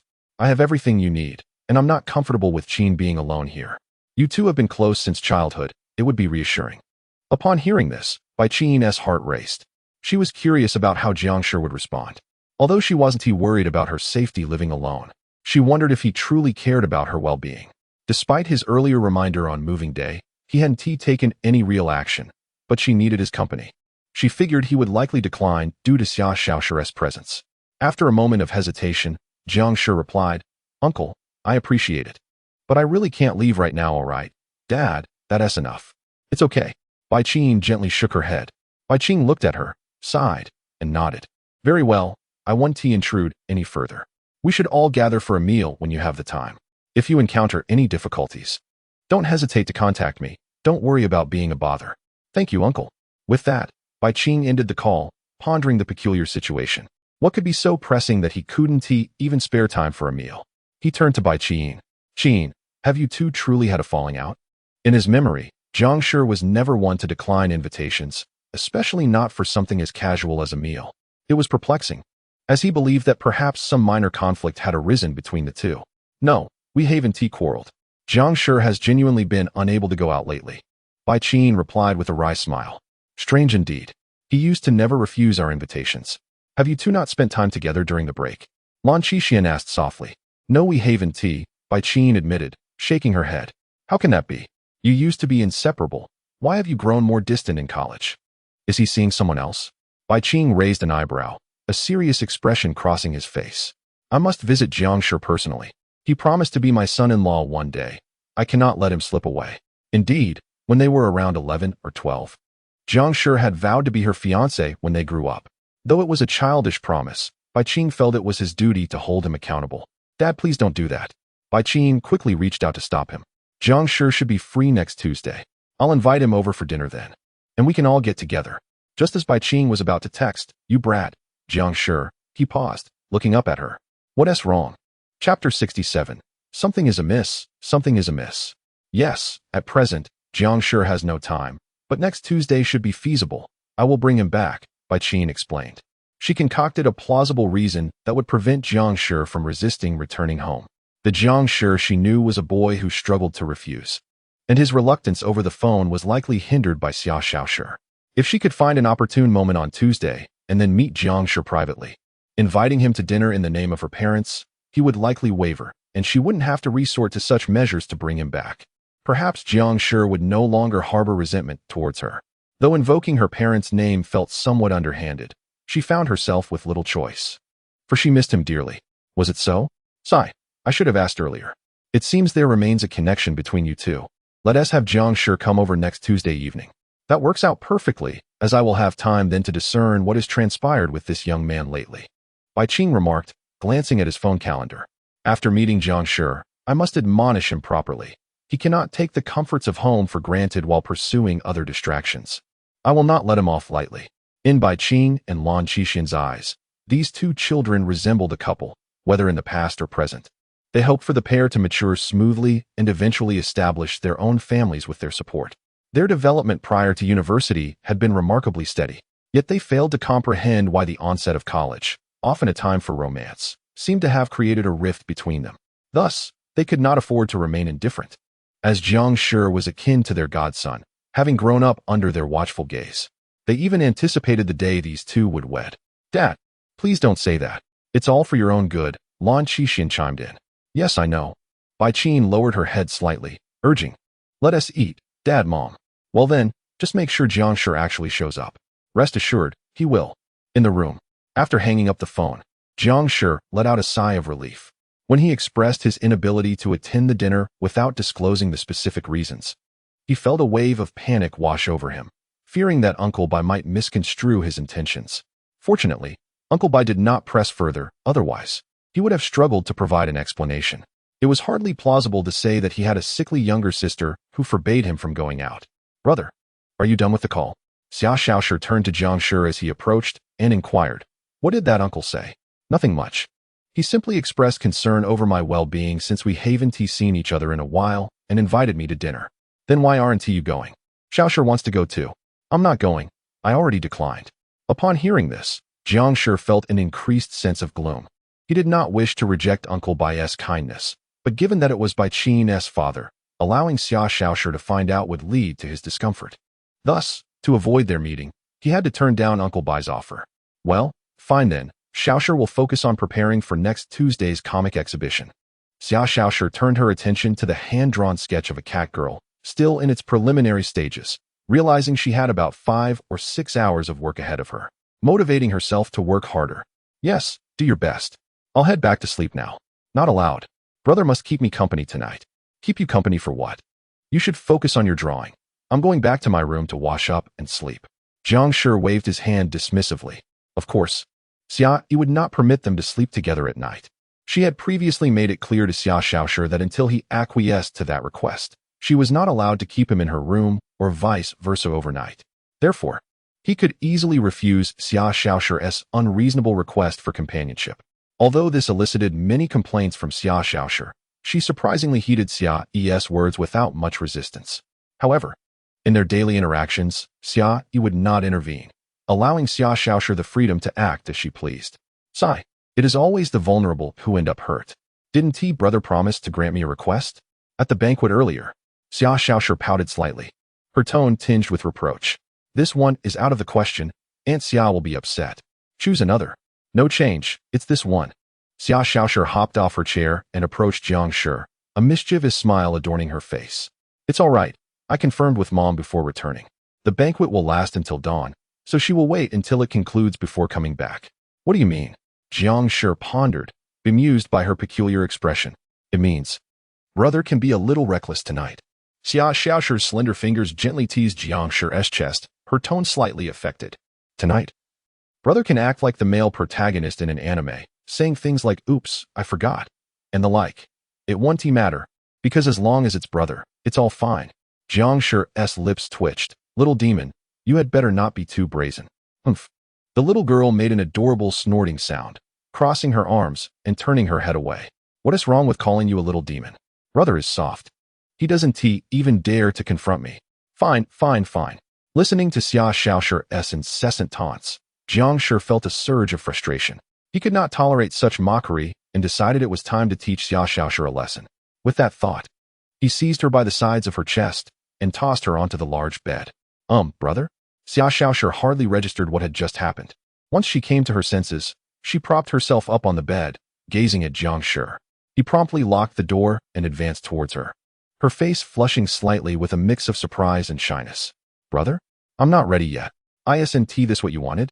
Today, you brought this upon yourself." Has brother finally come to his senses?" As she observed the mischievous grin on Jiang Shi's face, Xia Shaoshi instinctively took a couple of steps back, sensing an ominous premonition. Today, something felt off about her brother. Chapter 68. All set. On Tuesday morning, during the first half of the convention, a luxury car came to a halt by the roadside. Xia Shaoshi pushed the car door open and leaped out, her hands clutching a tablet as she perused posts while making her way towards the exhibition hall. Behind her, Jiang Shi retrieved a suitcase from the car and dragged it towards her. Tongxin poked her head out of the window, saying, "Miss, I'll come to pick you up as soon as you send me a message." "All right, you can head back home and take care of things." Xia Shaoshi nodded in response. Since the vendors selling ACG-related items needed to arrive an hour earlier than the opening, they drove to the venue right on time. Given that they had only a few items to carry and Tongxin needed to manage affairs at home, it was decided she would return to handle those matters. At this moment, the area outside the exhibition hall was nearly deserted, save for a few boys and girls clad in adorable cosplay outfits, dragging various bags of equipment as they approached the entrance. "This is our reserved booth, artist category number 3. Xia Shaoshi declared as she presented the booth ticket to the staff at the entrance. "Very well, the booth is located at the far end of the hall," the staff member replied, opening the gate to allow the three of them entry. As they walked through the spacious, empty hall, Xia Shaoshi slowed her pace to walk beside Jiang Shi. "Brother, we are only selling during the first half today." "Indeed. Considering you have only printed 80 copies of the art collection and each is reasonably priced, I believe we could wrap up and head home within an hour. Jiang Shi assessed. He was correct. Xia Xiaoshi's art collections were priced at a mere 15 yuan, yet the quality was exceptionally high, with the cost of printing each volume exceeding that amount. Thus, Xia Xiaoshi's participation in this Kyoto Winter Convention was not for profit, but rather a gesture of gratitude towards her fans.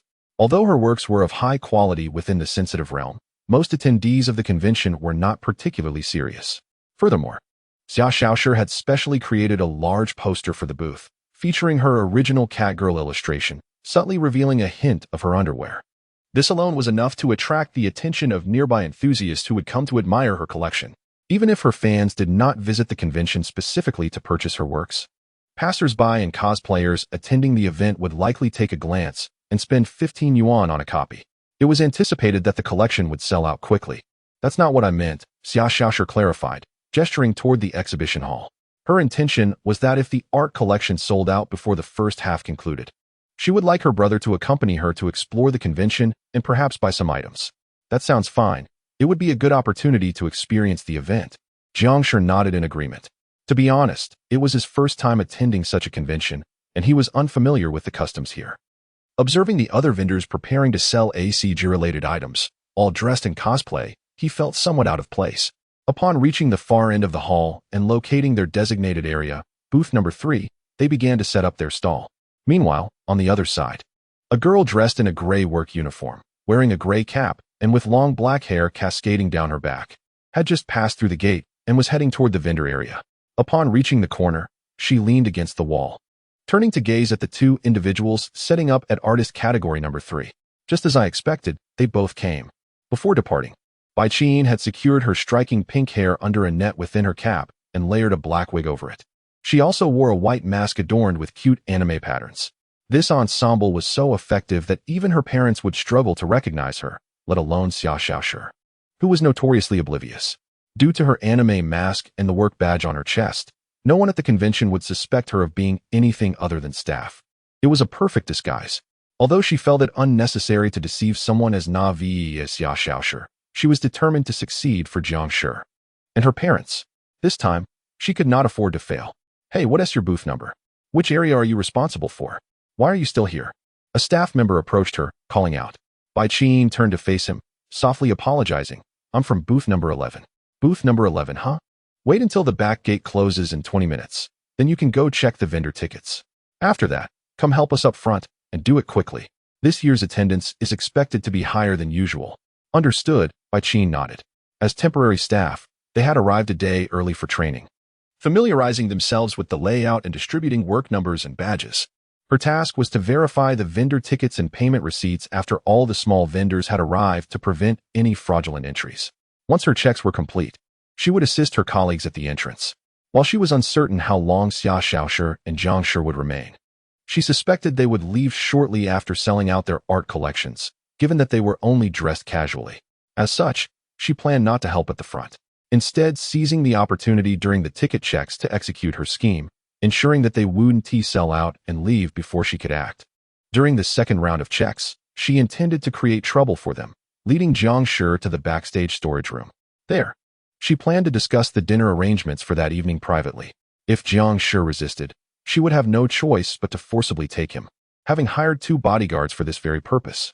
Should he refuse, she would simply have to dress him in cosplay attire, bind him, and transport him to the car outside.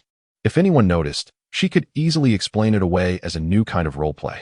After all, occurrences like this were not uncommon in such environments. However, while she felt guilty about not fulfilling her duties and adding to her colleagues' burden, she felt there was no alternative. In the worst case, she would forego her wages and offer some red envelopes in their work group as an apology later on. Now, with all her preparations complete, she just needed to wait for the convention to become bustling with attendees and vendors before she could set her plan into motion. Chapter 69, Speechless. 20 minutes later, the comic convention commenced. The exhibition hall and the surrounding plaza were teeming with people dressed in a myriad of cosplay outfits, engaging in lively discussions. At the innermost part of the hall, many attendees were meandering through the various booths. At this moment, 2 staff members clad in gray uniforms were meticulously inspecting the other vendors. Xia Xiaoshi couldn't help but ask, "Brother, what are they doing?" Jiang Shi followed her gaze and replied, They are probably checking the booth tickets. It's nothing to be concerned about. Let us just wait for the fans to come and purchase the art collections. All right. By the way, Mom has been away on a business trip these past few days. As she mentioned this, Xia Xiaoshi pouted slightly, casting a somewhat reproachful glance at Jiang Shi. You mustn't be as harsh on me tonight as you were that other evening. Eh? Jiang Shi looked at her in confusion. Xia Yi had indeed informed him about her business trip, but he couldn't quite grasp what Xia Xiaoshi was implying. What do you mean by and oppose? Harsh and oppose? Brother, are you feigning ignorance? Xia Xiaoshi said, her small fists clenched as she lightly tapped him. You only think about your own happiness, completely disregarding my feelings. I'm almost at my wit's end. Bad brother. You'd better clarify your statement, Jiang Shi retorted, seemingly recalling the events of that night. Who told you to provoke me? Well, I just wanted you to be a bit more proactive. Xia Xiaoshi began but hesitated, turning her head away with a huff, not wanting to engage with her brother. Seeing her sulking, Jiang Shi felt a bit embarrassed. It was just a playful scratch. I didn't do anything to you. Indeed, reflecting on that night after the banquet, Xia Xiaoshi had provoked him, leading to his impulsive act of locking the room door. However, he had remained composed, recalling Aunt Xia's admonition that he must refrain from any such actions before her request. Thus, he had merely imparted a small lesson to Xia Xiaoshi. Humph, bad brother. It was just a little too much. Suddenly, a staff member dressed in black, sporting a baseball cap and long black hair cascading down to her waist, approached them. Hello. Due to the need to prevent counterfeit booth tickets, we must check your booth tickets and payment records for the booth applications. Xia Xiaoshi cast a glance at the tightly wrapped black-haired girl, feeling exasperated. With a sigh, she handed over her booth ticket and then picked up her phone, opening WeChat to show the payment record from a few days prior when she applied for the booth. I paid a total of 630 yuan, see? The girl examined the payment record on her screen closely and nodded slightly before scrutinizing the booth ticket in her hand. After a while, she shook her head, stating, There seems to be an issue with your ticket. Please come with me to the back for verification. What? What issue could there possibly be? Xia Xiaoshi frowned. The problem lies with the ticket number. It does not match the 20 tickets we issued. But this is the ticket you sent me. How can there be an issue? And just based on this statement, you want us to cooperate in the back? What will happen to our booth? Besides, there is a payment record here. Your payment record indicates the recipient is not our official winter comic convention, the girl replied coolly. How can it not be official? Xia Xiaoshi's frustration mounted as she quickly turned her phone to show the official page of the Kyoto Winter Comic Convention. I applied for the booth on the official website and made the payment there, and the ticket was mailed directly to me. How can there possibly be an issue? Indeed, she had completed all processes on the official website, so how could this staff member claim there was a problem? Moreover, they were being asked to go to the back for an inspection. This was simply unreasonable. Additionally, they could not just leave. The convention had already begun, and soon throngs of fans would be arriving. If fans came looking for them and found no one, would they not be furious? I am truly sorry, but the ticket number you have is indeed incorrect. It is not among the 20 booth numbers we released, the girl continued to explain with calmness. Upon hearing this, Xia Xiaoshi felt a surge of anger. Jiang Shi stepped forward to intervene and comfort her, saying, All right, Xiaoshi, try to remain calm. Apologies for the disturbance. But we kindly ask for your cooperation, the girl reiterated sincerely. But the convention has already started. If we leave now, what will happen when the fans arrive and can't find us? Xia Xiaoshi glared at the black-haired girl, feeling utterly speechless. I want to file a complaint against them. To be honest, Jiang Shi found the situation quite unreasonable as well. They were just two people manning a booth, and if they were both called away, there would be no one to manage it. He glanced at the girl's attire. Although her outfit seemed excessively cumbersome, she wore a badge indicating her staff number and area of responsibility. She likely was not trying to make things difficult for them. This was indeed a tricky situation.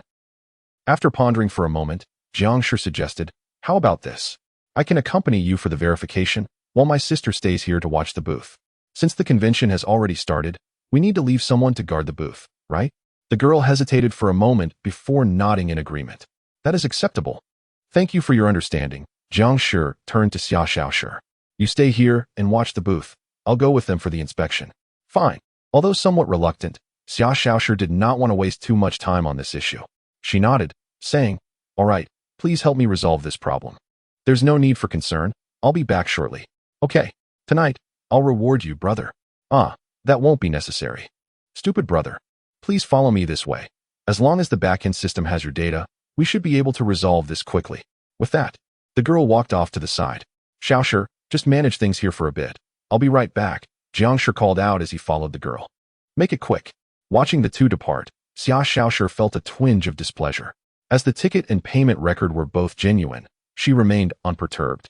No matter how they investigated, the truth could not be altered. It was merely a matter of selling art collections. Once the fans completed their payments, she would simply hand over the collections, which was not complicated at all. Thus, she was perfectly capable of managing on her own. What irked her was the staff member before her. There was an unmistakable air of intentional provocation. Hello, is this your own art collection? Suddenly, a girl dressed as a cosplay character approached, pointing at the art collection on the table. Turning around, Xia Xiaoshi donned a bright smile and responded warmly, yes. Would you like to take a look? It's quite good. Let me see. I hope you will like it. Chapter 70 Apologies. Following the staff member before him, Jiang Shi entered a room reminiscent of a storage closet. The space was vast, yet it was filled with shelves brimming with props, entirely devoid of the ambience one would expect in an official backstage area. Observing this peculiar sight, Jiang Shi found himself puzzled and halted his steps. Hello? Is there really a computer here that can check backstage data? Of course, but not at this moment, the girl replied, turning around. She removed her cap and tossed it onto a nearby shelf, revealing a cascade of pink hair enveloped in a white hairnet. Jiang Shi felt a twitch at the corner of his mouth, sensing something amiss. Pink hair. Could it be you? It's me. As the hairnet fell away, her stunning pink locks tumbled down, and she removed her facial mask, unveiling a delicate, innocent visage. Jiang Shi was taken aback. Qi-yin. What are you doing here? I came to see you, Bai Qi-yin said with a smile, gradually approaching him. No. You deliberately came here to find me, didn't you? Even going as far as applying for a staff position? One could say that. But I did it all for you. Just hear me out, okay? Jiang Shi instinctively took a step back. To be honest, he had never anticipated that Bai Qi-yin would appear here. Ever since she left his home that day, he had not seen her again. Who would have thought they would meet again in such a manner? And her tone suggested she had come specifically to find him? He hadn't shared his plans to attend the comic exhibition with anyone, let alone Bai Qi-yin. How did she manage to locate him? It was all so strange. Moreover, she had even taken the trouble to apply as staff, using this ticket to bring him here. Had Bai Qi-yin orchestrated this plan beforehand? She had always been meticulous in her endeavors. He mused internally, realizing he hadn't sensed a thing. But what did Bai Qi-yin intend to achieve with all this? Was she planning to confine him like last time and take him home? Surely not. With that thought, Jiang Shi couldn't help but feel a bit embarrassed. Just say it, as long as it's not like last time. Rest assured, it won't be, as long as you don't run away. All right, speak. Jiang Shi had no intention of escaping. After all, Uncle Bai had called him a couple of days ago. Perhaps Bai Qi-yin was here looking for him because of that. He was prepared to listen to her explanation. Well, my parents are coming home for dinner today, and they hope you can join us. Will you come? Oh, is that really the case? Jiang Shi thought to himself, but he shook his head. You know I can't go out right now. Why not? Bai Qi-yin asked, puzzled. To be honest, he never understood why. If Jiang Shi was unwilling to be confined at home with the little girl, he still chose to stay at Xia Xiaoshi's house. Wouldn't it be better to be near her? Was she not preferable to that little girl? She couldn't grasp it. After all, I will still be a bother to them, so, you understand. Then why don't you come to me for help? Looking into Bai Qi-yin's eyes filled with confusion and hope, Jiang Shi averted his gaze, unable to meet her eyes. We've known each other for so long. I feel a bit embarrassed. Besides, this is my mom's decision. She directly told me to stay at Aunt Xia's house. Moreover, I never expected Xia Xiaoshi to turn out like this. Indeed, when the situation first arose, his mother had intended for him to stay at Xia Xiaoshi's home, and he had simply complied. Afterward, he felt awkward about seeking help from Uncle Bai and Aunt Bai. After all, he had a place to stay and eat, so he didn't mind the inconveniences. Jiang Shi, I'm a bit upset. Jiang Shi was taken aback. Why? Bai Qi-yin's expression darkened slightly, and a hint of disappointment flickered in her eyes. We've known each other for so long.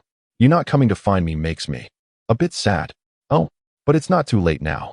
Jiang Shi, will you come to my house and be with me? We can go to school together again. Eat together. Together.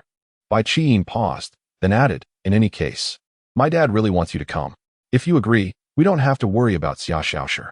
Jiang Shi's lips twitched slightly. Why are you suddenly saying this? You don't want to tie me up again, do you? Absolutely not. Bai Qi-yin firmly denied.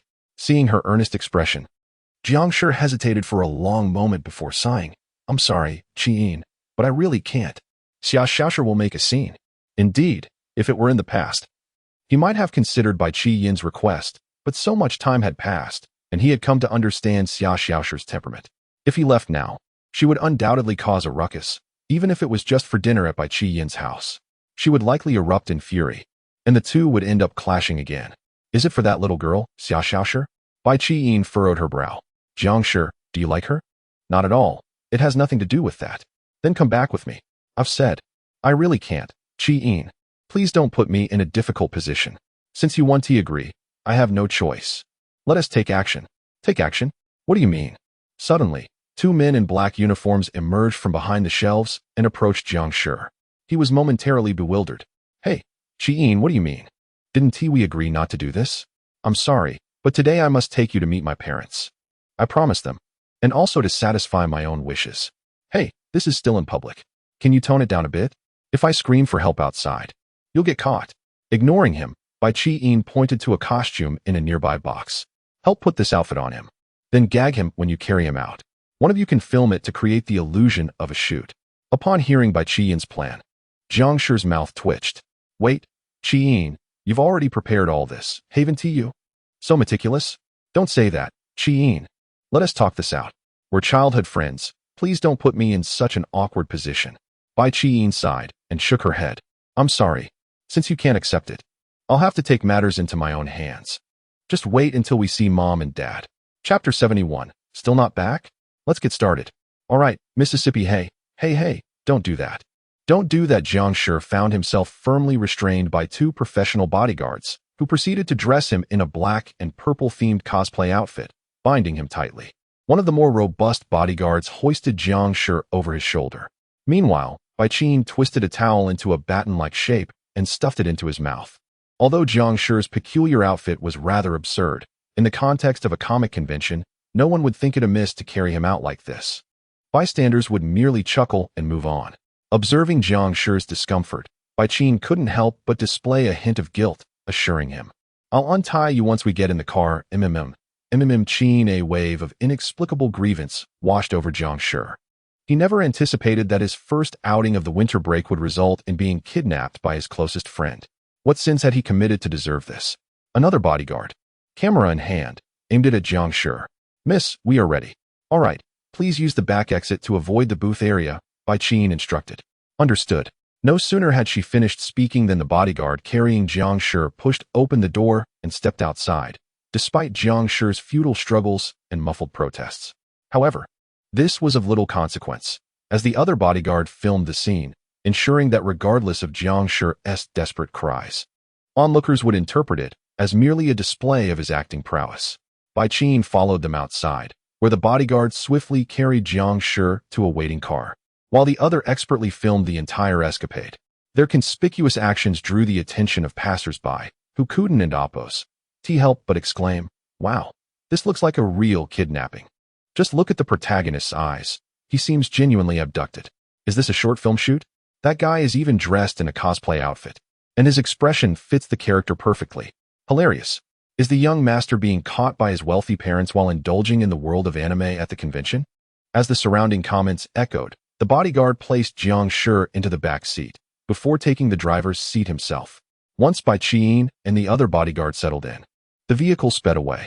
In the hall, amidst the booth area, I can't believe Xiaoshi herself is so adorable. Her artwork is incredibly cute. Your prices are so low. I think you could charge more.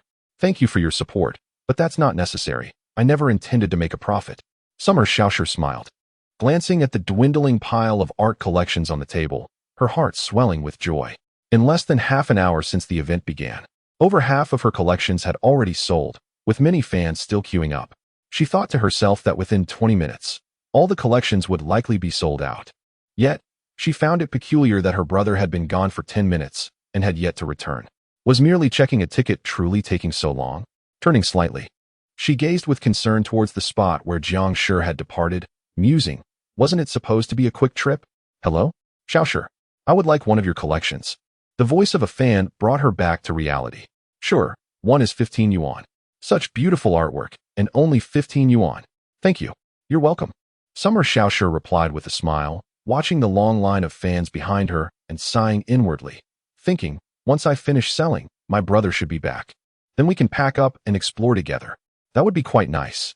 She then picked up another art collection from the table and handed it to the next fan in line. Meanwhile, in a black sedan on the road, Bai Qin removed the towel from Jiang Shi's mouth, and a bit of saliva splattered out. He coughed a couple of times, casting a reproachful glance at her. Qin, you are too despicable. I'm sorry. Once we get home, I'll untie you, but you must not escape. Bai Qin's gaze turned serious as she muttered. I've gone through a lot of preparation for today in the mere 15 minutes it took to transport Jiang Shi from the convention to the car. He realized how thoroughly Bai Qin had planned this event, hiring staff, employing bodyguards, deceitfully luring him to an isolated storage area, mapping out the quickest route from the convention hall to the roadside, and employing filming techniques that would draw no attention during the abduction. This meticulous planning demonstrated Bai Qin and Appo's earnest determination in executing this kidnapping. But why? Ever since Bai Qin laid her cards on the table, she had been obsessively attentive to him, pursuing him without restraint. He couldn't fathom why she had transformed in such a manner. Now, escape was not an option. He resolved to remain calm and inquire, wondering if perhaps Bai Qin had genuinely harbored feelings for him all these years. Taking a deep breath, Jiang Shi asked, Qin, why go to such lengths? Upon hearing his question, Bai Qin hesitated, initially wanting to explain that all of this was for him. However, upon seeing the seriousness in Jiang Shi's expression, she patiently began to elaborate. In a high-rise office of a company in Magic City, as a newcomer in the workplace. You have performed admirably. Moreover, as a second-year college student, sustaining this progress will undoubtedly lead to a promising future. On the sofa, Xia Yi regarded the girl approaching her with documents in a manner of approval.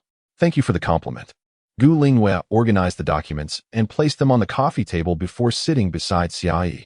I still have matters to attend to in the next couple of days before returning to Kyoto, so I will need your assistance. Of course, no problem at all. Xia Yi replied readily. Originally, she had intended to bring her personal secretary along for support during this business trip. However, Gu Lingyue's mother, a friend of hers, had suggested that Gu Lingyue wished to accompany her to gain some experience. Given that the tasks were not overly significant, Xia Yi had agreed.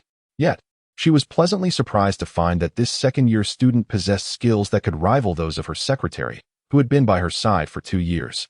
Though still lacking a bit of finesse, Gu Lingyue was destined to become an asset with proper cultivation. Certainly, but I would like to request a favor from you afterward. Gu Lingyue replied. What kind of favor? Xia Yi asked, eager to assist. With a smile in her eyes, Gu Lingyue responded. I would like to meet your daughter after we return. Oh, Xia Yi was taken aback. Why? She knew her daughter, Xia Xiaoshi, was quite mischievous and not at all like the composed and calm Gu Lingyue. Why would Gu Lingyue want to meet Xia Xiaoshi? I simply wish to get to know her. Is that all right? Seeing Gu Lingyue's earnest expression, Xia Yi pondered for a moment before replying, that is fine. But you should be aware that my youngest daughter can be quite a handful. That is precisely why I want to meet her. Very well, after we return. You are welcome to visit my home. You can find her then. Considering the minimal age difference between Gu Lingyue and Xia Xiaoshi, it would indeed be advantageous for her daughter to learn from Gu Lingyue. Xia Yi readily agreed. Thank you, Aunt Xia. Gu Lingyue expressed her gratitude with a smile. A portion of her visit with Xia Yi was aimed at broadening her horizons and acquiring insights from esteemed professionals. However, another motive was to seek out Xia Xiaoshi. Naturally, her intention was not to genuinely befriend someone as spiteful and immature as that little brat. Her true purpose was to find Jiang Shi. Ever since Jiang Shi declined her invitation, she had pondered for several nights and began to understand the underlying reasons. Although she had merely been rejected, she was reluctant to relinquish the companionship of the junior who had supported her through a challenging phase to someone else. As for Xia Xiaoshi, that little rascal, she was certainly not intimidated. She had previously overestimated her standing in Jiang Shi's heart. Now, she realized that she needed to take more initiative. Only then would Jiang Shi likely perceive her true feelings. Chapter 72. Qin, you are not considering the consequences at all. Soon, the car came to a halt beneath the residential complex. After ascending the stairs, Bai Qin used her key to unlock the door. Turning back to glance at the now unbound Jiang Shi, she said, Please come in. My parents won't be back until later. You wouldn't want to bring those 2 imposing bodyguards in as well, would you? Jiang Shi turned to face the stern guards behind him. feeling a slight flush of embarrassment. I promise I won't run away. Really? Bai Qiyin hesitated. Didn't we just agree? Rest assured, I'm not one to change my mind at the last moment. Besides, with those two professionals behind me, they could easily carry me away if I tried to escape. How could he possibly refuse? Of course, this was merely secondary. During their earlier conversation in the car, he had also accepted Bai Qiyin's invitation to dinner. This was why she had helped untie him, sparing him from being forcibly brought inside by the bodyguards. As for why he had agreed to Bai Qiyin, it was due to the invitation from Uncle Bai and Aunt Bai, coupled with Bai Qiyin's earnest demeanor. After all, she was his childhood friend, and it was entirely necessary to heed her thoughts. What he had not anticipated was that Bai Qiyin's affection for him had endured far longer than he had imagined. According to her, it had begun during their elementary school years and continued to this day. To be honest, he found it hard to believe at first, but upon reflection, he considered it somewhat plausible.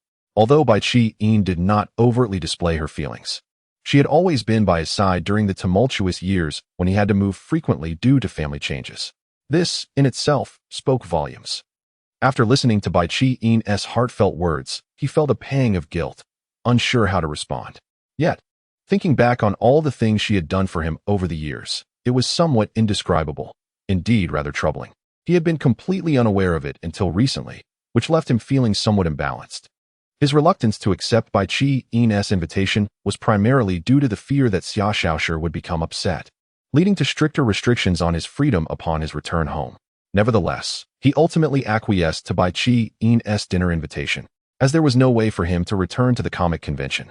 Resigned, he thought that after dinner, perhaps he could leave.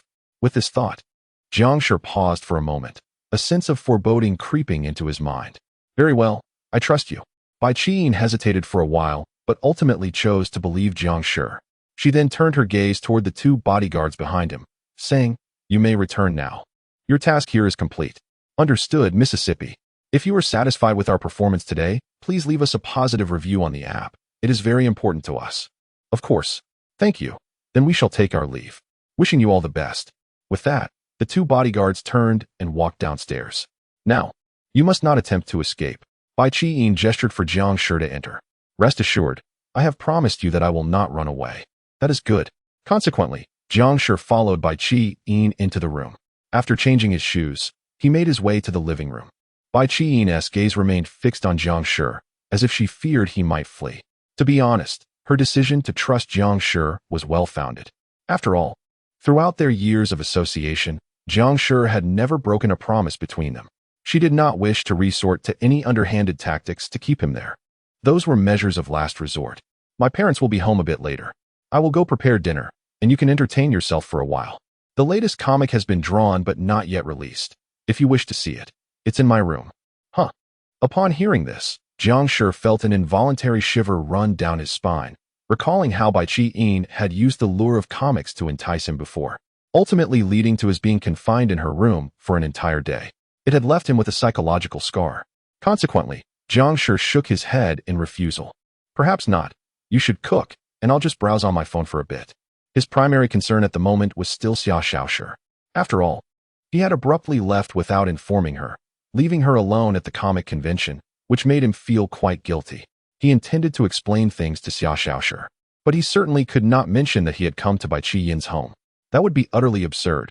Xia Xiaoshi would undoubtedly be furious with him. It was quite rare for him to venture out, only to end up at the home of someone she detested. The consequences would likely be dire. What excuse could he possibly concoct? No, he should indeed return home as soon as possible, for that was the undeniable truth. With this thought in mind, Jiang Shi turned to Bai Qiyin, who was washing dishes in the kitchen. Qiyin, I'll be leaving after I see Uncle Bai and Aunt Bai. Upon hearing this, Bai Qiyin paused momentarily, lowering her head silently as she continued scrubbing the dirty dishes in her hands. Not receiving a response, Jiang Shi felt a wave of frustration wash over him. Qiyin, you are not considering the consequences at all. With a sigh, Jiang Shi opened WeChat. Navigating to the chat window labeled, super cute little poetry sister, and sent a message. Of course, he would never have labeled it so ridiculously. That was undoubtedly a name Xia Xiaoshi had concocted during her use of his phone. As he typed, he mumbled to himself, I certainly cannot stay here indefinitely. After meeting Uncle Bai and Aunt Bai, I must. Chapter 73. Is Xiaoshi so easy to bully? Mommy, your drawings are truly wonderful. Will you come to the comic convention again next time? Will you bring new works? After handing the last illustrated collection to the fan before her, Xiaoshi smiled in response. I'm not sure. It takes quite a long time to create a collection. If I do come next time, perhaps I won't be in Kyoto anymore. Alright then, if mommy plans to come to the comic convention to sell her collection next time, please post about it. The fan, dressed in cosplay, replied with satisfaction. Sure. Once the last fan departed, Xiaoshi let out a sigh of relief, stretched lazily, and stood up. Finally, it's all sold out. To be honest, the speed at which the collection sold out surpassed her expectations. The feedback from fans was quite positive, leaving her with a great sense of fulfillment. But, where's my brother? She realized she had completely lost track of time while busy selling the collections. It had already been nearly an hour. Why hadn't her brother returned after going backstage to check the tickets? She couldn't help but feel puzzled. Could it really take that long to verify a single ticket? She felt like complaining about them. But first, she needed to find her brother. With that thought in mind, Xiaoshi took out her phone and noticed 2 messages from a contact labeled, "My dearest brother." Upon opening them, her brows furrowed slightly. "My dearest brother, I might be returning a bit late, Xiaoshi. My dearest brother, I've been taken away by them due to a ticket issue. I might have to deal with it until tonight," they said. Reading those messages, Xiaoshi felt as if her intelligence had been trampled upon by Jiang Shi. How could verifying a ticket take until nightfall? What on earth is my brother doing? Is he deceiving himself? Fuming at the thought, Xiaoshi stomped her foot and immediately called him. It was possible that her brother was not lying, as he might have been taken to the company to verify the ticket's authenticity. Considering her brother's character, he might indeed have gone along to resolve the issue. There was no reason for him to deceive her, right? If the convention staff truly made her brother leave for such a trivial matter, she would not let them off easily. Tap, tap, tap. Xiaoshi anxiously stomped her foot while waiting for the call to connect. However, after a minute passed, the call remained unanswered, until the screen displayed a string of characters saying, "No response from the other party," before automatically disconnecting. What is going on? Why isn't my brother answering the phone? Xiaoshi felt a surge of anger and dialed again, but still, there was no response. TSK. She entered Jiang Shi's number again and called. This time, however, she was met with a message stating that the phone was turned off. Please try again later. How could it be turned off? Feeling anxious, Xiaoshi stared at the screen and sent several messages to Jiang Shi via WeChat. Could this troublesome brother's phone have run out of battery? Why didn't he let me know while there was still a sliver of power left? Where could he have gone? Afterward, Xiaoshi sent a message to Tongxin asking her to come pick her up, then left the booth area, preparing to inquire with the staff about the situation. Exiting her position, she arrived at the first exhibition hall, where the crowd was the densest. Navigating through the throngs of people, Xiaoshi approached a staff member clad in gray work attire at the entrance gate and inquired, "Excuse me, could you tell me where a boy named Jiang was taken just now?" "Hello." The staff member turned to her, looking somewhat puzzled. "I'm afraid I didn't quite understand. We haven't taken anyone away." "What?" Xiaoxi's expression soured. "But one of your staff members said our ticket was fake and took my brother away." Hearing her words, the staff member seemed even more perplexed. "Are you referring to the booth tickets? During the second inspection, we didn't find any fake tickets, nor did we take anyone away." "No. One of your staff members did take my brother. She had a badge, and I believe she was number 11? Number 11? The staff member suddenly enlightened. "Now that you mention it, we did have a temporary worker assigned to number 11, but she reported feeling ill and left early. Perhaps the person you're referring to is related to that? Please tell me where she is. She took my brother away, and I want to lodge a complaint against her." Xiaoshi was infuriated. Why would a staff member take her brother away for no reason? She simply couldn't comprehend it, nor could she fathom the staff member's motives. "We don't know either. She was a temporary worker and only registered some basic information. We don't have her address on file. And she didn't inform us where she was going before leaving." The staff member shrugged, indicating their ignorance of her whereabouts. "Moreover, we cannot file a complaint against temporary workers." Hearing this, Xiaoshi was even more bewildered. She couldn't believe that this comic convention could be so incompetent. No matter. Finding her brother is the priority. Once I locate him, I'll deal with this convention. With that thought, Xiaoshi gritted her teeth and said, "You must have her phone number, right? Give it to me. I'll find her." "We do have it, but that's employee information. Even for temporary workers, we cannot disclose it." I'm just a temporary worker myself. Even if I knew, I wouldn't be able to share it. Suppressing her inner fury, Xiao Xiaoshi frowned. Glaring at him. I'll give you 1,000. Her phone number is 106, registered under the name Li Xian. Fine, just wait. After handing the staff member 1,000 yuan, Xiao Xiaoshi noted down the phone number, moved to his side, and swiftly dialed it. However, she was met with a notification that the number was not in service. Xiao Xiaoshi's lips twitched in frustration, turning to glare at the staff member, who was engrossed in his phone with a satisfied expression. Is Xiao Shi so easy to bully? Stupid convention. I'll get my mother to annihilate all of you. Chapter 74. I'm going to be driven mad by my brother. Upon discovering that the phone number displayed on her mobile was invalid, Xiao Xiaoshi marched furiously towards the staff member. Hey, this number is dead. What do you mean dead? This number was part of the information registration form circulated in our temporary work group, filled out by everyone, the staff member replied, shrugging. I provided my real phone number.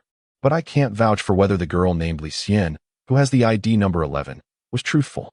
As she spoke, the staff member pulled out her phone and opened their work group, accessing the registration form. She then presented the screen to Xiao Xiaoshi. Ugh, this is ridiculous, Xiao Xiaoshi exclaimed, impatiently scanning the form. She noticed that the name registered under ID number 11 was indeed Li Xian, and the phone number was the very one the staff member had given her. Yet, it was still a dead number. Had that person mistakenly filled it out? Or had it been intentional? Xiao Xiaoshi was unfamiliar with the girl named Li Xian and didn't recall seeing anyone by that name in her brother's contacts. Yet, this was puzzling. Why had this girl taken her brother away? What was worse was that her brother had followed this girl. This infuriated her even more. Furthermore, he claimed he was taken by this Li Xian girl to verify the authenticity of a booth ticket. The staff had already explained this to her. Her brother was clearly lying. How could one verify a ticket's authenticity by leaving the comic exhibition, especially at night? By then, they would likely have finished everything. The thought that today was merely meant for selling a few items while her brother followed a girl away was maddening. Was her brother plotting this all along? Or was there another reason? I'm going to be driven to madness by my brother. The staff member, sensing the murderous glare from Xiao Xiaoshi, retreated a few steps, nervously twitching her lips. If there's nothing else, I'll take my leave. I still have other responsibilities, and the money won't be refunded. With that, the staff member hastily made her exit. Xiao Xiaoshi scoffed, uninterested in retrieving that meager sum, for she needed to find her brother promptly. And that girl named Li Xian. Truthfully, she never anticipated that after her brother came to her home, it would be her first time going out to have fun together. She had hoped to wander around with him after selling the art collection, to share a date like an ordinary couple. But now, her brother had left her alone at the comic exhibition, with another girl. Feeling increasingly aggrieved, she turned and departed. In the vast exhibition hall, a solitary figure meandered through the crowd, desperately searching for something. Outside, a Rolls-Royce parked in a slot. A woman clad in a thick black and white winter-made outfit emerged from the vehicle, glancing at the message Xiao Xiaoshi had sent her, displaying a look of helplessness. Xiao Xiaoshi, my brother is missing again. Please come to the comic exhibition and help me find him. Young Master Xiao Jiang. Has he been taken away again? With a sigh, Tongxin tucked her phone into the pocket of her white apron and began scanning the area for Xiao Xiaoshi's figure as she approached the entrance. After a brief search inside the exhibition hall, she spotted a dejected little girl sitting on a chair against the wall, absorbed in her phone. Miss, Tongxin called out. Upon seeing her, Xiao Xiaoshi immediately rushed over, embracing her with a pitiful expression. Woo-woo, Maid-chan, my brother ran off with another girl. Gently stroking her head, Tongxin comforted her. There, I understand, Mississippi. After calming Xiao Xiaoshi, she listened intently as Xiao Xiaoshi recounted everything that had transpired before her departure. After some contemplation, Tongxin proposed, is it possible that young Master Xiao Jiang was forcibly taken by someone? Logically, he should know you would be upset if he left, especially since such incidents have occurred before. He shouldn't leave without a word. Could it be that girl named Li Xian who took my brother? Xiao Xiaoshi was still restless, for her brother had abandoned her several times. She wished she could find him right now, lock him in her room, and give him a piece of her mind, and then deal with the girl who had abducted him in a most severe manner. That would ease the resentment in her heart. I'm not sure about that. I don't believe young Master Xiao Jiang would continuously test your limits, Tongxin mused. However, if we go by your theory, it seems quite challenging to locate him. What should we do? Xiao Xiaoshi asked, slightly panicked. Indeed, the comic exhibition was vast. and Tongxin had heard Xia Xiaoshi mention that she had already searched for the staff member who took Jiang Shi away. It appeared that all the information provided was false. Jiang Shi's phone seemed to be turned off as well, making it exceedingly difficult to find him in such a large venue, especially since they might have already left the exhibition. Damn it! Why does my brother attract so many girls? Xia Xiaoshi stomped her foot in frustration. I'm more than enough for him. Can all those other vixens just disappear already? Go away. Go away. Go away. Tongxin scanned the surrounding walls until her gaze fell upon a surveillance camera. Miss, let us find the exhibition staff and ask them to help us access the surveillance footage. Upon hearing this, Xia Xiaoshi suddenly realized, oh right, we can check the surveillance. Yes, the exhibition seems to be well equipped with cameras. Tongxin pointed out several cameras positioned on the opposite wall. There should be cameras in your booth area. Once we review the footage, we'll know where young Master Xiao Jiang is. Let us hurry. All right. Xia Xiaoshi felt a glimmer of hope. They approached the staff, and after nearly 20 minutes of explanation and back and forth, the staff agreed to their request. They arrived at the surveillance room. As they gazed at the large screen in the monitoring room displaying various images, Tongxin approached the security guard on duty. Hello. Could you help us access the footage from when the exhibition just opened, specifically in the booth area? Thank you. The young security guard, who had been lounging in a chair, happily scrolling through his phone and occasionally chuckling, did not say much and began adjusting the surveillance. Before long, the guard shifted the time to the opening moment and pointed to the uppermost screen. Look, that's the surveillance footage from the booth area. With that, the guard returned to lounging like an old man, engrossed in his videos. Chapter 75. It would be better if I were alone. The two women gazed intently at the scene indicated by the security guard. On the screen, a staff member clad in formal attire approached Xia Xiaoshi's booth and conversed with her for a while before Jiang Shi followed the staff member away. Their attention shifted to the footage from the Grand Exhibition Hall, where the staff member escorted Jiang Shi into a room. However, among the numerous surveillance feeds, there was no footage of that particular room. They urged the security guard to expedite the playback, and after approximately 10 minutes, they witnessed a man dressed in a cosplay outfit with a towel gagging his mouth being carried out by a bodyguard. Another man, wielding a camera, followed closely behind, filming the scene as if they were shooting a movie. Upon closer inspection, it became evident that the man being carried was, in fact, Jiang Shi. Bang! Xia Xiaoshi slammed her palm on the table, her voice tinged with agitation. My brother has truly been kidnapped. Miss, please don't rush. Let us see. That girl has yet to come out, Tongxin cautioned. Soon, a girl with pink hair emerged from the room. It's that vile woman. Xia Xiaoshi struck the table again, producing a loud sound that startled the nearby security guard who was engrossed in his phone. He glanced at the two women before resuming his video watching. Are they really engaging in such scandalous activities at the convention? That storage room was completely empty. If it took them 10 minutes, they likely finished their business already. They eventually observed the trio heading towards a black sedan parked by the roadside outside the exhibition hall, and then they drove away. Tongxin replayed the footage of them entering the car several times, trying to discern the license plate. Yet, due to a blind spot in the camera's view, the plate remained obscured. Damn it! I warned her already, yet she still dares to target my brother. I'll kill her. Xia Xiaoshi seethed with rage. She never anticipated that her brother would be intercepted during his only outing, especially by Bai Qin, the very person she had previously cautioned. Moreover, Bai Qin seemed to have meticulously planned the abduction, even securing a position as a staff member at the convention, all to whisk her brother away from her sight. She could not let Bai Qin escape unscathed. Once she found her, she vowed to teach her a profound lesson. With this thought in mind, Xia Xiaoshi turned to Tongxin and inquired, Can we locate my brother?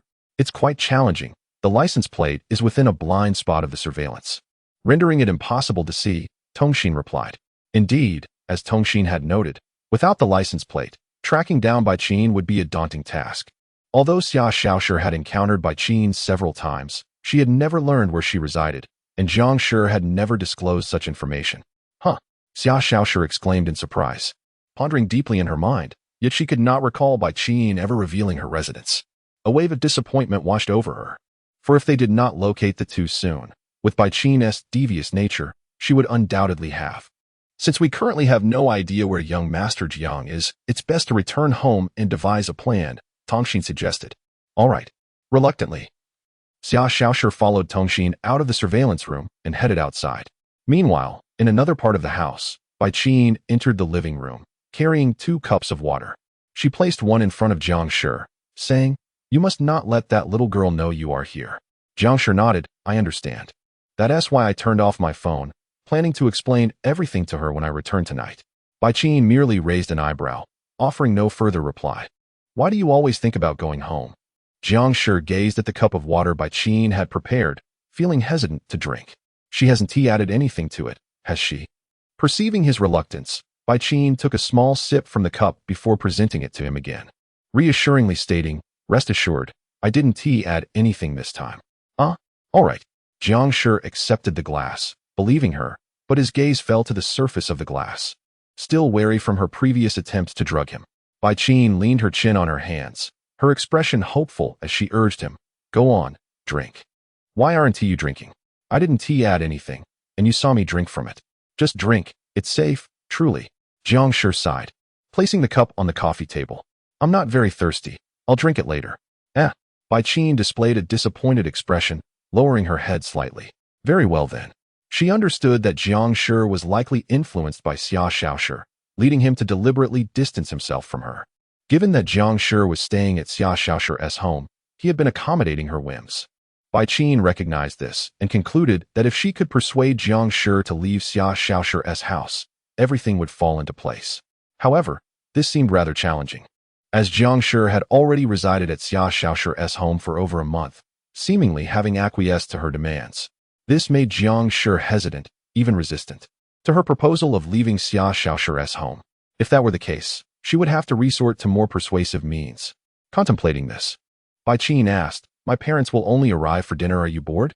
"No, I'll just wait until evening," Jiang Shi replied. Indeed, he had no intention of returning home just yet. Once he did, he would be unable to leave again. He was committed to fulfilling his promises. Observing Bai Qin's demeanor, she appeared to have reverted to her previously gentle self, refraining from drugging him or threatening him with a knife. They were able to communicate amicably. He hoped this would continue. "Very well. I shall fetch the comic manuscript for you. It will serve as a diversion and allow me to review the plot as well." Bai Qin turned and walked into the room. Deep down, she felt a tinge of frustration. She realized that persuading Jiang Shi was proving to be a formidable challenge. It was evident that he was preoccupied with the thought, "If I don't return soon, Xia Xiaoshi will surely be upset." This troubled her. Why did he hesitate to abandon that little girl? Wouldn't it be better if she were the only one left? With this in mind, she could only rely on her parents for assistance. Chapter 76. Have you all thought that far ahead? Evening. Knock, knock, knock. "Jiang Shi, could you please open the door for me? I'm still cooking and can't leave." The voice of Bai Qin resonated from the kitchen. "Sure," Jiang Shi replied as he rose from the sofa where he had been scrolling through his phone. Making his way to the door. Upon opening it, he was greeted by a middle-aged couple. "Uncle Bai, Aunt Bai, it's been a while." Jiang Shi smiled warmly at them. Bai Qin clapped Jiang Shi on the shoulder. "Ah, Jiang Shi, my boy. Last time I called you, you were too busy. Now you have time, huh?" "Ha ha." Jiang Shi scratched his head, offering a rueful smile. "Yes, I have time today. It and Appos. It's been so long since we last saw you, Jiang. You seem to have grown taller." Lan Qixian replied with a laugh. "Not really, Uncle and Aunt. Why don't you come inside first? The dishes will be ready shortly." Jiang Shi felt a comforting familiarity. Having been close to Uncle Bai and his family since childhood, despite the time that had passed, the dining table was already adorned with several freshly prepared dishes. Yet Bai Qin was still in the kitchen finishing the last one. After inviting Uncle Bai and Aunt Bai into the house, they all settled around the dining table. "How have you been?" Bai Qin inquired as they sat down, his tone slightly heavy. "Not bad. No need to worry, Uncle," Jiang Shi replied softly. "Really?" Bai Qin looked at him with a knowing gaze. "Come on, there's no need for pleasantries with me. If there's anything on your mind, just say it." "Indeed. There's no need for you to hold back in front of us. We're not outsiders. Your mother left you alone at someone else's place. You must be feeling quite lonely, right?" Lan Qixian chimed in. "It's fine," Jiang Shi said, scratching his head. Aunt Xia had treated him well. And Xia Xiaoshi had been quite nice too, but it came at the cost of his freedom. Xia Xiaoshi's possessiveness was a bit overwhelming, leaving him with hardly any autonomy. "Are you really doing well?" Lan Qixian pressed again. "Yes," Jiang Shi nodded earnestly. He did not want to cause concern for his uncle and aunt, who had always treated him kindly. "Well, if you're doing fine, that's good. But if you ever feel wronged, just let us know," Lan Qixian encouraged. "I understand. Thank you, Aunt." Lan Xixian glanced towards the kitchen, then back at Jiang Shi. To be honest, we worry about Qi Yin living here alone. She's quite stubborn and refuses to come back with us. So, how about you move in with her instead? We would feel more at ease. Jiang Shi exclaimed, hesitating momentarily. That doesn't seem appropriate. He was momentarily taken aback, unsure how to respond to his uncle and aunt's suggestion. While he would not outright reject them, he knew he would likely have to decline. The reason was not complicated. He had to consider Xia Xiaoshi. Although he had been living at her place for a month and could technically leave, Xia Xiaoshi's possessiveness was too intense. If he approached Xia Yi about leaving, she would likely agree. But Xia Xiaoshi would never consent and would take drastic measures to ensure he stayed, physically, if necessary. Moreover, he was genuinely concerned about Qi Yin living alone. Having known her since childhood, he felt a sense of responsibility. However, if he moved in, Xia Xiaoshi would undoubtedly create a scene, affecting Qi Yin's peace. It was a difficult dilemma. What's wrong? Did you two have a fight? Lan Xixian asked. Bai Qing observed Jiang Shi closely, suspecting from that day forward that there might have been discord between the two. If they were indeed at odds, as their elders, they would need to offer more support. Given that Jiang Shi might very well be their future son-in-law. We didn't fight, Jiang Shi shook his head. Though he had been somewhat frightened by Qi Yin's strange antics, he felt a twinge of guilt upon seeing her unwavering dedication after he had distanced himself. Moreover, she had even apologized to him that morning for the incident involving the drug, leaving him at a loss for words. Then why aren't you willing to live here with Qi Yin? Do you have a girlfriend over there? Lan Xixian asked, her brow furrowing in disdain. No. Jiang Shi stammered, feeling the heat rise to his cheeks. Bai Qing interjected, questioning him. I had my suspicions from the phone call. You promised to become my son-in-law. You can't just go picking wildflowers. Jiang Shi felt sweat trickling down his back under their scrutiny. What's wrong? Don't you remember? You said you would be my son-in-law. How can you suddenly have second thoughts? Bai Qing reiterated. No. Jiang Shi recalled that he had indeed promised Bai Qing he would become his son-in-law, and he had been particularly enthusiastic when the proposal was first made. Looking back, the idea was rather appealing. After all, it was by Qi Yin. If one disregarded the past incidents, he had much to look forward to.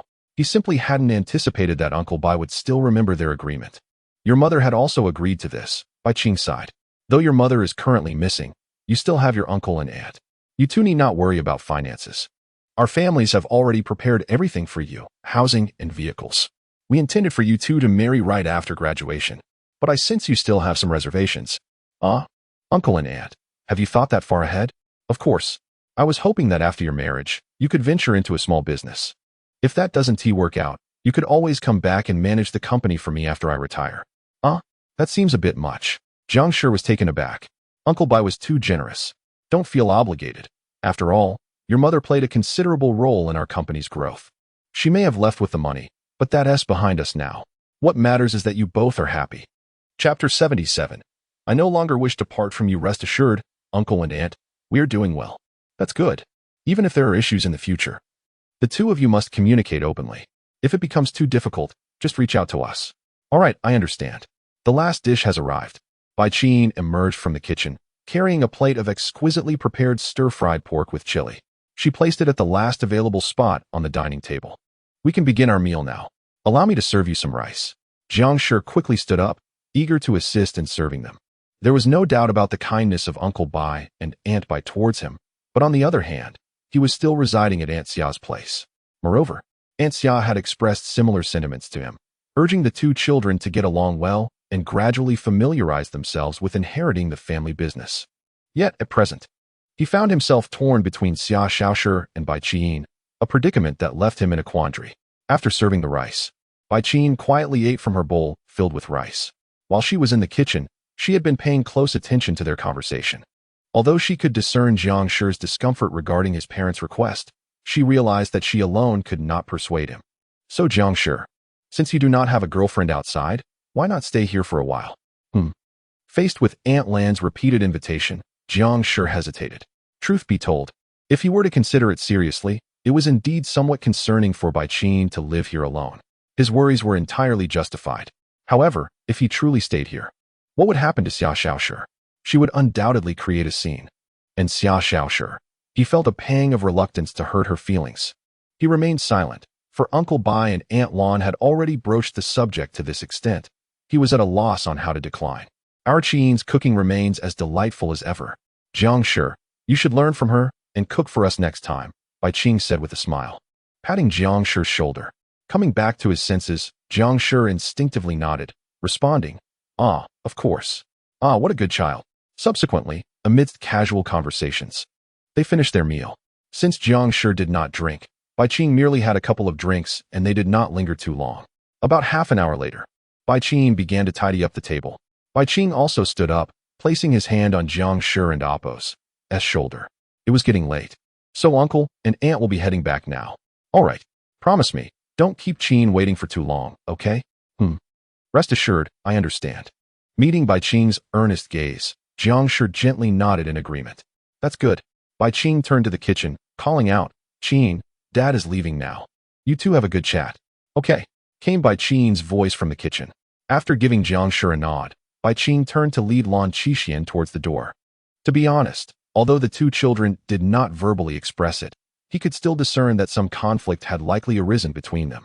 Their visit today was precisely to address this matter. He had said all he needed to say, and Jiang Shi should be well aware of it. It was likely that he would choose to stay here to accompany Qing. In the room, Jiang Shi was helping to clear the dining table. Once they finished tidying up, he let out a sigh of relief and leaned back on the sofa, appearing slightly fatigued. It wasn't so much physical fatigue, but rather mental exhaustion. Observing his despondent demeanor, Bai Qing stifled a laugh and approached him, sitting down beside him. "What's wrong?" "Nothing," Jiang Shi shook his head, feeling more troubled inside. He simply did not know how to navigate the situation. After Uncle and Aunt's guidance, Xiao Shi and Bai Qing, he was utterly bewildered. Bai Qing sensed Jiang Shi's hesitation. After their parents' counsel, it seemed he was genuinely wavering. Perhaps he was still preoccupied with that little girl? Why was it so hard to let go? However, since Jiang Shi was now swayed and still present beside her, it made things easier. With this thought, Bai Qing said, "Haven't you already agreed to what Mom and Dad said? Are you still contemplating it?" "Agree." To be honest, he had not directly agreed, as he still had to consider the consequences regarding Xiao Shi. "Dear," Bai Qing's sudden affectionate address jolted Jiang Shi back to reality, causing his heart to flutter involuntarily as he gazed at her in astonishment. He wasn't surprised that she would call him dear, as she had previously exclaimed this during her more fervent moments. He instinctively feared that Bai Qing might revert to her obsessive tendencies. Don't worry, I want to be like that again," Bai Qing reassured him. "Well, that's a relief." Just as Jiang Shi was feeling troubled, Bai Qing stood up, straddled his lap, and placed her hands on either side of the sofa back, gazing earnestly into his eyes. "What are you doing?" Jiang Shi asked, puzzled. "Jiang Shi, you know my feelings have never changed. I am truly sorry for what I did before. Will you forgive me?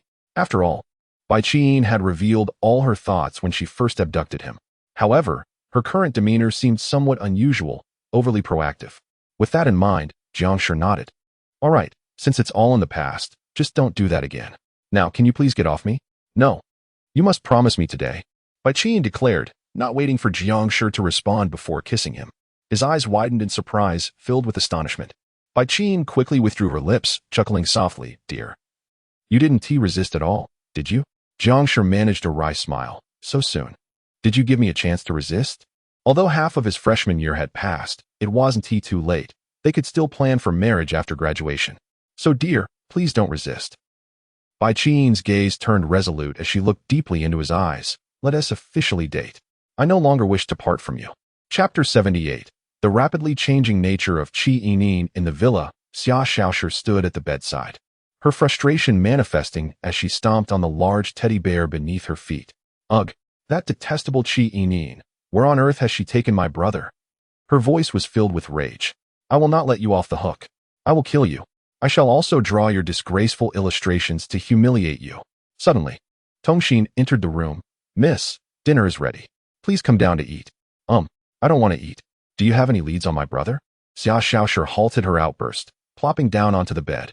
"I am truly sorry, young Master Jiang. We have yet to discover his whereabouts." Qi Yining's caution far exceeded their expectations.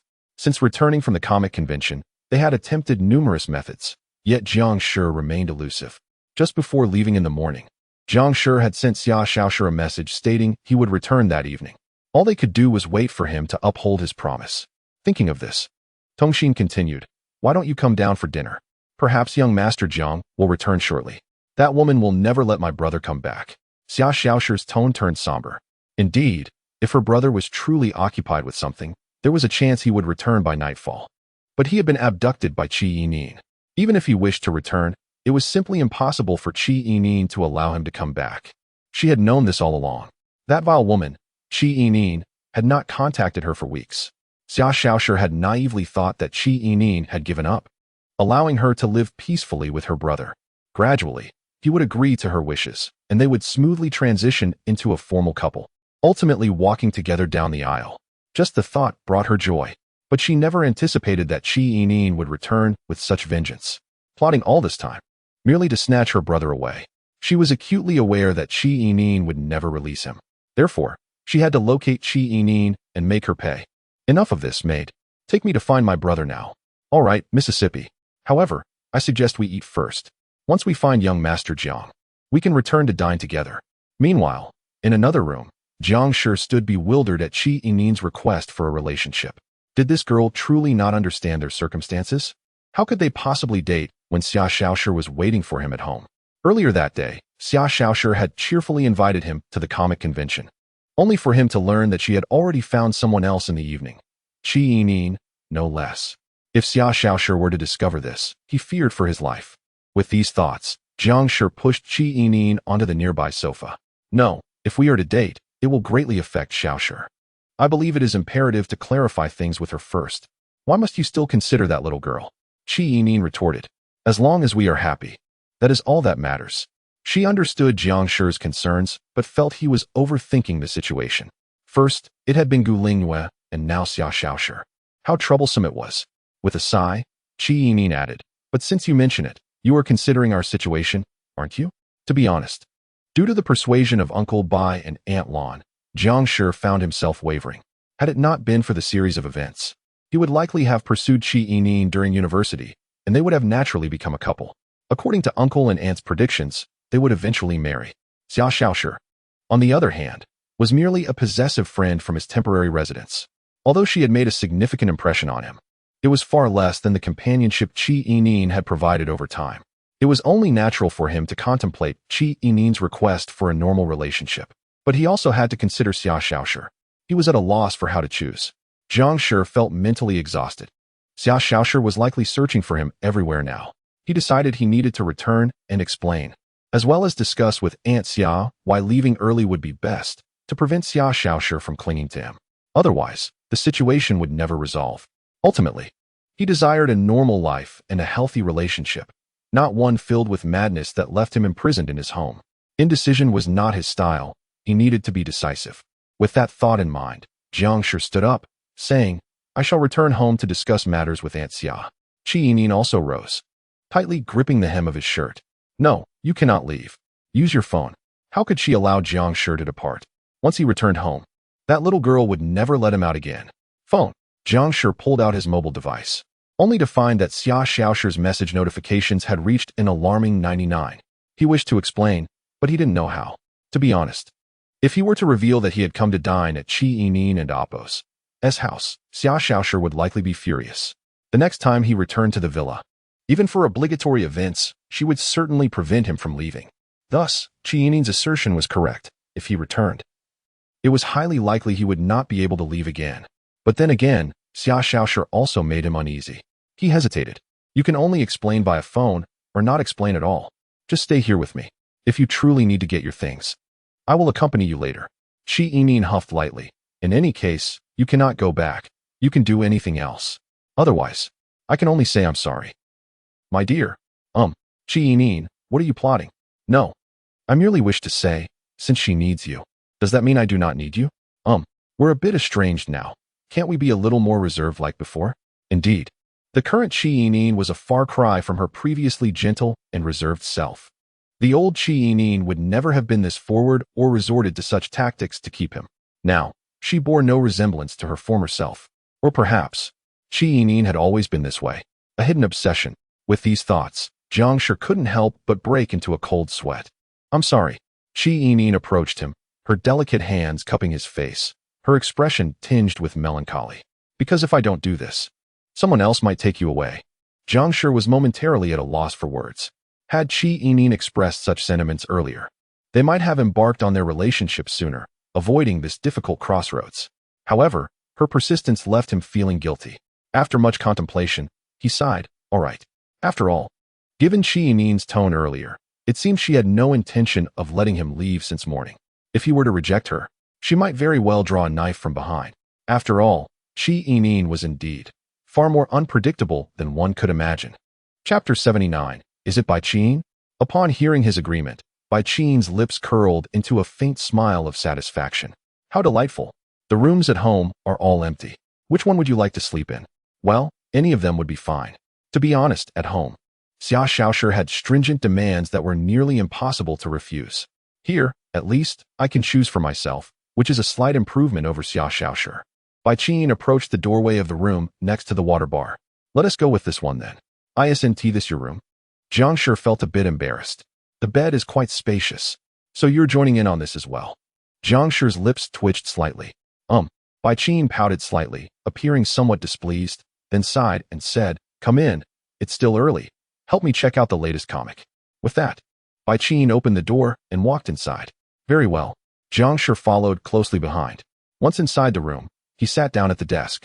After finishing the latest chapter of the comic with Bai Qin, Jiang Shi turned to her and praised, Not bad.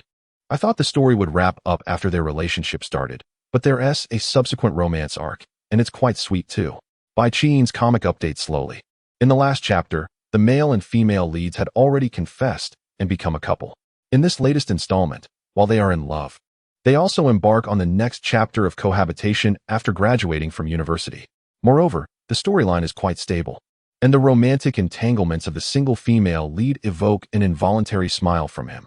He couldn't help but admire Bai Qin's writing skills. They are truly exceptional. Thank you. I'm glad you like it. Bai Qin looked at him with a smile in her eyes. But the leads in my comic are already cohabiting. So shouldn't we speed things up a bit? Jiang Shi stood up, scratching his head. They don't seem to have much to do with us, do they? Of course they do. Bai Qin pointed at a scene on the computer screen where two characters sat on the bed, blushing and shy, not daring to look at each other. You see, isn't this our storyline now? I see you don't seem shy at all. You're being rather forceful. Speaking of which, Jiang Shi recalled that Bai Qin hardly ever seemed shy. In many instances, she appeared to be quite eager for him to take action. But that is fine, after all. He didn't want to keep watching Bai Qin pretend to be gentle to deceive him. Jiang Shi pushed back his chair and stood up, preparing to head outside. I'll go find a room to tidy up. Oh, by the way, I've been thinking about looking for a part-time job. I mentioned it before when I was in school, but I couldn't due to Xiaoshi. Now it should be possible, right? Regarding work, I'll accompany you afterward. That works. However, before Jiang Shi could take 2 steps, he was pulled back by Bai Qin. Is there anything else? How about you just sleep here? To be honest, I feel a bit scared at night. Bai Qin's tone was somewhat somber, appearing quite serious. That doesn't seem appropriate. What is wrong with sleeping with the girl you love? Besides, we're no longer children. Mom and Dad are very supportive of us being together. So let us not hold back, okay? Bai Qin stepped forward and embraced Jiang Shi from behind, her voice soft. I don't want to wait anymore. Qin? Jiang Shi was momentarily taken aback, turning to look at Bai Qin, who was close to him, his eyes filled with astonishment. Isn't this a bit too fast? No, it won't be. 2 days later, on the road, inside a luxury car, Tongxin was intently driving, while the voices of the family head and Gu Lingyue could be heard from behind. Xiaoshi should be at home with Jiang Shi now. If you want to meet her, just go upstairs and find her. Yes, thank you, Xia. By the way, Tongxin, during these 2 days of business trips, those 2 little ones haven't caused any trouble, have they? Xia Yi inquired. No, Tongxin replied indifferently, but young Master Jiang hasn't returned home for 3 days. And Miss is quite upset at home. Oh, Xia Yi frowned slightly. What happened? I only know that young Master Jiang was taken away by another girl who likes him. The specifics are unclear, and I can't reach young Master Jiang. Tongxin was correct, according to the young lady. Jiang Shi had not replied to her messages for the past 2 days. Since she couldn't find Jiang Shi anywhere, the young lady was quite distressed at home, having already destroyed over a dozen stuffed animals on her bed. I understand. I'll call young Master Jiang now. Xia Yi took her phone out of her bag and dialed the number. To be honest, She was initially worried that Xiao Shi would pester Jiang Shi during her absence. If Jiang Shi couldn't withstand it, things could get complicated. In that case, she would have to force Jiang Shi to comply with that request, which she didn't want to see, as she preferred Jiang Shi to propose it himself. For this reason, she had specifically instructed the maid Tongxin to keep an eye on the two. However, she didn't expect that Jiang Shi had already been gone for several days. Was he preparing to leave the villa? She was unsure. However, the phone rang until the last moment, and the other party did not answer. What on earth is young Jiang doing? Why isn't he even picking up the phone? Not quite sure. Tongxin speculated that Jiang Shi probably wanted to answer the call, but was most likely being forced not to. That pink-haired girl probably had similar intentions as their young lady, trying to monopolize Jiang Shi. Whatever, let us drive back first and check on Xiao Shi's situation. Xiao's expression showed a hint of displeasure as she put her phone back into her bag. Meanwhile, Gu Lingyue, listening to their conversation, couldn't help but ponder. Her expression of wanting to meet Xiao's daughter was merely a pretext. She knew Jiang Shi was in their house. That's why she found this reason to seek him out. However, it now seemed that Jiang Shi had left, taken away by another girl. It appeared that besides Xiao Shi, there were others interested in Jiang Shi. Gu Lingyue suddenly thought of someone. It couldn't be Bai Qin, could it? Chapter 80. You promised to help me. Please summon Xiao Shi down, mentioning that we have guests at home. I shall also inquire about Xiao Zhang's situation. Very well. After exiting the vehicle, Tongxin hurriedly made her way up to the villa. It seemed there were some minor issues at home. However, it was of little concern. You and Xiao Shi can have a chat for a while. Xiao glanced back at Gu Lingyue and explained, Please, come inside. It's all right. You proceed with your matters first. Gu Lingyue followed Xiao into the villa. To be frank, her purpose for visiting was to see Jiang Shi. She held no particular interest in Xiao Shi. After all, she was acutely aware that Xiao Shi would regard her as an adversary upon their first meeting. Without Jiang Shi's presence, she was quite reluctant to encounter Xiao Shi. Nevertheless, since she had already arrived, she could not disregard Aunt Xia's goodwill. She would observe for a moment and glean where Jiang Shi was currently residing. Amidst her suspicions that it might be Bai Qin, though she lacked concrete evidence and could not rule out other girls. After all, the younger male was quite handsome and excessively kind, a fact that attracted many admirers in the past. It was vexing, thus she dared not reach any conclusions. Furthermore, Jiang Shi had not responded to any of Aunt Xia and Xiao Shi's messages. It was likely he would not reply to hers either. She resolved to ask about it. Upon entering the villa, Xiao gestured for her to take a seat on the sofa and then settled across from her. Sigh. Xiao held her forehead, appearing somewhat troubled. These two little rascals truly make one anxious. Gu Lingyue merely offered a faint smile in response. Yet internally, she felt a tinge of frustration. It seemed Jiang Shi maintained a rather good relationship with them. Meanwhile, in a room on the second floor. What? That vixen Gu Lingyue is here? What is her purpose? She was brought in by the head of the household. It appears Miss Gu wishes to make your acquaintance, perhaps to forge a friendship.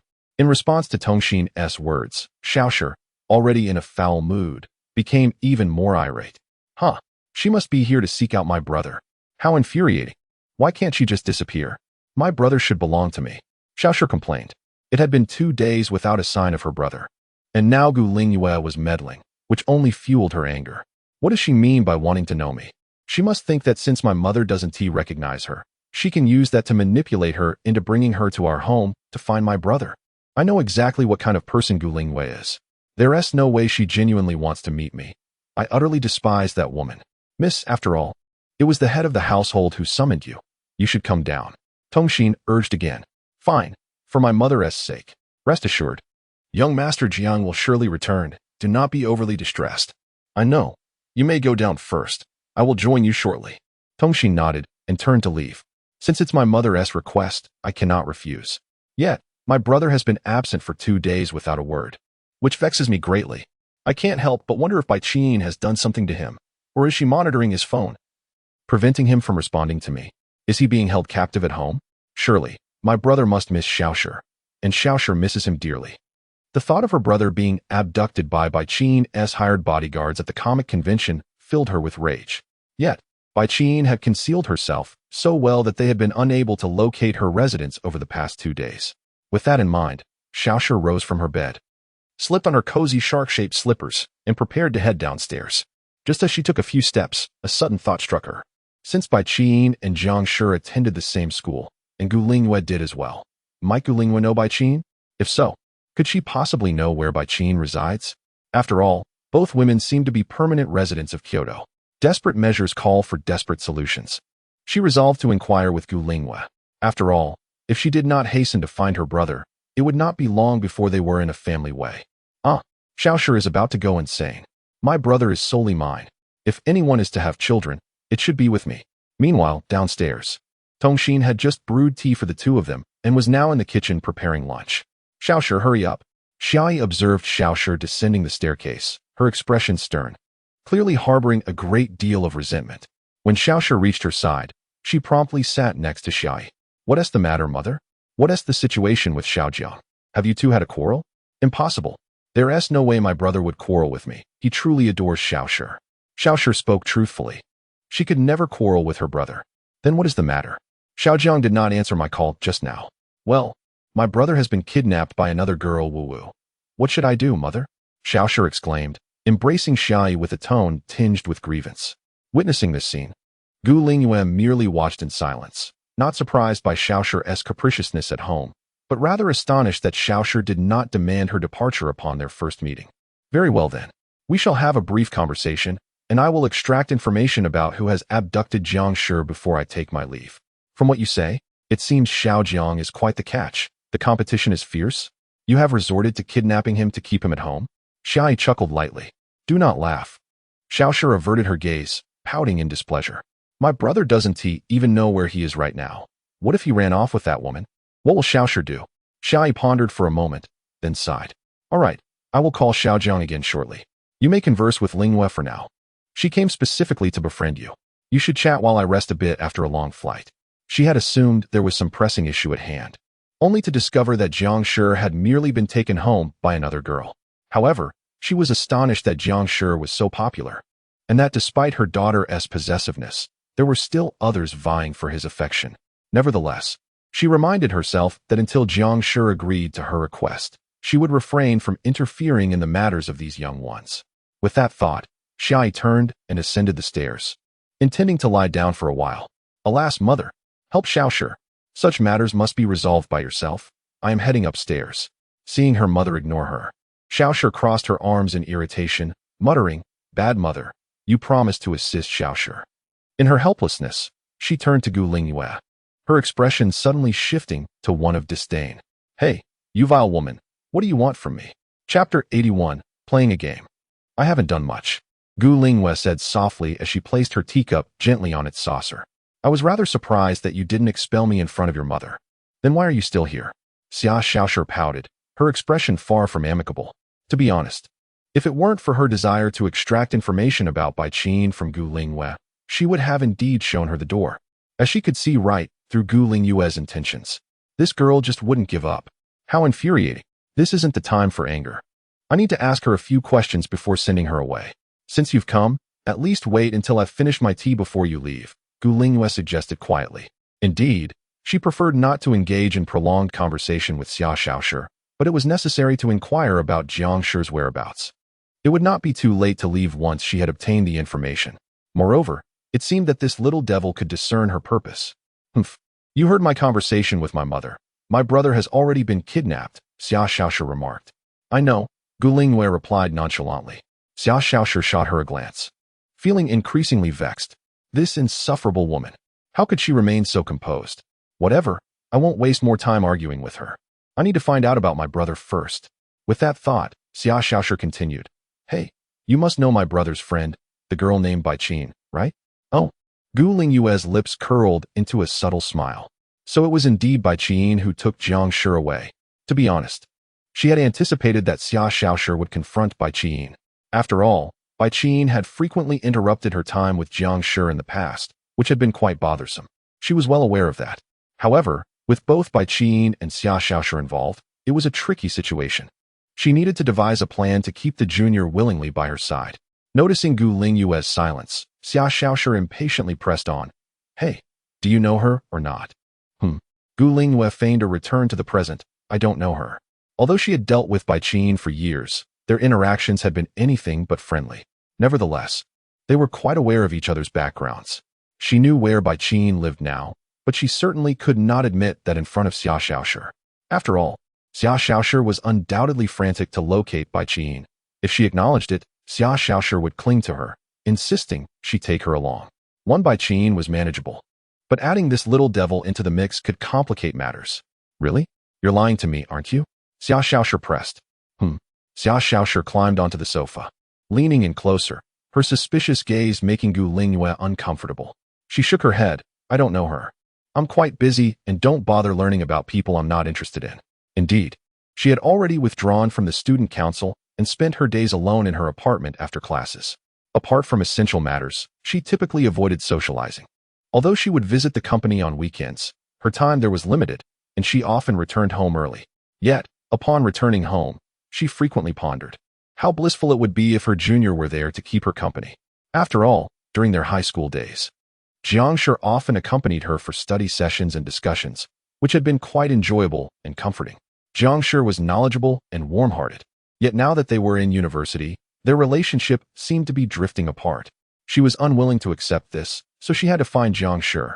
She longed to return to those cherished times. Thus, by whatever means necessary, she would bring Jiang Shi back to her side.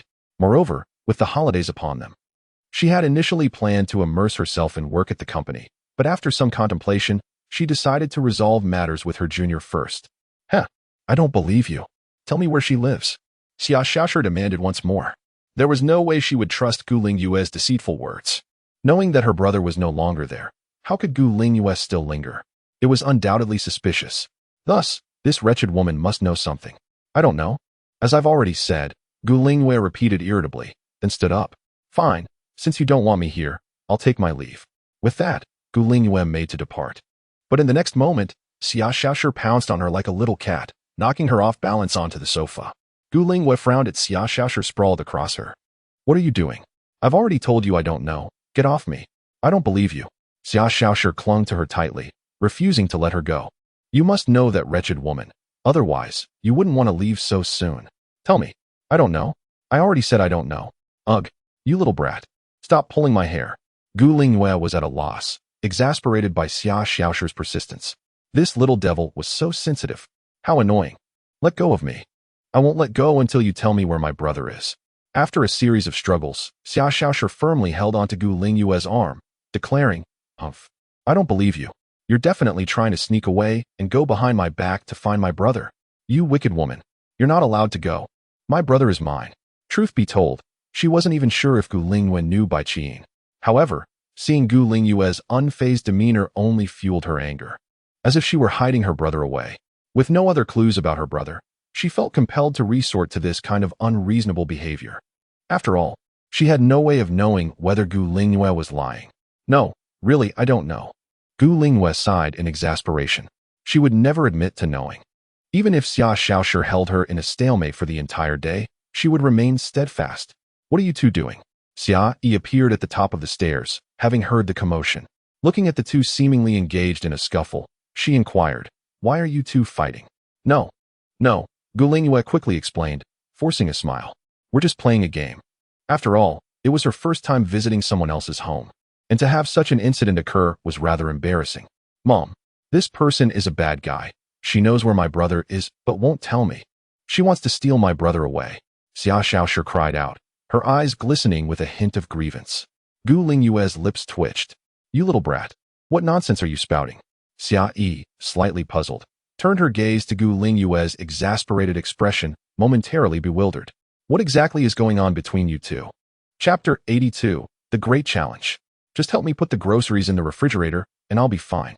All right, no problem.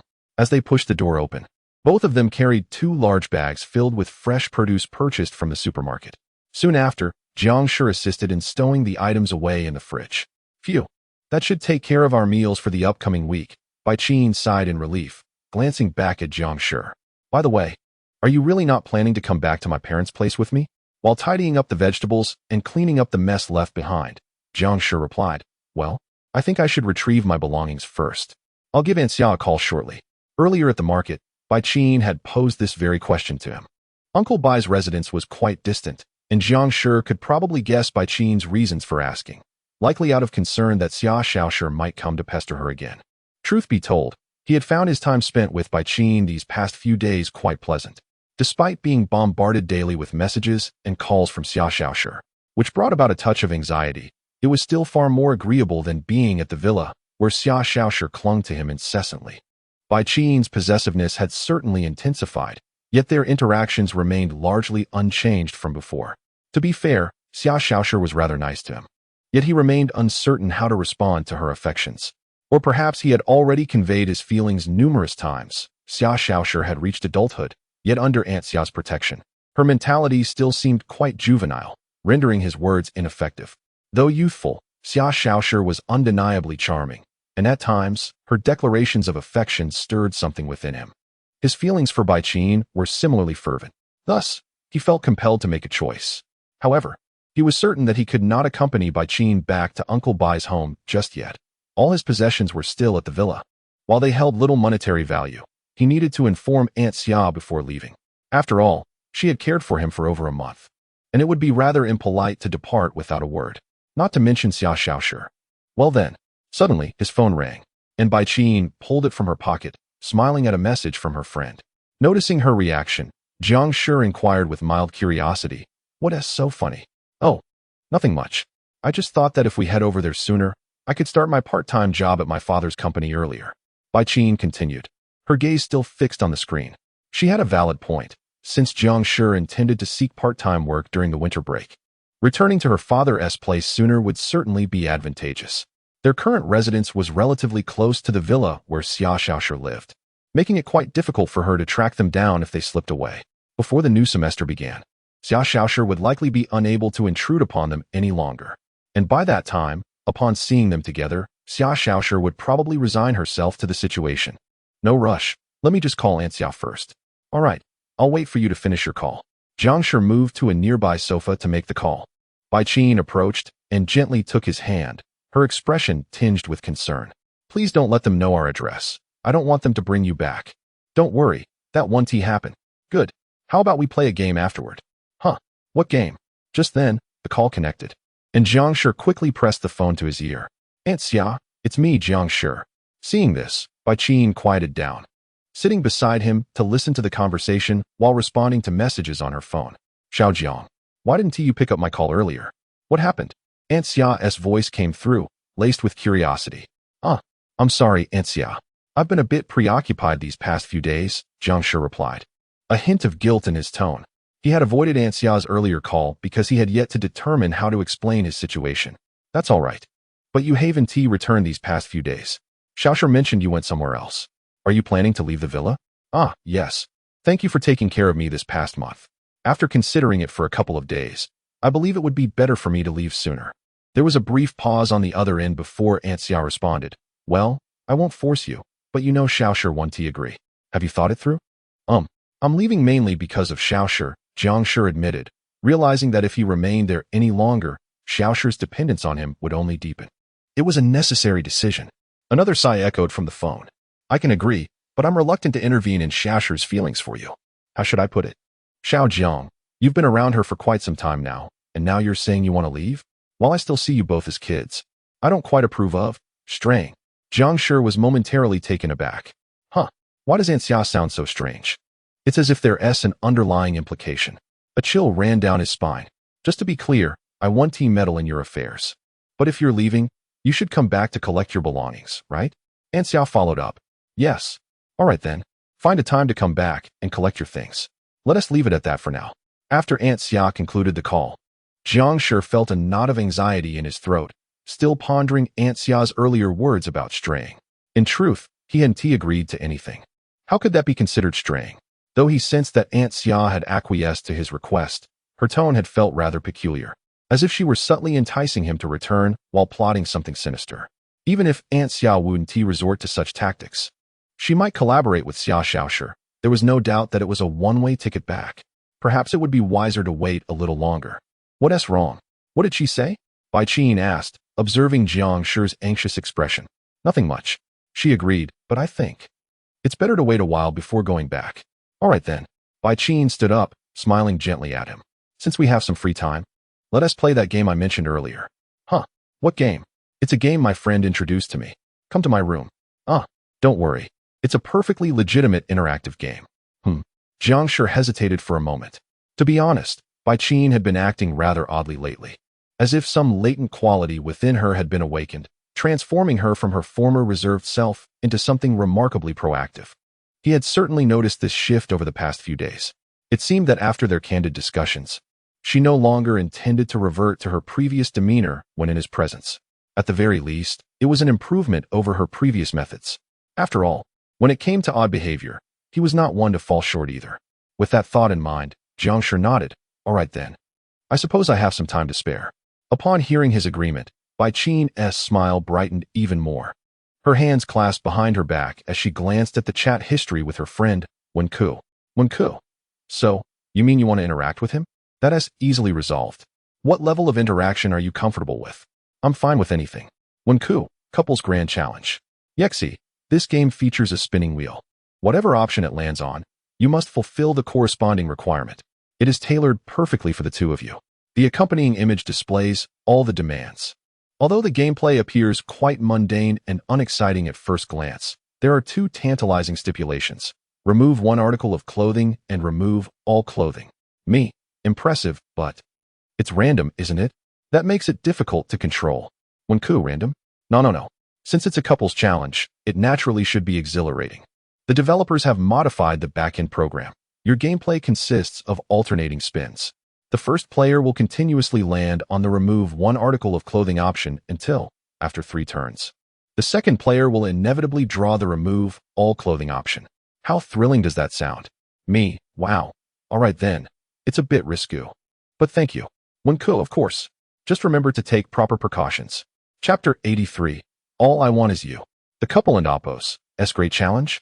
Jiang Shi squinted slightly, bending over to observe a spinning wheel on the computer screen resembling a game of chance.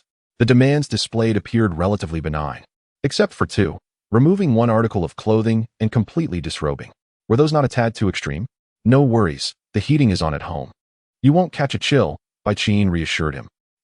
This seems unrelated to catching a cold. Are you certain you wish to proceed? Jiang Shi asked skeptically. Indeed.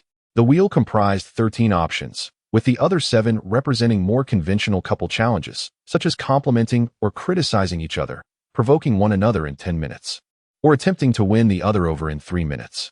Kissing, a 10-minute leg touch, or wearing white stockings for a day were all relatively standard activities. Why does it suddenly feel as if we're behaving like a genuine couple? He pondered. If all went smoothly, perhaps they would indeed become one. Glancing at Bai Qin, who seemed eager to play, he sighed. Let us play a few rounds. Surely we can't keep landing on the clothing removal options. With a nod of agreement, Jiang Shi conceded. All right, let's play a few rounds. Yay, Bai Qin exclaimed, rising to her feet. You go first. Me? Jiang Shi hesitated, realizing they would each take turns. All right. He reached for the mouse, sliding it to the central button of the wheel, and clicked. The pointer began to whirl among the 13 options, gradually slowing until it ultimately landed on remove one article of clothing. Jiang Shi's mouth twitched. Seriously? My luck is abysmal. I landed on the one option I dreaded most. Bai Qin giggled, covering her mouth. A deal's a deal. Fine, just one item, he muttered, considering he had dressed in 3 layers that day. He promptly shed his thick outer coat, tossing it onto the bed, revealing a white sweater beneath. Now it's your turn. All right. Bai Qin placed her hand on the mouse, clicking the spin button. The pointer spun and came to a halt on Kiss the Other. A smile crept onto Bai Qin's face, reminiscent of a mischievous ant. Looks like what Xiao said was true. This is fun. Jiang Shi felt a flicker of surprise, sensing that they might not be suited for this game. However, Bai Qin leaned in, her soft lips brushing against his cheek in a gentle kiss. I'm done. Your turn. Jiang Shi touched his cheek, feeling a hint of shyness. Let's hope I don't land on that again. He clicked the wheel once more. The pointer spun again, only to land on remove one article of clothing. Seriously? Jiang Shi turned to Bai Qin, bewildered. How is this even possible? Twice in a row? I have no idea, Bai Qin replied innocently, shaking her head. Really? It feels suspicious. I only have 2 articles left. But I didn't land on it, and we're at home, so it's warm. It's fine. After a moment of hesitation, Jiang Shi reluctantly removed his white sweater, revealing a final undershirt. After all, he was committed to the game. Now it's my turn, Bai Qin said, clicking the wheel. The pointer settled on name one of the other's flaws. See, I didn't land on that option. Jiang Shi nodded, feeling a wave of frustration. Was his luck truly this poor? All right then, what is one of my flaws? Having known each other for years, he was genuinely curious about Bai Qin's grievances. Flaws. Bai Qin mused, her delicate finger resting against her lips. Perhaps your insensitivity? Why do you say that? He asked, puzzled. Well, because all these years, you failed to notice my feelings, and you always pursued other girls. It makes me a bit unhappy. Her gaze dimmed, revealing a hint of displeasure. She spoke the truth. Over the years, her greatest irritation had been Jiang Shi's obliviousness. He often overlooked her in favor of other girls. Even during college in Kyoto, he sought out Xia Xiaoshi instead of her, leaving her quite discontented. I'm sorry. Jiang Shi turned away, a hint of guilt in his tone. Just promise not to do that anymore. It was hard to bring you out, Bai Qin said, her expression brightening as she gestured toward the screen. Now it's your turn. Okay. Jiang Shi reached for the mouse, clicking to spin. He felt a pang of regret for not having recognized Bai Qin's feelings sooner, realizing she had invested so much time searching for him. Lost in thought, he contemplated how to make amends. Suddenly, he was jolted back to reality by Bai Qin's voice. The pointer has stopped. Quick, make your demand. He glanced at the screen and was left wide-eyed. The pointer had once again landed on remove one article of clothing. What the? Jiang Shi was astonished. This can't be right. How is this happening again? I only have one article left. Bai Qin chuckled at his astonishment. Come on, don't be a coward. A deal is a deal. Are you serious? This is my last piece of clothing. Yes, I'm not embarrassed. But I am. I don't care, you go first. Feeling bashful, Jiang Shi hesitated. Although he had stripped in front of Bai Qin many times in their youth, they were now grown. Standing there bare would be exceedingly awkward. Taking a deep breath, he finally removed his last garment, exposing his toned torso. He reassured himself that this would soon be over, as Bai Qin would finish her turn. Bai Qin's eyes widened with a glimmer of desire as she gazed at his exposed upper body. Turning back to the mouse, she declared, now it's my turn. Jiang Shi watched as the wheel began to spin again, silently hoping for a swift conclusion. Though they were at home, the presence of a peer made the situation rather embarrassing. However, the wheel halted on remove all clothing. Jiang Shi's eyes widened in shock. Oh no, this is a bit too much. Bai Qin, seemingly unperturbed, approached him, smiling as she began to remove her clothing. A deal's a deal. Jiang Shi seized her shoulders. Halting her, let's just forget it. It's merely a game, after all. Bai Qin pouted, and in the next instant, she forcefully broke free from his grasp and pushed him away with great vigor. Jiang Shi, caught off balance, stumbled back and sat on the edge of the bed. However, before he could utter a word, Bai Qin had already shed her coat, carelessly tossing it onto the nearby chair, revealing a delicate white lace-trimmed nightgown beneath. Qin? What is the meaning of this? Jiang Shi inquired, bewildered. Bai Qin offered no further explanation and, in a heartbeat, leaped into his embrace, her hands bracing on either side of his head, pinning him down. In that moment, Jiang Shi comprehended her intentions. This is all intentional, isn't it? No, it's deliberate. Is there truly a difference? He retorted, exasperated. Bai Qin's eyes sparkled with longing as her left hand gently rose to her chest, revealing a small square pouch that had mysteriously appeared between her hands. Since we've both drawn such a request, we must honor the stakes, and perhaps engage in some delightful activities befitting a couple. Qin, you truly know how to play. Jiang Shi's eyes widened in astonishment. I simply wish to be with you. Chapter 84. It doesn't matter. 20 minutes ago. Honestly, why must you follow me? A burgundy Ferrari cruised down the road, with Gu Lingyue behind the wheel, her demeanor slightly irritable. Why the irritation? Because seated beside her was her arch-rival, Xia Xiaoshi, who wore a beaming smile, exuding an air of delight. The reason for Xia Xiaoshi's presence in the passenger seat stemmed from a recent encounter at the villa, where she revealed her acquaintance with Jiang Shi and accused Gu Lingyue of having ulterior motives, claiming she was not there to forge friendships. Although Xia Xiaoshi's assertions held a grain of truth, Gu Lingyue had indeed come to the villa primarily for Jiang Shi. She initially dismissed Xia Xiaoshi's remarks as nonsense. However, curiosity compelled her to inquire whether Xia Xiaoshi truly knew Jiang Shi. Admittedly, she felt a twinge of unease, as Xia Yi, who was somewhat of a mentor to her, would likely be involved more in the future. Ultimately, she acquiesced to Xia Yi's request, reluctantly allowing Xia Xiaoshi to accompany her. Gu Lingyue was truly vexed. Yet, She had stipulated that Xia Shaoshi could not bring her maid along, which mitigated the situation. At most, she would merely express her annoyance verbally. When the time came to meet Jiang Shi, she could easily leave this little pest by the roadside. The thought brought a slight smirk to Gu Lingyue's lips. Little pest. You still have a chance to exit the vehicle. Otherwise, should I decide to think of you alone, with Bai Qin's methods, you might find yourself in a perilous predicament. Humph. The girl emitted an adorable huff, crossing her arms and turning her head away defiantly. I'm not afraid of that wicked woman. Even without the maid, my brother will surely protect me. Indeed, she had always been accompanied by a maid, never venturing out alone. While this was primarily for convenience, it also served to ensure her safety.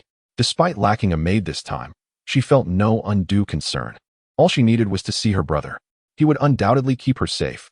Rest assured, I have no intention of harming you. Of course, whatever she does to you is beyond my concern.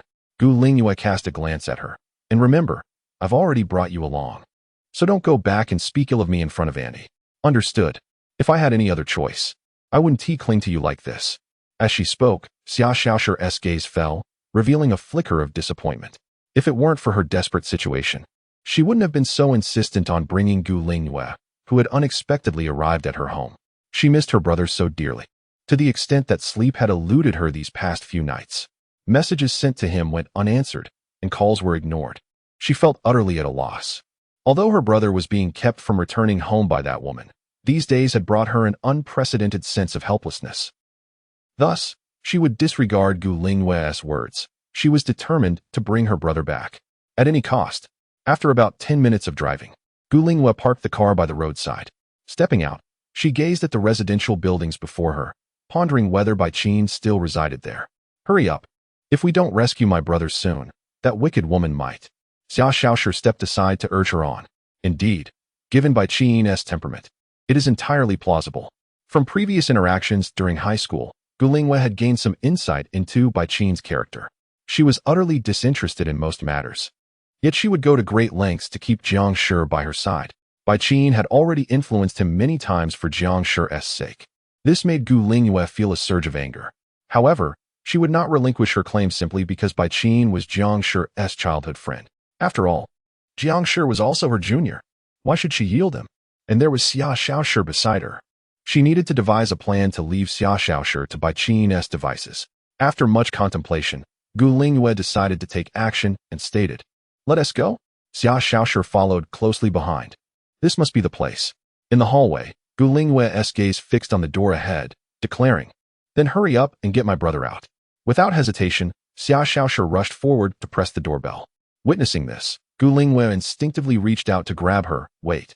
But Xia Shaoshi, seemingly too anxious, pressed the doorbell twice before Gu Lingyue could intervene.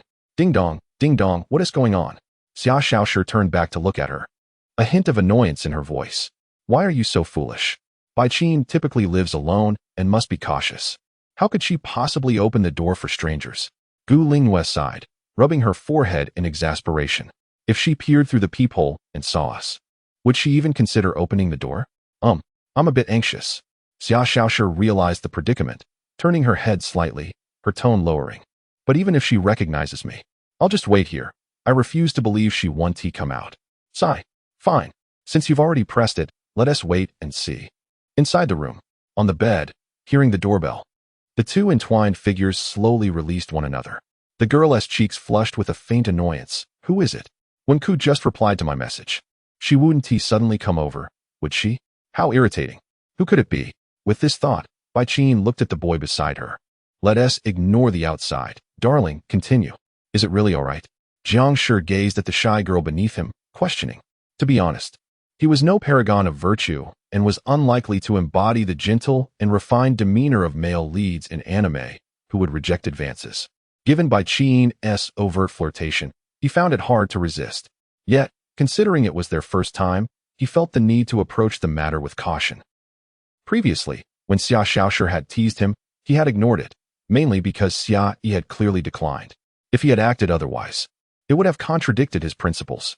But now, Bai Qin had consented, and with her Uncle Bai and Aunt Lan's support, then, as long as it's with you, it's all fine. The girl beneath him whispered softly, her eyes fluttering closed. Jiang Shi inhaled deeply. his hand reaching for the items on the bedside table when the doorbell rang again.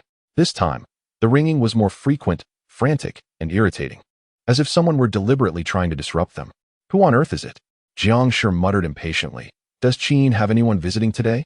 Bai Qin opened her eyes, shaking her head gently no. Meanwhile, the doorbell continued to ring incessantly. Jiang Shi's interest began to wane. Who could it be? I'll go take a look. With that, Jiang Shi donned a nearby jacket, slipped on his slippers, and made his way to the door.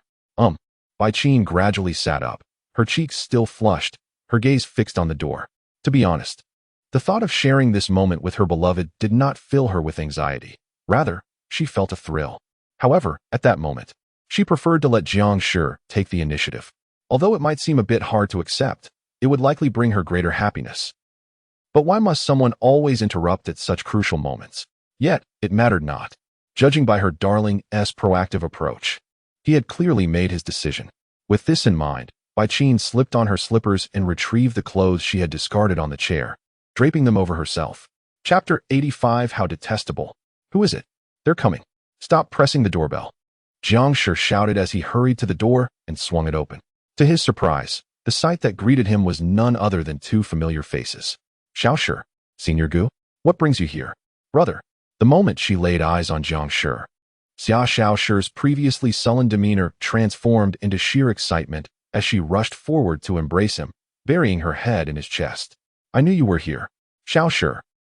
Jiang Shi instinctively grasped Xiao Shi's shoulders and gently pushed her back, revealing her puzzled expression. What's wrong, brother? It's nothing. But why did you come here with Senior Gu Linghua? Jiang Shi felt a tinge of awkwardness. He was fairly certain he hadn't shared his address with either of them. What could possibly bring them here at this hour?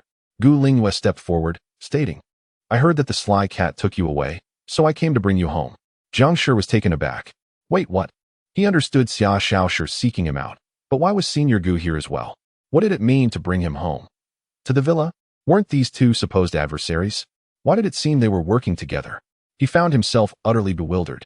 That's right, brother. Xiao Shi is here to take you home. Xiao Shi tilted her head, peering into the room and noticing it was empty.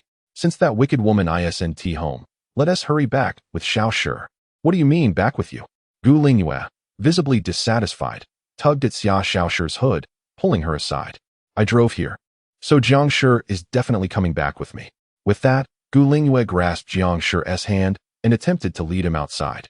Jiang Shi, I have something to discuss with you. Come with me first. Bai Qin will be back soon. Hearing this, Jiang Shi was even more perplexed. Why should I leave? Why should I go with you? My brother is mine. Xiao Shi turned back, pulling Jiang Shi with her. Hurry and come home with me. I saw on the surveillance from the comic convention that it was that wicked woman who kidnapped you. You certainly don't want to stay here, do you? That is not it. Xiao Shi, you need to listen to me. Despite Jiang Shi's attempts to explain, it seemed as if neither of them was listening as they began to bicker. You little brat. But I drove you here. I still have a lot to discuss with Jiang Shi. You'd better let go, or I'll just toss you out on the street. Why should I? He asked my brother, and I can call for a ride to take him home myself. You foul woman, just leave us alone. What on earth are you two doing? Seeing their argument escalate, Jiang Shi felt utterly speechless and rushed to intervene. Surely, they couldn't have come to find him together. To be honest, although he had indeed been brought back by Bai Qin in a rather forceful manner, he had come to terms with it after her explanations and the guidance from Uncle Bai and Aunt Lan. It wasn't as dire as Xiao Shi and Gu Linghua imagined. However, Gu Linghua and Xiao Shi completely ignored his words, each tugging at his arms, trying to pull him out the door. Jiang Shi. Suddenly, a weak voice emerged from behind them, drawing all three pairs of eyes back into the room. Bai Qin leaned against the doorframe, clad only in a light jacket over a delicate lace nightgown, her long, fair legs on full display, eliciting a hint of desire. Upon witnessing this, the two girls at the door widened their eyes in shock. Brother, you wouldn't have already. With her, would you? Jiang Shi. Were you drugged? You can't possibly be that reckless, right? What? Jiang Shi felt his lips twitch at their remarks. I'm still a young adult, after all. I'm not some naive fool who can easily succumb to seduction. Even if something did happen, I would take responsibility. What are you two so surprised about? You're really annoying. Bai Qin approached, noticing the two girls at the door, and let out a resigned sigh. Never mind. Since you're here, let us clarify things. regarding my relationship with Jiang Shi. I hope you won't interfere with us anymore in the future. The three of them settled onto the sofa, with Bai Qin preparing tea and placing it on the coffee table. She then tightened her jacket and sat on a small sofa nearby. Xia Xiaoshi wore a look of disgust as she contemplated leaving with her brother immediately. But it seemed he was reluctant to go back with her directly. She couldn't comprehend why. Surely her brother wasn't being bewitched by this woman. And that woman was dressed so provocatively, stepping out of the room. It was evident she was trying to entice her brother. How infuriating. But thankfully, she had asked her brother earlier, and they hadn't gone that far yet. This thought relieved her. She had arrived just in time. Otherwise, her brother's reputation would have been tarnished. Meanwhile, Jiang Shi sat with his hands over his forehead, a pained expression on his face. How did things suddenly escalate to this point? And it was Bai Qin who insisted on discussing things with them. He found it hard to refuse. What puzzled him further was how Gu Lingyue had suddenly ended up here as well, claiming she had something to say to him. One person was already challenging enough. Now there were three. Their relationships were already fraught. Putting them together would surely lead to chaos. Bai Qin, what do you wish to say? Gu Lingyue crossed her legs, her sharp gaze fixated on Bai Qin. You're not suggesting that Jiang Shi is now with you and that we shouldn't disturb you anymore, are you? Before coming here, I was well aware that you forcibly brought Jiang Shi back, so don't deceive yourself with such lies. It's utterly meaningless. Throughout high school, Bai Qin often disrupted her relationship with Jiang Shi, which had left Gu Lingyue with little patience for her. Moreover, she was determined to take Jiang Shi away this time. It was crucial for Jiang Shi to understand her feelings. Only then would he recall the bond they once shared. Chapter 86. Foolishness. Indeed, my brother was supposed to be enjoying the convention with me that day, but he was whisked away by you. Xia Xiaoshi's accusatory gaze was fixed on Bai Qin, filled with animosity. I detest you. In the face of Xia Xiaoshi's grievances, Bai Qin remained unfazed, her demeanor as calm as ever. After all, her intentions were quite simple, merely for Jiang Shi. The consequences of her actions were of no concern to her. As for the reason she invited them in as guests, it was clear they had already sought her out at home, leaving her with no choice but to attempt to persuade them to understand that Jiang Shi was her fiancé and that they should leave of their own accord. Thus, she graciously offered them refreshments, soothing coffee for Gu Lingyue and sweet juice for Xia Xiaoshi. She made every effort to suppress her distaste. Her sincerity was ample. With this thought in mind, Bai Qin glanced at Jiang Shi, who sat nearby looking somewhat troubled, and took a sip of the juice in front of her. Her expression unchanged. Seeing this, Xia Xiaoshi felt a surge of anger. How could this woman be so nonchalant? She was clearly there to take her brother away. Did she not feel the slightest bit anxious? Was she truly looking down on her? How could she be so relaxed as to sip juice? No. Xia Xiaoshi could not afford to panic. She had to bring her brother home today. Resolutely, Xia Xiaoshi picked up the juice from the coffee table and took a strategic sip. Observing her action, Gu Lingyue raised an eyebrow and softly muttered, "You really dare to drink her stuff." The words were barely audible, leaving the others oblivious. Then, Bai Qin shot a glance at Xia Xiaoshi and retorted, "If you hadn't used such underhanded means to keep Jiang Shi here, he wouldn't be feeling so miserable. Besides, it's clear that Jiang Shi and I were developing our relationship quite well until you intervened." "You're talking nonsense." Xia Xiaoshi gritted her teeth, asserting, "So what if you've known each other longer? I like my brother even more. He will eventually come to favor me." Truth be told, she was not entirely unaware of her brother's feelings towards his childhood friend Bai Qin. It was precisely because of this knowledge that her control over Jiang Shi intensified, fearing he might one day leave her. "That's merely your unilateral coercion. He doesn't like you," Bai Qin replied coolly. "Aren't you also coercing my brother?" "How can you say that to me?" Xia Xiaoshi retorted indignantly. "My relationship with Jiang Shi is far better than you can imagine, and he has already decided to leave you. So, please vacate the premises and stop disturbing us. I find this competition with you utterly tiresome." "Impossible. Did you drug my brother into leaving me? He never mentioned anything about departing." Xia Xiaoshi, somewhat agitated, approached Jiang Shi and pointed at Bai Qin. "Brother, you need to deny this. You were merely kidnapped by her, right?" Jiang Shi felt somewhat awkward, hesitating momentarily. To be honest, he was not keen on participating in their dispute and hoped for a swift resolution. As Bai Qin had pointed out, he was essentially coerced by Xia Xiaoshi to remain at home, a lifestyle he found uncomfortable. He was not a recluse, and Xia Xiaoshi's possessiveness was difficult for him to endure. However, He had resigned himself to gradually yielding to her demands, yet Bai Qing's persistence, along with Uncle Bai and Aunt Lan's guidance, led him to believe that such a lifestyle was unnecessary. He had others to rely on. He acknowledged that Xia Xiaoshi was endearing, but her dependence on him was overwhelming. If he didn't extricate himself soon, that dependence would only intensify, making any eventual separation even more arduous. He had heard Aunt Xia say that Xia Xiaoshi would study abroad in the latter half of the year, a certainty that weighed on him.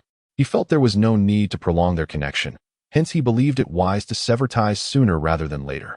With a sigh, Jiang Shi was about to speak when suddenly, Xia Xiaoshi stumbled and fell onto him.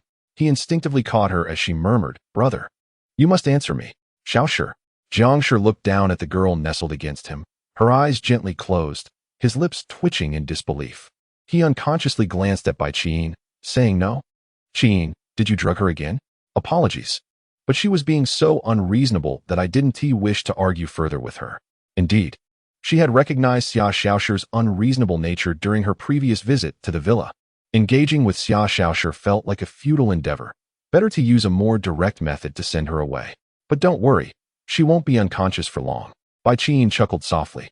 Observing this, Gu Lingyue glanced at her untouched coffee, feeling a slight flush of embarrassment. TSK. What a fool. Bai Qing turned to Gu Lingyue, her smile widening. I didn't add anything to your coffee, so you can drink it with peace of mind. Gu Lingyue raised her hand in refusal. No thank you. Why not? The coffee grounds I used are quite expensive, and I brewed it with great care. Not drinking it would be a waste. Heh. Gu Lingyue scoffed lightly, her tone cold. I'm sorry, but I never consume anything offered by strangers. We're hardly strangers now, Bai Qing retorted, feeling an acute familiarity and animosity towards Gu Lingyue. Their high school years had already strained her relationship with Jiang Shi, and now, in college, she was still a lingering presence. With the holidays upon them, shouldn't Gu Lingyue be immersed in her corporate endeavors rather than seeking out Jiang Shi? Could it be that she genuinely wished to abandon her ambitions for him? Such a tangled woman. That's not important. What matters is that I have some matters to discuss with Jiang Shi, Gu Lingyue stated, refocusing her attention on him. Do you think he would actually leave with you? Bai Qing frowned, a flicker of caution in her gaze. Since you just told Xia Xiaoshi that you wouldn't force him, you shouldn't be able to restrict his freedom. Let him decide for himself, Gu Lingyue countered. I want restrict his freedom, but I also don't believe Jiang Shi would choose to go with you. Indeed, Jiang Shi had already promised her that as long as she asked him to stay, he wouldn't leave. Senior, do you have something to discuss with me? Jiang Shi inquired, puzzled, as he gently laid the unconscious Xia Xiaoshi on the sofa. There are quite a few things I wish to discuss with you, but it's not the right time to explain. In any case, you must come with me for now. No way, Bai Qing interjected sharply, her anxiety palpable as she bit her lip. How dare you take him away? Don't think I'm unaware of your intentions. Gu Lingyue, Jiang Shi no longer has feelings for you. At this point, can't you just leave quietly? This is my affair. It has nothing to do with you. You, Qing, don't be hasty. Let her finish speaking, Jiang Shi interrupted, casting a serious glance at Gu Lingyue, Senior. If it pertains to past matters, I believe it's best to leave them in the past. Upon hearing these words, Gu Lingyue felt a tremor in her heart. She slightly lowered her gaze and, after a moment of hesitation, retrieved her phone from a nearby bag. After a few swipes, she stood up and presented the screen to Jiang Shi.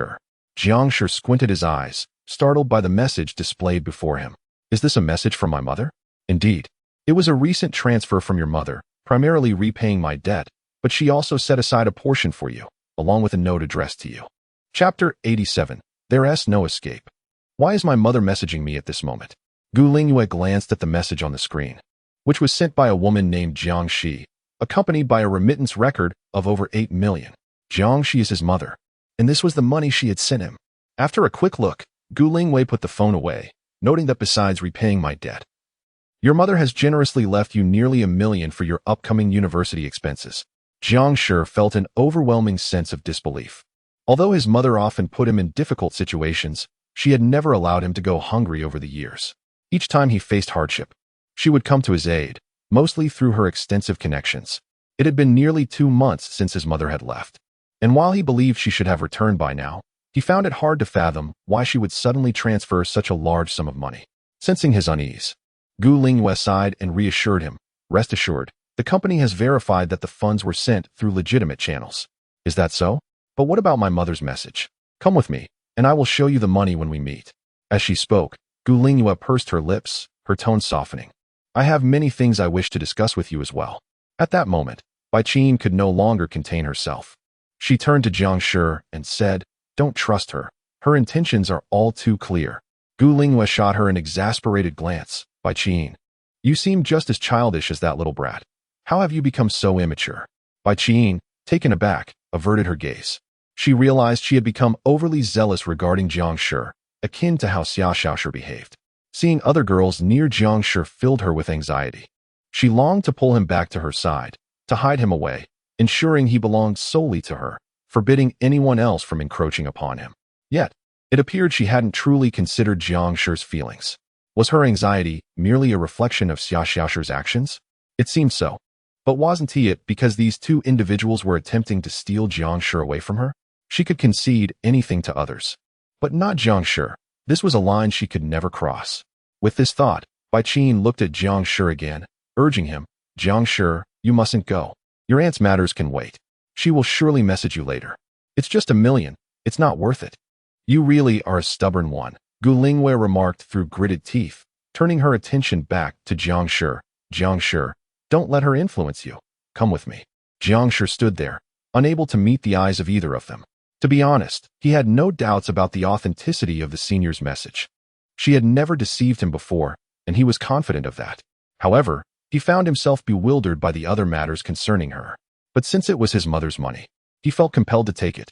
After all, $1 million meant he wouldn't have to depend on anyone else for his campus life ever again. Thus, he was undoubtedly inclined to go. As for Bai Qin's pleas, he found them somewhat unnecessary. After all, he wouldn't be disappearing suddenly. He would simply read his mother's message and return promptly. To be truthful, he had been using Bai Qin's money these past few days, and he felt somewhat embarrassed. With that $1 million, he wouldn't have to worry anymore, and he could be independent, no longer reliant on anyone else. With that in mind, Jiang Shi approached Bai Qin and gently patted her head. It's all right. Are you really going? Bai Qin looked up at him, her expression tinged with disappointment. Yes. I want to see what my mother has to say. Don't worry, I'll be back soon. In all honesty, Jiang Shi believed Bai Qin's concerns were unwarranted. After all, Gu Lingyue would not truly create difficulties for him, nor would she restrict his freedom. As Jiang Shi gently reassured Bai Qin, Gu Lingyue glanced away, a flicker of envy in her eyes. If you agree, then I'll wait for you downstairs. With that, Gu Lingyue picked up her bag and headed out the door. Truthfully, witnessing Jiang Shi's kindness towards Bai Qin made her envious at that moment. Yet, it seemed Jiang Shi had long forgotten their past connection. She felt at a loss regarding what to do. Pausing at the doorway, Gu Lingyue turned back to glance at the intimate scene between the two, sighed softly, and then pushed the door open to descend the stairs. In the room, Jiang Shi mused, after all, she is my mother. I genuinely want to see what she has to say. Listening to Jiang Shi's explanation, Bai Qin felt a twinge of displeasure, her lips pouting slightly. And what about that $1 million? Yes, indeed, considering my situation. I do need the money. Jiang Shi scratched his head, offering an awkward smile. Bai Qin understood Jiang Shi well. Whether in childhood or now, his pride had always been strong. Moreover, he had been very cautious while using her money these past few days. She empathized with his need for the funds. Yet, she was apprehensive about Gu Lingyue's potential intentions towards Jiang Shi. After all, Gu Lingyue's motives had become glaringly apparent. She was not merely there to inform Jiang Shi about his mother's situation. Gu Lingyue would certainly not allow her to accompany them. But Bai Qin couldn't shake her worries. After much hesitation, Bai Qin finally exhaled. All right, but you must return early. You can't just take the money and vanish. If I don't come back, I won't let you off easily. Don't worry. I could never be that kind of person, Jiang Shi promised, then glanced at the unconscious Xia Xiaoshi on the sofa. Qin, could you help me take her back? Oh, Bai Qin replied, her tone elongated, seemingly indifferent. Jiang Shi felt a sense of foreboding. Maybe I should just take her myself. No need. I'll take her. Chapter 88. A sinister plot as she watched Jiang Shi depart. Bai Qin picked up her phone and dialed the contact Xiao Ku, intending to enlist Wen Ku's assistance in returning the slumbering little girl before her. Meanwhile, she resolved to follow Jiang Shi. Frankly, she could not allow Gu Lingyue to take him away unchallenged.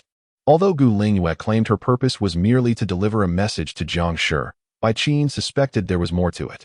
The reason she did not simply call a taxi to send Xia Xiaoshi home was due to the latter's flawless, adorable visage and her petite stature, which made her a target for those with dubious intentions.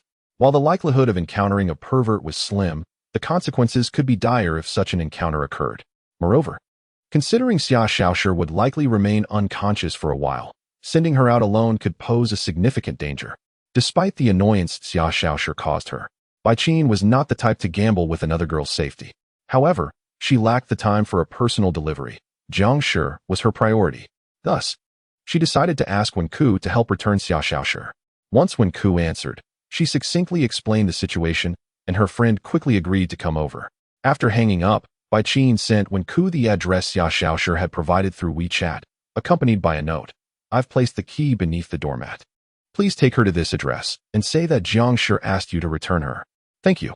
With her phone screen darkened, Bai Qin's gaze fell back on Xia Xiaoshi. Although she had no intention of harming her, she was not one to forget grievances easily. After all, she had yet to settle the score for the previous humiliation inflicted upon her beloved in her presence.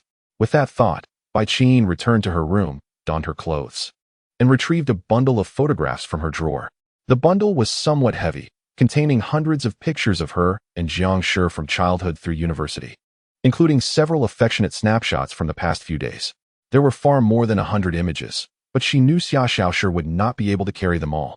Aware that Xia Xiaoshi would not give up easily regarding Jiang Shi, she decided to print another set, hoping to show this little girl the depth of their bond. Subsequently, she took a beautifully crafted gift bag and placed all the photographs inside. In the living room, she nestled the gift bag into Xia Xiaoshi's arms, compelling her to hold it tightly. Observing this, Bai Qin displayed a slight smile, offering her a gift, hoping it would impart some understanding and discourage her from intruding further. Goodbye. With that, Bai Qin strode towards the door. Senior, can't you just say it directly? My mother told me something, Jiang Shi inquired, perplexed as he glanced at Gu Lingyue, who was driving in sunglasses. Can we discuss it later when we get home? Jiang Shi sighed. To be honest, he had likely surmised what Gu Lingyue wanted to discuss, aside from the messages from his mother.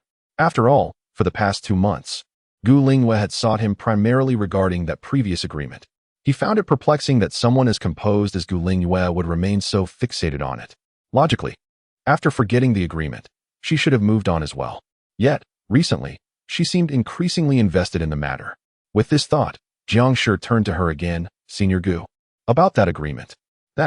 I'm not thinking about it right now, Gu Lingyue interrupted him. Oh, I see. Jiang Shi scratched his head awkwardly. As long as you don't mind. Gu Lingyue slightly lowered her sunglasses and cast him a glance. It's not that I don't care. I merely wanted to know how you've been lately. Not too bad. To be honest, his recent circumstances had been anything but favorable. He had been confined to his home by Xia Xiaoshi and subsequently abducted to Bai Qin's residence. In just a few short weeks, he had endured such experiences multiple times. It was quite humiliating and far from the life he desired. Hence, he had been contemplating independence rather than being continually manipulated. This existence was exhausting. Are those 2 little girls bothering you? Gu Lingyue asked again. Well, a bit. Don't worry. Your mother has secured a substantial sum for you, ensuring you can complete your 4 years of university without issue. Afterward, you can live independently. Jiang Shi merely responded with a faint HM. Gu Lingyue fell silent. Primarily, Jiang Shi was reluctant to accept excessive kindness from others, even after his mother had passed. When she attempted to help him, he had rejected her outright. Consequently, he was compelled to accept the goodwill extended by Xia Xiaoshi's family, knowing he was reluctant but had no choice. Just a few days ago, Jiang Shi's mother had transferred a significant amount of money to support his education. With that, he no longer needed to remain at those 2 little girls' home. Now, Gu Lingyue had a legitimate reason to persuade him to leave Xia Xiaoshi and find a place of his own. She understood Jiang Shi well. Even if she did not advocate for him to move out, he would likely choose to do so himself. However, none of that mattered as much as the 2 foolish girls, especially Xia Xiaoshi, who should no longer use the ludicrous logic that Jiang Shi lived in her home, thus making him hers. She had grown weary of that little girl's absurd reasoning. With that in mind, she felt a surge of agitation, but quickly regained her composure, reminding herself that she was currently driving. A mishap on the road would not bode well. After parking in the community, she said, let's head inside. I'll grab your things. Okay. Following Gu Lingyue into the familiar single-unit apartment, Jiang Shi settled onto the sofa in the living room, awaiting her return. His phone buzzed with a message from Bai Qian. Bai Qian, hurry back after you get your things. That woman has ulterior motives. Bai Qian, can you reply promptly? I'm worried she might take your phone like Xia Xiaoshi did, and that her messages might come through. He chuckled softly, thinking Bai Qian was being overly cautious. He was well aware that Gu Lingyue would not resort to such tactics. Compared to Xia Xiaoshi, Gu Lingyue was considerably more mature. Nevertheless, to ease Bai Qian's worries, he decided to respond, as he wished to avoid any conflict between the two. He simply longed for a tranquil existence. With that thought, Jiang Shi swiftly typed a reply on his phone. Chapter 89. I need you more, Jiang Shi. Rest assured, I will be back soon. Bai Qian, still in the taxi, glanced at the message from the other party and felt a twinge of displeasure. How could she be so unconcerned? That woman deliberately brought you home. Indeed, she discovered that Gu Lingyue had taken Jiang Shi not to the company, but directly to her own apartment. It was merely to hand over a bank card and check a message, yet it had to be at home. How could this possibly be proper? It was hard not to suspect Gu Lingyue's intentions were less than honorable. Therefore, she had to follow them. Moreover, she harbored a foreboding feeling that once Jiang Shi acquired the money, he might not return to Xia Xiaoshi. Yet, it was also quite possible he would leave her home because of this. Sigh, why did Gu Lingyue have to pull this stunt at such a time? When Jiang Shi was just about to stay with her, lost in thought, Bai Qian stared out the window, her face clouded with melancholy. Every aspect of the situation was unfavorable to her. Jiang Shi, don't eat anything she offers you. Remember that. In the living room, Jiang Shi looked at the reminder on the screen and felt a bit embarrassed. To be honest, no one had ever drugged him throughout his life. Except for Bai Qian, perhaps. This reminder felt oddly out of place. Jiang Shi, Gu Lingyue descended from the second floor, wearing a fluffy shark-themed pajama set. Holding 2 bank cards. Jiang Shi, that little brat helped you repay your debt and directly gave you a card with 10 million. I assume you might not be too pleased about it. Yes, that is somewhat accurate. At the banquet, Jiang Shi had not intended to let Xia Xiaoshi assist him in repaying the money. He wanted to wait until his mother returned. However, Xia Xiaoshi insisted on repaying it, and he could not stop her. Now, according to Gu Lingyue, his mother had already cleared the debt. She approached Jiang Shi, presenting the 2 bank cards. I've separated the money for you. One card contains 10 million, and the other has over 1 million. The 10 million is for repaying Xia Xiaoshi, while the other is left for you by your mother. Thank you. Jiang Shi took the bank cards, momentarily feeling a sense of relief. His mother finally indulged herself for once. With this money, he need not worry about his college expenses for the next 4 years and could escape living under the oppression of others. He thought to himself that he still needed to repay Xia Xiaoshi, as he did not wish to owe anyone. Now, with this money, he could live independently and had a legitimate reason to explain to Xia Yi that he was preparing to leave. Truth be told, there were numerous times he had considered acquiescing to Xia Yi's request. Although the price was steep, the temptation was overwhelming, making it difficult for him to resist. Yet, he ultimately held firm. With a long sigh of relief, Jiang Shi suppressed his inner joy, clutching the 2 cards tightly in his hand. Gu Lingyue sat beside him, handing him her phone. This is a message from your mother. Take a look. All right. Jiang Shi glanced at the screen. Darling, I will take quite a while to return. The money I sent you has been given to you by Lingyue, and I hope you use that over 1 million wisely. Do not squander it frivolously, or it will not suffice. However, according to my understanding, you should be close to winning over Xia Xiaoshi, right? Was I too generous with the money? Such was his mother's style. Upon reading the last sentence, Jiang Shi was at a loss for words. It seemed his mother was particularly eager for him to do something for Xia Xiaoshi. He couldn't quite grasp her intentions. Did she genuinely wish for him to marry into the Xia family? Moreover, this message failed to address any crucial points. Nevertheless, it was fine. Although his mother did not mention returning, at least this million would serve as a lifeline. All right, I've finished reading. Gu Lingyue retracted her phone. Now you can live independently, no longer needing to be exploited by that little brat. Why not move your things out today? Senior has already found a place for you. Huh, leaving there is certainly on my mind. But finding a place so quickly seems a bit hasty. Is it too soon? Gu Lingyue tilted her head, looking at him with curiosity. You are currently living at Bai Qian's home, right? You surely do not wish to remain a guest indefinitely. Indeed, Gu Lingyue was correct.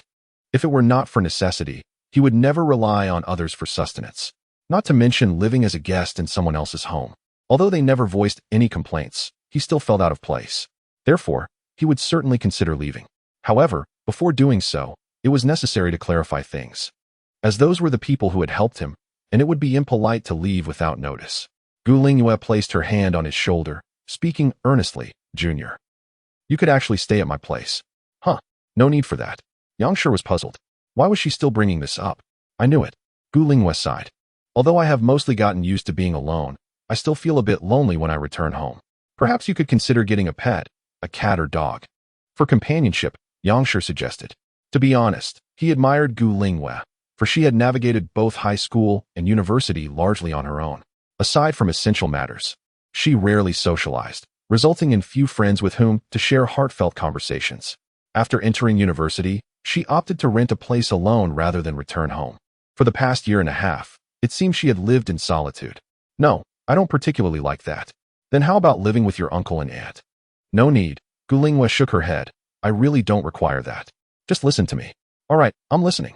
Meeting Jiang Shi's earnest gaze, Gu Lingyue donned a serious expression. "Actually, more than anything else, senior, I need you." "Huh?"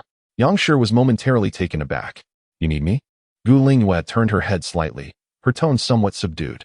"Yes, whether in high school or now in university, I've realized I can't quite do without you." Chapter 90. Hey, this is unacceptable. Why? During their high school years, their relationship had indeed been somewhat ambiguous, and they spent considerable time together. However, after graduating, it had been so long since they last communicated. At this moment, he found it difficult to comprehend Gu Lingyue's assertion that she could not part from him. "Because I like you." As she uttered these words, Gu Lingyue slightly turned her head away, her cascading hair obscuring her flushed cheeks. "Wait, what? Senior, you too?" Jiang Shi instinctively took a couple of steps back, his face a picture of astonishment. Faced with this peculiar response, Gu Lingyue felt a tinge of embarrassment.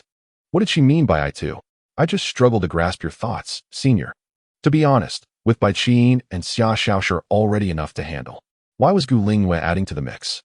He was utterly perplexed. Did the senior have feelings for him? Given that so much time had passed, how could she still be confessing? Noticing his somewhat reluctant demeanor, Gu Lingyue fell silent for a moment before speaking again. "There is nothing difficult to understand. I simply regret not having expressed myself sooner. Even though you are already with Bai Qin, and now Xia Xiaoshi has joined the fray, even if you reject my feelings, I am not inclined to give up, because you were meant to be mine, and our relationship is not merely that of classmates." Her tone was light, and the shyness on her face had long faded, replaced by a serious expression as she met his gaze. This, Gu Lingyue's declaration, left Jiang Shi momentarily speechless. Although he could see that she was earnest, he was certainly unable to accept such an unexpected confession. After all, his feelings for Gu Lingyue had dissipated long ago during that summer after her graduation. Discussing this matter now seemed utterly unnecessary. Moreover, he had to consider the other two seniors. He truly felt regretful. Though he had anticipated this outcome, Gu Lingyue still felt a tremor in her heart, and a bitter smile crept onto her lips. "It's all right, I understand. Well, if there's nothing else, I shall take my leave." As Jiang Shi prepared to rise, Gu Lingyue grasped his shoulder, urging him to remain. "Why are you leaving so soon? We still have things left unsaid." Jiang Shi, slightly bent over, looked at Gu Lingyue with surprise. "What else is there, senior? I apologize for what we discussed earlier. It must have caused you some distress. I hope you can let it go," Gu Lingyue continued. "It's nothing. I've already forgotten about it." Jiang Shi attempted to stand again, but Gu Lingyue firmly pressed him back down. He grimaced. "Senior, what exactly are you trying to do?" Gu Lingyue withdrew her hand and sighed. "Actually, it's nothing much. I just wanted to say that university has only just begun. Even if you reject me now, the future may hold different possibilities, right? Perhaps it's best to leave it be, senior." Jiang Shi felt a twinge of panic. "You can't become like them." "Me? How could I? I won't be as childish as they are, but I do have my own needs." Jiang Shi fell silent. To be honest, after days of being caught in the crossfire between Bai Qin and Xia Xiaoshi, he had grown weary. He simply longed for a peaceful existence. If Gu Lingyue were to join Xia Xiaoshi and the others in their antics, his life would become unbearable, constantly being pulled in different directions. The multitude of demands left him feeling vexed, yet he felt powerless to change the situation. Moreover, part of his reluctance to return to Xia Xiaoshi's home stemmed from a desire to avoid entanglements, lest Xia Shaoshi become overly reliant on him. He felt it necessary to deter Gu Lingwei. With this thought in mind, Jiang Shi spoke. Senior, I truly believe you need not dwell on the past any longer. Is that so? Gu Lingwei felt a slight imbalance within herself. She somewhat understood Jiang Shi's implication and, pursing her lips, asked, So you already have someone in mind, then? Well, meanwhile, on another front, Bai Qin had disembarked from the car and was jogging towards the apartment complex. It had been half an hour since Jiang Shi and Gu Lingwei had left, and they had been home for about 15 minutes. Logically, retrieving an item and checking a message should take no more than a few minutes. Why were they still not out? Bai Qin found it hard to believe that Gu Lingwei had not made any moves. She quickened her pace towards the building where Gu Lingwei resided, intending to enter and inquire as a guest. To be honest, she found Gu Lingwei to be the most formidable opponent. After all, she knew Gu Lingwei had once been the object of Jiang Shi's affections. If Gu Lingwei seized this opportunity to rekindle their past, she might just lose her mind. As she contemplated this, Bai Qin quickened her steps. However, halfway there, she encountered Jiang Shi approaching her. Bai Qin paused, rubbing her eyes in disbelief as she regarded the young man walking towards her. Jiang Shi. Qin, what are you doing here? Jiang Shi inquired, puzzled. Didn't we agree that you would wait at home? Bai Qin felt a wave of embarrassment. She hadn't expected Jiang Shi to return before she reached Gu Lingwei's place. How odd. Had she really been worrying too much? Had Gu Lingwei done nothing at all? Bai Qin turned her gaze aside, feeling slightly uncomfortable. I was just out for a walk. Who goes for a walk in the afternoon? Jiang Shi retorted. And even if you did, why come all the way to this neighborhood? He knew she must have been concerned enough to follow him. I'm sorry. I was a bit worried, Bai Qin confessed, her tone tinged with guilt. It's fine. Jiang Shi could see through Bai Qin's worries. Gu Lingwei didn't do anything to me. She didn't pressure me at all. She merely handed me some money and relayed a message. To prevent Bai Qin from overthinking, he decided not to mention Gu Lingwei's earlier words. Having grasped the situation, Gu Lingwei had not pressed further, as she was not the type to cling stubbornly. Ultimately, she allowed him to leave. Could Gu Lingwei truly be that kind-hearted?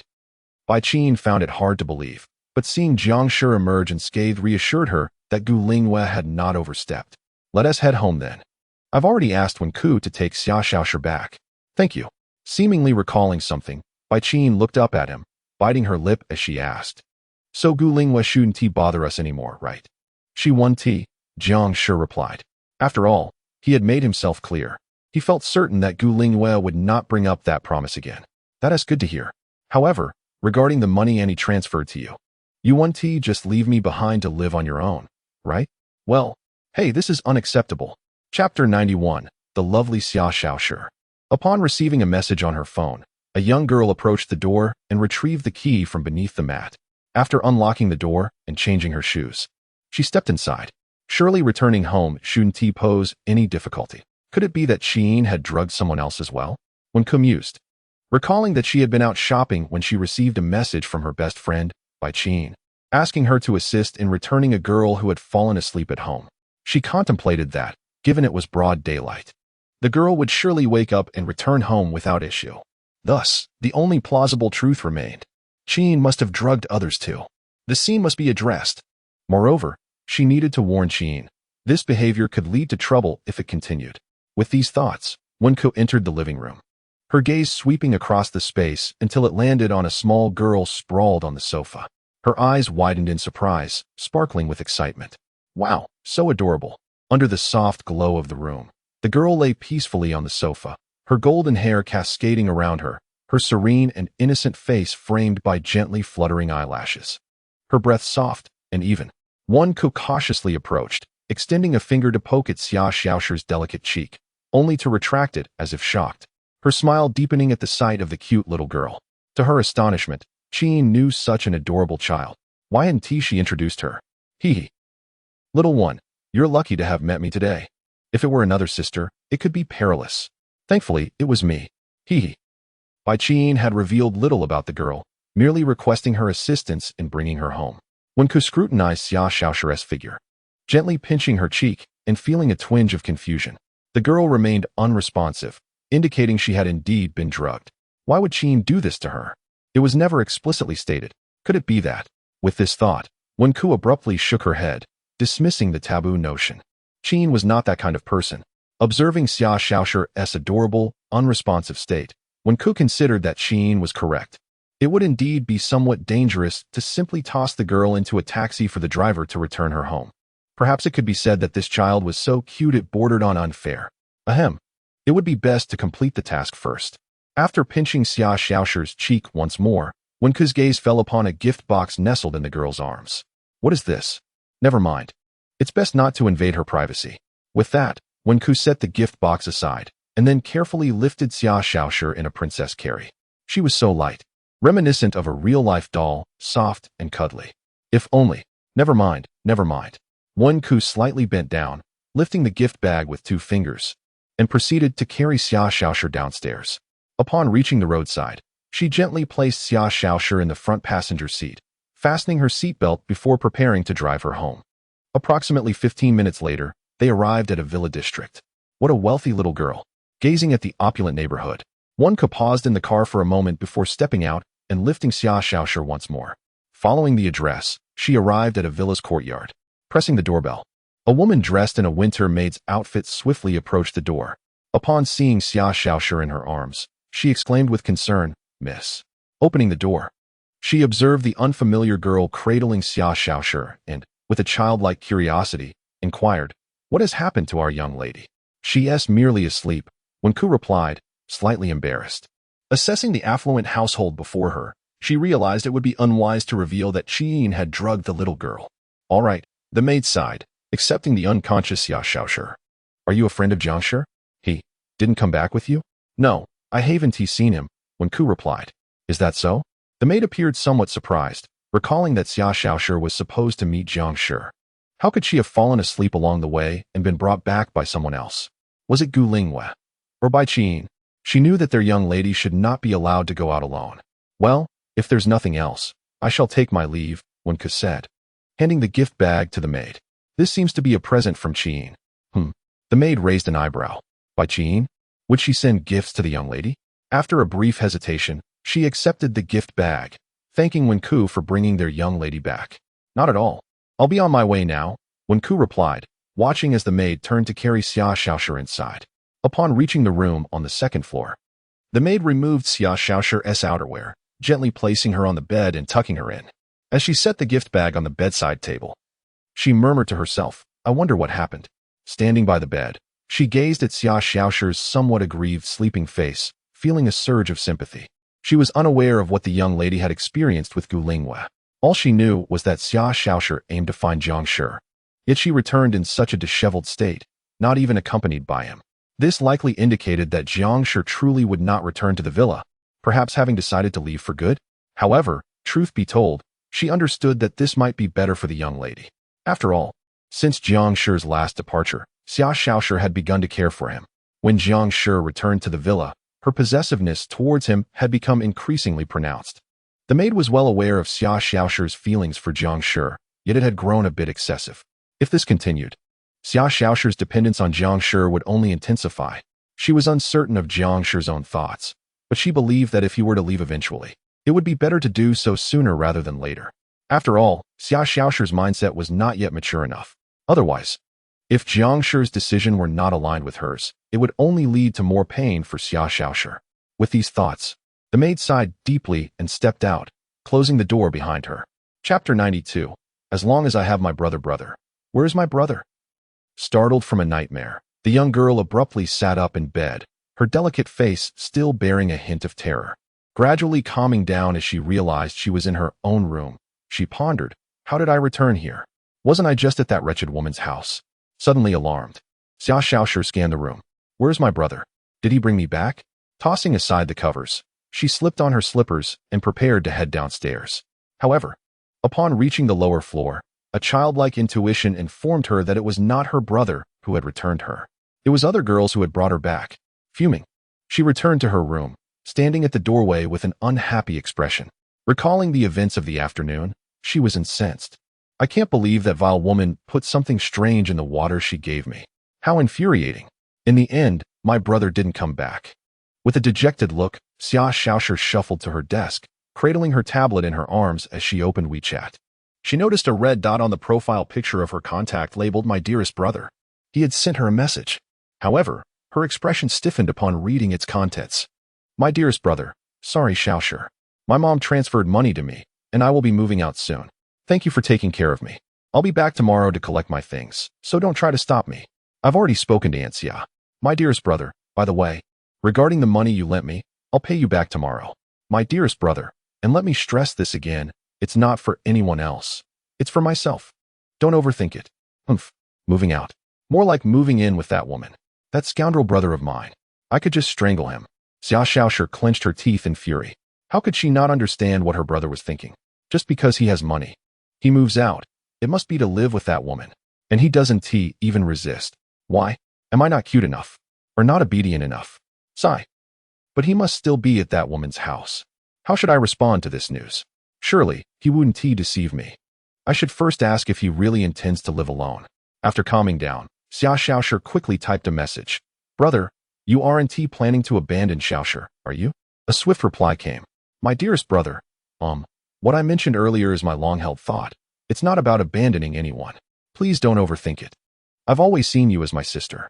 TCH. Not a real sister. I could do anything." Xia Xiaoshi's eyes darkened slightly as she continued typing. "So, does this mean you're suddenly leaving Xiaoshi to live at that woman's place?" "My dearest brother, no. I'm renting my own place." "Oh." Xia Xiaoshi's eyes widened in surprise, but doubt lingered. That woman actually agreed to let him leave? Could this mean? She suddenly realized something unsettling. What right did that woman have to be so lenient with him? What if that woman was already intimate with him, and perhaps even pregnant with his child? No way.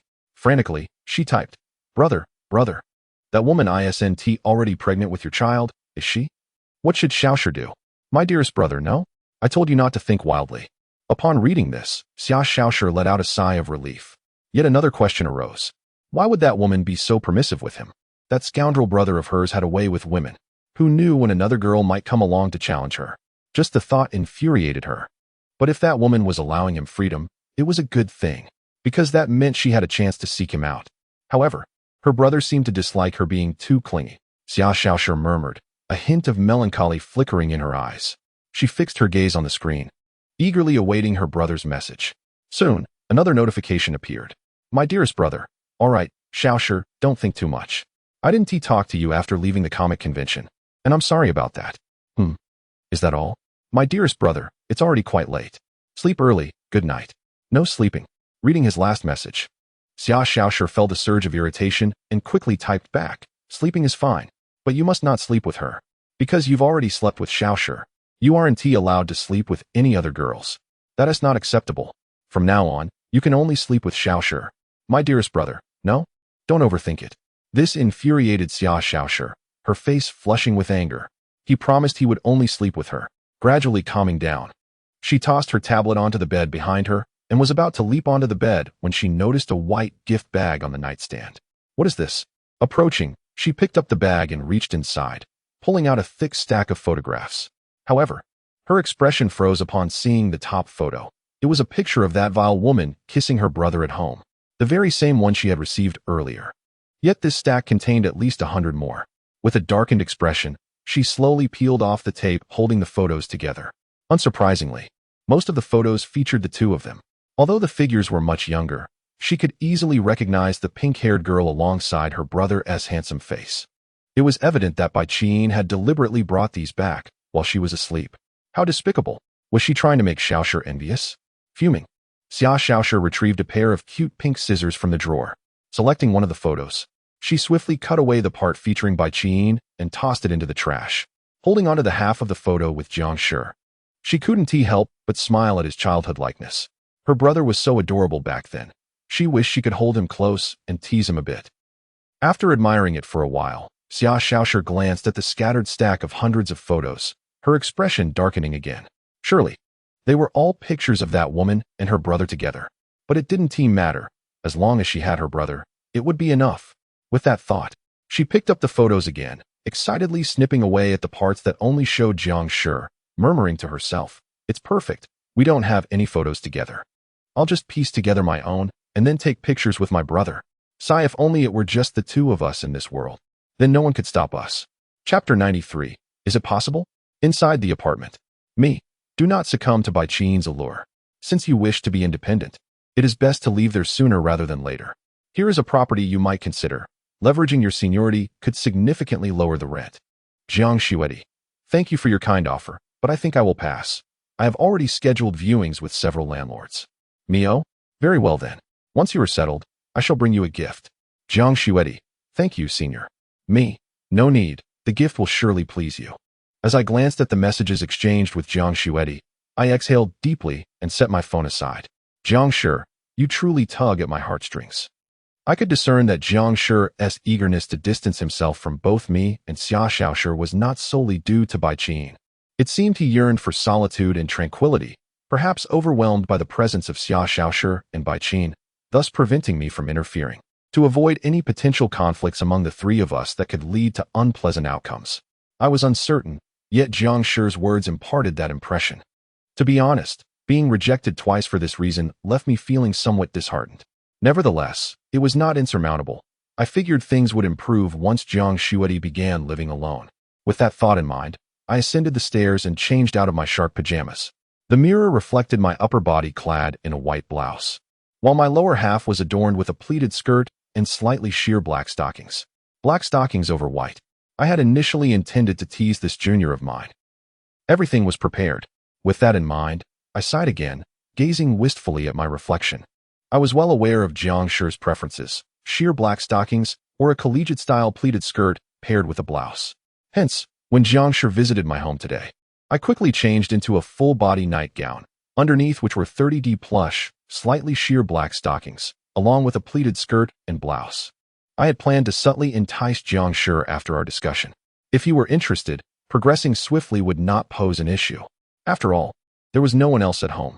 I understood Jiang Shi's sense of responsibility. Yet, ultimately, things did not unfold as I had hoped. In the living room, Jiang Shi sat on the sofa, engrossed in his phone, searching for properties on a rental app. Bai Qin approached, carrying a cup of freshly brewed fruit juice, and set it on the coffee table. Here, this is for you. Ah, thank you. Jiang Shi acknowledged her with a nod before returning to his phone. Bai Qin took a seat beside him, her gaze fixed on his screen, a flicker of displeasure crossing her features. Are you really leaving? Jiang Shi had discussed his intention to find a place of his own with her earlier that afternoon.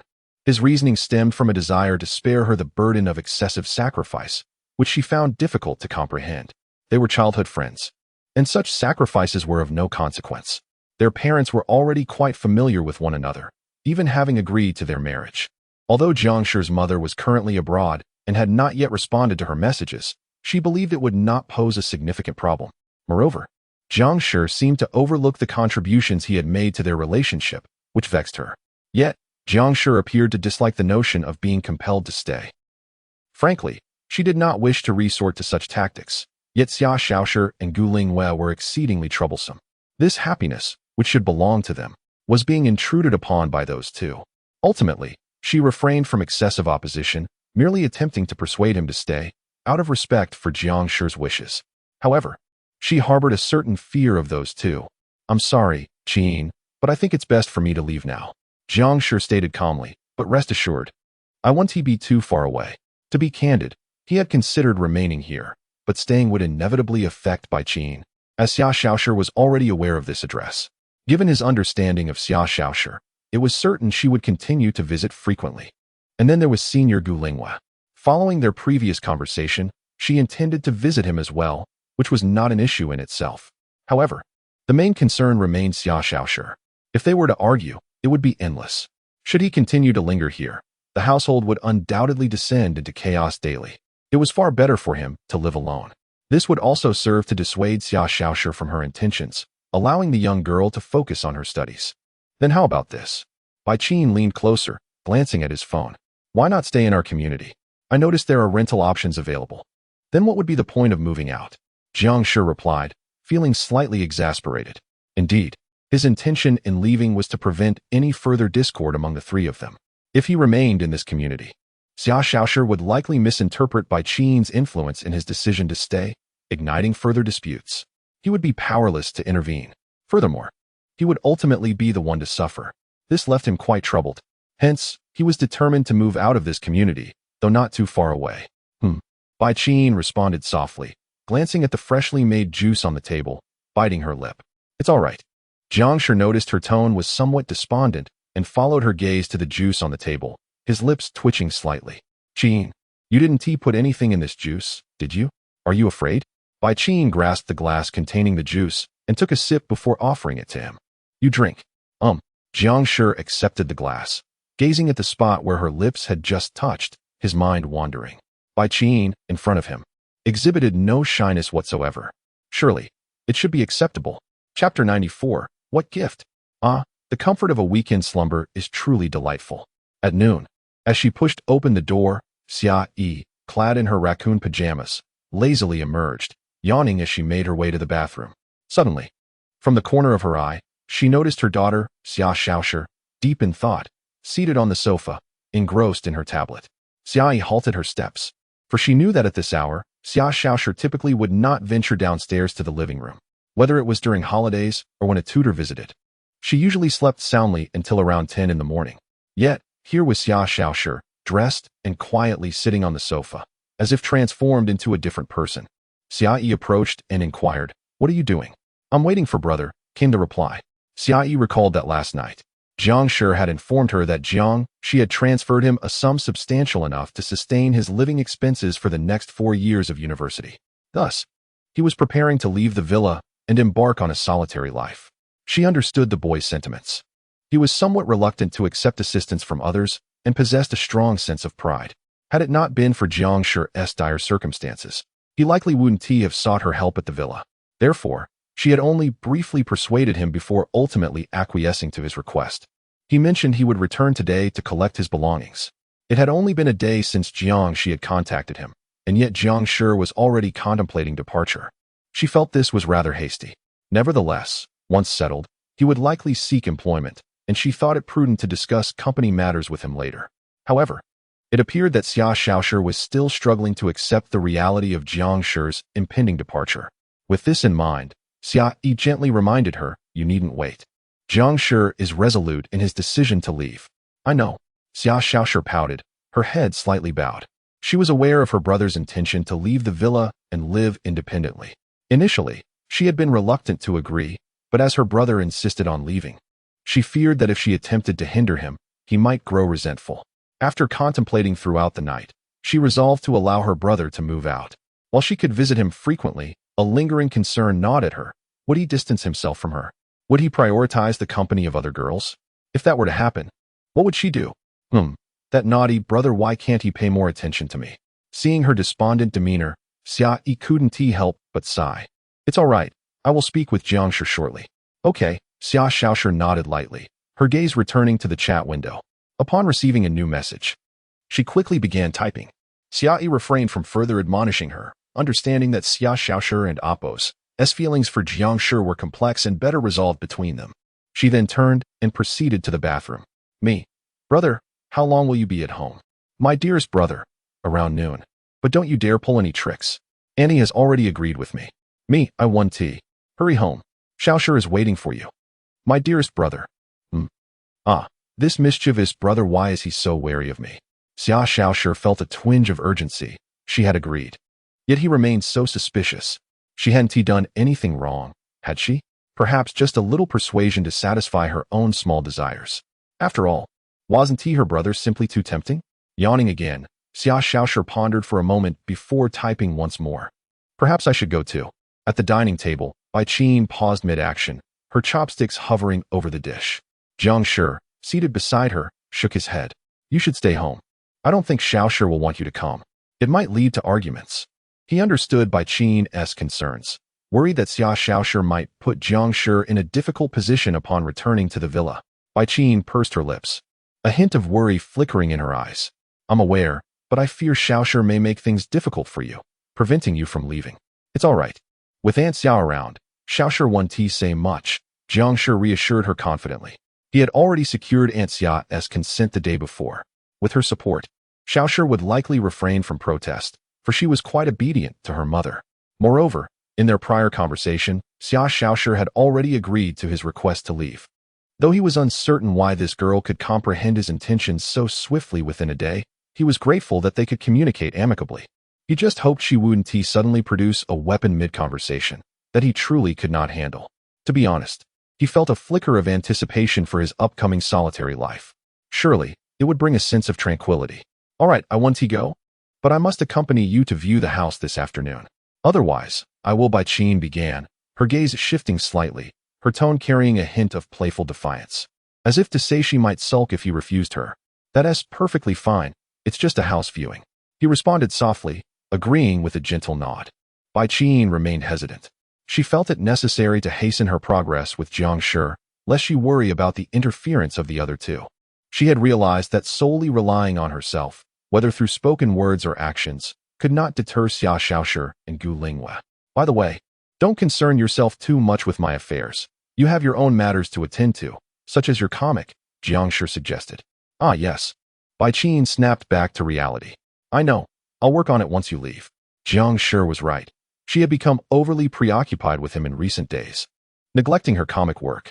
With only 5 days until the next publication date, she had scarcely begun illustrating the upcoming episode. Though her fans were eagerly awaiting, her focus had been primarily on Jiang Shi. The thought of him leaving sapped her motivation to create. Jiang Shi squinted slightly, observing her lackluster expression. Don't delay your updates. The fans are eager. I understand. After a resigned sigh, Bai-Chin picked up her chopsticks.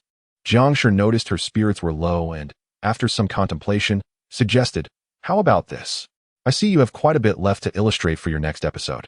If you can publish it on time this month, I'll gift you something special. Upon hearing this, Bai-Chin's heart leaped with joy, her eyes sparkling with anticipation. Really? Any gift I desire? Of course, Jiang Shi affirmed with a nod. He was no longer in the position of struggling financially before his mother's assistance. Now, he had sufficient funds to buy Bai-Chin a gift without issue. However, knowing her preferences from the past and recent changes, he hoped her wishes would not veer into the realm of the bizarre. Clearing his throat, he added, you can ask for anything, as long as it's not too strange. Once you finish, feel free to let me know. I will definitely finish on time. You better not deceive me. I want tea, as long as it's nothing too peculiar. Upon hearing these words, Bai-Chin involuntarily broke into a smile, her head bowing slightly. She mused, when Jiang Shi uttered this phrase, he must have contemplated everything, agreeing to anything for himself. If anything is permissible, then, Chapter 95, I knew this would happen. Don't overthink it. I'll grab my luggage and return shortly. Understood. Then I shall begin painting while I await your return. With that, Jiang Shichao greeted Bai-Chin in the room and turned to push open the door, preparing to descend the stairs. All his belongings still resided in the villa, and he needed to retrieve them soon, as there were many items he still required. Inside the room, Bai-Chin had already seated herself at the computer, gripping her drawing pen, and swiftly commenced sketching on the drawing tablet. Although she had scarcely begun her latest chapter and the publication date loomed just 5 days away, Jiang Shi had previously promised her that upon timely completion of the assigned content, there would be a gift, and any gift of her choosing. Jiang Shi had not disclosed what the gift would be. Therefore, once she fulfilled the tasks Jiang Shi had entrusted her, she could voice her own requests. If she devoted sufficient time, 5 days would undoubtedly suffice. The mere thought of this filled her with inexplicable excitement, causing her brush to glide across the tablet with increasing fervor. Arriving at the entrance of the courtyard, Jiang Shi halted, gazing up at the exquisite and opulent villa. After a moment's hesitation, he approached to ring the doorbell. However, before he could press it, a light, cheerful voice rang out from within the courtyard. Brother! Through the gate, Jiang Shi glimpsed Xia Xiaoshi, her face adorned with a radiant smile as she trotted towards him. Upon reaching the door, Xia Xiaoshi did not launch herself into his embrace as usual. Instead, she approached him slowly, looking up with a grin. Hey, I've been waiting for you for so long. Come inside. All right. Upon receiving his affirmation, Xia Xiaoshi's smile broadened, and she reached out her small hand to take Jiang Shi's, leading him into the house. By the way, have you eaten yet? I just had a meal. Oh, I was hoping to wait and eat with you. As they walked, Xia Xiaoshi continued, but it's fine. How about you play at home for a while before packing? I really miss you. That's not quite feasible. I have to go view some houses this afternoon. Jiang Shi shook his head in refusal. Let us do it another day. Indeed, in his eagerness to leave swiftly, he had arranged to visit several landlords the day before, so his afternoon was fully booked. However, he noticed a slight peculiarity in Xia Xiaoshi today. She seemed a bit less clingy than usual. Was it merely his imagination? Upon entering the living room, They found the maid, Tongxin, diligently dusting the floor, while Xia Yi lounged on the sofa, casually browsing her phone. Upon seeing the two enter, Tongxin bowed slightly in acknowledgement before resuming her duties. Xia Yi waved at Jiang Shi, greeting him warmly. Xiao Jiang, you're back. Come, have a seat. No need to rush home, right? Just for a while. Faced with such warmth, Jiang Shi scratched his head, feeling somewhat reluctant to decline. Come on, brother. Xia Xiaoshi tugged Jiang Shi to the sofa, insisting, just stay a little longer and keep me company. Well, I'll do my best. I have an appointment with the first landlord around 2:30, and it's currently 12:30. I can stay for a little over an hour at most. Xia Yi shot him a glance. It's just house viewing. Why the rush? I have several properties in the neighboring community under my name. You can choose one to stay in. As for rent, I can offer you the lowest price available here. Or if you prefer not to pay, we can arrange for other forms of compensation. A mischievous smirk appeared on Xia Yi's face, suggesting she had some ulterior motives. Exactly, brother. Xia Xiaoshi chimed in, her small hands tightly clutching one of Jiang Shi's, her hopeful gaze fixed upon him. If you ask me, why go through the trouble of living elsewhere? It costs money to stay out there. What a waste. Faced with their persuasive entreaties, Jiang Shi felt a flush of embarrassment. He had anticipated this tactic. Yet, he had resolved firmly before coming. He would not be swayed by their coaxing. Thank you for your kind offer, but I prefer solitude. Upon hearing this, Xia Xiaoshi appeared somewhat displeased. Very well then. Xia Yi, already aware of Jiang Shi's intentions, decided not to press him further. She then turned to Xia Xiaoshi, who was clinging to Jiang Shi's side. Xiaoshi, why don't you head upstairs for a bit? I need to have a word with Xiao Jiang. Huh? Why? Xia Xiaoshi pouted, casting a slightly resentful glance at her mother. Don't ask too many questions, just go upstairs. Reluctantly, Xia Xiaoshi released Jiang Shi's hand, not fully comprehending her mother's intentions. She only knew that her brother was resolutely determined to leave, and he would only remain for a little over an hour today. To be told to leave meant their moments alone together would be drastically reduced. What on earth did her mother intend to discuss? Ultimately, unable to prevent her brother's departure, she felt a wave of disappointment wash over her. All right then, I'll wait for you upstairs, okay? With those words, Xia Xiaoshi rose, reluctantly making her way up the stairs, glancing back at Jiang Shi every now and then. Perhaps she would eavesdrop around the corner to catch snippets of their conversation.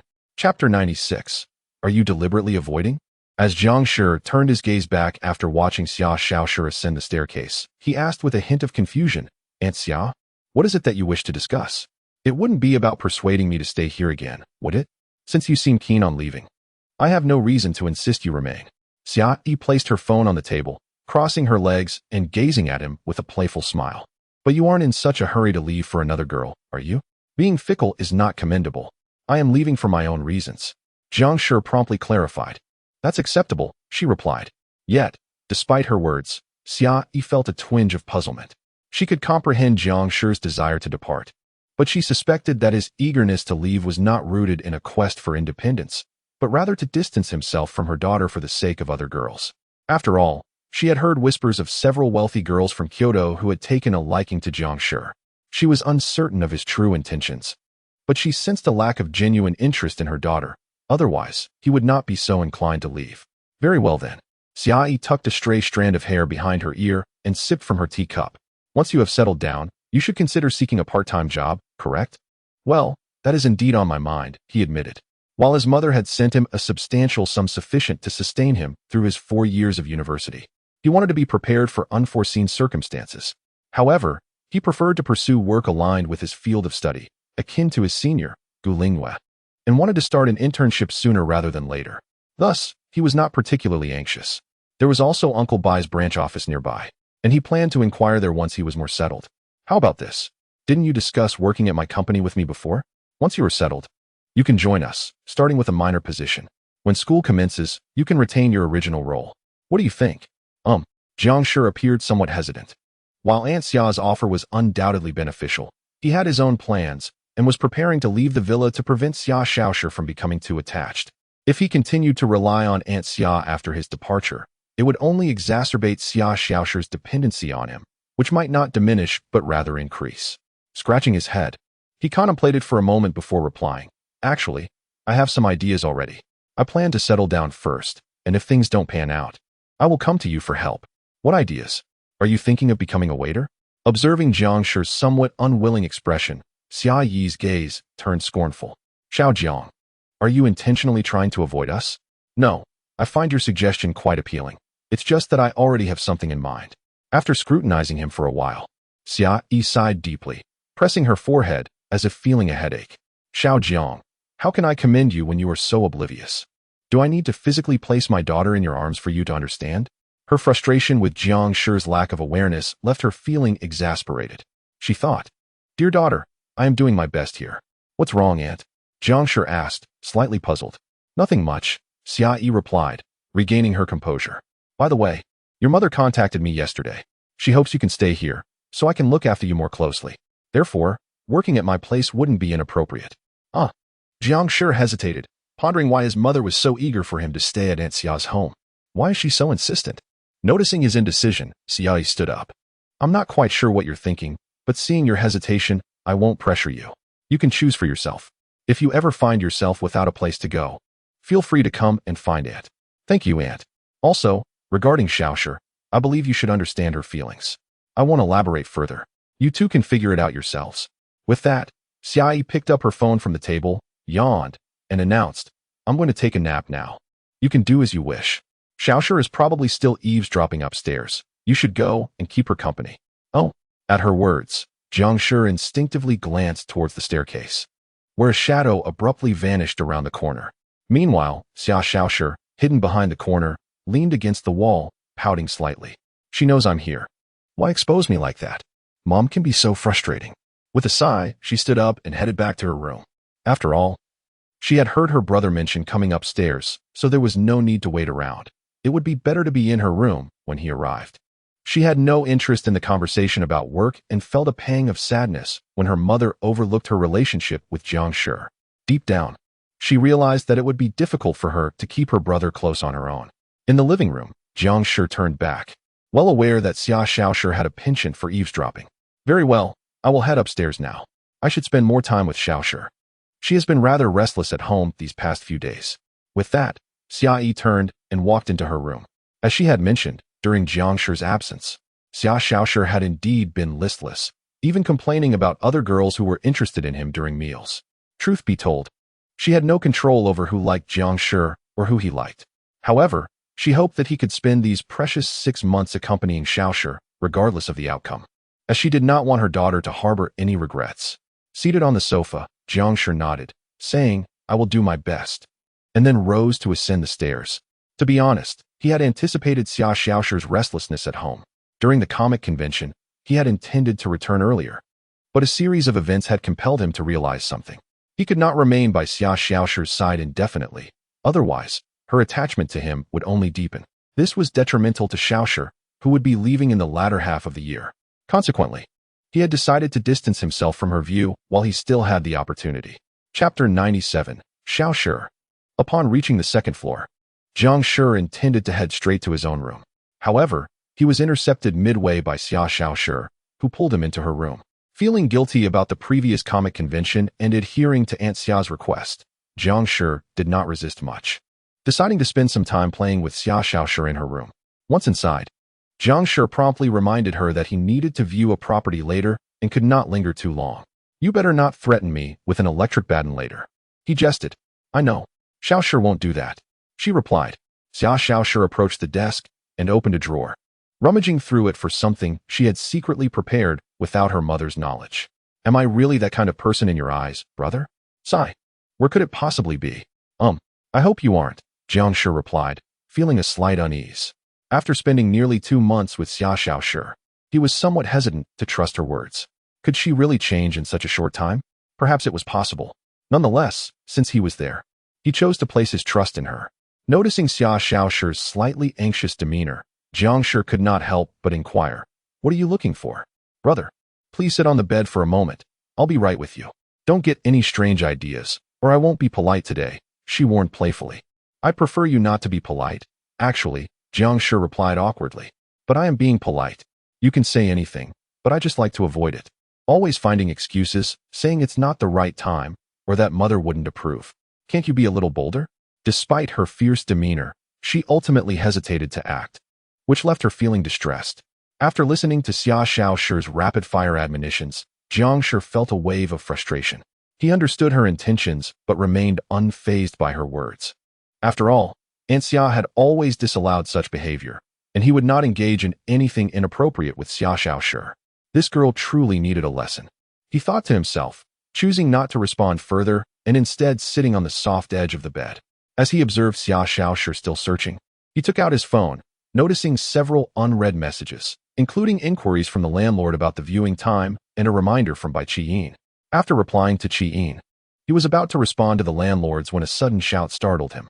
"I found it," Xia Shaoshi exclaimed, and Jiang Shi looked up in surprise. She held a small, square bag in her hand. As he recognized its true nature, his lips twitched involuntarily. "What do you intend to do with that?" Xia Shaoshi approached him with a mischievous grin, presenting the item. "Brother, let's play together." Jiang Shi was taken aback, staring at her serious expression. "Wait, do you even know what you're saying?" "Of course," she said with a slight pout. "But this is to help deepen our bond. Since you're about to leave the villa, our connection will surely weaken, so your mother would kill me. Just hurry and throw that away," Jiang Shi urged. Feeling speechless, what on earth was wrong with this girl? Where had she learned such notions? He contemplated that perhaps she meant to change the constraints of their relationship. Was she preparing to use her body? Upon this realization, Jiang Shi quickly clarified, "I only said I'd keep you company for a while. Not that we would sleep together. Just get rid of it before your mom finds out." Xia Shaoshi clenched the item tighter, a hint of displeasure forming on her face. "But if I do that, then you will leave me." "That's impossible." "I won't," Jiang Shi denied, feeling increasingly troubled. Where had she picked up such peculiar ideas? "You're lying." Xia Shaoshi's voice grew softer, her lips pressed together tightly. "You clearly want to distance yourself from me." Deep down, she sensed that Jiang Shi was gradually pulling away. Not only had he been absent for 2 days during the last comic convention, spending that time at Bai Qiyin's house, but even when she visited Bai Qiyin, Jiang Shi remained unresponsive. Now, upon acquiring the means to leave her, he was eager to depart the villa. Wasn't this a clear indication that he wished to leave her behind? Though Jiang Shi did not voice it, she was no fool. She could feel the distance growing. Yet, she couldn't comprehend why he had changed. Was she too clingy? Was she misbehaving? She was willing to amend her ways, but Jiang Shi seemed intent on leaving. This realization left her disheartened. "No, I merely thought that since I now have the means, there's no need to burden you further," Jiang Shi explained. However, Xia Shaoshi lowered her head, obscuring her emotions. "Then can you promise me that even if you go somewhere else, you won't distance yourself from me?" Her voice betrayed a note of grievance, and Jiang Shi found himself at a loss for words. As she had articulated, his intention to leave indeed stemmed from that desire. Should he reveal his true feelings to Xia Shaoshi? But doing so would undoubtedly hurt her. If he continued to lie, she would only cling to him more tightly. After much contemplation, Jiang Shi sighed. "I'm sorry, Shaoshi. Part of my decision was indeed to lessen your reliance on me." Xia Shaoshi's heart sank, her large eyes shimmering with unshed tears. "But why treat me this way? Aren't you leaving in the second half of the year? Don't you want to avoid leaving with disappointment?" Jiang Shi lowered his gaze, feeling a pang of guilt as he spoke those words to her. By the time he recognized the gravity of the situation, Xia Shaoshi's feelings for him had already run deep. Thus, he felt compelled to make such a decision. "Absolutely not," she exclaimed, suddenly leaping into his arms, her small frame pressing tightly against his chest as she sobbed loudly. "I refuse to accept this.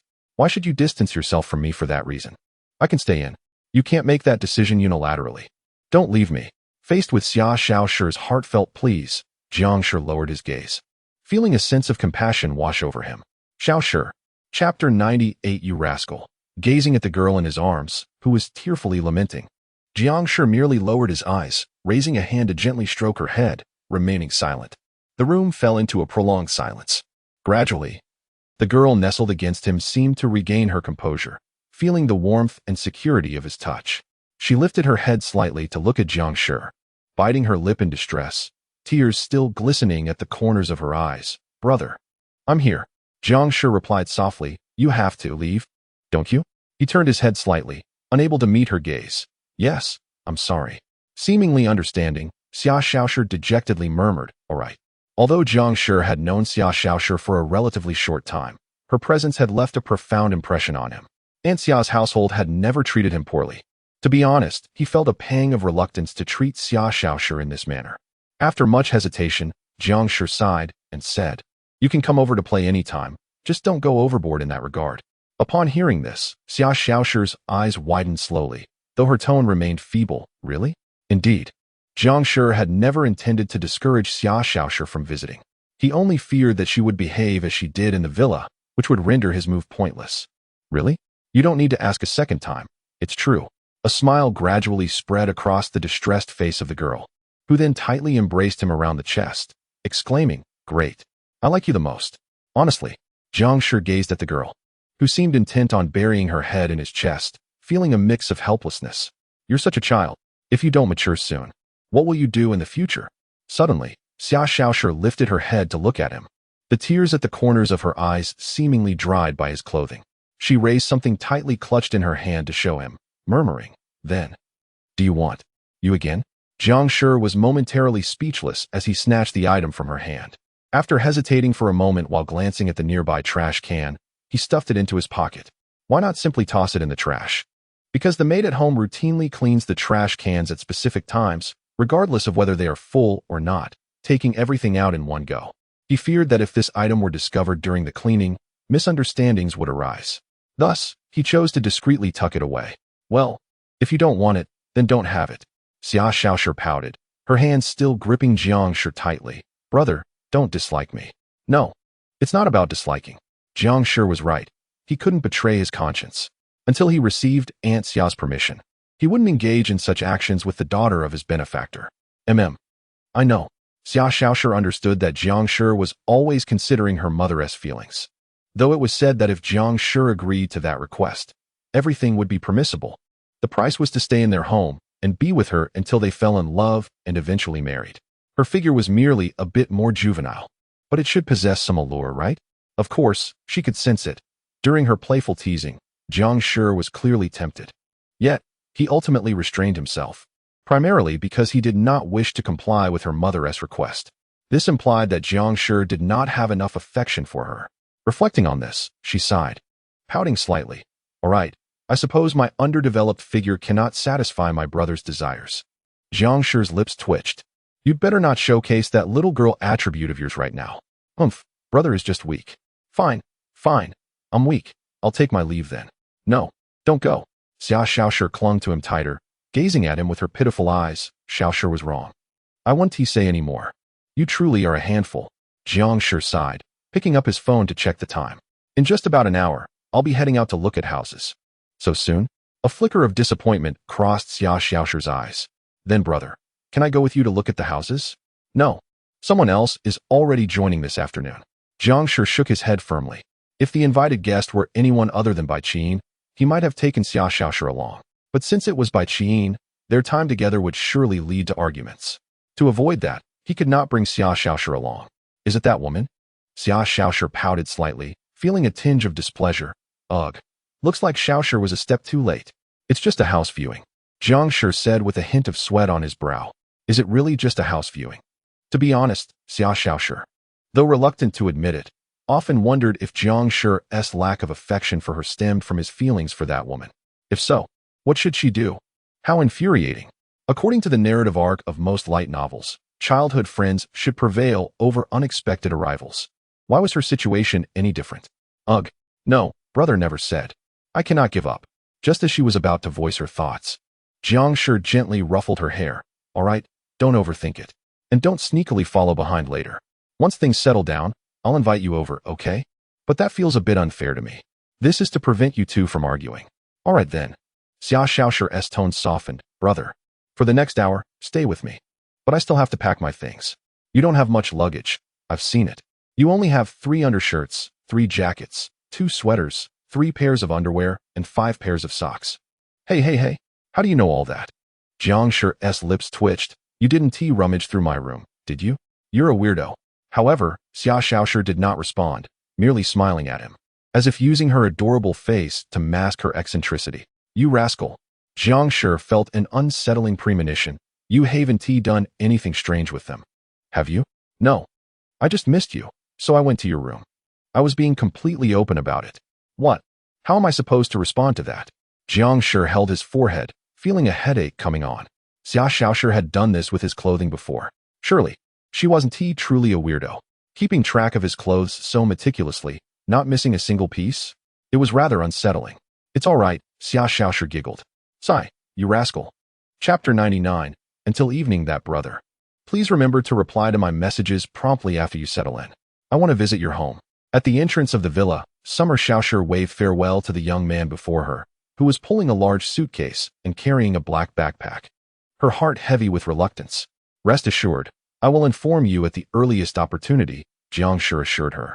Approaching from the side, Tongxin inquired, Young Master Jiang, do you really not need a ride? No need, just stay with Xiaoshi at home, Jiang Shi replied, his gaze falling on Summer Xiaoshi, a smile gracing his lips. Goodbye. Xiaoshi. In response, Summer Xiaoshi stomped her foot in annoyance, biting her lip. Don't speak as if this is a real farewell. Bad brother. No. Just be good at home and listen carefully, Jiang Shi said with a chuckle. Without hesitation, he turned and walked towards the entrance of the community. Summer Xiaoshi remained silent, quietly watching him leave. To be honest, she desperately wished to keep Jiang Shi from going, but she understood that he disliked her excessive clinginess. Though she had initially intended to embrace him, she ultimately refrained from acting on her impulse. However, Jiang Shi had promised to invite her over, and she trusted that he would not break that promise. Deep down, she felt secure in her belief that Jiang Shi would never deceive her in this regard. As for how she would cope with missing him at home, a scarf he often wore during the winter lay beneath her pillow, imbued with his scent. Finally, after Jiang Shi disappeared from her sight, Summer Xiaoshi reluctantly turned and entered the villa. Miss, are you all right? Tongxin asked, observing her expression of calm detachment. What? Young Master Jiang left just like that. Are you truly willing to let him go? Tongxin pressed. But he wanted to leave, Summer Xiaoshi replied. Of course, she did not want Jiang Shi to go, but she felt powerless. She had come to realize that her persistent attachment seemed only to invoke his disdain. So she chose not to express her desire to keep him at home. Instead, she let him depart, intending to visit once he settled in. Though it was highly likely she would encounter Bai Qin with Jiang Shi, the mere sight of him, who had often kept her company during lonely times, would bring her joy. With this thought, Summer Xiaoshi lifted her head, offering the maid a radiant smile. If brother can find happiness leaving here, then that's fine. Upon hearing this, Tongxin's mouth fell open in astonishment, and a look of relief spread across her face. She could see that the young lady was gradually maturing. From the initial days when Jiang Shi arrived, Summer Xiaoshi had disregarded his feelings, demanding his time, to now considering and respecting his wishes, allowing him to leave without concern. While it was commonplace for guests to depart comfortably from one's home, it marked a significant growth for Summer Xiaoshi in her feelings towards Jiang Shi, this guest. Pushing the door open, Jiang Shi dragged his luggage into the living room, placing his backpack on the sofa. Observing the quiet home, he curiously called out, Qin, are you out? I'm in the room. Did you bring your luggage back? Hearing her voice, Jiang Shi approached the slightly ajar door. Pushing it open to find Bai Qin fervently painting on her tablet, her eyes glued to the computer screen, like a student racing to finish summer homework on the last day of vacation. Why are you working so hard on your art today? Jiang Shi murmured. Surprised. Bai Qin's usual painting speed was hardly half of what it was today. Was it the approaching deadline or the promise of a gift he made that morning? Bai Qin suddenly turned to look at him. You're back. Did that little girl give you a hard time? No. Really? Bai Qin was somewhat astonished. She had expected the little girl to trouble Jiang Shi, so she had emphasized this before he left. She couldn't believe that Jiang Shi had returned home almost on time with his luggage. Had that little girl given up? Is it true? Doubt flickered in her mind, yet Jiang Shi's timely return was a cause for celebration. With this thought, a smile unconsciously spread across Bai Qin's face as she set aside her drawing pen and approached Jiang Shi. Aren't we going to see the house soon? Let's go together. Jiang Shi glanced at the sketch still being worked on her computer screen. I see you're still in the middle of work. Perhaps I should go alone. And you can keep painting? It's fine. Even if I don't finish today, I can complete it tomorrow. Truthfully, although losing a day would make it more rushed, Bai Qin still wished to accompany Jiang Shi. However, I have several landlords to meet this afternoon, and it might take until evening. That would mean you'd lose out on the entire afternoon. Jiang Shi reached out to tuck a stray hair behind Bai Qin's ear and gently pinched her cheek. Time is already tight. Don't waste it. If you don't finish, you won't have a gift. Hey, Bai Qin paused, then clenched her fists and playfully tapped his chest, pouting. You're threatening me. No, Jiang Shi shook his head. I can manage this alone. I just want you to finish your work at home, as your fans are eagerly awaiting your new chapter. Well, fans aren't that important. Indeed, it was Jiang Shi's encouragement that had motivated her to continue drawing her comic. If forced to choose between spending time on her art or going out with Jiang Shi, she would unhesitatingly choose the latter. But I am also your old fan. Then I shall draw. All right, do your best. I'll bring back some delicious food for you tonight. Make sure to return early. After nodding in agreement, Jiang Shi turned and walked towards the door. Bai Qin lingered for a moment before returning to her desk. Picking up her drawing pen with her right hand and manipulating the keyboard with her left to continue her artwork. She seemed to no longer need to worry excessively about Summer Xiaoshi. After all, from Jiang Shi's tone, it seemed that Summer Xiaoshi would no longer cling to him. Could it be that Jiang Shi no longer had to hold back? Perhaps she and Jiang Shi could now pursue their relationship openly. Suddenly, the sound of the door closing echoed from outside, and Bai Qin turned her gaze to the door, a glimmer of hope flashing in her eyes. I'll ask him tonight. Chapter 100, A Bad Idea. As dusk settled, the horizon was painted crimson by golden rays, and a gentle breeze carried the warmth of the fading sunlight. Exiting the seafood market, Jiang Shi emerged with a bag of live shrimp in hand. Oh, today I shall prepare a shrimp dish for Bai Qin. Jiang Shi lifted the bag of live shrimp to his chest, deciding on a sumptuous braised shrimp. Recalling her fondness for it, I wonder if her tastes have changed. I shall inquire when I return. In his memory, Bai Qin had always been a selective eater, indulging little in meals. However, shrimp was the one dish he knew she relished the most. Thus, he had procured a bag of fresh shrimp, eager to cook for her, having promised to prepare a delicious meal after viewing the house. Since there were ample ingredients at home, he refrained from purchasing additional items. As for the house hunting, he had indeed secured a one-bedroom apartment approximately 1.5 kilometers from Bai Qin's residence, in a reasonably pleasant environment. He had arranged to move in within a couple of days, opting to stay at Qin's place for the time being. Upon returning home, Jiang Shi placed the shrimp in the kitchen and washed his hands before heading to Bai Qin's room. A stillness enveloped the space. Could she be asleep? The door was slightly ajar, and as he approached, he gently pushed it open, revealing Bai Qin resting her head upon the table, her pink hair cascading over her shoulders. Her eyes softly closed, breathing steadily. She truly had fallen asleep. Considering the winter chill, Jiang Shi rummaged through the wardrobe for a blanket, draping it over her. He then glanced at the screen, which had transformed from rough sketches to refined outlines. It appeared Bai Qin had dedicated the entire afternoon to her work. After leaving the room, Jiang Shi decided to prepare the meal before waking her. Entering the kitchen, he busied himself for nearly half an hour, crafting several home-cooked dishes laid out on the table, with the braised shrimp as the centerpiece, its presentation quite appealing. He sampled it and found the flavor satisfactory. Bai Qin would likely enjoy it. Throughout his culinary endeavors, the room remained silent, indicating Bai Qin was still deep in slumber. Once the kitchen was tidied, Jiang Shi returned to her room to awaken her. Pushing the door open, he turned on the light, and there was Bai Qin, still resting peacefully at the table. He approached her, gently nudging her shoulder, and softly called, "Qin, it's time to eat." After murmuring a few words, she slowly opened her eyes, a faint smile gracing her lips upon seeing him. "You're back," she said.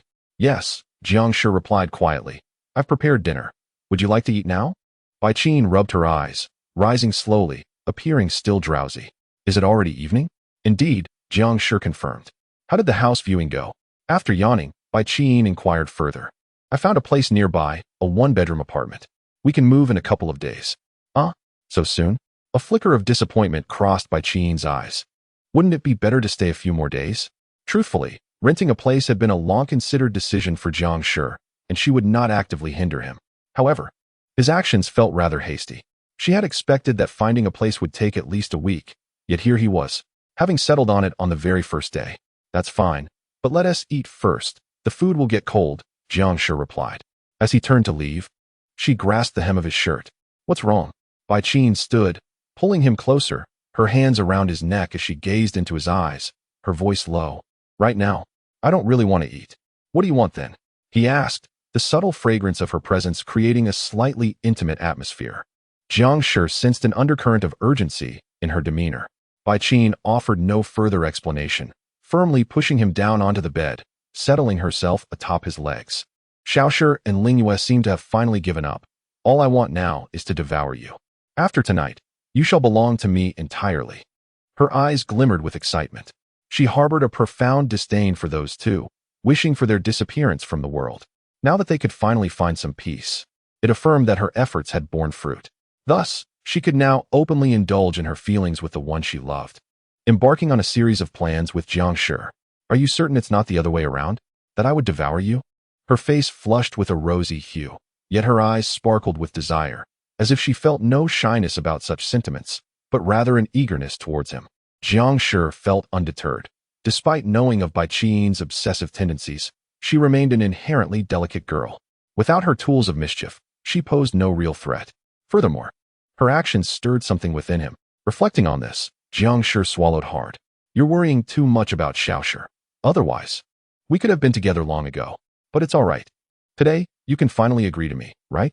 As Bai Qian spoke, her hands glided down his sides, suddenly stopping at his pocket, where she felt something unusual. She reached into his pocket, pulling out a small, square package. Her expression one of mild confusion. "What is this?" This, Jiang Shi's lips twitched, his heart racing with anxiety. It was something he had inadvertently taken from Xiaoshi that morning. He hoped she wouldn't misinterpret it as an indication of his intentions towards her. "Wait, it's an accident," he hastily clarified.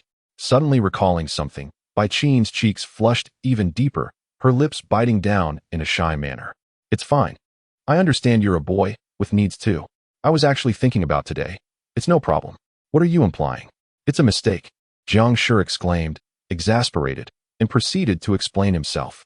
Yet, Bai Qian pouted, clearly displeased, knowing that the petite girl would not let things go easily. Realizing she understood his intentions, Jiang Shi sighed. "Well, I assure you that nothing happened between us."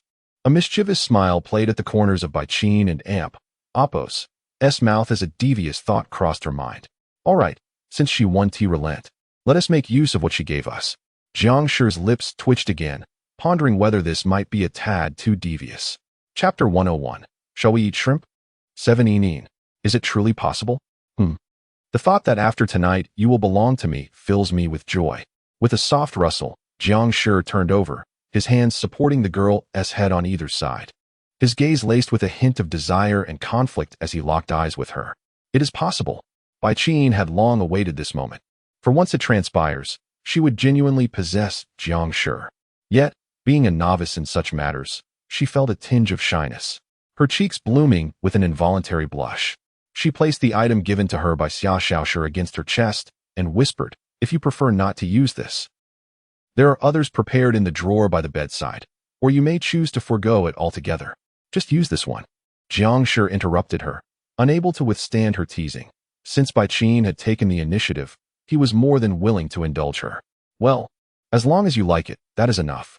Observing the bashful girl beneath him, Jiang Shi swallowed hard, reaching out to extinguish the light. Moonlight seeped through a tiny gap in the curtains, casting a faint glow upon the floor, outlining the two entangled figures on the bed. "Oh. Let us eat." The girl clung tightly to Jiang Shi's neck, burying her face in his chest, her blush extending nearly to the nape of her neck. He gently stroked her pink hair, providing comfort. "At last, you are mine." The girl gasped lightly, her pupils glistening, her voice low and hoarse, as if celebrating the victory of a cherished event. Jiang Shi comprehended her emotions, tenderly caressing her head, reassuring her, "Do not worry, I shall take good care of you." Truth be told, when he arrived in Kyoto, he had taken a liking to Bai Qian. Had it not been for his mother's meddling that led him to reside at Xiaoshi's home, he would not have become entangled with her. Nevertheless, he maintained his principles, and with Xiao's admonition, he refrained from crossing certain lines. Otherwise, he might have already found himself at the villa with Xiaoshi, perhaps feeling guilt after their interactions, ultimately marrying her and accompanying her abroad. Now, beside him was a girl he had grown up with, and he felt a surge of happiness. After a pause, Bai Qian finally withdrew from Jiang Shi's embrace. A faint blush still graced her cheeks as she softly said, "Shall we go eat now?" "All right." After a quiet affirmation, they dressed and made their way to the dining room. Seated at the table, each lifted a bowl of rice that had already been served. Jiang Shi instinctively took a bite, his brow furrowing slightly. Indeed, the rice had grown somewhat cold. "This is unfortunate." In the flurry of preparing the meal, he had neglected to keep the dishes warm, opting instead to call Bai Qian to awaken for dinner. He hadn't anticipated such a mishap. During the interim, he had not given it much thought, though inexperienced and the time brief. It was winter, making food cool rapidly. Realizing this, Jiang Shi stood. Shall I reheat the dishes? They are a bit cold. Isn't there still some warmth? It's fine. Bai Qin shook her head repeatedly, picking up a piece of braised shrimp, a gentle smile illuminating her face. The shrimp is delicious. I love it. No need to reheat. All right, if you enjoy it. Seeing her delight, Jiang Shi couldn't help but smile. Indeed, she had a fondness for food. After a moment's hesitation, he sat back down, conceding, then let us make do. Bai Qin's smile was uncontainable, though she felt shy at times. Yet the outcome was favorable. They had officially begun dating. However, she noticed that Jiang Shi seemed to lack any experience. Yet just moments ago, he appeared particularly eager with her. His blend of vulnerability and effort was truly endearing. Lost in such thoughts, she couldn't help but lower her head, stifling a few giggles. Noticing her seemingly mocking smile, Jiang Shi felt a surge of awkwardness, intentionally clearing his throat. By the way, I saw that your comic is already sketched out. You worked quickly today. Bai Qin snapped back to attention, nodding. Isn't this the gift you promised me? Of course, it should be expedited. I plan to conclude the comic soon. Jiang Shi expressed mild surprise. Why? Didn't you just start a new chapter? Indeed. He recalled Bai Qin mentioning not long ago that the comic had entered a new phase after the main characters became a couple. Yet now, she spoke of concluding it so soon, leaving him, a dedicated follower, feeling somewhat disheartened. Well, Bai Qin pursed her lips. Since the main characters have already united in the last few episodes, there is little plot left, and I find myself somewhat fatigued from drawing. Very well, after all. You have been drawing for years. Concluding it is understandable, especially when balancing studies and drawing can be quite taxing. Jiang Shi understood, realizing that Bai Qin took considerable time for each chapter. Although summer might afford her more time, under normal circumstances, with her studies. Producing one chapter every 2 weeks was already quite ambitious. Last semester, she had relied solely on the backlog accumulated during the summer break. No matter, let us not dwell on this. As long as I submit on time, you shall provide me with a gift, as you promised, no backing out. Anything you desire. Suddenly, Jiang Shi appeared to recall something, breaking into a slight sweat, just as long as it isn't an unreasonable request. Of course not. Then it's settled. After their meal, the pair tidied the table together. Bai Qin grasped Jiang Shi's hand, inquiring, will you stay here a few more days? Please don't rush to leave. All right. But I cannot stay for too long. Jiang Shi had plans to visit Uncle Bai's branch office, yet he wasn't in a hurry. Spending a few extra days was no trouble. Bai Qin pouted, even if you leave here, I will seek you out every day. That is fine, but only when I'm home, as I'll be working part-time. Thank you, dear. Bai Qin stood on her toes, wrapping her arms around his neck. Gazing deeply into his eyes, Jiang Shi understood her intent, pulling her waist closer, and kissed her rosy lips. As they fell into an embrace on the sofa, Bai Qin retracted her lips, her cheeks flushed, gazing at the boy beneath her. Dear, it seems you lack experience. Of course. Jiang Shi's lips twitched slightly. Even if one has watched countless tutorials, a novice remains inexperienced, all right? Then, do you still wish to continue? Chapter 102. To beat you to death. Me. Brother, have you settled in? Can I come over? My beloved brother. Yes, but Qin is at home. Please don't argue when you arrive. And it seems that Senior Gu Lingyue is also coming. Me at home. Brother, have you two become so natural with each other already? My beloved brother. Well, we have always got along quite harmoniously before. And now that we are dating, there is nothing inappropriate about it. Me? Xia Xiaoshi sat on the bed, her gaze fixed in disbelief at the messages on her screen, utterly stunned. She had been in shock for nearly 10 minutes. It had only been 3 days since she last saw Jiang Shi. To her astonishment, Bai Qin had actually started dating Jiang Shi. What on earth had transpired in those 3 days? Although she had somewhat anticipated this outcome, she never expected her brother to so resolutely choose that woman. She had assumed that once her brother was settled in his new home, he would invite her over because he missed her. Instead, she discovered he was already involved with that woman. She had prepared herself to visit her brother, and now her mood plummeted to the depths of despair. Suddenly, another message arrived. My beloved brother, Xiaoshi. My beloved brother, don't be upset. I told you in advance to prevent any arguments between you two over me. My beloved brother, we'll still be good friends. and I've always considered you like a little sister. My beloved brother, if you really don't want to see Qiyin, I can invite you out for a meal next time. Upon reading the last two messages, Xia Xiaoshi clenched her teeth, her expression contorting into one of fierce displeasure. She sprang to her feet and stomped on her phone in a fit of rage. What friends? I don't want to be friends. I don't want to be a sister either. You rotten brother, you've given me the good guy card. I'll stomp you to death, stomp you to death. You bad brother, by Qiyin, I'll make you pay. After a while, she gradually calmed down, letting out a disappointed sigh as she sat cross-legged on the bed and picked up her phone again. Her gaze fell on the messages once more, her eyes slightly glistening with tears. She knew that Bai Qiyin had been at her brother's house these past few days, and from her conversations with him, it seemed he had no intention of sending Qiyin away. When he was with her, he always displayed a hint of reluctance. Yet with Bai Qiyin, there was none. At that moment, she realized there was something amiss in their relationship. Even after receiving her brother's answer today, she found it difficult to accept. But this was her brother's choice. Finally, after staring at the screen for a long while, she lowered her head slightly and typed a response. Xiaoshi, it's fine, I'm coming over. Xiaoshi, isn't that just that rotten woman? I wouldn't bother to argue with her.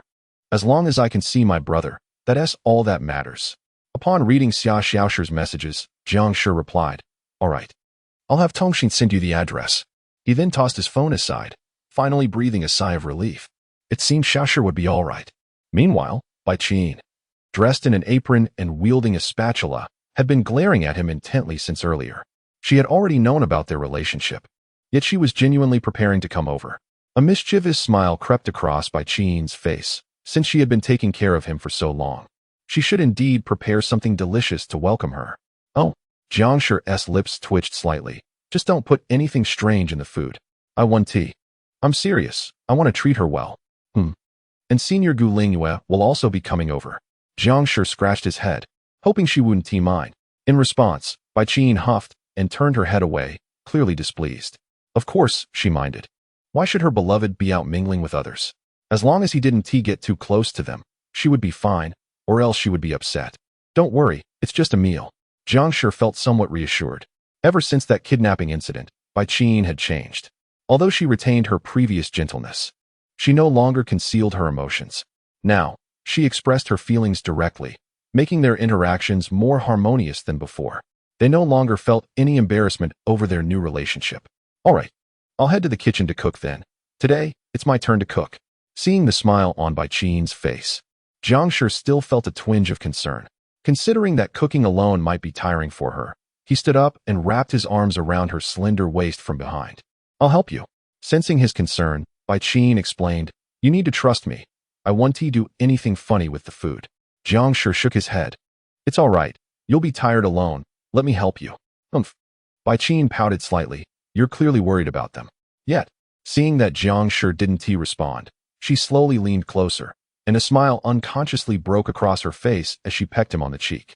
I forgive you. I genuinely want to help you. I don't want to see you too tired. Thank you, darling. Then let us work together. Half an hour later, the car pulled over to the side of the road.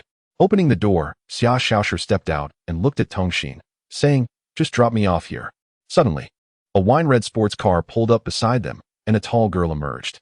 Xia Xiaoshi immediately recognized her, frowning slightly. Rotten woman, what are you doing here?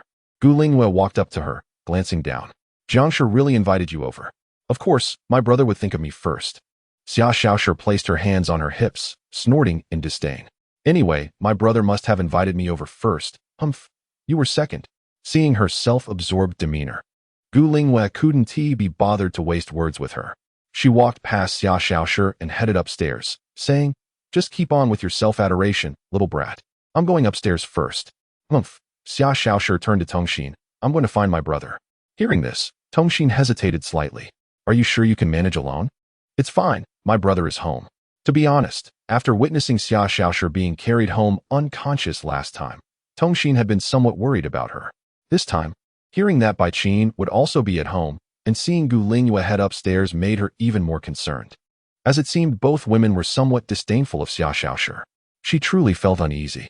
Considering that Jiang Shi had actively invited Xia Xiaoshi, he would hopefully take care of her. After much deliberation, she nodded in agreement. All right then, I'll wait for your message at home. Chapter 103, Bad. Junior Jiang. Senior, where are you? Junior Jiang. Dinner is ready. While waiting by the elevator, Gu Lingwei glanced at the messages from above and quickly typed a reply. I'll be there shortly. I'm already downstairs. Suddenly, Xia Xiaoshi walked over, instinctively stepping aside to let her pass. However, she noticed that Xia Xiaoshi, who had previously worn a look of complaint, now appeared unexpectedly calm, quietly standing by as she awaited the elevator's arrival. This left Gu Lingwei somewhat perplexed. She mused, is she suppressing her disdainful expression just to see Jiang Shi? Logically, Bai Qin should still be at Jiang Shi's home at this hour. Shouldn't Xia Xiaoshi's expression be even more displeased considering her aversion to Bai Qin? Just as these thoughts crossed her mind, Xia Xiaoshi's next words shocked her. Brother is already dating Bai Qin. What? Are you serious? I wish it were false. Upon hearing this, Gu Lingwei fell silent, hastily pulling out her phone from her bag, nervously scrolling through the messages Jiang Shi had sent over the past few days, none of which mentioned his relationship with Bai Qin.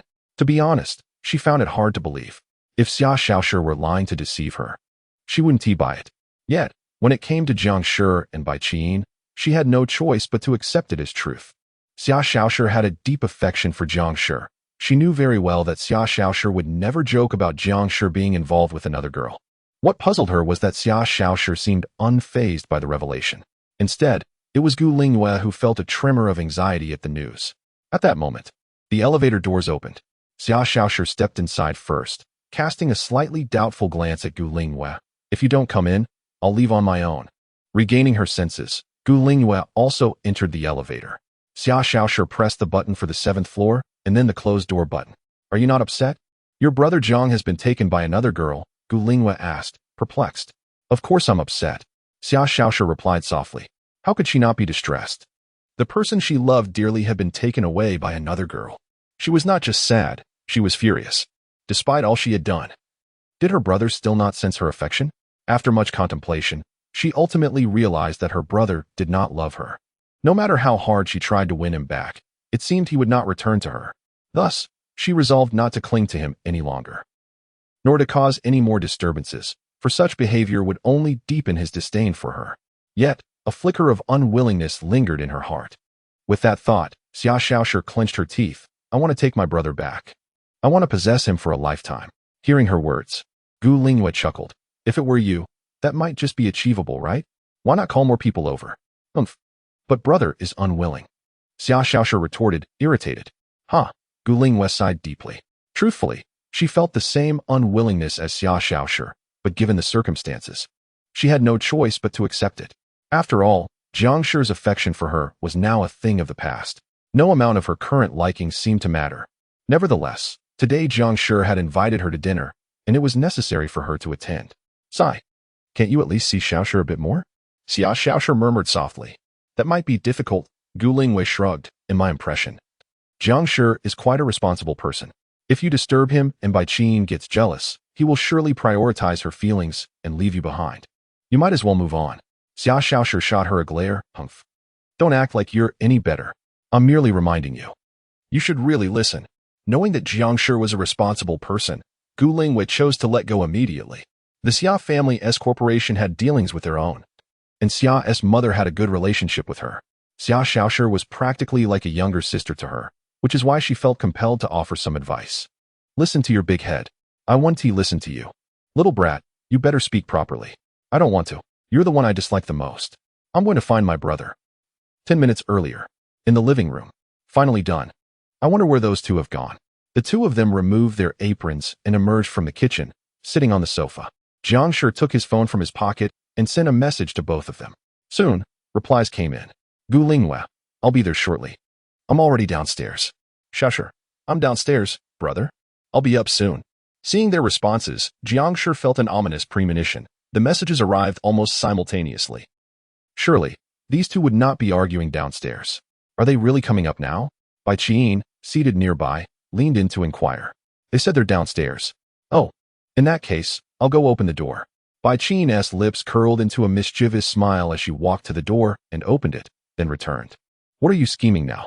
Bai Qin approached Jiang Shi, slowly sitting on his lap, her hands wrapping around his neck, her gaze slightly ambiguous. Jiang Shi recognized her intentions and gently grasped her shoulders. Can we wait a bit? They'll be here soon. This is the effect I wanted. I'm sorry. Qin, you've also learned to be naughty. Before Jiang Shi could gather his thoughts, Bai Qin's lips had already pressed against his. Ugh. Observing Bai Qin, who seemed oblivious to the passage of time, Jiang Shi felt increasingly displeased. How had she become so scheming? At the entrance, voices of argument echoed from the elevator. As the elevator doors opened, Xia Xiaoshi stormed out, her face filled with fury. I can't be bothered to argue with you. I'm going to find my brother. Little brat, don't make it sound like I want to argue with you. Gu Linghua followed, equally exasperated. Xia Xiaoshi never failed to infuriate her. She resolved never to provoke this little brat again. With that thought, she walked down the corridor towards the room Jiang Shi had mentioned.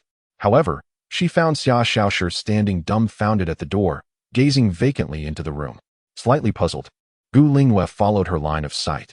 Inside the room, Jiang Shi was holding Bai Qin's shoulders, fervently kissing her lips. Did you two not think to restrain yourselves knowing we were coming? Gu Linghua sighed helplessly. Ah, brother, you truly are a pervert. Xia Xiaoshi snapped back to reality, shouting, if you're such a pervert, why have you never treated Xiaoshi like this? You rotten brother. Chapter 104. You'd better not overstep, brother. What are you doing? No, being all flirty. With a loud shout from Xia Xiaoshi, the two individuals on the sofa finally ceased their actions. Ahem. My apologies. Jiang Shi extricated himself from Bai Qin, who was blushing from the kiss, as she straightened her disheveled clothing. Looking at Jiang Shi approaching, Xia Xiaoshi's face fell. Her expression full of reproach. Brother, you did that on purpose, didn't you? No. Jiang Shi scratched his head, offering an awkward smile. He spoke the truth. He could discern the appropriateness of timing. However, Bai Qin had a mischievous streak, forcibly feeding him her lips in an attempt to display their intimacy to the onlookers. Naturally, he was not one to back down, leading to the previous scene. Please come in. Dinner is ready, Gu Linghua sighed, stating, I think I will visit another day. For now, I shall take my leave. Goodbye, Junior. With that, she turned to leave, a hint of disappointment flickering in her eyes. Senior Gu, Jiang Shi called out, his tone tinged with regret. I apologize for what just happened. Since you're here, why not stay for dinner before you go? It's fine. I will come another time. To be honest, witnessing Jiang Shi's overt affection towards Bai Qin stirred a pang of sorrow within Gu Linghua. She understood that Jiang Shi only took the initiative with those he truly cared for, and given the current state of their relationship, she felt her chances of interjecting were slim. Having grasped the situation, she resolved that remaining there would only amplify her discomfort. Thus, with a smile that barely graced her lips, she met Jiang Shi's gaze and said, Here is your gift. I will give it to you next time, Junior. I'm sorry, but I must leave today. All right, let me know when you're free, and I'll reach out, Jiang Shi replied, fully aware of Gu Linghua's disposition and refraining from further insistence. Okay. After seeing Gu Linghua ascend the elevator, Jiang Shi sighed and turned to Xia Xiaoshi, who was staring at him with a scowl. My apologies for the earlier display, he repeated. Humph, brother, really, inviting me to dinner, only to show me such inappropriate scenes. Xia Xiaoshi crossed her arms, wearing a haughty expression. Do you realize your mistake? I do. Now, let us head inside for dinner. Since you acknowledge your error, perhaps as compensation, you should do what you just did to me. Bai Qin swiftly approached the two, wearing a half-smile. Little brat. You had better retract that statement, or I'll make sure you regret it. Faced with Bai Qin's intimidation, Xia Xiaoshi felt a bead of sweat trickle down her brow. Instinctively taking a step back, what do you want? I'm not scared of you. Oh, it appears you've come unaccompanied, without your maid or any bodyguards. How daring of you to come alone. Why didn't you flee with Gu Linghua earlier? You. I'm here to see my brother, not you. Xia Xiaoshi retorted, clenching her teeth, slightly defiant. Oh, regardless of your intentions, I shall keep a close watch on you. Now do come in. You. Truth be told, after experiencing Bai Qin's previous treachery, Xia Xiaoshi understood that Bai Qin was not one to show leniency. Yet, she was no pushover either. She would not flee like Gu Linghua. Humph, I'm not afraid of you. I'll come in. All right.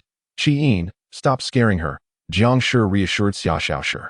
It's fine, don't worry. Let us eat. Humph, if it weren't for you, I wouldn't want to dine with her. Bai Qin was about to speak, but was silenced by Jiang Shi, who gently consoled her. All right. I've prepared your favorite dishes, so don't be upset. Really? Xia Xiaoshi's eyes widened slightly, a glimmer of excitement within them. Of course, I promised to treat you to dinner, so I'll make sure to cook your favorites. Jiang Shi said with a smile, not wanting to witness any squabbles during their meal. His sole aim was to share a simple dinner with Xia Xiaoshi and Gu Lingyue, both of whom had been supportive of him. Though Gu Lingyue had left unexpectedly, he still needed to take care of Xia Xiaoshi. "Thank you, brother," she beamed, and Jiang Shi gestured for her to enter first. Bai Qian, who had covered her mouth, sighed, "You spoil her too much." She felt Jiang Shi was being overly indulgent with Xia Xiaoshi, given that Xia Xiaoshi was still quite immature and had feelings for him. If he continued to be this gentle, it could lead to complications in their relationship. "It's all right. I'll make it up to you later. Let us eat first." "Very well. Dear, you handle this. I want to interfere." As Jiang Shi closed the door, he wrapped his arm around Bai Qian's waist, leading her into the room. He understood Bai Qian's irritation towards Xia Xiaoshi, but to him, it seemed unnecessary. After all, Xia Xiaoshi would eventually mature. He had noticed some progress in her recent behavior. Soon, they gathered around the dining table. The food had already been served, but Xia Xiaoshi hesitated, staring at the steaming rice before her. "Brother, there is nothing strange in this food, right?" she asked, lifting her gaze to Jiang Shi. Bai Qian couldn't help but chuckle silently, though she remained silent. Recognizing that Jiang Shi preferred not to let her speak harshly towards Xia Xiaoshi, she planned to let Jiang Shi persuade the girl to abandon her feelings for him. "Of course not," Jiang Shi reassured her. "I cooked the rice myself, and all the dishes were made by me and Qian together. I guarantee nothing is added." "I do trust you, brother." Xia Xiaoshi glanced at Bai Qian, but that wicked woman, not so much. Bai Qian ignored her.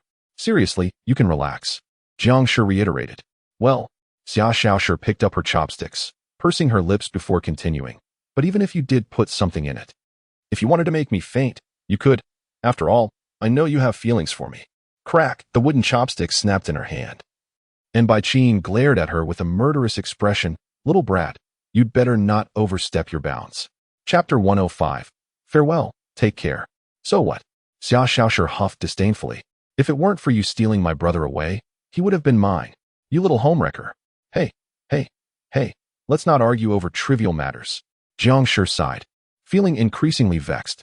It was a mistake to place these two together.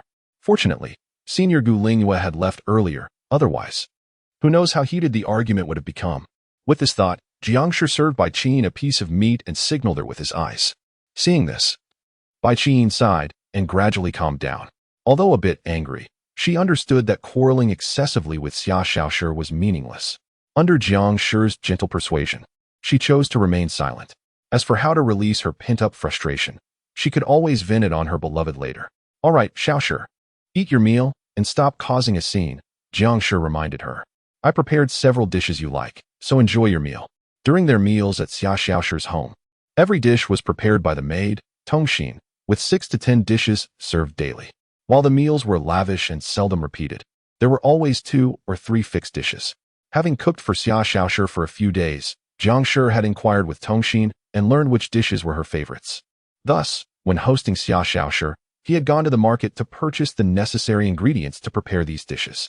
"I love everything my brother makes," Xia Xiaoshi mumbled. "Well then, hurry and eat. There's nothing strange in the food, so you can relax," Jiang Shi said softly. Looking at the sumptuous spread before her, which included several of her favorite dishes, she felt grateful to her brother. Yet, the thought that this might be their last meal together made it difficult for her to eat. She glanced at Bai Qian, who was quietly eating, and then at Jiang Shi, who smiled at her, resembling a couple in a warm, intimate moment. Lowering her head slightly, her nose tinged with a bittersweet sensation. "What's wrong?" Jiang Shi asked, puzzled. "Nothing. It's just." She seemed to grasp why Gu Lingyue had chosen to depart. She thought she was prepared for this moment, but seeing the two of them, who appeared as though they were already married, she couldn't help but feel envious. Tears welling in her eyes. Suddenly, a warm sensation enveloped her head. She looked up to find Jiang Shi gently patting her head. "It's all right. You can come see me whenever you want in the future." Thank you, brother." Initially, she had forcefully kept Jiang Shi in the villa, believing she could truly capture his heart, but in the end, all she received was his annoyance. Now, seeing him leave the villa, she felt a sense of joy. It was then she clearly understood Jiang Shi's true feelings. Thus, before arriving here, she had made a decision. Wiping the tears from the corners of her eyes, Xia Xiaoshi stood up. "Thank you for your kindness, brother, but I really have no appetite. I just want to say goodbye before I leave." Upon hearing this, Both of them were momentarily stunned. Goodbye? After a long pause, Jiang Shi seemed to understand her intention. All right, go ahead. Xia Xiaoshi bit her lip before speaking. Downstairs, by the roadside, a Rolls-Royce stood waiting, a woman in a maid's uniform standing beside it. Upon seeing Xia Xiaoshi and Jiang Shi come downstairs, she quickly approached to greet them. Miss, have you finished eating? Yes, but I still want to say a few words to my brother. Reaching the bottom of the stairs, Xia Xiaoshi turned to Jiang Shi. Brother, can I have a hug before I leave? Jiang Shi raised his hand to pat her head and smiled gently. Of course, but make sure to study hard abroad and not let Aunt Xia down. What Xia Xiaoshi mentioned upstairs was her decision to go abroad earlier. Prior to this, Aunt Xia had already discussed Xia Xiaoshi's plans to study abroad with him, which was supposed to happen in the first half of the year. However, due to his sudden arrival, it had been postponed to the second half. While it wouldn't have a significant impact, he still felt a tinge of guilt over the matter. And despite his attempts to convince Aunt Xia not to worry about him, it was to no avail. Xia Xiaoshi had been trying to persuade him to accompany her abroad. Now, after he left the villa, it seems Xia Xiaoshi had also come to this realization, mentioning her plan to go abroad early to Aunt Xia. This represented growth for Xia Xiaoshi, and he felt a sense of happiness, genuinely hoping she could stand on her own in the end. I understand, but first. Xia Xiaoshi pouted slightly and stubbornly stepped forward to embrace Jiang Shi, muttering, let me hold on for a bit. Brother can daydream now. It doesn't matter if that woman sees us. If you change your mind and want to come with me, that would be great. If you agree, I'll have someone take you with me. We can run away abroad together and be secretly happy for a lifetime. Observing the adorable girl babbling nonsensically in his embrace, Jiang Shi couldn't help but smile wryly. Stop joking around. You need to focus on your studies. Hearing this, Xia Xiaoshi remained silent, quietly holding on to Jiang Shi for several minutes before reluctantly releasing him. She lifted her head slightly, her gaze fixed on him. Then, brother, I'm leaving first. Take care. Brother, take care. I will miss you. After a long hesitation, Xia Xiaoshi reluctantly got into the car with the maid. Watching them depart, Jiang Shi let out a sigh of relief, silently wishing that when he saw her again, she would be as mature as Aunt Xia. In his eyes, Aunt Xia was an independent and strong woman. The immense success of the Xia Corporation was largely due to her efforts. Yet, he saw no trace of such qualities in Xia Xiaoshi. Was she spoiled by Aunt Xia? It was unclear. But Aunt Xia's reasons for sending Xia Xiaoshi abroad seemed not only related to her studies, but also aimed at training and preparing her to take over the Xia Corporation in the future. However, those matters were of no concern to him. With this thought, Jiang Shi turned to head upstairs. However, he noticed a pair of murderous eyes fixating on him from around the corner of the staircase. Jiang Shi's lips twitched slightly, and he hurriedly ascended the stairs. Qin, let me explain, it's not what you think. Due to the mid-story complications, many plot lines have become difficult to progress. So I am preparing to hasten the pace. My apologies for the inconvenience. Chapter 106, A Decision? Is she truly prepared to leave? Indeed, in the room. After listening to Jiang Shi's words, Bai Qin nodded thoughtfully. She had anticipated further entanglement, and had even prepared refreshing juice. Why do you still have that? Of course, it's to help you with your troubles, dear. Bai Qin was somewhat surprised, yet she hadn't expected her to genuinely find closure. When Xia Xiaoshi declared her intention to leave, Bai Qin was taken aback. Although Xia Xiaoshi's words during the departure displeased her somewhat, the sincerity in her later remarks suggested that she was indeed ready to go. This brought Bai Qin a sense of relief, as she no longer had to worry day and night about Xia Xiaoshi disturbing her beloved. By the way, I just spoke to my parents about our situation, and they invited us to dinner at home tonight. Will you go? Let us go. I have matters to discuss with Uncle Bai as well. Indeed, now that they had left Aunt Xia's house, it was essential to consult Uncle Bai about the winter break part-time job. Bai Qin intended to bring a gift for Uncle Bai while discussing the job. She tossed her hair, stood up, and said, all right, I'll inform my parents shortly. I'll head off to paint for now. After I finish, I promised my fans I would create the final episode's side story, and then it will all conclude. Okay, you go ahead. Meanwhile, on the other side. Mom, I've said my goodbyes to my brother. We can leave now. In the living room, Xia Yi sat with her legs crossed, her gaze slightly heavy as she looked at Xia Xiaoshi beside her. Have you made your decision? Yes. Xia Xiaoshi sat quietly, appearing dejected. In that case, let us depart in a couple of days. Xia Yi recognized her reluctance and gently patted her head, softly reassuring her. It's all right. You can achieve great things on your own. Yes. Yet, she reminded herself that he was merely a man. She should let go sooner rather than later. Mom. Xiaoshi understands. Seeing that her daughter remained uncheered, Xia sighed deeply. While she comprehended her daughter's feelings, she chose not to offer excessive consolation. I will book a flight for the day after tomorrow. Once you arrive there, you will need to study abroad while undergoing training from me and our family. Prepare yourself promptly. I hope you will not disappoint me. With that, Xia rose and walked upstairs, her demeanor somewhat aloof. Xia Xiaoshi remained silent, understanding her mother's lack of consolation was, in fact, a push for her to prepare for departure. Xia had grown up in a prominent family, excelling in every aspect, her life seemingly smooth sailing. Yet, her journey was marked by suppression, her life meticulously orchestrated by her family, leaving little room for joy. Ultimately, she graduated from a prestigious institution, fulfilling her family's expectations, and successfully led the Xia group to remarkable heights. However, during this time, her husband betrayed her. Xia had been strictly controlled by her family.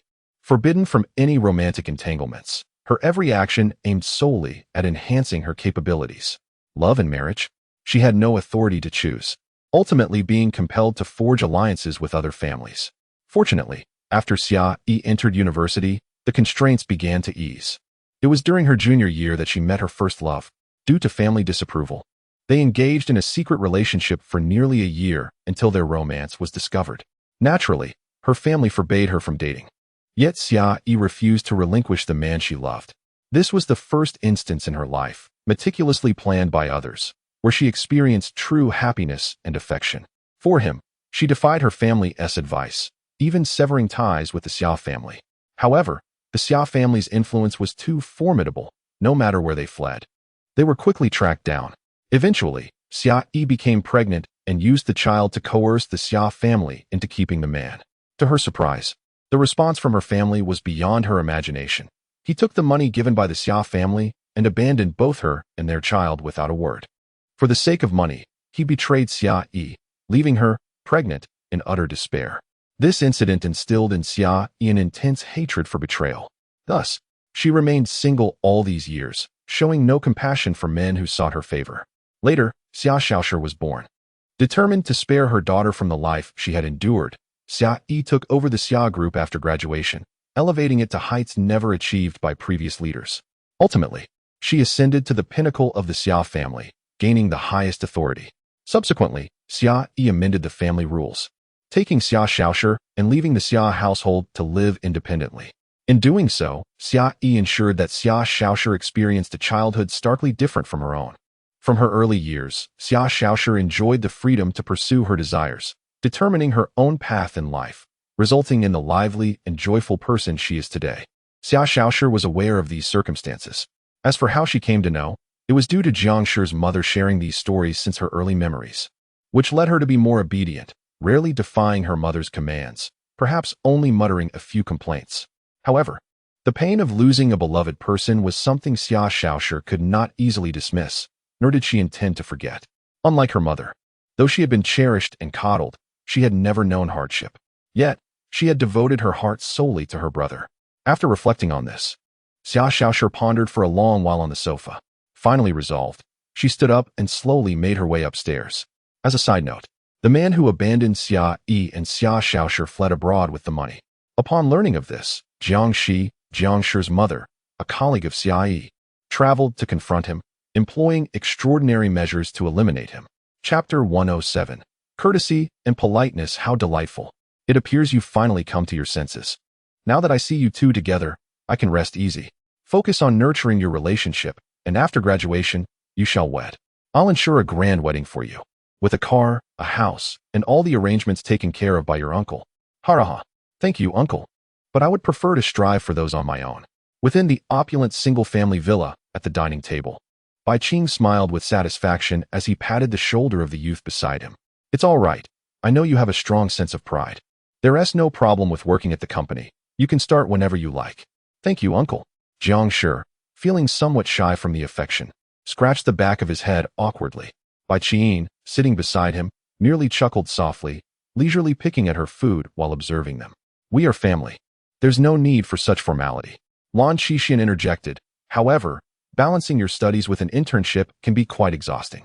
Are you truly committed to this? I am determined. I wish to save some money to start my own business after graduation, though I may need uncle and aunt's support for a while. Jiang Shi was acutely aware of the current job market. It was challenging even to find a job, let alone start a business. He was wise enough not to squander his existing resources, especially knowing that his mother had collaborated with Uncle Bai in the past. After all, expecting someone who had just completed their first semester of college to find an internship was nearly absurd. He had only a month of winter break, and even securing a position as a waiter could prove difficult. That's not a problem, Bai Qing nodded, a hint of seriousness in his gaze. But are you truly set on starting your own business? Setting aside financial concerns, given the current market conditions, it may only become more challenging by the time you graduate. Well, I suppose I shall familiarize myself first and gain some experience. During my university years, I will save money and strive to rely solely on myself for the seed capital. At this juncture, Bai Qing nudged his arm, softly saying, Jiang Shi. There's no need to be so formal. This is your home. All right, Jiang Shi replied softly, nodding. That's not what I meant, Bai Qing sighed. His intention was simply to encourage Jiang Shi not to overexert himself and to enjoy life with his daughter. He had already paved the way for both of them. All they needed to do was take over after graduation. Yet, he couldn't help but feel somewhat exasperated by Jiang Shi's ambition to venture into entrepreneurship, reminiscent of his mother's aspirations. Reflecting on this, Bai Qing chose not to obstruct further. Very well, focus on your internship for now. When the time comes, you'll be prepared. After all, there's no rush. If you need anything, don't hesitate to ask Uncle. Don't be shy. Thank you, Uncle. Now let us eat. Today, you're enjoying the dishes personally prepared by Aunt Lan, your favorites from childhood. Jiang Shi turned to Lan Qixian, expressing his gratitude. However, as soon as he uttered those words, Bai Qing pinched his thigh under the table and leaned closer to whisper in his ear, Darling, don't be so formal at home. My apologies. Jiang Shi lowered his head slightly, feeling guilty as he leaned closer to her. Don't be so polite. This is your home. Otherwise, I shall be upset. Bai Qing replied with a hint of playful arrogance. To be honest, she was growing tired of his excessive courtesy. They had shared countless meals at this very table during their childhood, and he had never been shy or formal then. Why was he being so polite now that they had confirmed their relationship? She felt a surge of annoyance, vowing to repay him for the grievances of the morning, ensuring he would experience the joys of home life. Understood, Jiang Shi said, looking somewhat awkwardly at Lan Qixian. Thank you for your hard work, Aunt. Jiang Shi suddenly froze. Oh no, he had spoken without thinking. Bai Qing raised an eyebrow. Jiang Shi glanced at her, offering an awkward smile as if to apologize. Bai Qing puffed her cheeks slightly, thinking, I will definitely make you pay later. It's no trouble at all. As long as you enjoy the meal, that's what matters. I've only cooked this once. Usually, it's the servants who handle the cooking. Seeing their playful banter, Lan Qixian couldn't help but smile. But it's getting late. You should both stay here for the night. I've had the servants prepare your rooms. Sounds good. I'm fine with that. Bai Qing immediately agreed, turning to Jiang Shi. Let us stay here tonight, shall we? Sure, no problem, Jiang Shi replied. If it's all right, I wouldn't mind living here permanently. Bai Qing added, if you were to stay here, I could arrange for both you and Qing to intern at the headquarters instead of the branch office. The branch is relatively small. What do you think? Well, Jiang Shi hesitated slightly before explaining. After dinner, he said, I think I could stay at Dad's place indefinitely. Why not? I believe the pressure at headquarters is a bit overwhelming. The branch office might be smaller, and since I lack experience, I feel a bit awkward going directly to the headquarters. As they walked along the corridor on the second floor, they paused in front of one of the room doors. All right, I respect your wishes. We can take our time, Bai Qing said. Great. Jiang Shi agreed readily, preferring a tranquil life. He planned to save gradually until he graduated, at which point he would consider starting his own venture. Bai Qing opened the door and gently pulled Jiang Shi inside, saying, But now, I must punish you for hugging Xiao Shi behind my back this morning and for being so formal just now. I'm sorry. I was a bit nervous, considering I was asking for a favor. It's fine, but even if you apologize, you must still face the consequences. Eh? All right then, Jiang Shi scratched his head. How do you wish to punish me? I'm willing to accept my fate. Bai Qing paused by the edge of the bed, turned, and stood on her tiptoes to give him a gentle kiss. Huh? Jiang Shi felt a smile spreading across his face. Was this not a reward? It is for me as well, Bai Qing said, a light smile gracing her lips. And this is just the beginning of your punishment. More is yet to come. Jiang Shi finally understood her intentions, placing his hands on her shoulders. You're quite the temptress, Qin. You've learned some mischief. Just promise not to be so formal at home again, or I really will be upset with you. I want tea, I promise. Chapter 108. 5 years later, 5 years have elapsed. Today, Ms. Xia, the CEO of Xia Group, has returned to the country. As one of the leading executives of a prominent corporation in Kyoto, her sudden return amidst the grim market conditions raises curiosity about the innovations she may bring to the domestic industry. We eagerly await the developments. On the screen, under the glaring sun, a reporter holding a microphone stands on the tarmac, addressing the camera, with a recently landed passenger plane behind her. As the safety door opens and the stairs descend, several other reporters rush forward. The camera quickly shifts its focus forward. The first to disembark are a few security guards in uniform, maintaining order at the scene. Following them, a stylishly dressed lady steps down, while a bodyguard holds an umbrella to shield her from the sun. Behind her, a blonde girl with a high ponytail and sunglasses swiftly descends, seemingly muttering under her breath. Though her voice is barely audible, it appears she is complaining about the sweltering heat. Noticing that Ms. Xia is surrounded by other reporters and unable to grant interviews, one reporter seizes the opportunity to approach Ms. Xia's daughter, asking, "Are you Ms. Xia's daughter? I've heard that within just a year after graduation, you've launched your own business, surpassing numerous competitors and commanding 80% of the market share. At such a young age, what are your thoughts on these achievements?" "I have no thoughts," the girl replies tersely, walking away while waving her hand dismissively, clearly impatient. Nevertheless, the reporter presses on, asking, "Can you share what breakthroughs you plan to make upon your return? Any details you can divulge?" "Sorry, we're only here to attend a wedding," she responds. The reporter is momentarily taken aback, incredulous that the illustrious CEO of Xia Group has returned solely for a wedding. This could be a sensational scoop. She quickly inquires again, "Whose wedding are you attending?" "It's my husband's. Please report this nationwide, and don't bother me anymore. If you persist, I'll smash your camera. I'm pressed for time." The girl's threat causes the reporter to sweat slightly, prompting her to remind the cameraman, "Please protect the camera." "Understood. Leave." Outside the screen, a woman with long black hair, sitting on a sofa, chuckles at the comical scene. After the news segment ends, she places her phone on the coffee table. This little rascal has not changed over the years. Gu Lingyue takes a sip of the chilled juice beside her. Reclining on the sofa in a white camisole and casual shorts, her long, fair legs fully visible. She is aware of why Xia Shaoshi has returned at this juncture. She has learned that Jiang Shi is to wed by Qin in 3 days. Consequently, Xia Shaoshi has abandoned her affairs abroad and rushed back. Whether her return is genuinely for the wedding or for other motives remains unclear, though Gu Lingyue suspects the latter. Suddenly, her phone pings with a text message, followed by several notifications. Gu Lingyue picks up her phone to see a message from Xia Shaoshi. "Xia Shaoshi, Gu Lingyue. Are you at the office? Come out and keep me company. Xia Shaoshi. Address, Xia Shaoshi. Hurry, I took a nap after landing and am on my way now." "What is this? Am I her subordinate?" Gu Lingyue muses. Before Xia Shaoshi left for her studies, she had a strong aversion to her. Now, why is Xia Shaoshi inviting her out? During Xia Shaoshi's 5 years abroad, she had not returned even once, continuing her development post-graduation. At her mother's request, Gu Lingyue had assisted Xia Shaoshi with her entrepreneurial endeavors. Though Xia Shaoshi's temper remains unchanged, their relationship has improved over time. Thus, it is likely that she invited Gu Lingyue out on the eve of her return. Gu Lingyue suspects the reason for this outing is that Xia Shaoshi wishes to confide in her about Jiang Shi's impending marriage. However, she wonders why Xia Shaoshi does not confront Jiang Shi directly instead. With a sigh, Gu Lingyue quickly types a response. Don't I have the right to refuse?" "Xia Shaoshi, no? So what can you do if I refuse?" "Xia Shaoshi, don't make me beg you." "Ah, this little rascal." "Fine." With a resigned smile, Gu Lingyue stands up, types back, "I'll be there soon," and heads upstairs, preparing to discover what Xia Shaoshi is up to. After putting on a jacket, Gu Lingyue descends and arrives at the location Xia Shaoshi shared. She looks up at the sign above the shop and breaks into a slight sweat. The establishment is called Chilled Fruit Tea Shop, a quaint venue serving milk tea and fruit tea. She had anticipated a more spirited outing, perhaps for drinks. The shop is small, and upon entering, she can see the entire customer area.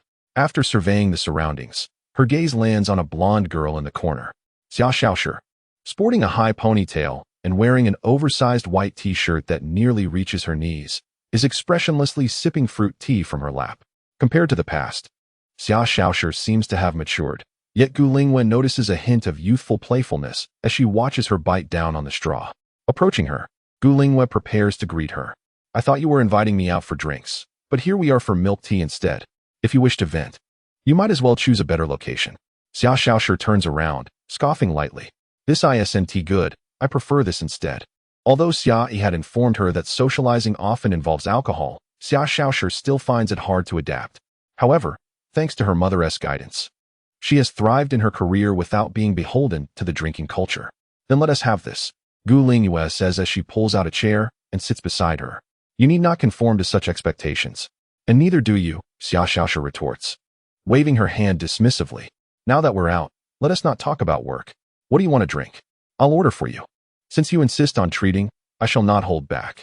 Gu Lingyue glances at the shop's signature fruit tea on the wall, hesitating for a moment. Unfamiliar with such establishments, she struggles to find something appealing. Taking too long to decide, Xia Xiaoshi sighs, pointing at a sign. Let us go with a cup of chilled fruit tea, refreshingly explosive, normal ice, full sugar. That is settled. Chapter 109. Attending the wedding honestly? That is, of course, out of the question. Very well then. Gu Lingyue acquiesced, and in the next moment, Xia Xiaoshi began to place an order on her phone. Speaking of which, having just returned to the country, shouldn't you have sought out Jiang Shi first? Why did you choose to meet me instead? Gu Lingyue inquired, perplexed. Just a week ago, Jiang Shi had sent her an invitation to his wedding with Bai Qin. She had not immediately agreed to attend, as over the years she had sought out Jiang Shi. Unable to forget the emotions of their past, she was reluctant to witness the man she loved with someone else, thus she remained hesitant about attending. However, she clearly understood Xia Xiaoshi's intentions for returning home. Yet why had she not approached Jiang Shi first? There's no rush. I will go tomorrow, Xia Xiaoshi murmured. I plan to present her with a grand gift. Is that so? Gu Lingyue smirked mischievously, a thought crossing her mind. Their wedding was merely 3 days away. If mischief was afoot, it ought to be executed promptly. Xia Xiaoshi put down her phone, her eyes sparkling with laughter as she met Gu Lingyue's gaze. You already know I'm up to no good? Then why did you come back? Gu Lingyue questioned, a hint of confusion in her voice. Surely, wasn't he genuinely intending to attend the wedding and then leave again? No, after returning this time, I don't plan to leave again. Xia Xiaoshi took another sip of fruit tea, her head slightly bowed.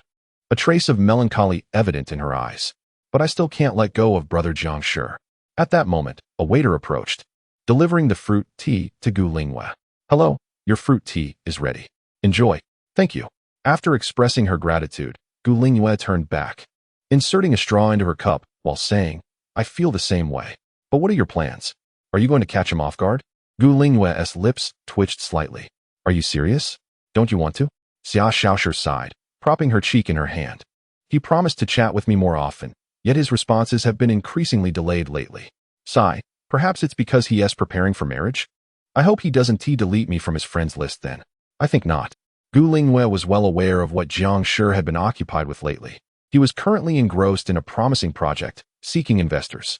When she offered to invest, he had promptly declined without a second thought. For the project was substantial and fraught with risk. Many of the investors he approached had turned him down. She surmised that he was still preoccupied with this endeavor. Of course I know. I've been keeping tabs on him. At this, Xia Xiaoshi's face brightened with a fond smile. Brother Jiang Shi is indeed quite stubborn. Heh. No wonder I'm so fond of him. I really wish I could take him home. Don't get your hopes up. I can assure you he wouldn't accept your money. Indeed, while Gu Lingyue had seldom sought out Jiang Shi over the years, she had always kept an eye on him. Since his freshman year, Jiang Shi had been interning, and after graduation, he embarked on his own entrepreneurial journey. Utilizing funds he had saved since his first year and money left to him by his mother, his entrepreneurial path had been relatively smooth, and now his company was thriving, albeit dwarfed by the powers that be behind them. It had not been long since his establishment, and he had managed to run the company to such an extent largely on his own, marking him as an exceptional graduate. However, Jiang Shi harbored grand ambitions and, dissatisfied with his current situation, unveiled a new project. This project was risky, but if successful, the rewards would be substantial. Yet due to the high stakes involved, very few were willing to invest, which is why Jiang Shi was now scouring for investors. Perhaps spurred by a competitive spirit, he had declined her generous offer, even refusing investment from his family, attempting to resolve matters independently. Yet, she could understand Jiang Shi's perspective. After all, it was his enterprise he had built from the ground up. He likely wanted to test his own capabilities before seeking help from home. Thus, she was certain that he would not accept Xia Xiaoshi's money either. I know, Xia Xiaoshi continued sipping her milk tea. However, my brand and his project operate within the same developmental sphere. That should make a difference. Oh, Gu Lingwei raised an eyebrow, intrigued. What are your thoughts? I want to disclose that. Xia Xiaoshi's gaze flickered with a hint of rivalry. After all, you were once a stumbling block between him and me. I can't take you lightly now. What does that mean? He's already by Qin's now. Gu Lingwei shrugged. What use is it to treat me as an enemy? Humph. Xia Xiaoshi turned her head away. I shan't say any more. Gu Lingwei stared at her in confusion. She was genuinely curious about what thoughts occupied Xia Xiaoshi's mind, though she didn't express it outwardly, especially with Jiang Shi's impending marriage. One last time. Just one last indulgence should be permissible, shouldn't it? She had contemplated this for quite some time, but had struggled to devise a means to approach Jiang Shi. Regardless, I will seek out brother Jiang Shi tomorrow. A confident smile graced Xia Xiaoshi's cheeks, and I am certain I can bring him back. What? Are you planning to snatch him away? If brother Jiang Shi is willing, of course, I shall go. At this, Xia Xiaoshi sighed deeply. It's a pity he is doing this willingly. Best of luck to you. Gu Lingwei remarked. Aside from that half a year when you sought me out, you have essentially been in the country for years. I refuse to believe you sought him out. Xia Xiaoshi shot her a glance. Just enjoy your little victory. If it weren't for my mother forbidding me from returning, he would have been mine long ago. Don't be overly confident, even after 5 years. Without employing forceful tactics, you may not be able to wrest Jiang Shi from Bai Qin's grasp. TSK, so weak. Gu Lingwei ignored her taunt, her gaze lowering slightly as she whispered, as for why I sought him out, that is because. Chapter 110, What are you thinking? After listening to Gu Lingwei's words, Xia Xiaoshi displayed a somewhat regretful expression. Well, it seems you are also hesitant to approach brother Jiang, especially since they appear to be quite affectionate with each other now. Therefore, I shall refrain from disturbing Jiang Shi any further. As for the wedding, Gu Lingwei pursed her red lips, hesitating for a long while before finally speaking. If you go, then I shall go too. Humph. When did you become so timid? Xia Xiaoshi cast a somewhat disdainful glance at her. Of course, I will go. Unlike you, I don't enjoy sneaking around. Although Jiang Shi's bride is not her, she has harbored feelings for him over the years. Just a few days ago, she received Jiang Shi's wedding invitation. Thus, she set aside all her affairs. Her purpose for returning home this time was solely to attend Jiang Shi's wedding. Though it may be somewhat painful, after all, brother Jiang's wedding occurs only once. She certainly cannot miss it. Moreover, Jiang Shi would surely hope for her presence at their wedding. All right, that's settled then. I shall return now. I need to prepare a grand gift for brother Jiang. With that, Xia Xiaoshi turned and left. Gu Lingwei remained seated, slowly sipping her fruit tea, lost in contemplation. It appears, attending the wedding is inevitable. In the living room, Xia Yi sat on the sofa, gazing at her phone with a calm demeanor. With the passage of time, fine lines began to form at the corners of her eyes, enhancing her mature femininity. Meanwhile, the maid continued her usual duties, tidying up the house. Despite not having returned to the villa for 5 years, it remained as luxurious and immaculate as ever. Hardly a speck of dust in sight. This was due to a dedicated housekeeping team that regularly maintained the villa, ensuring that even upon their return today, it remained spotless. Pushing open the door, Xia Xiaoshi entered. Noticing Xia Xiaoshi heading upstairs, Xia Yi curiously glanced over. Aren't you calling Xiaojiang back? No. Seemingly recalling something, Xia Xiaoshi paused, approached the sofa, and sat down. I'll go find him tomorrow. Let's rest today. I thought you went out to look for Xiaojiang. Xia Yi sighed, placing her phone on the table. But you should take it easy regarding Xiaojiang. He is getting married now. If you go too far, he might get upset with you. I know, Mom. Xia Xiaoshi pouted slightly, well aware of these truths. All right then. Xia Yi understood Xia Xiaoshi's intentions. As long as she didn't make a scene, it was fine. So, are you planning to approach Xiaojiang under the guise of the headquarters? That might not work. Xia Yi had heard about Jiang Shi's need for investment and had even reached out to him, only to be politely declined. It seemed he preferred to find his own solutions, likely turning to those around him only when all else failed. However, Even if he sought assistance from those nearby, it would be through his girlfriend's father. He had investigated the background of the girl Jiang Shi was with several years ago and found her to be from a well-established family in Kyoto. A mere 20 million investment was trivial for them, but for unfamiliar investors, it might be challenging to secure funding for his project. Regardless, she felt that Xia Xiaoshi's approach of using investment to connect with Jiang Shi was unlikely to be effective. She believed it would be more pleasant to invite Jiang Shi over for dinner and engage in casual conversation. I am well aware, which is why I intend to reach out to him through my own brand, Xia Xiaoshi replied. I reviewed his new project proposal, and it aligns with my business. I believe I can support him not just financially, but in other areas as well. Do you truly wish to collaborate with him? Mom, you understand my intentions. Xia Xiaoshi turned her head, muttering softly, in any case, even if I cannot have him, being by his side would suffice. I have no shame. Do as you wish. Just remember to familiarize yourself with matters at headquarters when you return. I will head upstairs now. As Xia Yi prepared to ascend, she was stopped by a tug on her sleeve. What is it? Mom, I have something to discuss with you. Xia Yi turned back, puzzled. Go ahead. Xia Xiaoshi's eyes reflected a hint of conflict. If I were to say that I might be alone in the future, would you agree? Do as you please. Xia Yi waved her hand, freeing herself from Xia Xiaoshi's grasp as she proceeded upstairs. To be honest, she had already sensed this development.